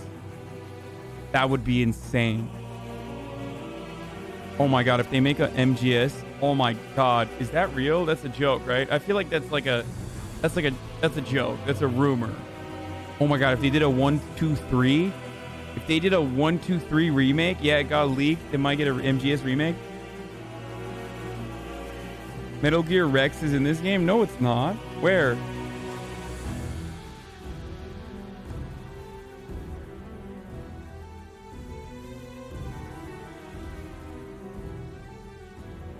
Metal Gear Solid remake in development by Blue Point Games, rumor. Dude, I will come endlessly. I will come gallons. There's an MGS movie getting made? What the fuck? MGS is already supposed to be... MGS is a game that's supposed to be a movie. So they would then turn it around and... They will be making the MGS for PS5? Oh my god. What?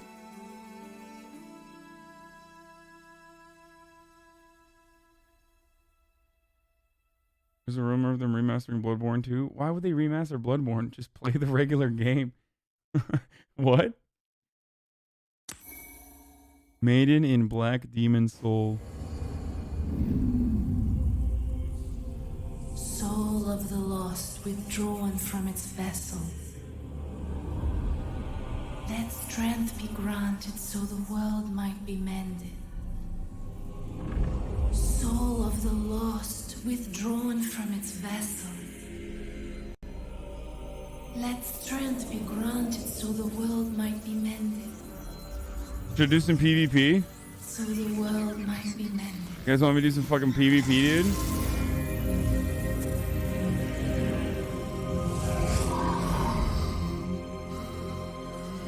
Dude, I have like 120 souls, by the way. Is that, am I 120,000 souls? Am I not gonna be able to use that?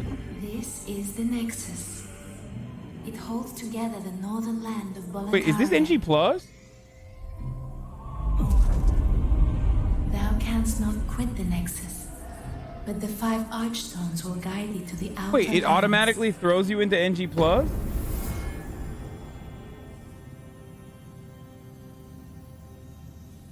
No. Well, you slipped through the fissure too, did you? You came for demon souls? Or to save this land and be remembered as a hero? You missed the biggest drip armor for not going to 1-1 while you had the mausoleum key. Now you lost Hunting that for key. demons? Aw, that One of the sucked. archstones. Now go. That is why you came, is it not? To this accursed Boletaria. Boletaria? Wait, for real? I lost my fucking... Wait, is she gone? Yo, where you at, next lady? Oh my god, it's literally 1-1.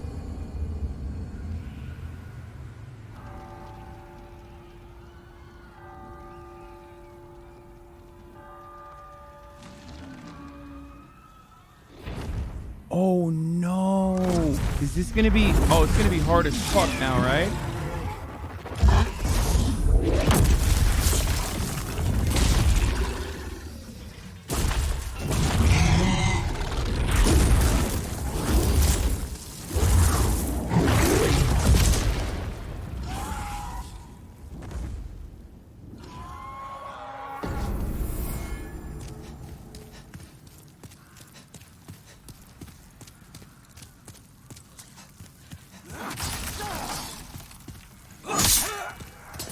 Doesn't seem like it.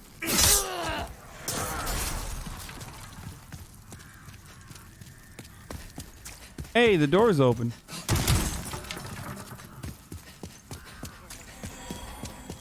Oh, fuck, dude. Really? Where's this motherfucker at, dude? I'm already pissed. I fucking have 127 souls. Where you at, bitch? Wait. What the fuck?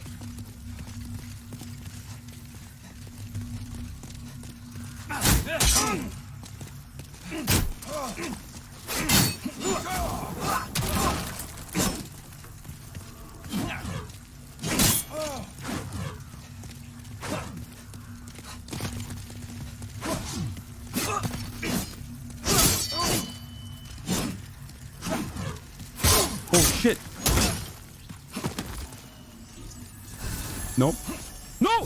No! Did he kill me? Wait, why didn't it do any damage?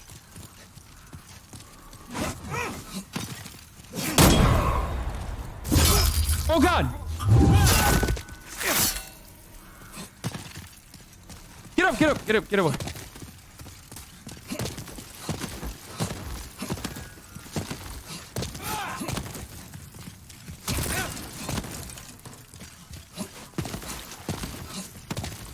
Oh no, I'm on fire! Oh, he's on fire too.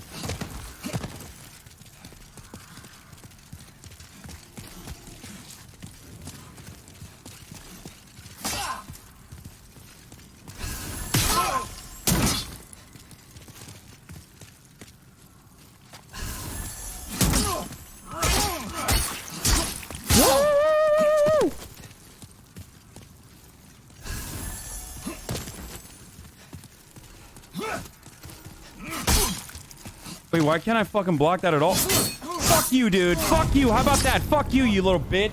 Motherfucker. Fuck you, you fucking bitch ass. Phantom Andy, dude, trying to fucking invade me, dude. Fuck you. Suck my fucking cock, dude. Okay. Do I gotta fucking complete this stupid ass mission now? Oh, that shit sucks. That's fucking lame. That's 7-1, by the way.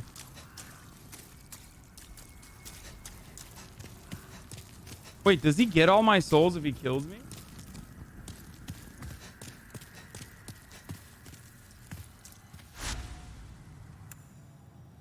No. 6-second ad break.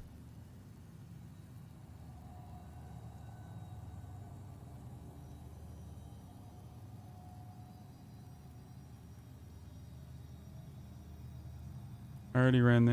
I just ran the ad. This is the new area, right? Chat. Please help. Chat. This is the new area, right? Did I just open this? I feel like. Please help. Yes, LP.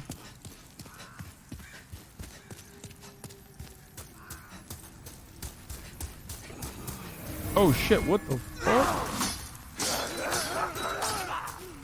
What the fuck?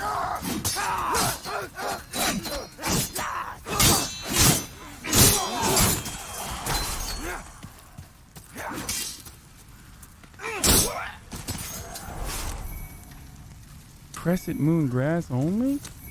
Does all these motherfuckers drop, really?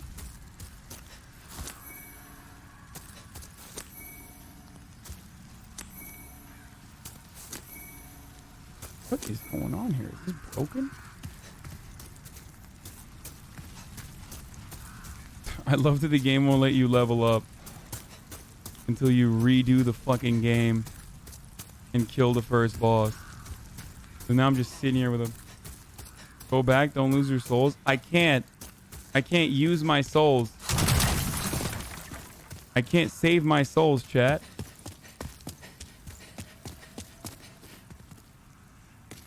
You die here, when you come back, this area will be closed. Is there more in this area? There's...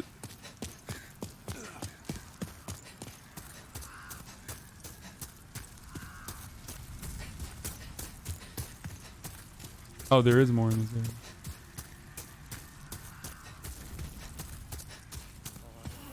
Oh shit. Oh god damn, there's a lot of them. What the fuck?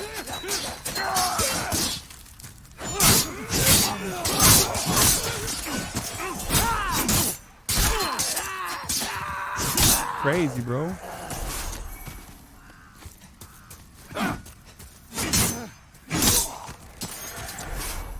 You crazy, bro.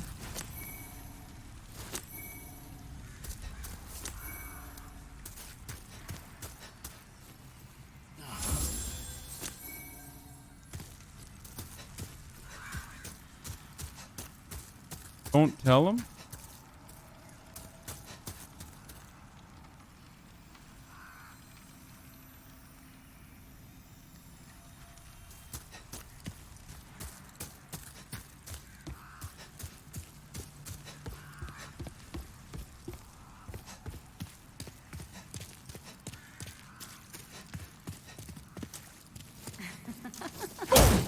Oh, fuck you. You wretched traitor to the king. I, shall show you no mercy. You bitch. What the fuck?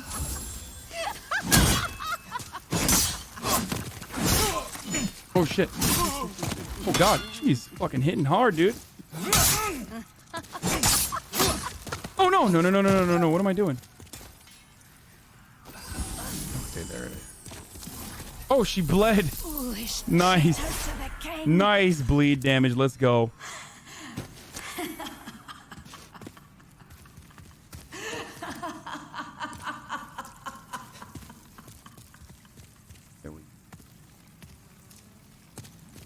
Okay, what do I do here?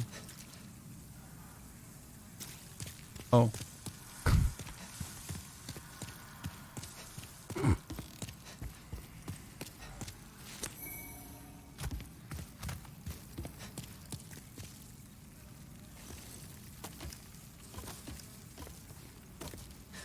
that worth it?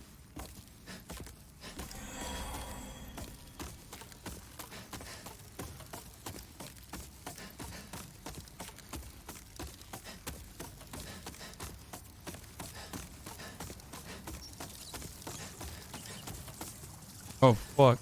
Are there rats here?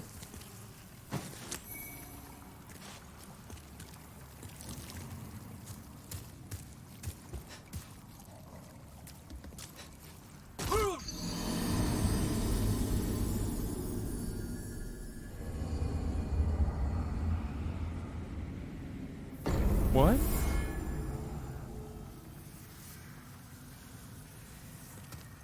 What?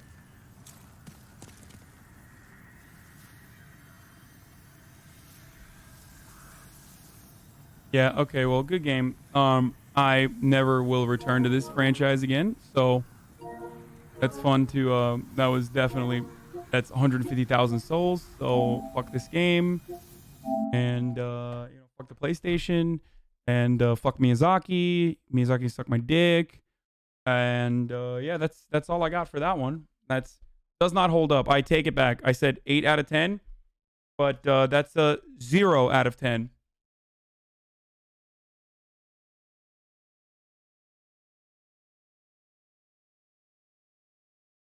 Spider-Man is a better game. Bugsnax is probably a better game. As a matter of fact, most games are better games than this. This is not what video games are supposed to be. It's the dumbest, fucking stupidest thing on the planet. I hate it. I can't even go back in there, right? Because that's white soul tendency only. And now that I don't have pure white, I can't even walk in there. So what I now need to do is go back to human form, have someone fucking invade me so I can kill them, and then maybe I can go back.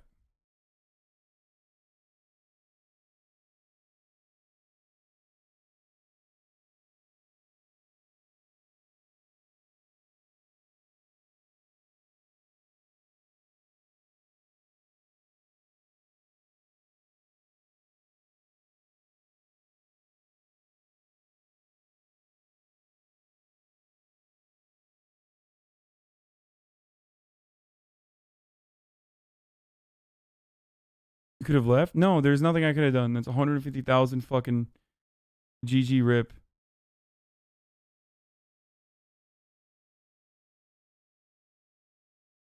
Revisit Sekiro Emboss? No, I'm not going to do that. Okay. Cyberpunk will be out in 7 days, so fucking...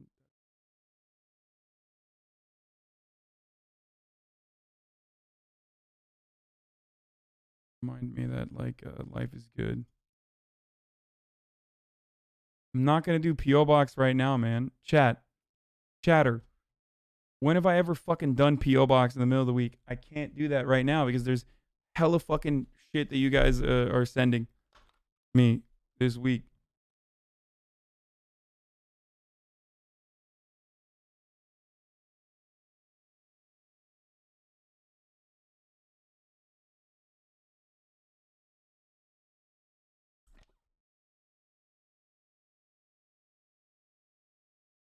Let's watch this dumbass game's other dumbass endings. How about that? So stupid. Fuck this game. I mean, seriously. Fuck this game and fuck its fucking dumbass endings. Seriously. I mean, really? Like, really? This is what you're gonna do? This is how you're gonna fucking operate? This is how you're gonna fucking...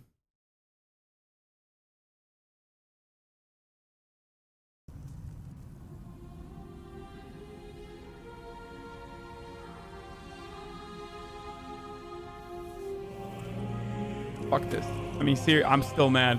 I'm still so incredibly pissed. Oh, he has the same hat as me. Nice.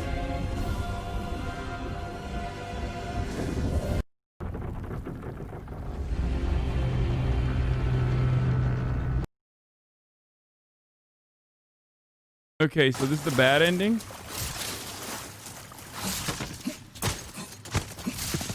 You have been chosen by the Old One.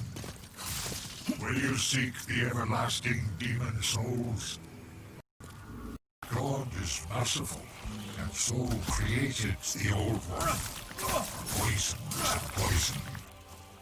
The Old One will feed upon our souls and put an end to this tragedy.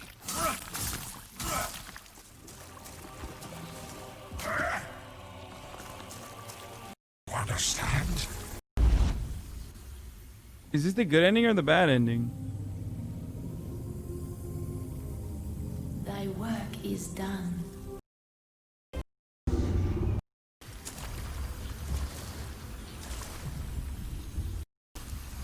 Oh, he killed her. Okay, here.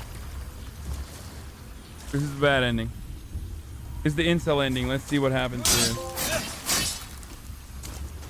Damn, he didn't even fucking backstab her. That's disgusting.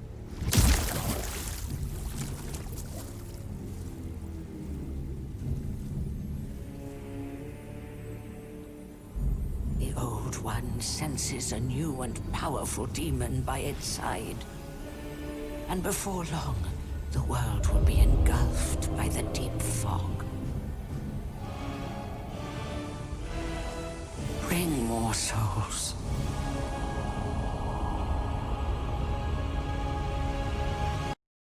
By the deep, a new and powerful demon by its side. What do you want me to rewind to? The world will be engulfed by the deep fog. Yeah, he curb stomped her. I got it. Souls.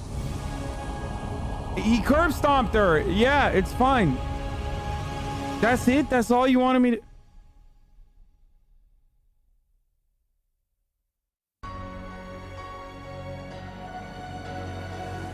That was it? That's the only difference?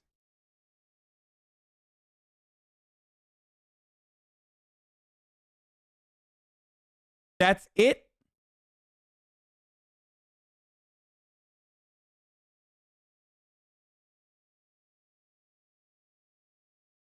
Dude, you guys are so lame, dude. This is sometimes the lamest audience. I feel like I have. Yeah, I'm gonna finish Sleeping Dogs. Yeah.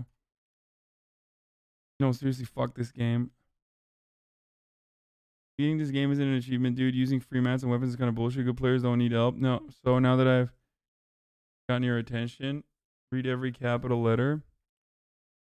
What? Snacks. Oh, fuck you, dude. A drunk woman. Here, I'll watch. Oh my god. Here, a drunk woman is Trump's team. Book is completely off. Completely off. Off by That 30,000?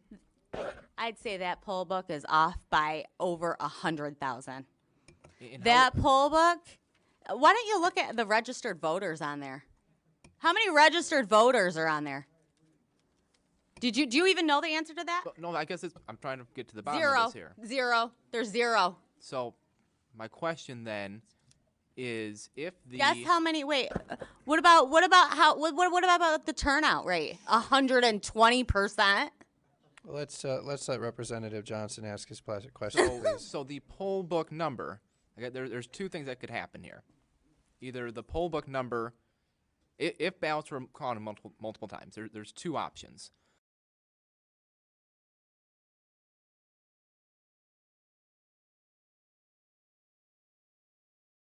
The fuck is going on here, dude? Option number one. They got a is whole that ass the poll Lex book numbers Luthor. are not going to match. They don't. The actual. Not by thousands and thousands of votes. That's not what we see right now. You That's take a look option number again. one. Take a look again. Option. Bro, Agent 47 assassinated the real Rep S. Johnson. And he literally, no one knows. He just put on his suit and everyone's like, oh yeah, that's Johnson right there. Oh, that's good old Johnson. Meanwhile, it's literally Agent 47. Turns out, when you put on that suit, we always used to laugh at these games. We were like, dude, come on. Like, there's no way. Like, everyone can see the barcode. Like, oh, these games are so unrealistic. Turns out, they're not. It happened in American politics, and no one noticed. Option number two is that they essentially were filling in names of people who didn't vote. Dead people, too? So is that Dead people? Representative Johnson ask his question. And Dead? then I he's thought that done. was his Dead answer. people? My question here is why we're not seeing the poll book off by 30,000 votes. That's not the case. What did you guys do? Take it and do something crazy to it? I'm Oh my god, she's fucking zooted, dude. What's up? Is it Xanax or is it? What are we talking about here? Is this like straight up alcohol or is it? Just saying the numbers are not off by 30,000 votes. So I know what are you I saying saw. that they're filling in? I know what I names? saw, and I signed something saying that if I'm wrong, I can go to prison. Did you? Okay, I think I'm just trying to ask you a legitimate question here. Yeah, let's let Representative Johnson ask his question, and then don't interrupt him, and then if you want to respond to it, that's fine. And did you have more, Representative? Yeah, I guess I just want to keep following back up with the poll book. So are we saying that the poll book is either wildly off or that they are filling in names? It's wildly off, and dead people voted, and illegals voted. Okay. So that's my answer. I think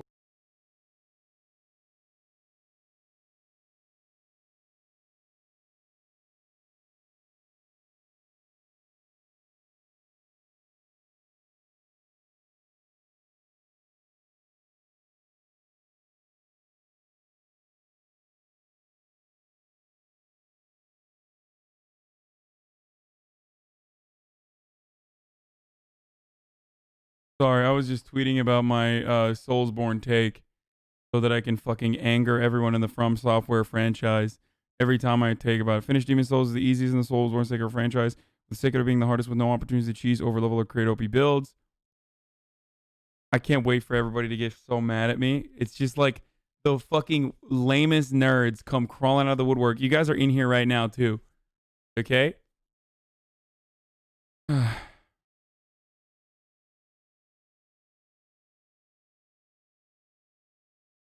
The other one got a lot of attention as well.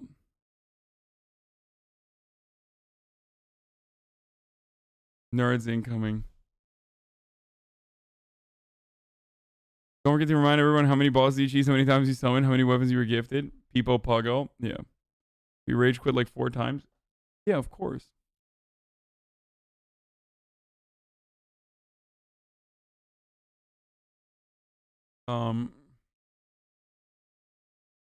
Create OP builds.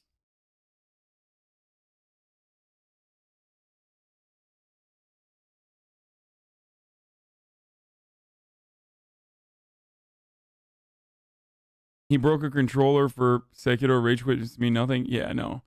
Sekiro changed my life. Like, it's not even a joke. It changed my life. And probably not for the better. Sekiro might be the reason why I got fucking shingles. Like, I got delayed shingles because of Sekiro.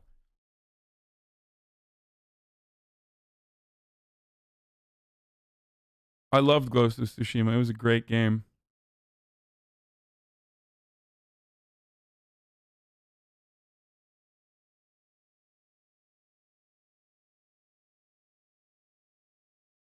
Doesn't a good game just come down to how much you enjoyed it? Like, I don't want to hate the world after playing a game. Okay, well then don't play any From Software games.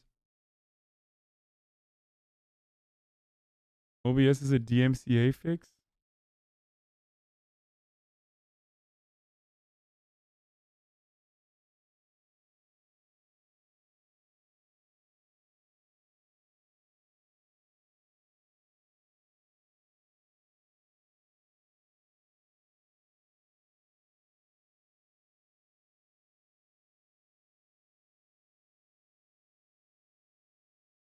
Oh, OBS is a new fix. Hold on. Is it a coincidence or a personality fault that you mauled at the end of every video game? It's a bit of both, I think.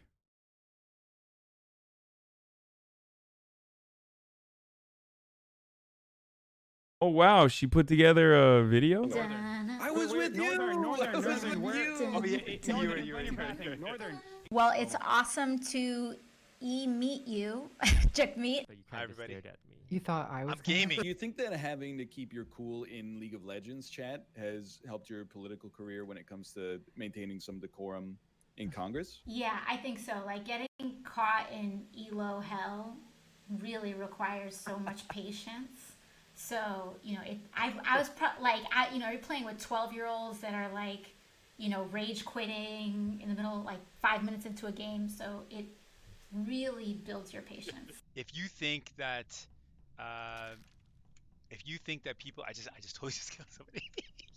It's so crazy, this game. These Canadians, I'm telling you, they get such a rap for being so nice. True.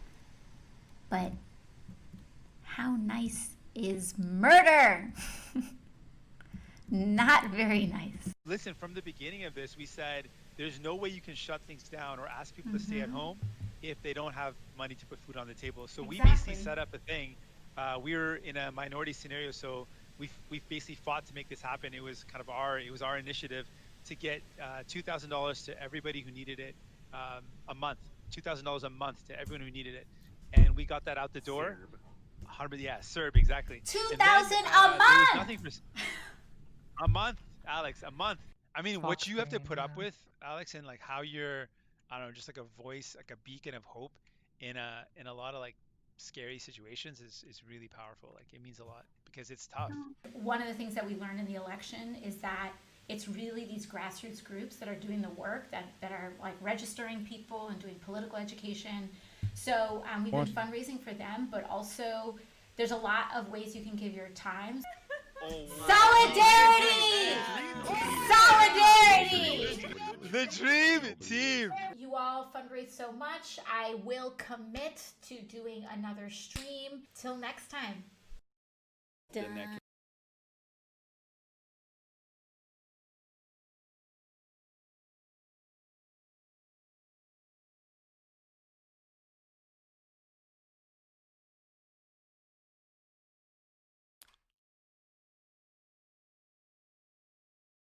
That at the end. Did you see that Nestle's lawyer argued that you couldn't prosecute slave owners if they form a corporation in front of Supreme Court? Yeah. That's capitalism, baby. You got a problem? Can we react to her secular gameplay? Ultimate HasanAbi Death compilation? Yashina Reservoir. I forgot literally everything. This shit, no, I'm gonna do that. I'm gonna mod it. What? Oh shit! What the fuck? Why did I just die? What happened there?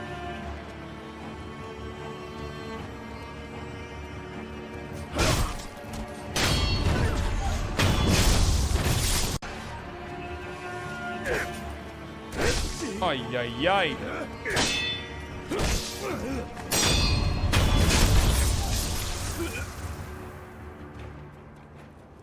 Bitch. So unforgiving if I... By the way, death compilation, but not even all of it. Like, the entire game is not even in it, right? Wait, why can't I jump on? What the fuck? That's not even the fucking entire game. It's 1 hour. Are you gonna do the new Sekiro boss rush? What's that? Oh, where you can just hit the bosses, play the 3 Half-Life games literally for content. High order, large serving, afraid of phobia, but my Mafia 2 is not here over an hour. Can you rectify this? Okay, just chill.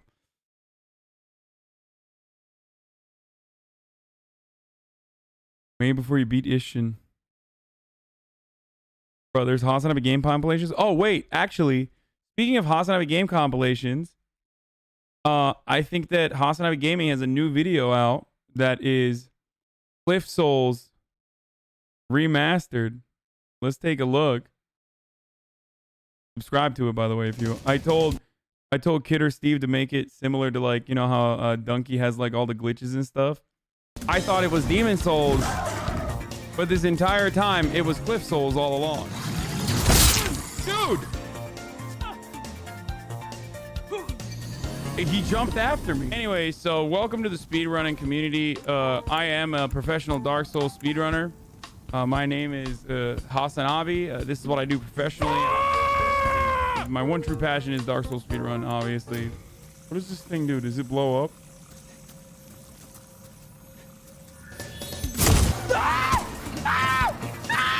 Stop! Let me get fucking through, dude!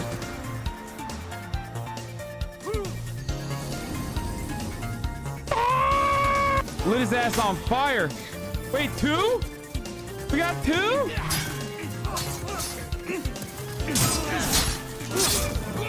Oh shit! Oh shit! Oh no! I've been backstabbed! You son of a bitch! What's happening? You're faster than me. Okay. I'm dead. I'm dead. I'm super dead. I'm super duper dead. I'm dead. Can you play a game without chat holding your hand the entire time? The only game I can play without chat holding my hand the entire time is your mom. What? What is going on? Is this game joking with me? Is it toying with my feelings? Like...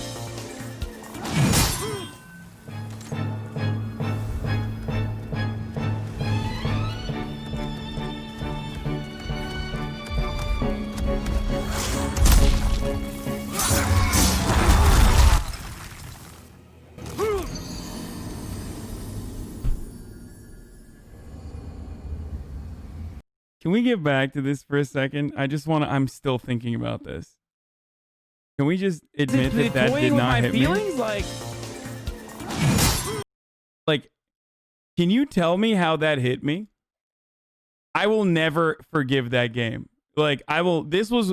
I think this was the moment when I was broken. Like, this is when it fucking broke me. When I was like, what is going on, dude? Look.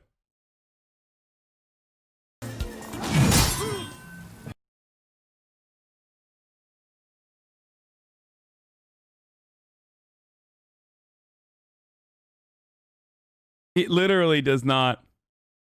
You should have tweeted your Demon Souls tweet with this vid. This perspective makes it look bad to you, but it 100% hits. Souls games have great hitboxes. See? Listen, dude. You see that? That, my friends, is a simp.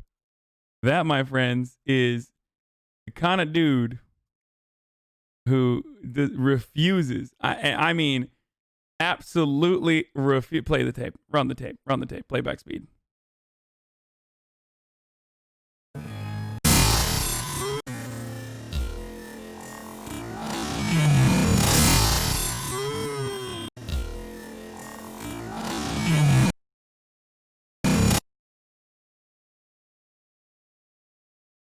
It's not even close, dude.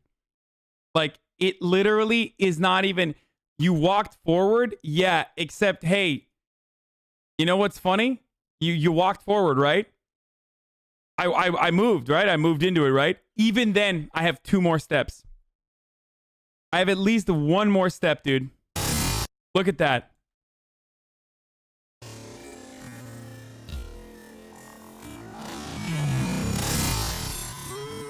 Like, not even... remotely close, dude. That's not a fucking hit. Does that have AoE damage? Is that what we're doing?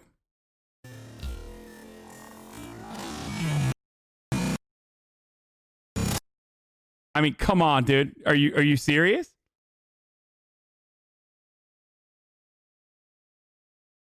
There's a period in comma to advance by frame. Can we... On what planet does this land, dude?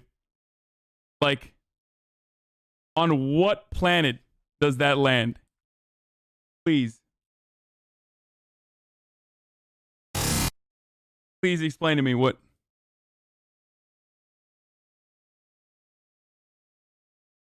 Just...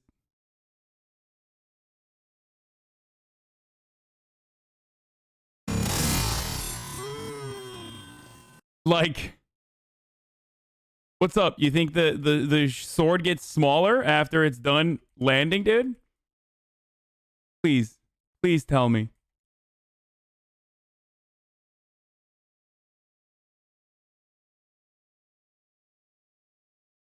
Look at the shadow. Yeah, the shadow makes the sword larger. Is that what it is?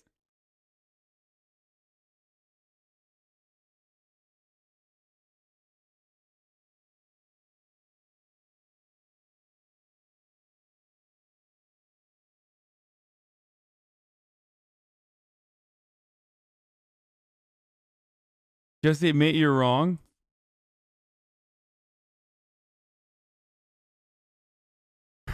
Look at where it hits the corpse on the ground and compare to where you are standing.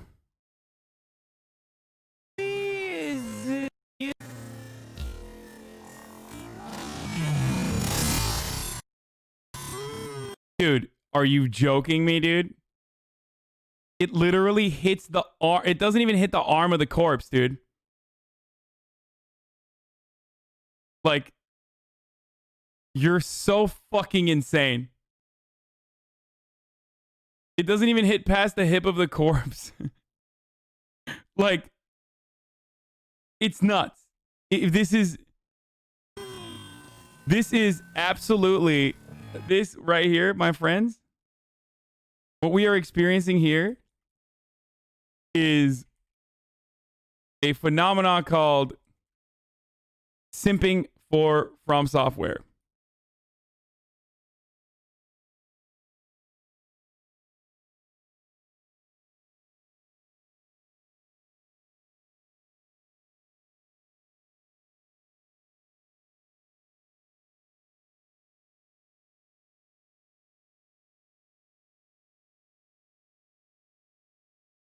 If you think that this was a hit, you're a delusional person. Like, it's just not a hit. Anyway, it's fine. My wife just says press X to play respects instead of pay respects. Oh, that's cute.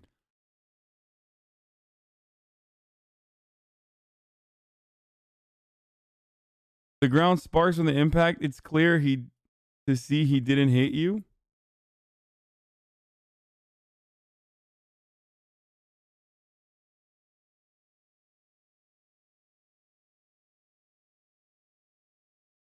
I mean, I died. Of course I died, because the game is broken.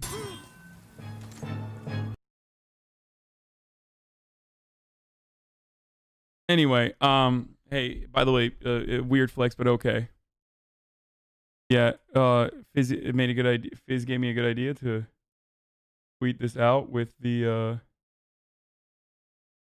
actual fucking, wait, where is it? Where's the other one? Here it is. Finish Demon Souls. It's the easiest in the Souls most Sekiro franchise, with Sekiro being the hardest with no opportunities to cheese over level.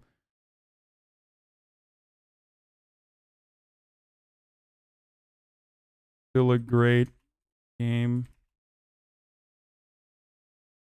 to pay respects.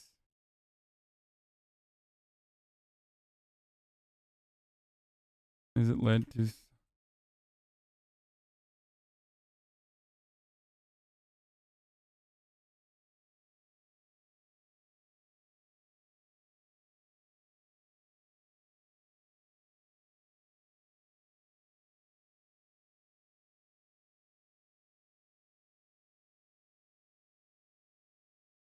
Sekiro being the hardest with no opportunity to cheese over level summon. It's still a great game to pay respects to, especially as it led to such an incredible franchise.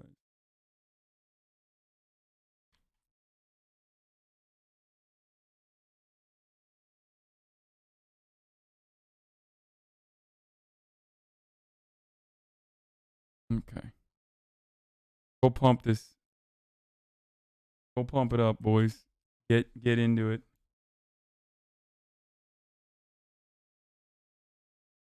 Go pump it, dude. Spread it far and wide.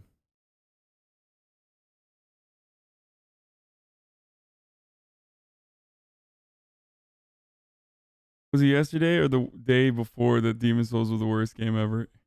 No, I lied when I said it's an 8 out of 10.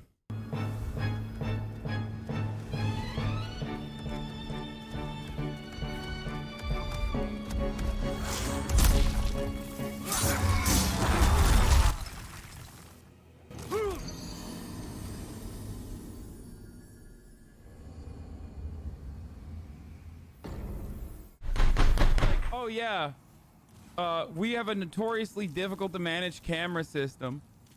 Okay, we have a notoriously difficult camera that is like hard to fucking deal with. And then also we're gonna do a map that's all cliffs. What's up, bitch?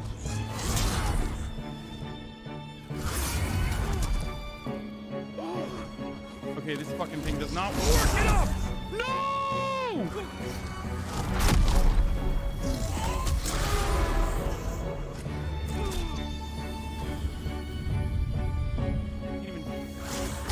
Jesus Christ. Okay, good. Come on! Are you fucking kidding me? Oh god, no, I died! Don't go! Don't go! I failed you! I was trying to get away! I was trying to get away to heal! I playing a game that they made that is just about falling off of cliffs and literally nothing, and I mean nothing to do with skill at all? Oh. This was the worst. Oh, no! Wait, how the fuck would I ever get... Dude!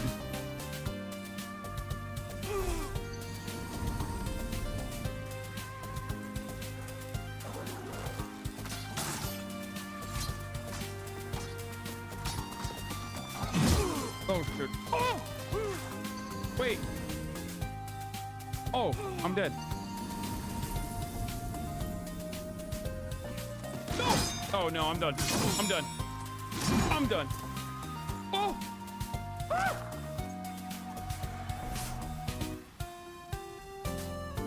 Wow. No! What am I shooting at? Why? Why? So you see one guy laying over and you're like, dude, time to eat his ass. Oh, time to fucking fish his butt.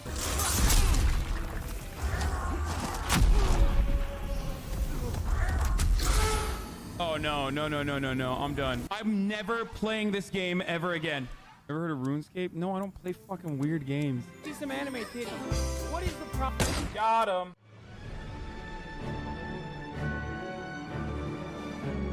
Demon Souls is the stupidest fucking game in the entire franchise. Any Soulsborne fan that who thinks it's good is just a delusional masochist mistaking absolutely horrible game design for a challenging experience. Go ahead and tell me I'm wrong. It's actually bad on purpose. Hey, if you like this video, please subscribe and hit that bell so you don't miss out on any future videos.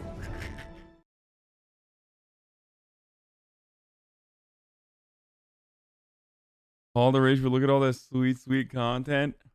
We shall see, man. I want to figure out if you guys appreciate this kind of content more than like.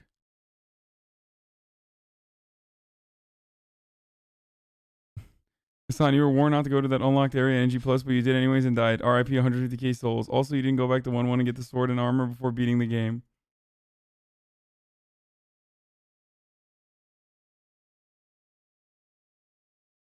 I voted for longer content, but after seeing this, clips compilations are also pretty sick.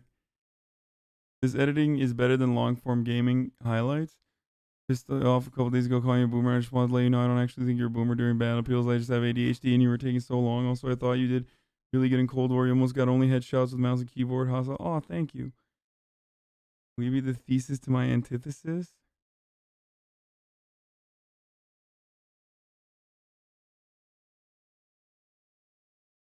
The Souls games have good hitboxes.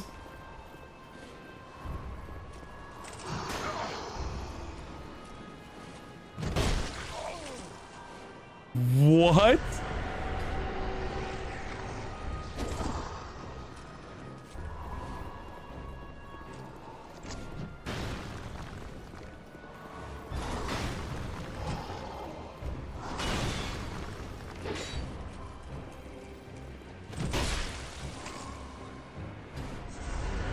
That's insane.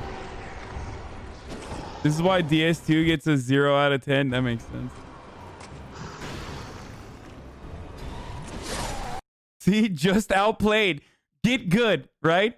I will never play this game ever on stream, especially because like that'll happen to me, and like there will be 1,000 get goods, just get good forehead in the chat, and I'll die. I will spontaneously combust. You understand? I will explode in a fucking furious fire and rage. DS2 hitbox is trustworthy as Dominion software. It would literally take you like a year to beat on stream.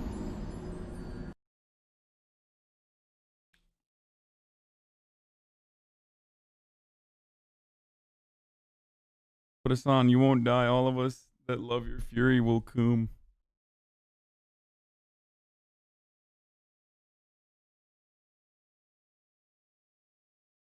You can't die. That's a ban, my dude. Wait, she talked to Lou Dobbs? Joining us tonight with much more is the author of that sworn affidavit, Melissa Carone. She was contracted by Dominion Voting Services to offer technical support while votes were being counted in Detroit. David Kallman, who is Melissa's attorney. Dude, why does it look like, why does half the Lou Dobbs shit literally look like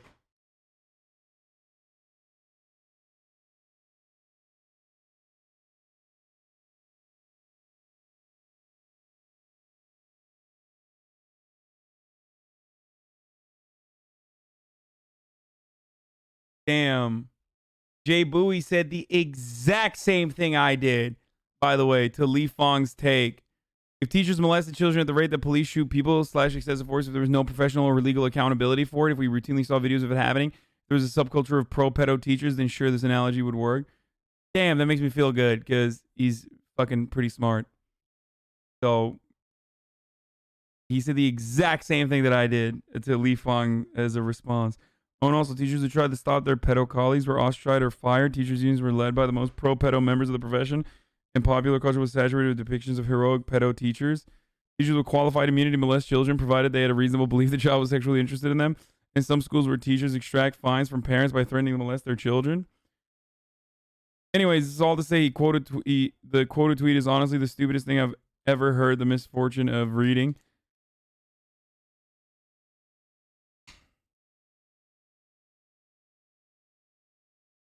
Connect with me on LinkedIn?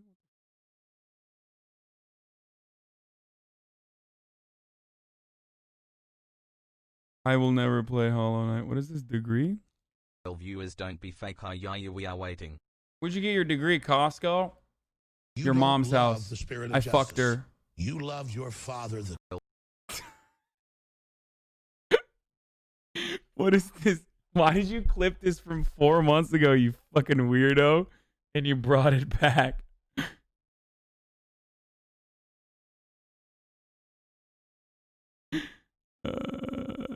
That's funny.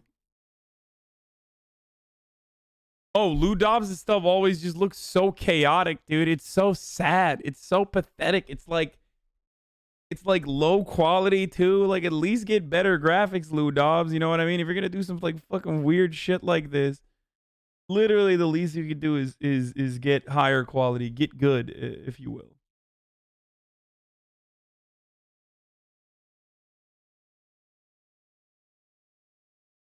Okay, another witness can't tell the difference between Chinese people. What?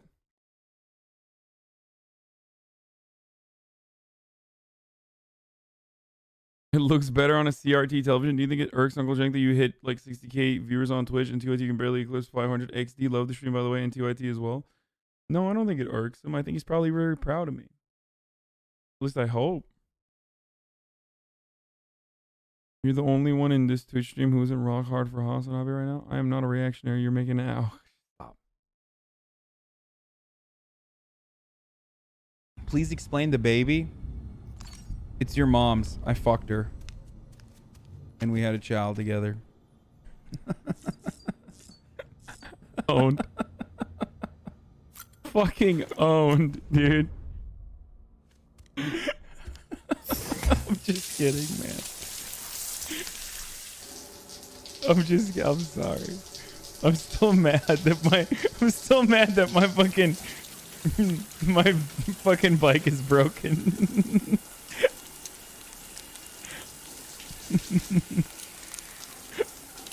Stupid ass bike, dude. Please explain. Damn, I used to be a lot happier when I was playing. If I somehow get a fucking PlayStation 5, you know I'm playing Demon Souls all the way through. And that's on marks, okay? On jaw, on marks, 2 Virgils, 3 Virgils, whatever you want. PS5, Demon Souls, I will fucking complete it, dude. You understand me? You understand me, dude? Holy shit. 120,000 people were watching when I made that promise. Only 13,000, a tenth of it, saw it through. All optional bosses? Sure, fuck it. Yeah, no cap, on a stack, on a buck 50. Listen, if I somehow get Aww, C-Mac!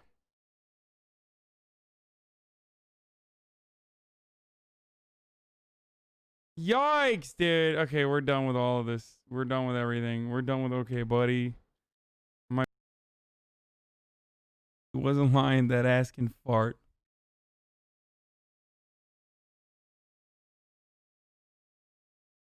Will you be gaming more today? Will the valuable lost gaming time today carry into tomorrow? Weeby, you're the only person who loves watching me play video games, man. I think it's just you, brother.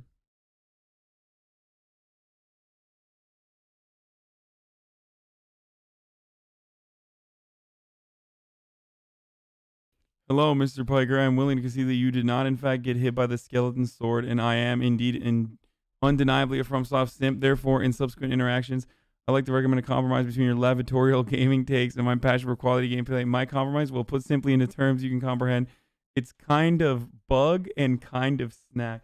Okay, let's see. I'm going to go back to the PlayStation 5. Like, what's out? Like, what are some games we can play on the PS5? I just want to see what's out there in the world, you know? Dude, I want to see some numbers on this, okay? I want to see some fucking numbers. I haven't seen any movement on this. It's a 1,000... No, I'm not going to play Bug Snacks. Miles Morales? I already finished it last week. What do you mean? AC, Demon's Souls, Spider-Man, Bug Snacks? So all the games I played already. Link the video? I linked the tweet, but here I'll link the video as well.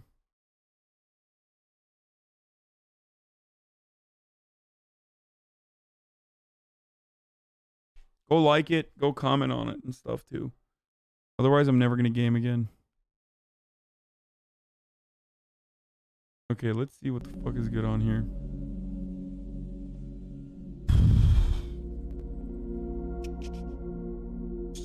What else is out there in the world, in the universe, that we can fuck around with? In the universe of PlayStation 5 games. C-Mac made you 90-day fiancé clips and you still don't watch? Man, what the fuck? Okay, we'll get back to it one day. Dude, there's too many good games out, okay? And I'm a fucking gamer, okay? I'm sorry. Let's see what else I can, like, maybe start or something. I don't know.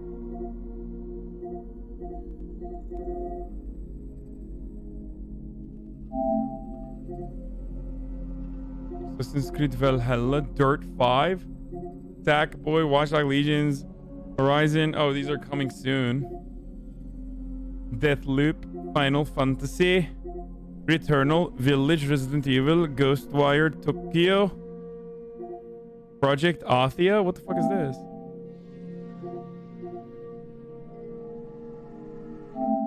Oh, this is the game we saw a demo for, right? On AOC responded to your tweet. Pog, dude! Pog!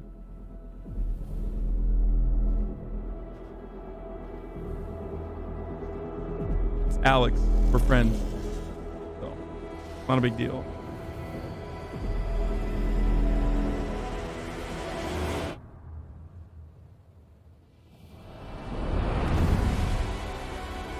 Wait, this is just... This doesn't even show. This game, not game, sorry. This doesn't even show, like, what this game is about. Do we know what this game is about?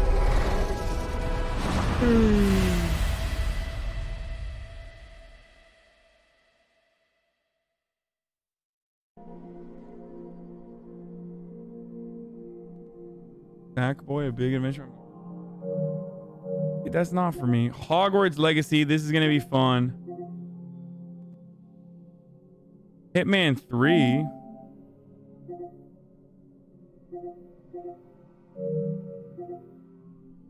Turf Sim? No. No, no, Hogwarts has nothing to... That game has nothing to do with J.K. Rowling at all, if I'm not mistaken. There's probably, like, trans people that are fucking working on the game and shit, too. You know what I mean? Like...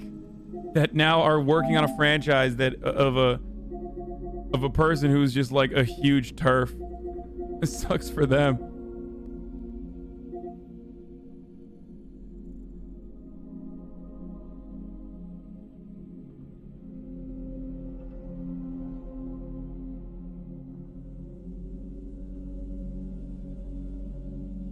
So there's literally nothing. It's not released on the PS5 yet, but we can play with my pussy. Ew, dude. Is this Hentai Haven?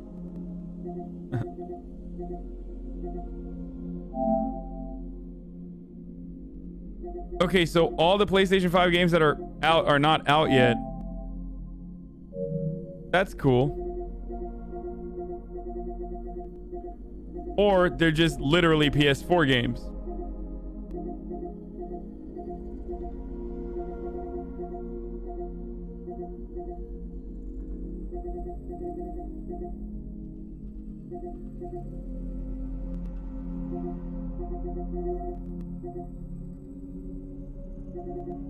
That's cool.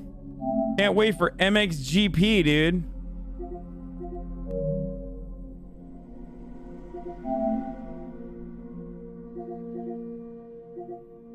Marvel Spider-Man was really good.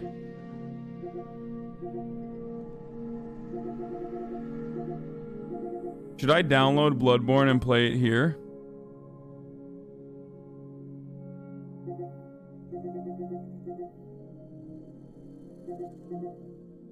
Thief? Oh my god, it's like $2. What the fuck? Star Wars Jedi Fallen Order.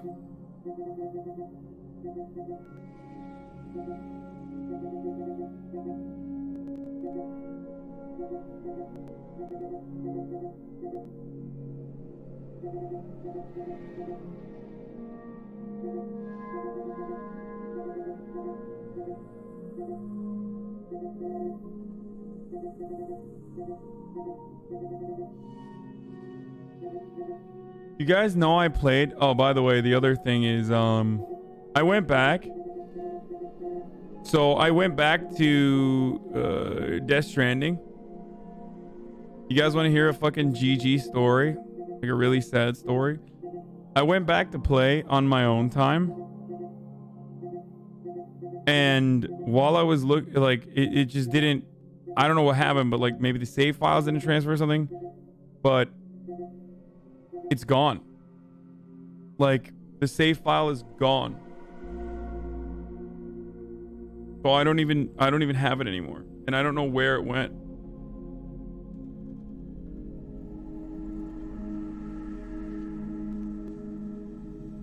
Which is pretty sad. No, not from PS4 to PS5. No. On the PS4, the save file is gone. No, chat. I didn't try to play it on the PS5. I tried to play it on the PS4. I never downloaded it on the PS5. Oh my god. Everyone always is like, oh, you must mean it's on the PS. You have to transfer the save files. Like, no. I know. Alright, I think it's Sleeping Dogs time. Right? Should we do it? You guys want Sleeping Dogs? Wait, let's watch this last one.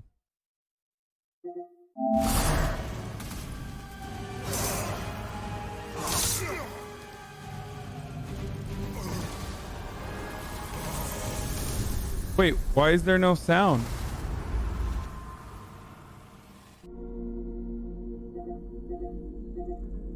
Why doesn't it show my... No. Sound isn't like my microphone. Oh, I muted the mic. No, I didn't. I just muted it now.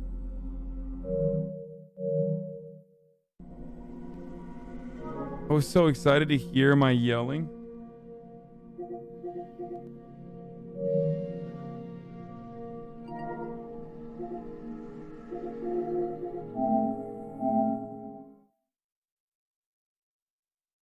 You are short. I am short, yeah. It's true. I'm a short Fuck. Oh, Vinky?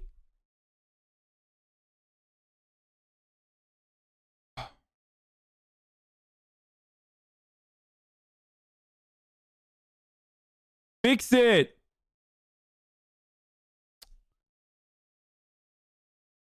Wait. Oh.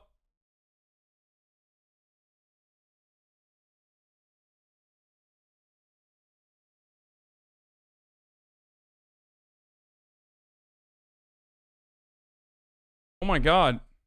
Oh, there it is.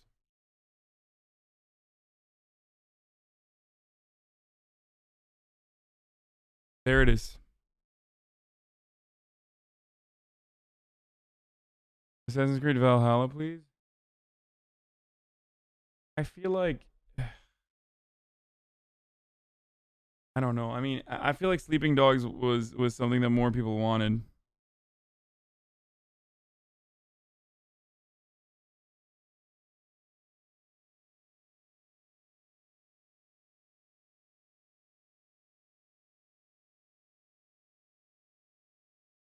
Wholesome Hoss. Let's see. The devil. Like certain lessons that have really helped me is not even a lesson really, but instead just a saying that I really believe in, which is Buddha geçer yahu. The Turkish is a Turkish saying. You love your means father, this the too devil. shall pass. Happy So every birthday. time you feel Also shitty, 15 months pogo. you feel like the Sammy, world Sammy. is collapsing on you, especially because it has a tendency to pile on when you are having a bad time. You love your father, the Just devil. remember that mantra Truth that be this Micah. too shall pass. That's really been helpful for me throughout my life when I felt You don't like I was love getting the spirit canceled of by justice, the devil. like true. True.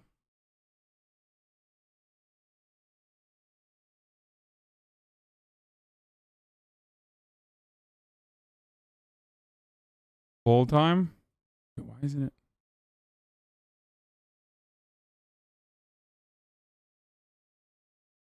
Sleeping Dogs or Sleeping Dogs or Valhalla? All right, run it. Run the poll, please.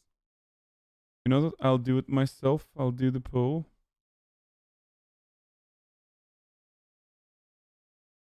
I don't want to hear that like I don't finish games though, for real, because I do.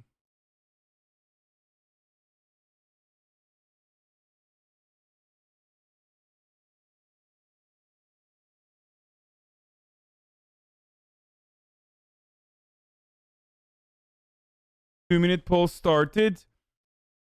Valhalla or Sleeping Dogs? They will give you viruses. Wait, really? Can I get a virus from trades?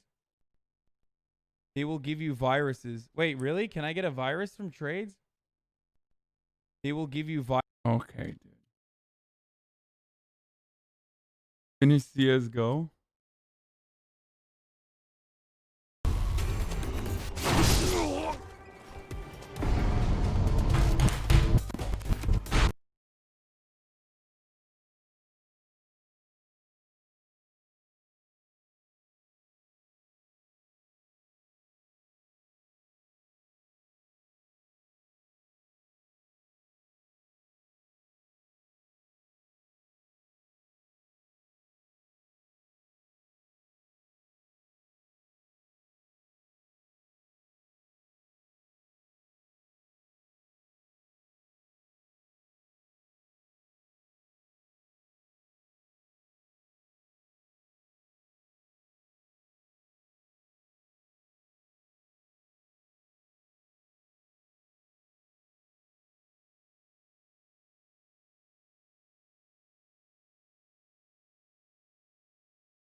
I broke it.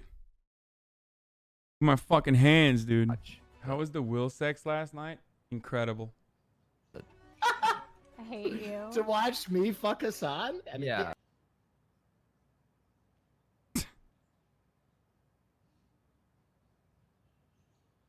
Will's a firm but fair lover. Yeah, I try to look past his potato farming hands when I'm clapping his cheek. I didn't even look. Who won? I didn't look at the poll. Who won? Wait, that's not even a joke. Who won the poll? What won the poll? Sleeping Dogs won. Thank you, Fizz. All right, let's do it. Without further ado, promises made, promises kept. We're continuing on the gaming journey right now. Folks, who's ready for some more gaming, dude? Who's ready for some more fucking Poggers gaming? Let's do it. We're not stopping. Nobody's stopping us, you know?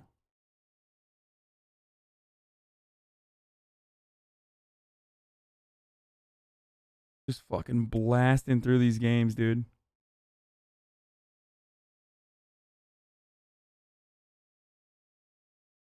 Sleeping Dogs is pretty cool, but it didn't hold up well, in my opinion. I think it's... What? Uh-oh. Uh-oh.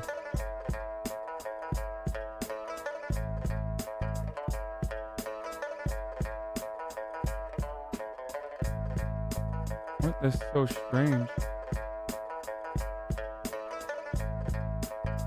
Why is it not full screen? What the fuck?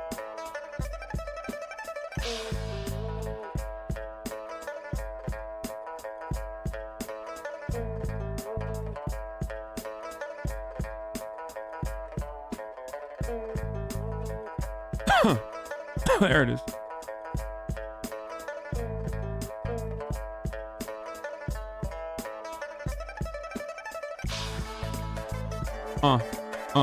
Yo, what up? Yeah. Sleeping Dogs time. Sleeping Dogs time. Bars. That's all I got, yo. Can't rap. I know it's not full screen. I'm gonna do it right now. It's also 60-second ad break. 60-second ad break right now, coming to you. Top of the hour, every hour.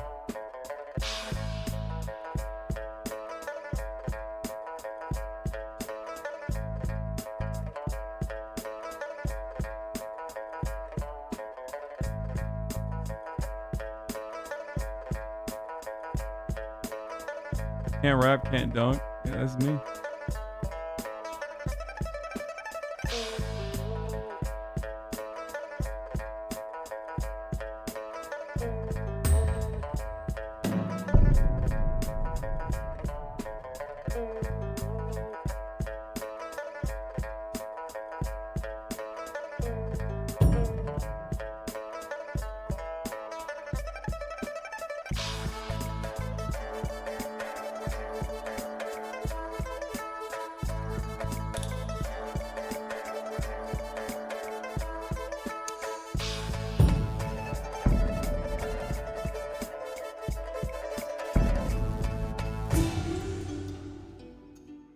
Let's go.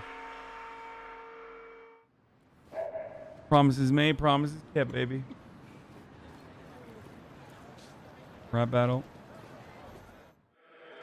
American gangs and Asian ones don't compare to the triads. I don't like this cocky little fucker. You need to be more careful, Ray.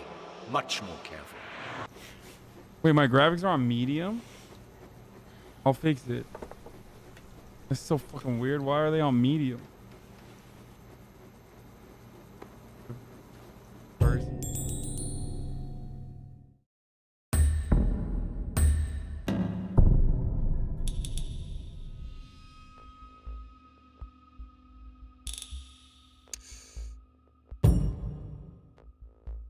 Display.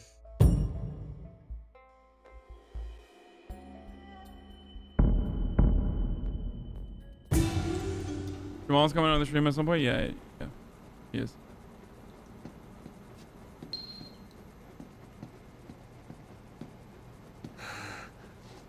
Keep it together. Ugh, I hate that it's got Xbox controls, man.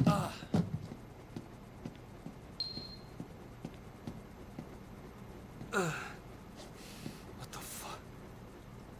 Chris? Alright, well, should we do cop? No, fuck that. Use mouse and keyboard then? Yeah, games like this suck with mouse and keyboard, dude.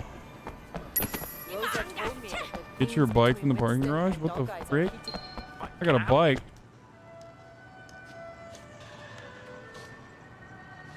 Oops. That's...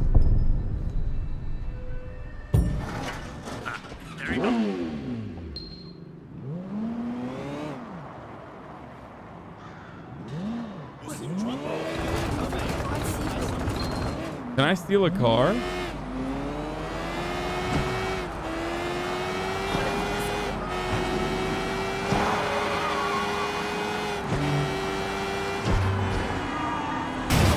Whoa, chill, Brody.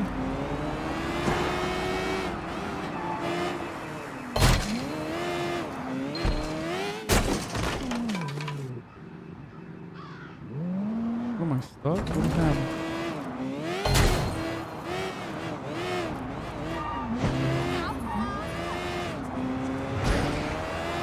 What years has the game come out?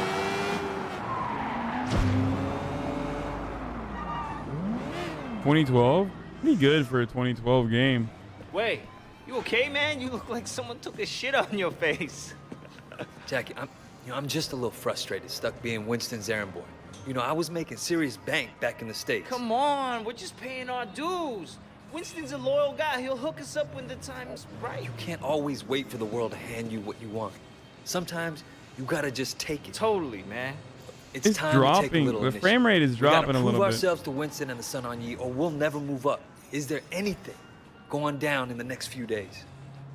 Shit, yeah, there is. Dog Eyes has a big shipment of stolen goods coming in. Well, it's good for Dog Eyes, but that might be too much too fast. Last thing I need right now is taking a sticky red pole up my ass. It's not like that. It's a small deal. Word is there's only a few low-level Londoners looking after it. We boost that shit and give Winston a nice fat cut, he's gonna be mad impressed. No way he doesn't promote us after that. You'd have to be certain it couldn't be traced back to Winston. Or us. Sure, of course. They're never gonna know it was us. Unless we get caught. Well, we won't unless you fuck it up. Come on, get in. Time to move up in the world. This guy's got such whack style. Okay. Gonna do this. Gonna give this one last fucking try then. Gonna give this one last big try then. Oh, you have extreme?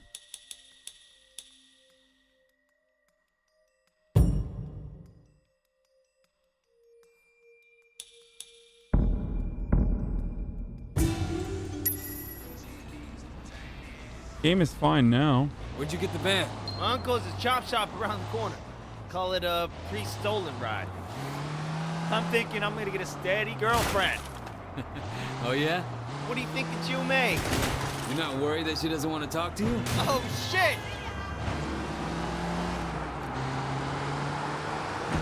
Wait, are we driving on the wrong? If I let that stop me, I'd never ask anybody out. What about you? You ever think of finding somebody?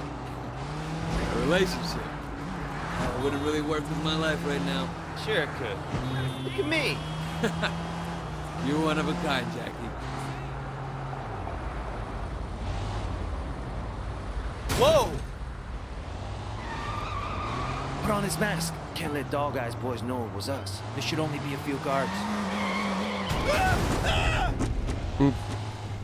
Keep the engine running. Wait! Is it dropping a lot? Come and get me! Yeah, I'm mask wearing, dude.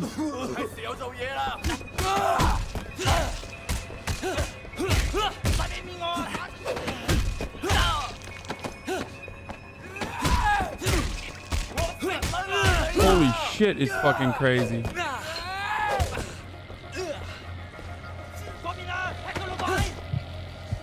What is happening, dude? I can't play a fucking game from... What is going on? Extreme AA isn't well optimized? What? I mean, it's playing well on my end, but it's like not... Dude, I'm going back to medium, brother. This is fucking crazy. No, it's not the fucking... I'm on game capture. I also turned off 3D display.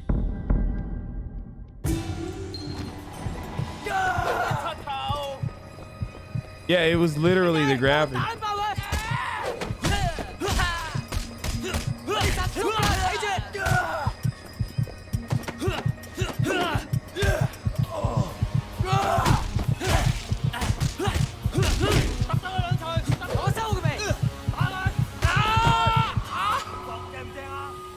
sometimes these old games aren't optimized. Yeah, it's running well on my end, but it's running like shit.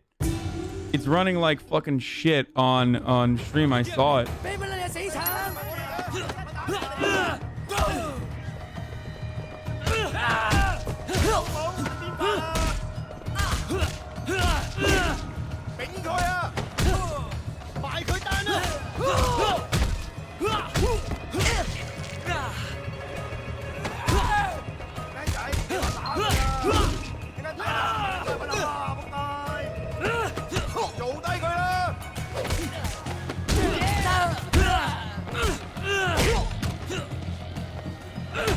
Oh yeah, get him! Get him, that's right! Let's go.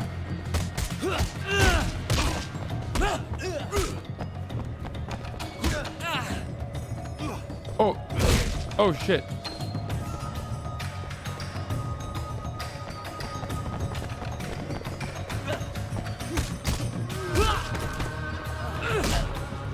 Wait.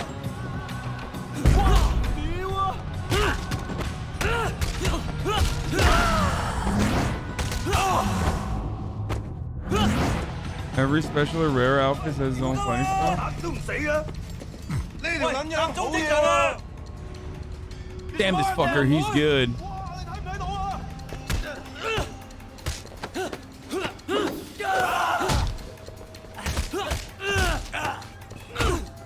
Fuck you, baby. Oh shit.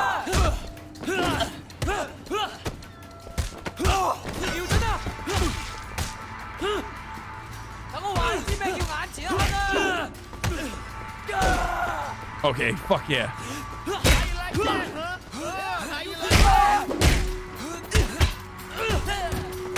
Oh shit.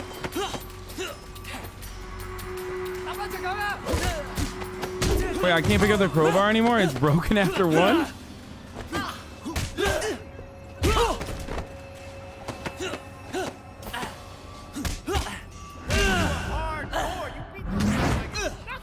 Watch, you should be in the warehouse, man. This is better fighting mechanics than Cyberpunk? Shut up, you've never even seen it. Go, go, go, man! You've never even played, you haven't played Cyberpunk yet. You're just totally making that up. Why? You just want it to be bad, dude. Like, I got it. You just want it to be bad. I got it. Oh shit. Oh no. Oh, near miss. You guys remember near miss? Press X. Which one is X again? Okay.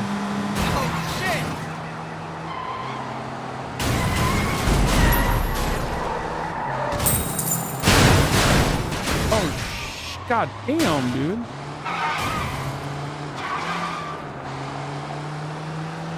X is square. Whoa!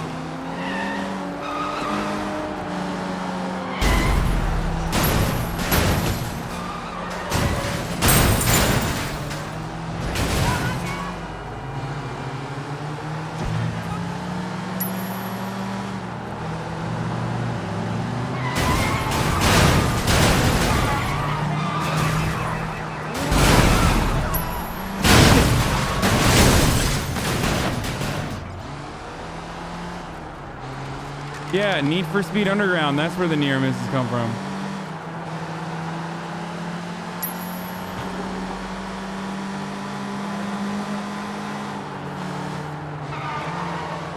Yep. Okay, barely, but made it.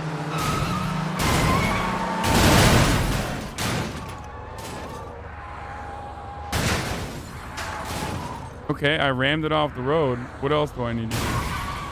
We did it, man! We did it! Hang on, I'll go get the watches. Let's go, Jackie. Hurry up. Damn, we did a lot to just get a couple fucking fake watches, dude. We got him. I killed like 700 people. Crazy, man. We did it. Holy shit, we did it. Check it out. It's raining Cambria.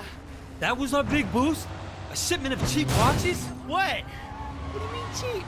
Jackie, these are fake as fuck. Holy shit, Tylo, the cops drive. Wait, drive.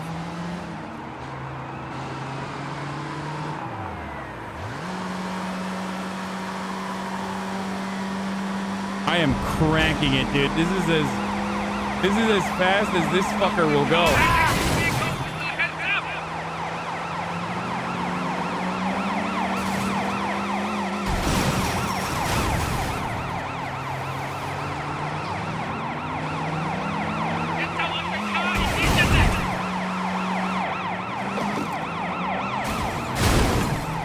Uh-oh. Am I stuck?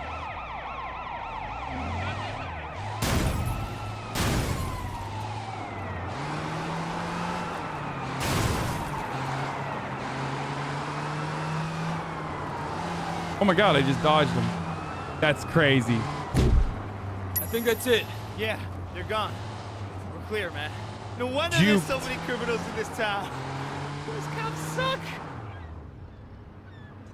So where's this guy we're meeting? Don't worry. I'll take it from here. You sure you don't want me to stick around? No, man, I got it under control. Sonora. All right, your deal. Nora. Hey, wait! You did good out there. Here, take this watch. You earned it. Great, I finally hit the big time.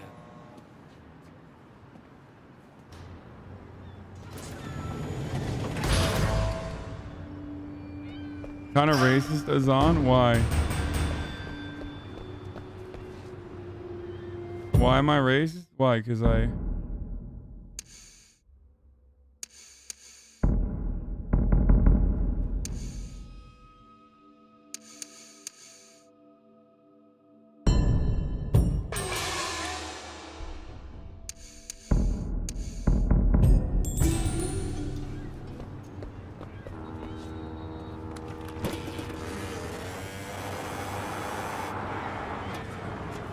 Hey! Hey!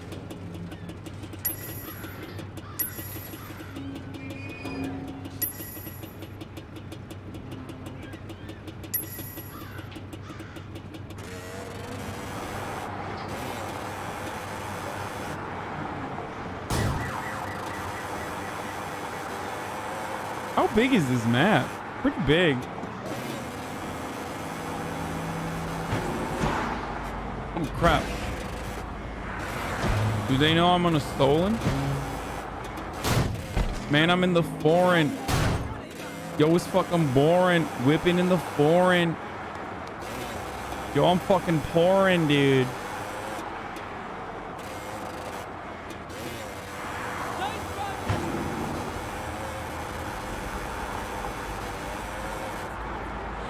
Zooming in the foreign. And I'm fucking pouring, dude. Dude, I'm zooming, dude. 500k on Twitter plug. Cyberpunk 2023. Pog. Man, wait! You done good. You restored order to the night market. Well, you took a chance on me, Winston. I wanted to make sure it paid off. You got the right attitude. It's gonna pay off for you. You guys are so jacked. You know anything about the minibus racket? Same as everyone. If you want to drive a good route, pay the toll. That's right. You know the pickup on Marlboro Drive? The most profitable route in the whole fucking city. From now on, it's yours. Thanks. I appreciate it, Winston. Dog Eyes won't. Right now it's his route. But you know how to deal with it, huh? It'll be my fucking pleasure. I gotta take this. Take a few of the guys with you to back you up. Let's go. What's going on? We're going on offense. Taking over Marlboro Drive. One man per stop. Anybody gives you shit, Fuck them up. smack them around, no killing. What, afraid of little blood? Dog Eyes' son on Yi. We're taking the route, not declaring war. Ganass is fine by me. Oops. I forget that that's the wrong side of the road. Okay.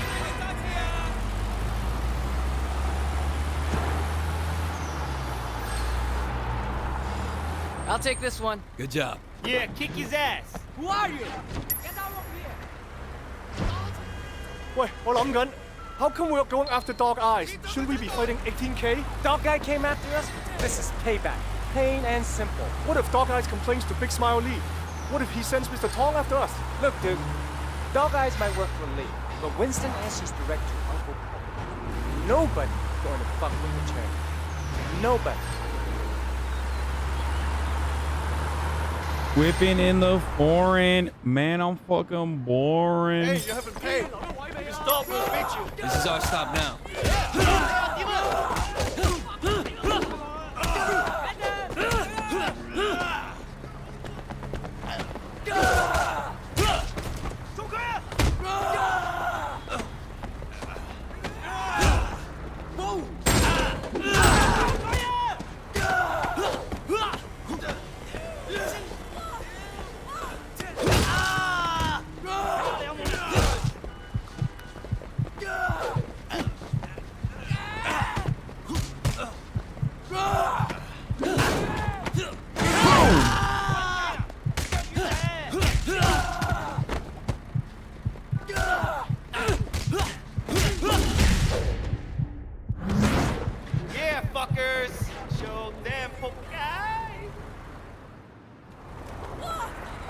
Alright, you good with your fist. I'll give you that. Are you insane? Thanks. Yeah, we have another guy with us a while back. He was good with his fist too. Came out of nowhere. Good story. Didn't talk much. You remind me of him. A lot. Turned out he was a cop. That's why he couldn't kill anyone, see? So now we know how to spot a rat. You talk a lot. You know that? You know what they do to traitors, right? When Tong is done with them, he buries them alive, 6 feet under. Nobody coming for you. Hey, fuck you, Conroy. I still think about that poor fucker sometimes.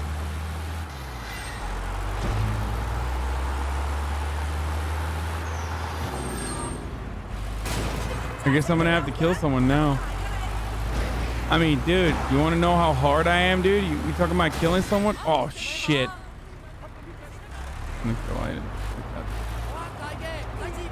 God damn it. What are you trying to do? Talking about killing someone, dude? You wanna know how hard I am? There you go, baby. Let's go. No, you stay here. I'll deal with this. Watch how a real man does it. Son of a bitch.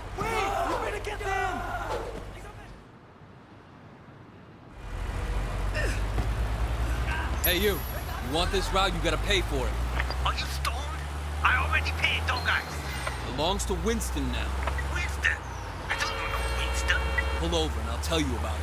You're wasting my time. How about I break your leg and see how you drive then, huh? Okay, I'm going. Get out of here. I'm taking your passengers. Okay. What the fuck? There's a slight problem with your bus, so we're doing a change. Don't worry, people. After a quick change of drivers, we're on our way. We're driving the bus, dude? What is happening with this mission?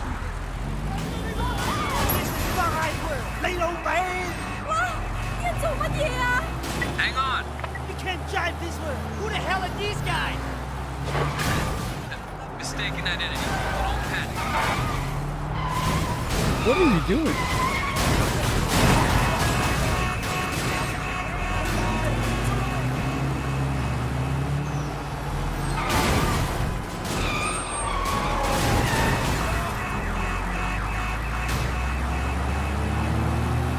Xiao Longbei.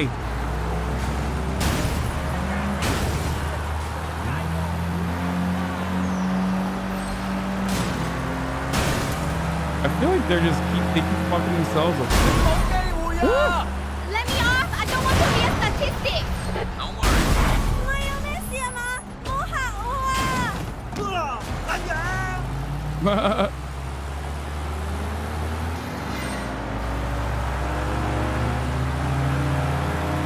Kind of culturally insensitive? What do you mean? Wait, why is that kind of culturally insensitive?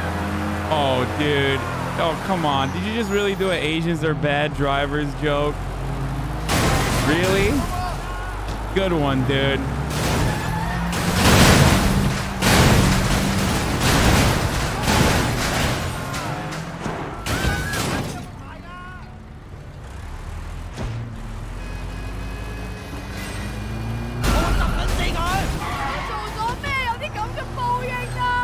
I How many of them are Get there? out this way. Where are the police? Just relax.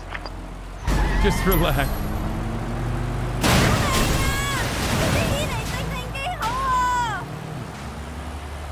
Are you on drugs? Passenger satisfaction is super high. Wow. Here we are, people.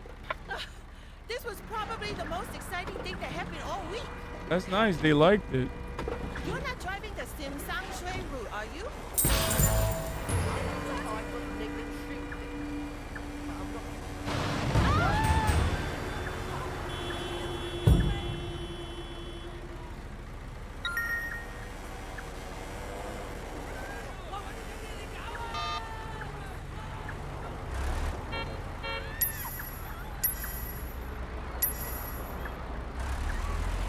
Oh, I gotta do cop missions now? I don't want to do it. I just want to be a thug.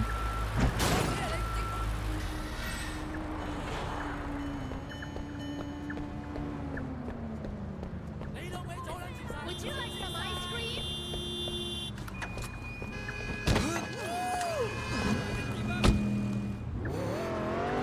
Ooh, this car is fucking fast, dude. Okay, it's not that good. I thought it was a good ass car. Oh shit, I just got hella dough.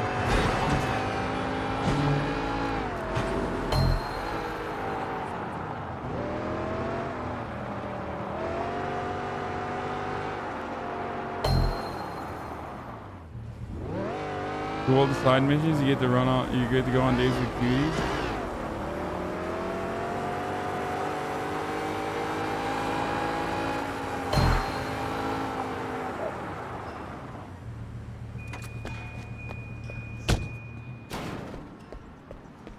What's going on, everybody?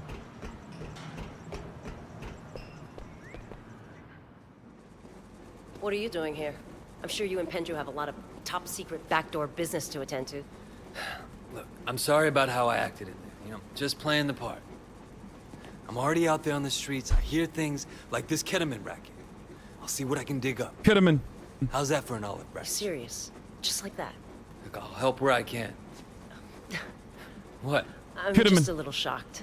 I'm just used to Pendrew's people being more like him. I just think we'd be better off helping each other. Come on, what do you say? I could really use the help if you're willing to give it. Well, all right.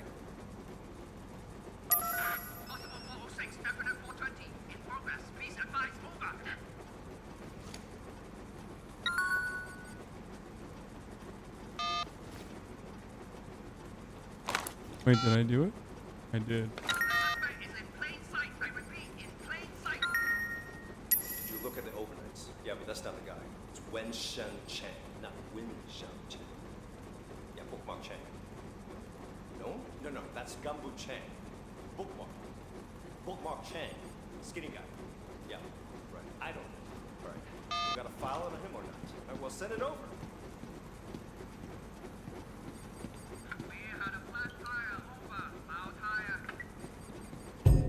You can't change the controller to PlayStation. I don't think.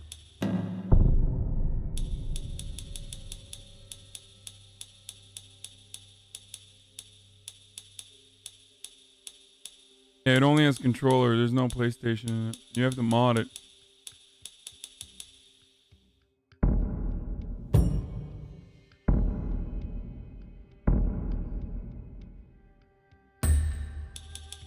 See?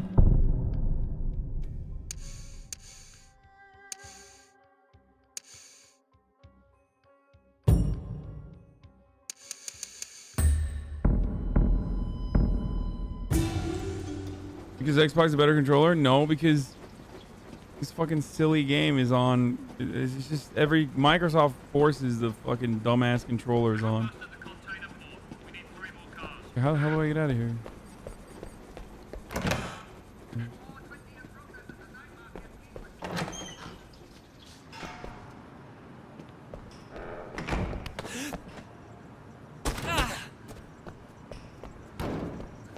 Oh damn, I thought my car was fine. Got a little bit of stain on it.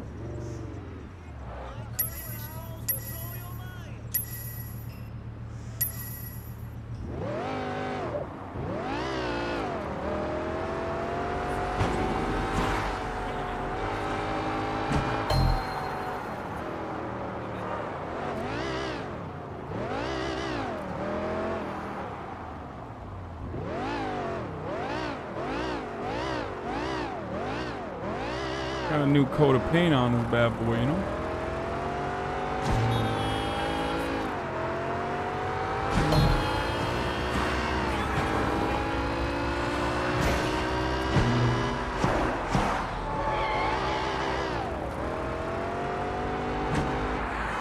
Okay, driving this car is a lot easier than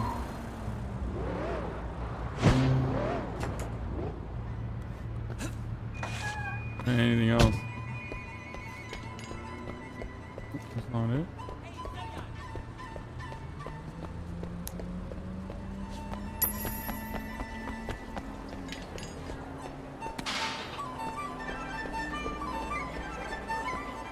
How's your connect? You getting everything you need? No, man.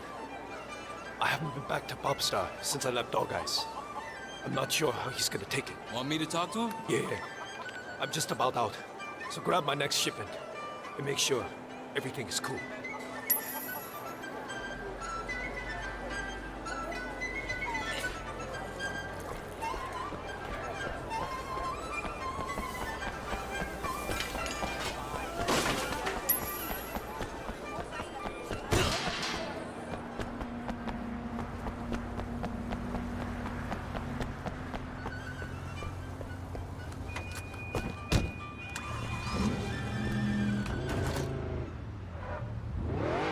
Mom, can we play Cyberpunk? We got Cyberpunk at home. Cyberpunk at home this is a good meme.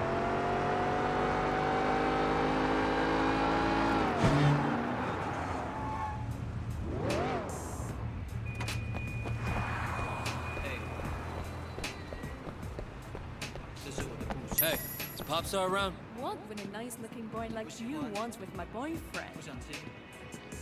You Popstar? Who's asking? Look, I work for Winston. Dirty Ming's operating in our territory. I want to make sure he's supplied. Sure, I'll fix him up.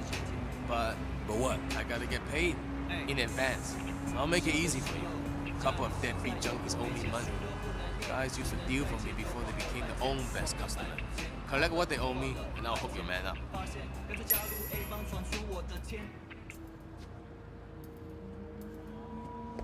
Find the deadbeats? I will find the deadbeats.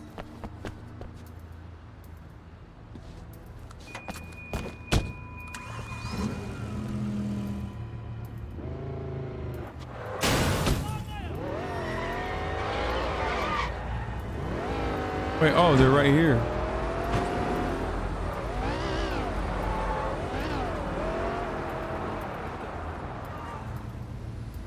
See if I can deal with them Hasan style. I'm a cop, by the way.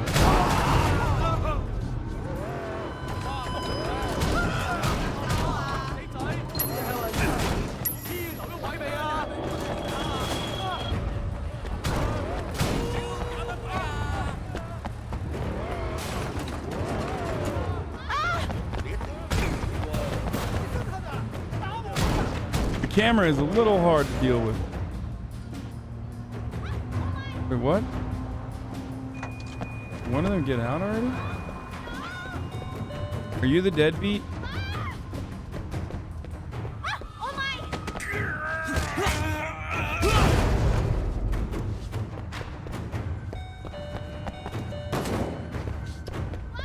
Fuck. This motherfucker running, dude. Yeah, it was him. That was one of the deadbeats.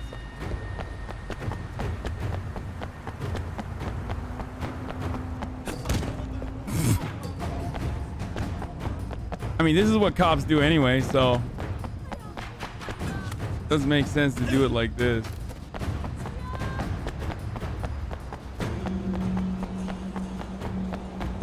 Motherfucker making me run. Oh my God, he's making me run. I'm gonna kill him for this.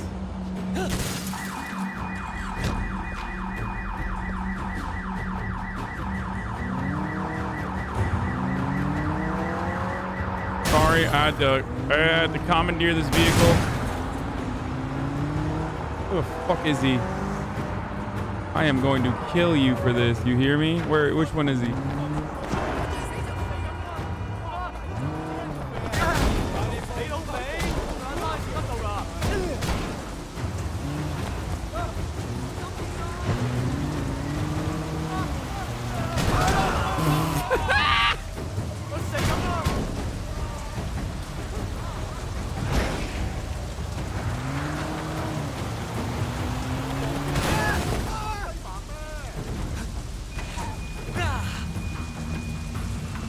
Stop resisting.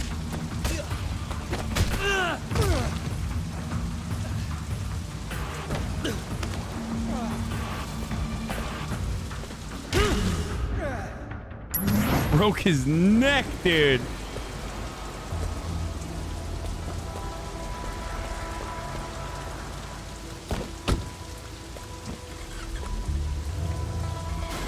The camera is a little wonky, dude. It's a little annoying. I'm not gonna lie, especially when you're driving.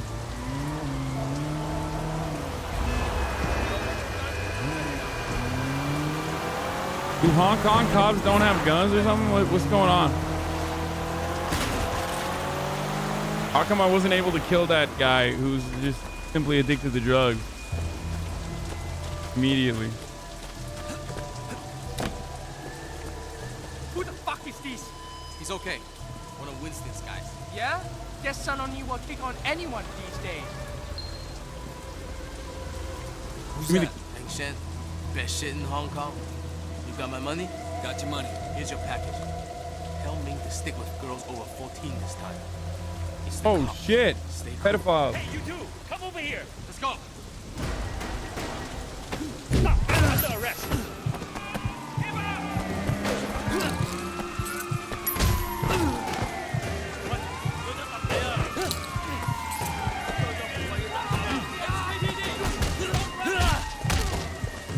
You gonna shoot me with a gun? Officer down. Oh shit! Whoa, whoa, whoa, what am I doing?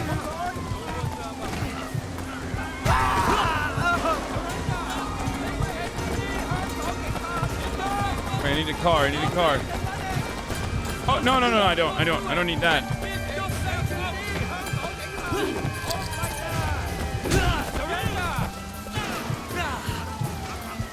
No, get in the fucking car. There it is. Fuck you, officer.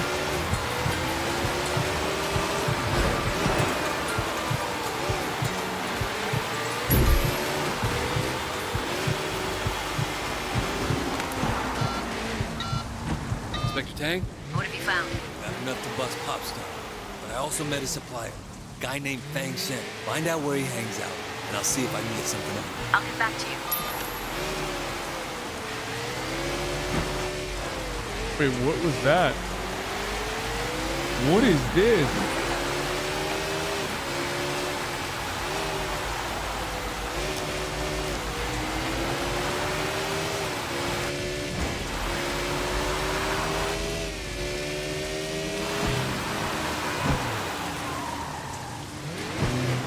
Okay.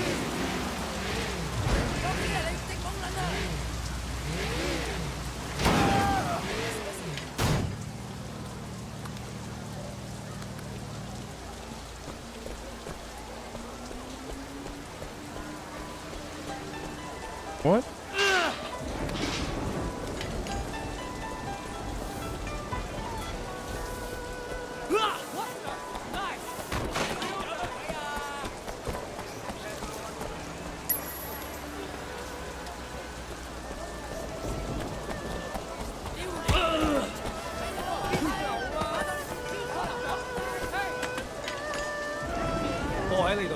Got the stuff, right? Don't worry, I got your stuff right here. Now I can start making money again. Now I can start making money again.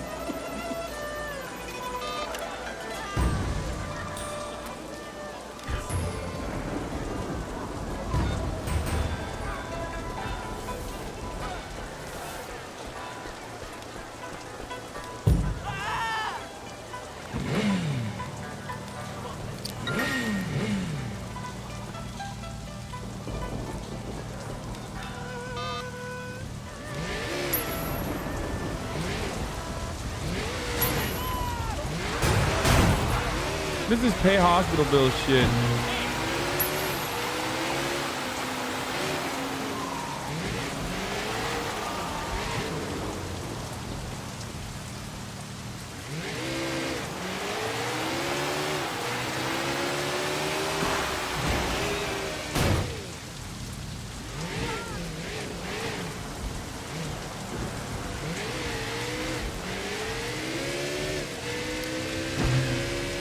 How am I moving like this?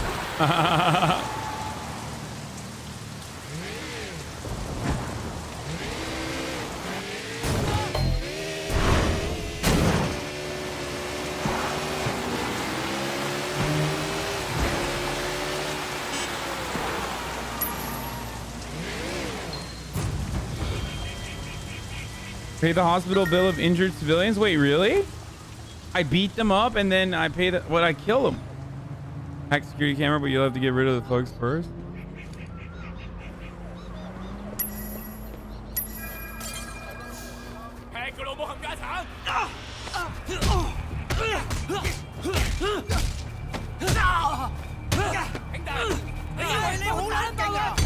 Oh, come on, dude.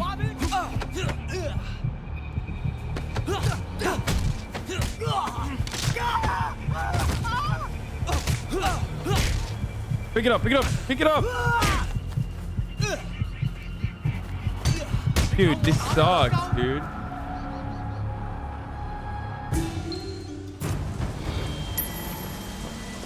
I don't know why it won't let me pick it up. Oh shit.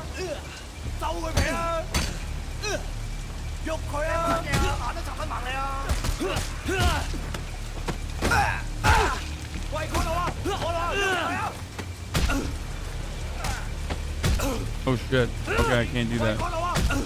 Okay, gun guys, you can't grab. Okay, got it.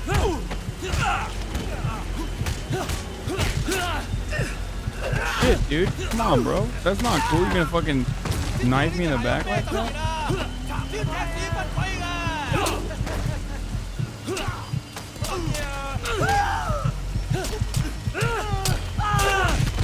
Shit. Okay, I'm done for the day anyway. I'm done. I'll do it later. I'll do this mission tomorrow.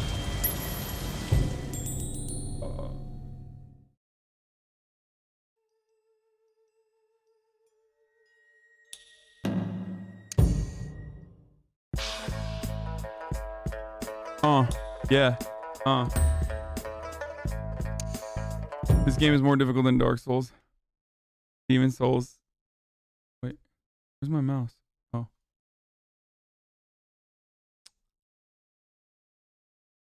All right, chat.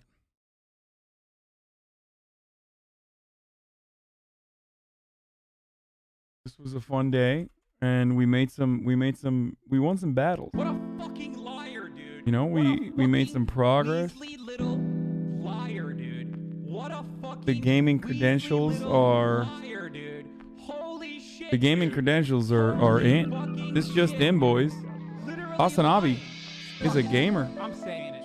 America deserves love. A real freaking poggers gamer, dude. A real freaking honest to God gamer. I'm gonna run a 120-minute ad. America deserves love. Fuck it. I'm saying it. America deserves happiness. I mean, this is crazy. Oh, you're such a big, big man, Hasan. Man, Hasan. This is a deranged pervert. This is a deranged pervert. Oh, you're such a big, big man, Hasan. Man, Hasan. This is a deranged pervert. This is a deranged pervert. I bet he's got some big old, giant bitch tits. Why no read poop comment? I'm not gonna do it. I'm not gonna read your poop comments, man. Demon Souls NG Plus? No, but what I will do is maybe I'll finish Demon Souls right now. Like I'll finish the first boss again or something so I can do PvP again. That's his name. That was a lot of fun. Wait, when I do PvP, does that mean I have to only play with New Game Plus PvP? That's his name. That's his name. Fuck it. I'm saying it. America deserves love. Fuck it. I haven't pooped in 5 days. I fear make poop. The reason for this is because a few months ago I ate Taco Bell and tore up my pussy real bad. Every time I poop, I pray that everything will be okay. I'm saying it. America deserves happiness. Ugh. Fucking liar, dude. Yikes, dude. That's why you wanted me to. Weasley little Ew, liar, dude. What a fucking Weasley little liar, dude. Holy shit, dude. Holy fucking shit. It's level based? Level based. Okay, is level based. Well, in any case, I love you all. And oh shit. The fuck, I almost raided someone totally random. And I will see you tomorrow. As always, folks. you tomorrow.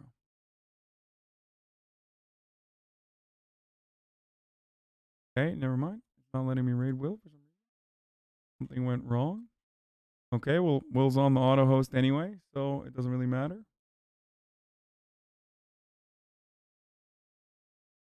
Don't know why it's not working, but still. And I'll have updates for the podcast for you guys as well. Oh, it's showing up. Never mind. 2 seconds. 1 second. Good night. Love you all. See you tomorrow.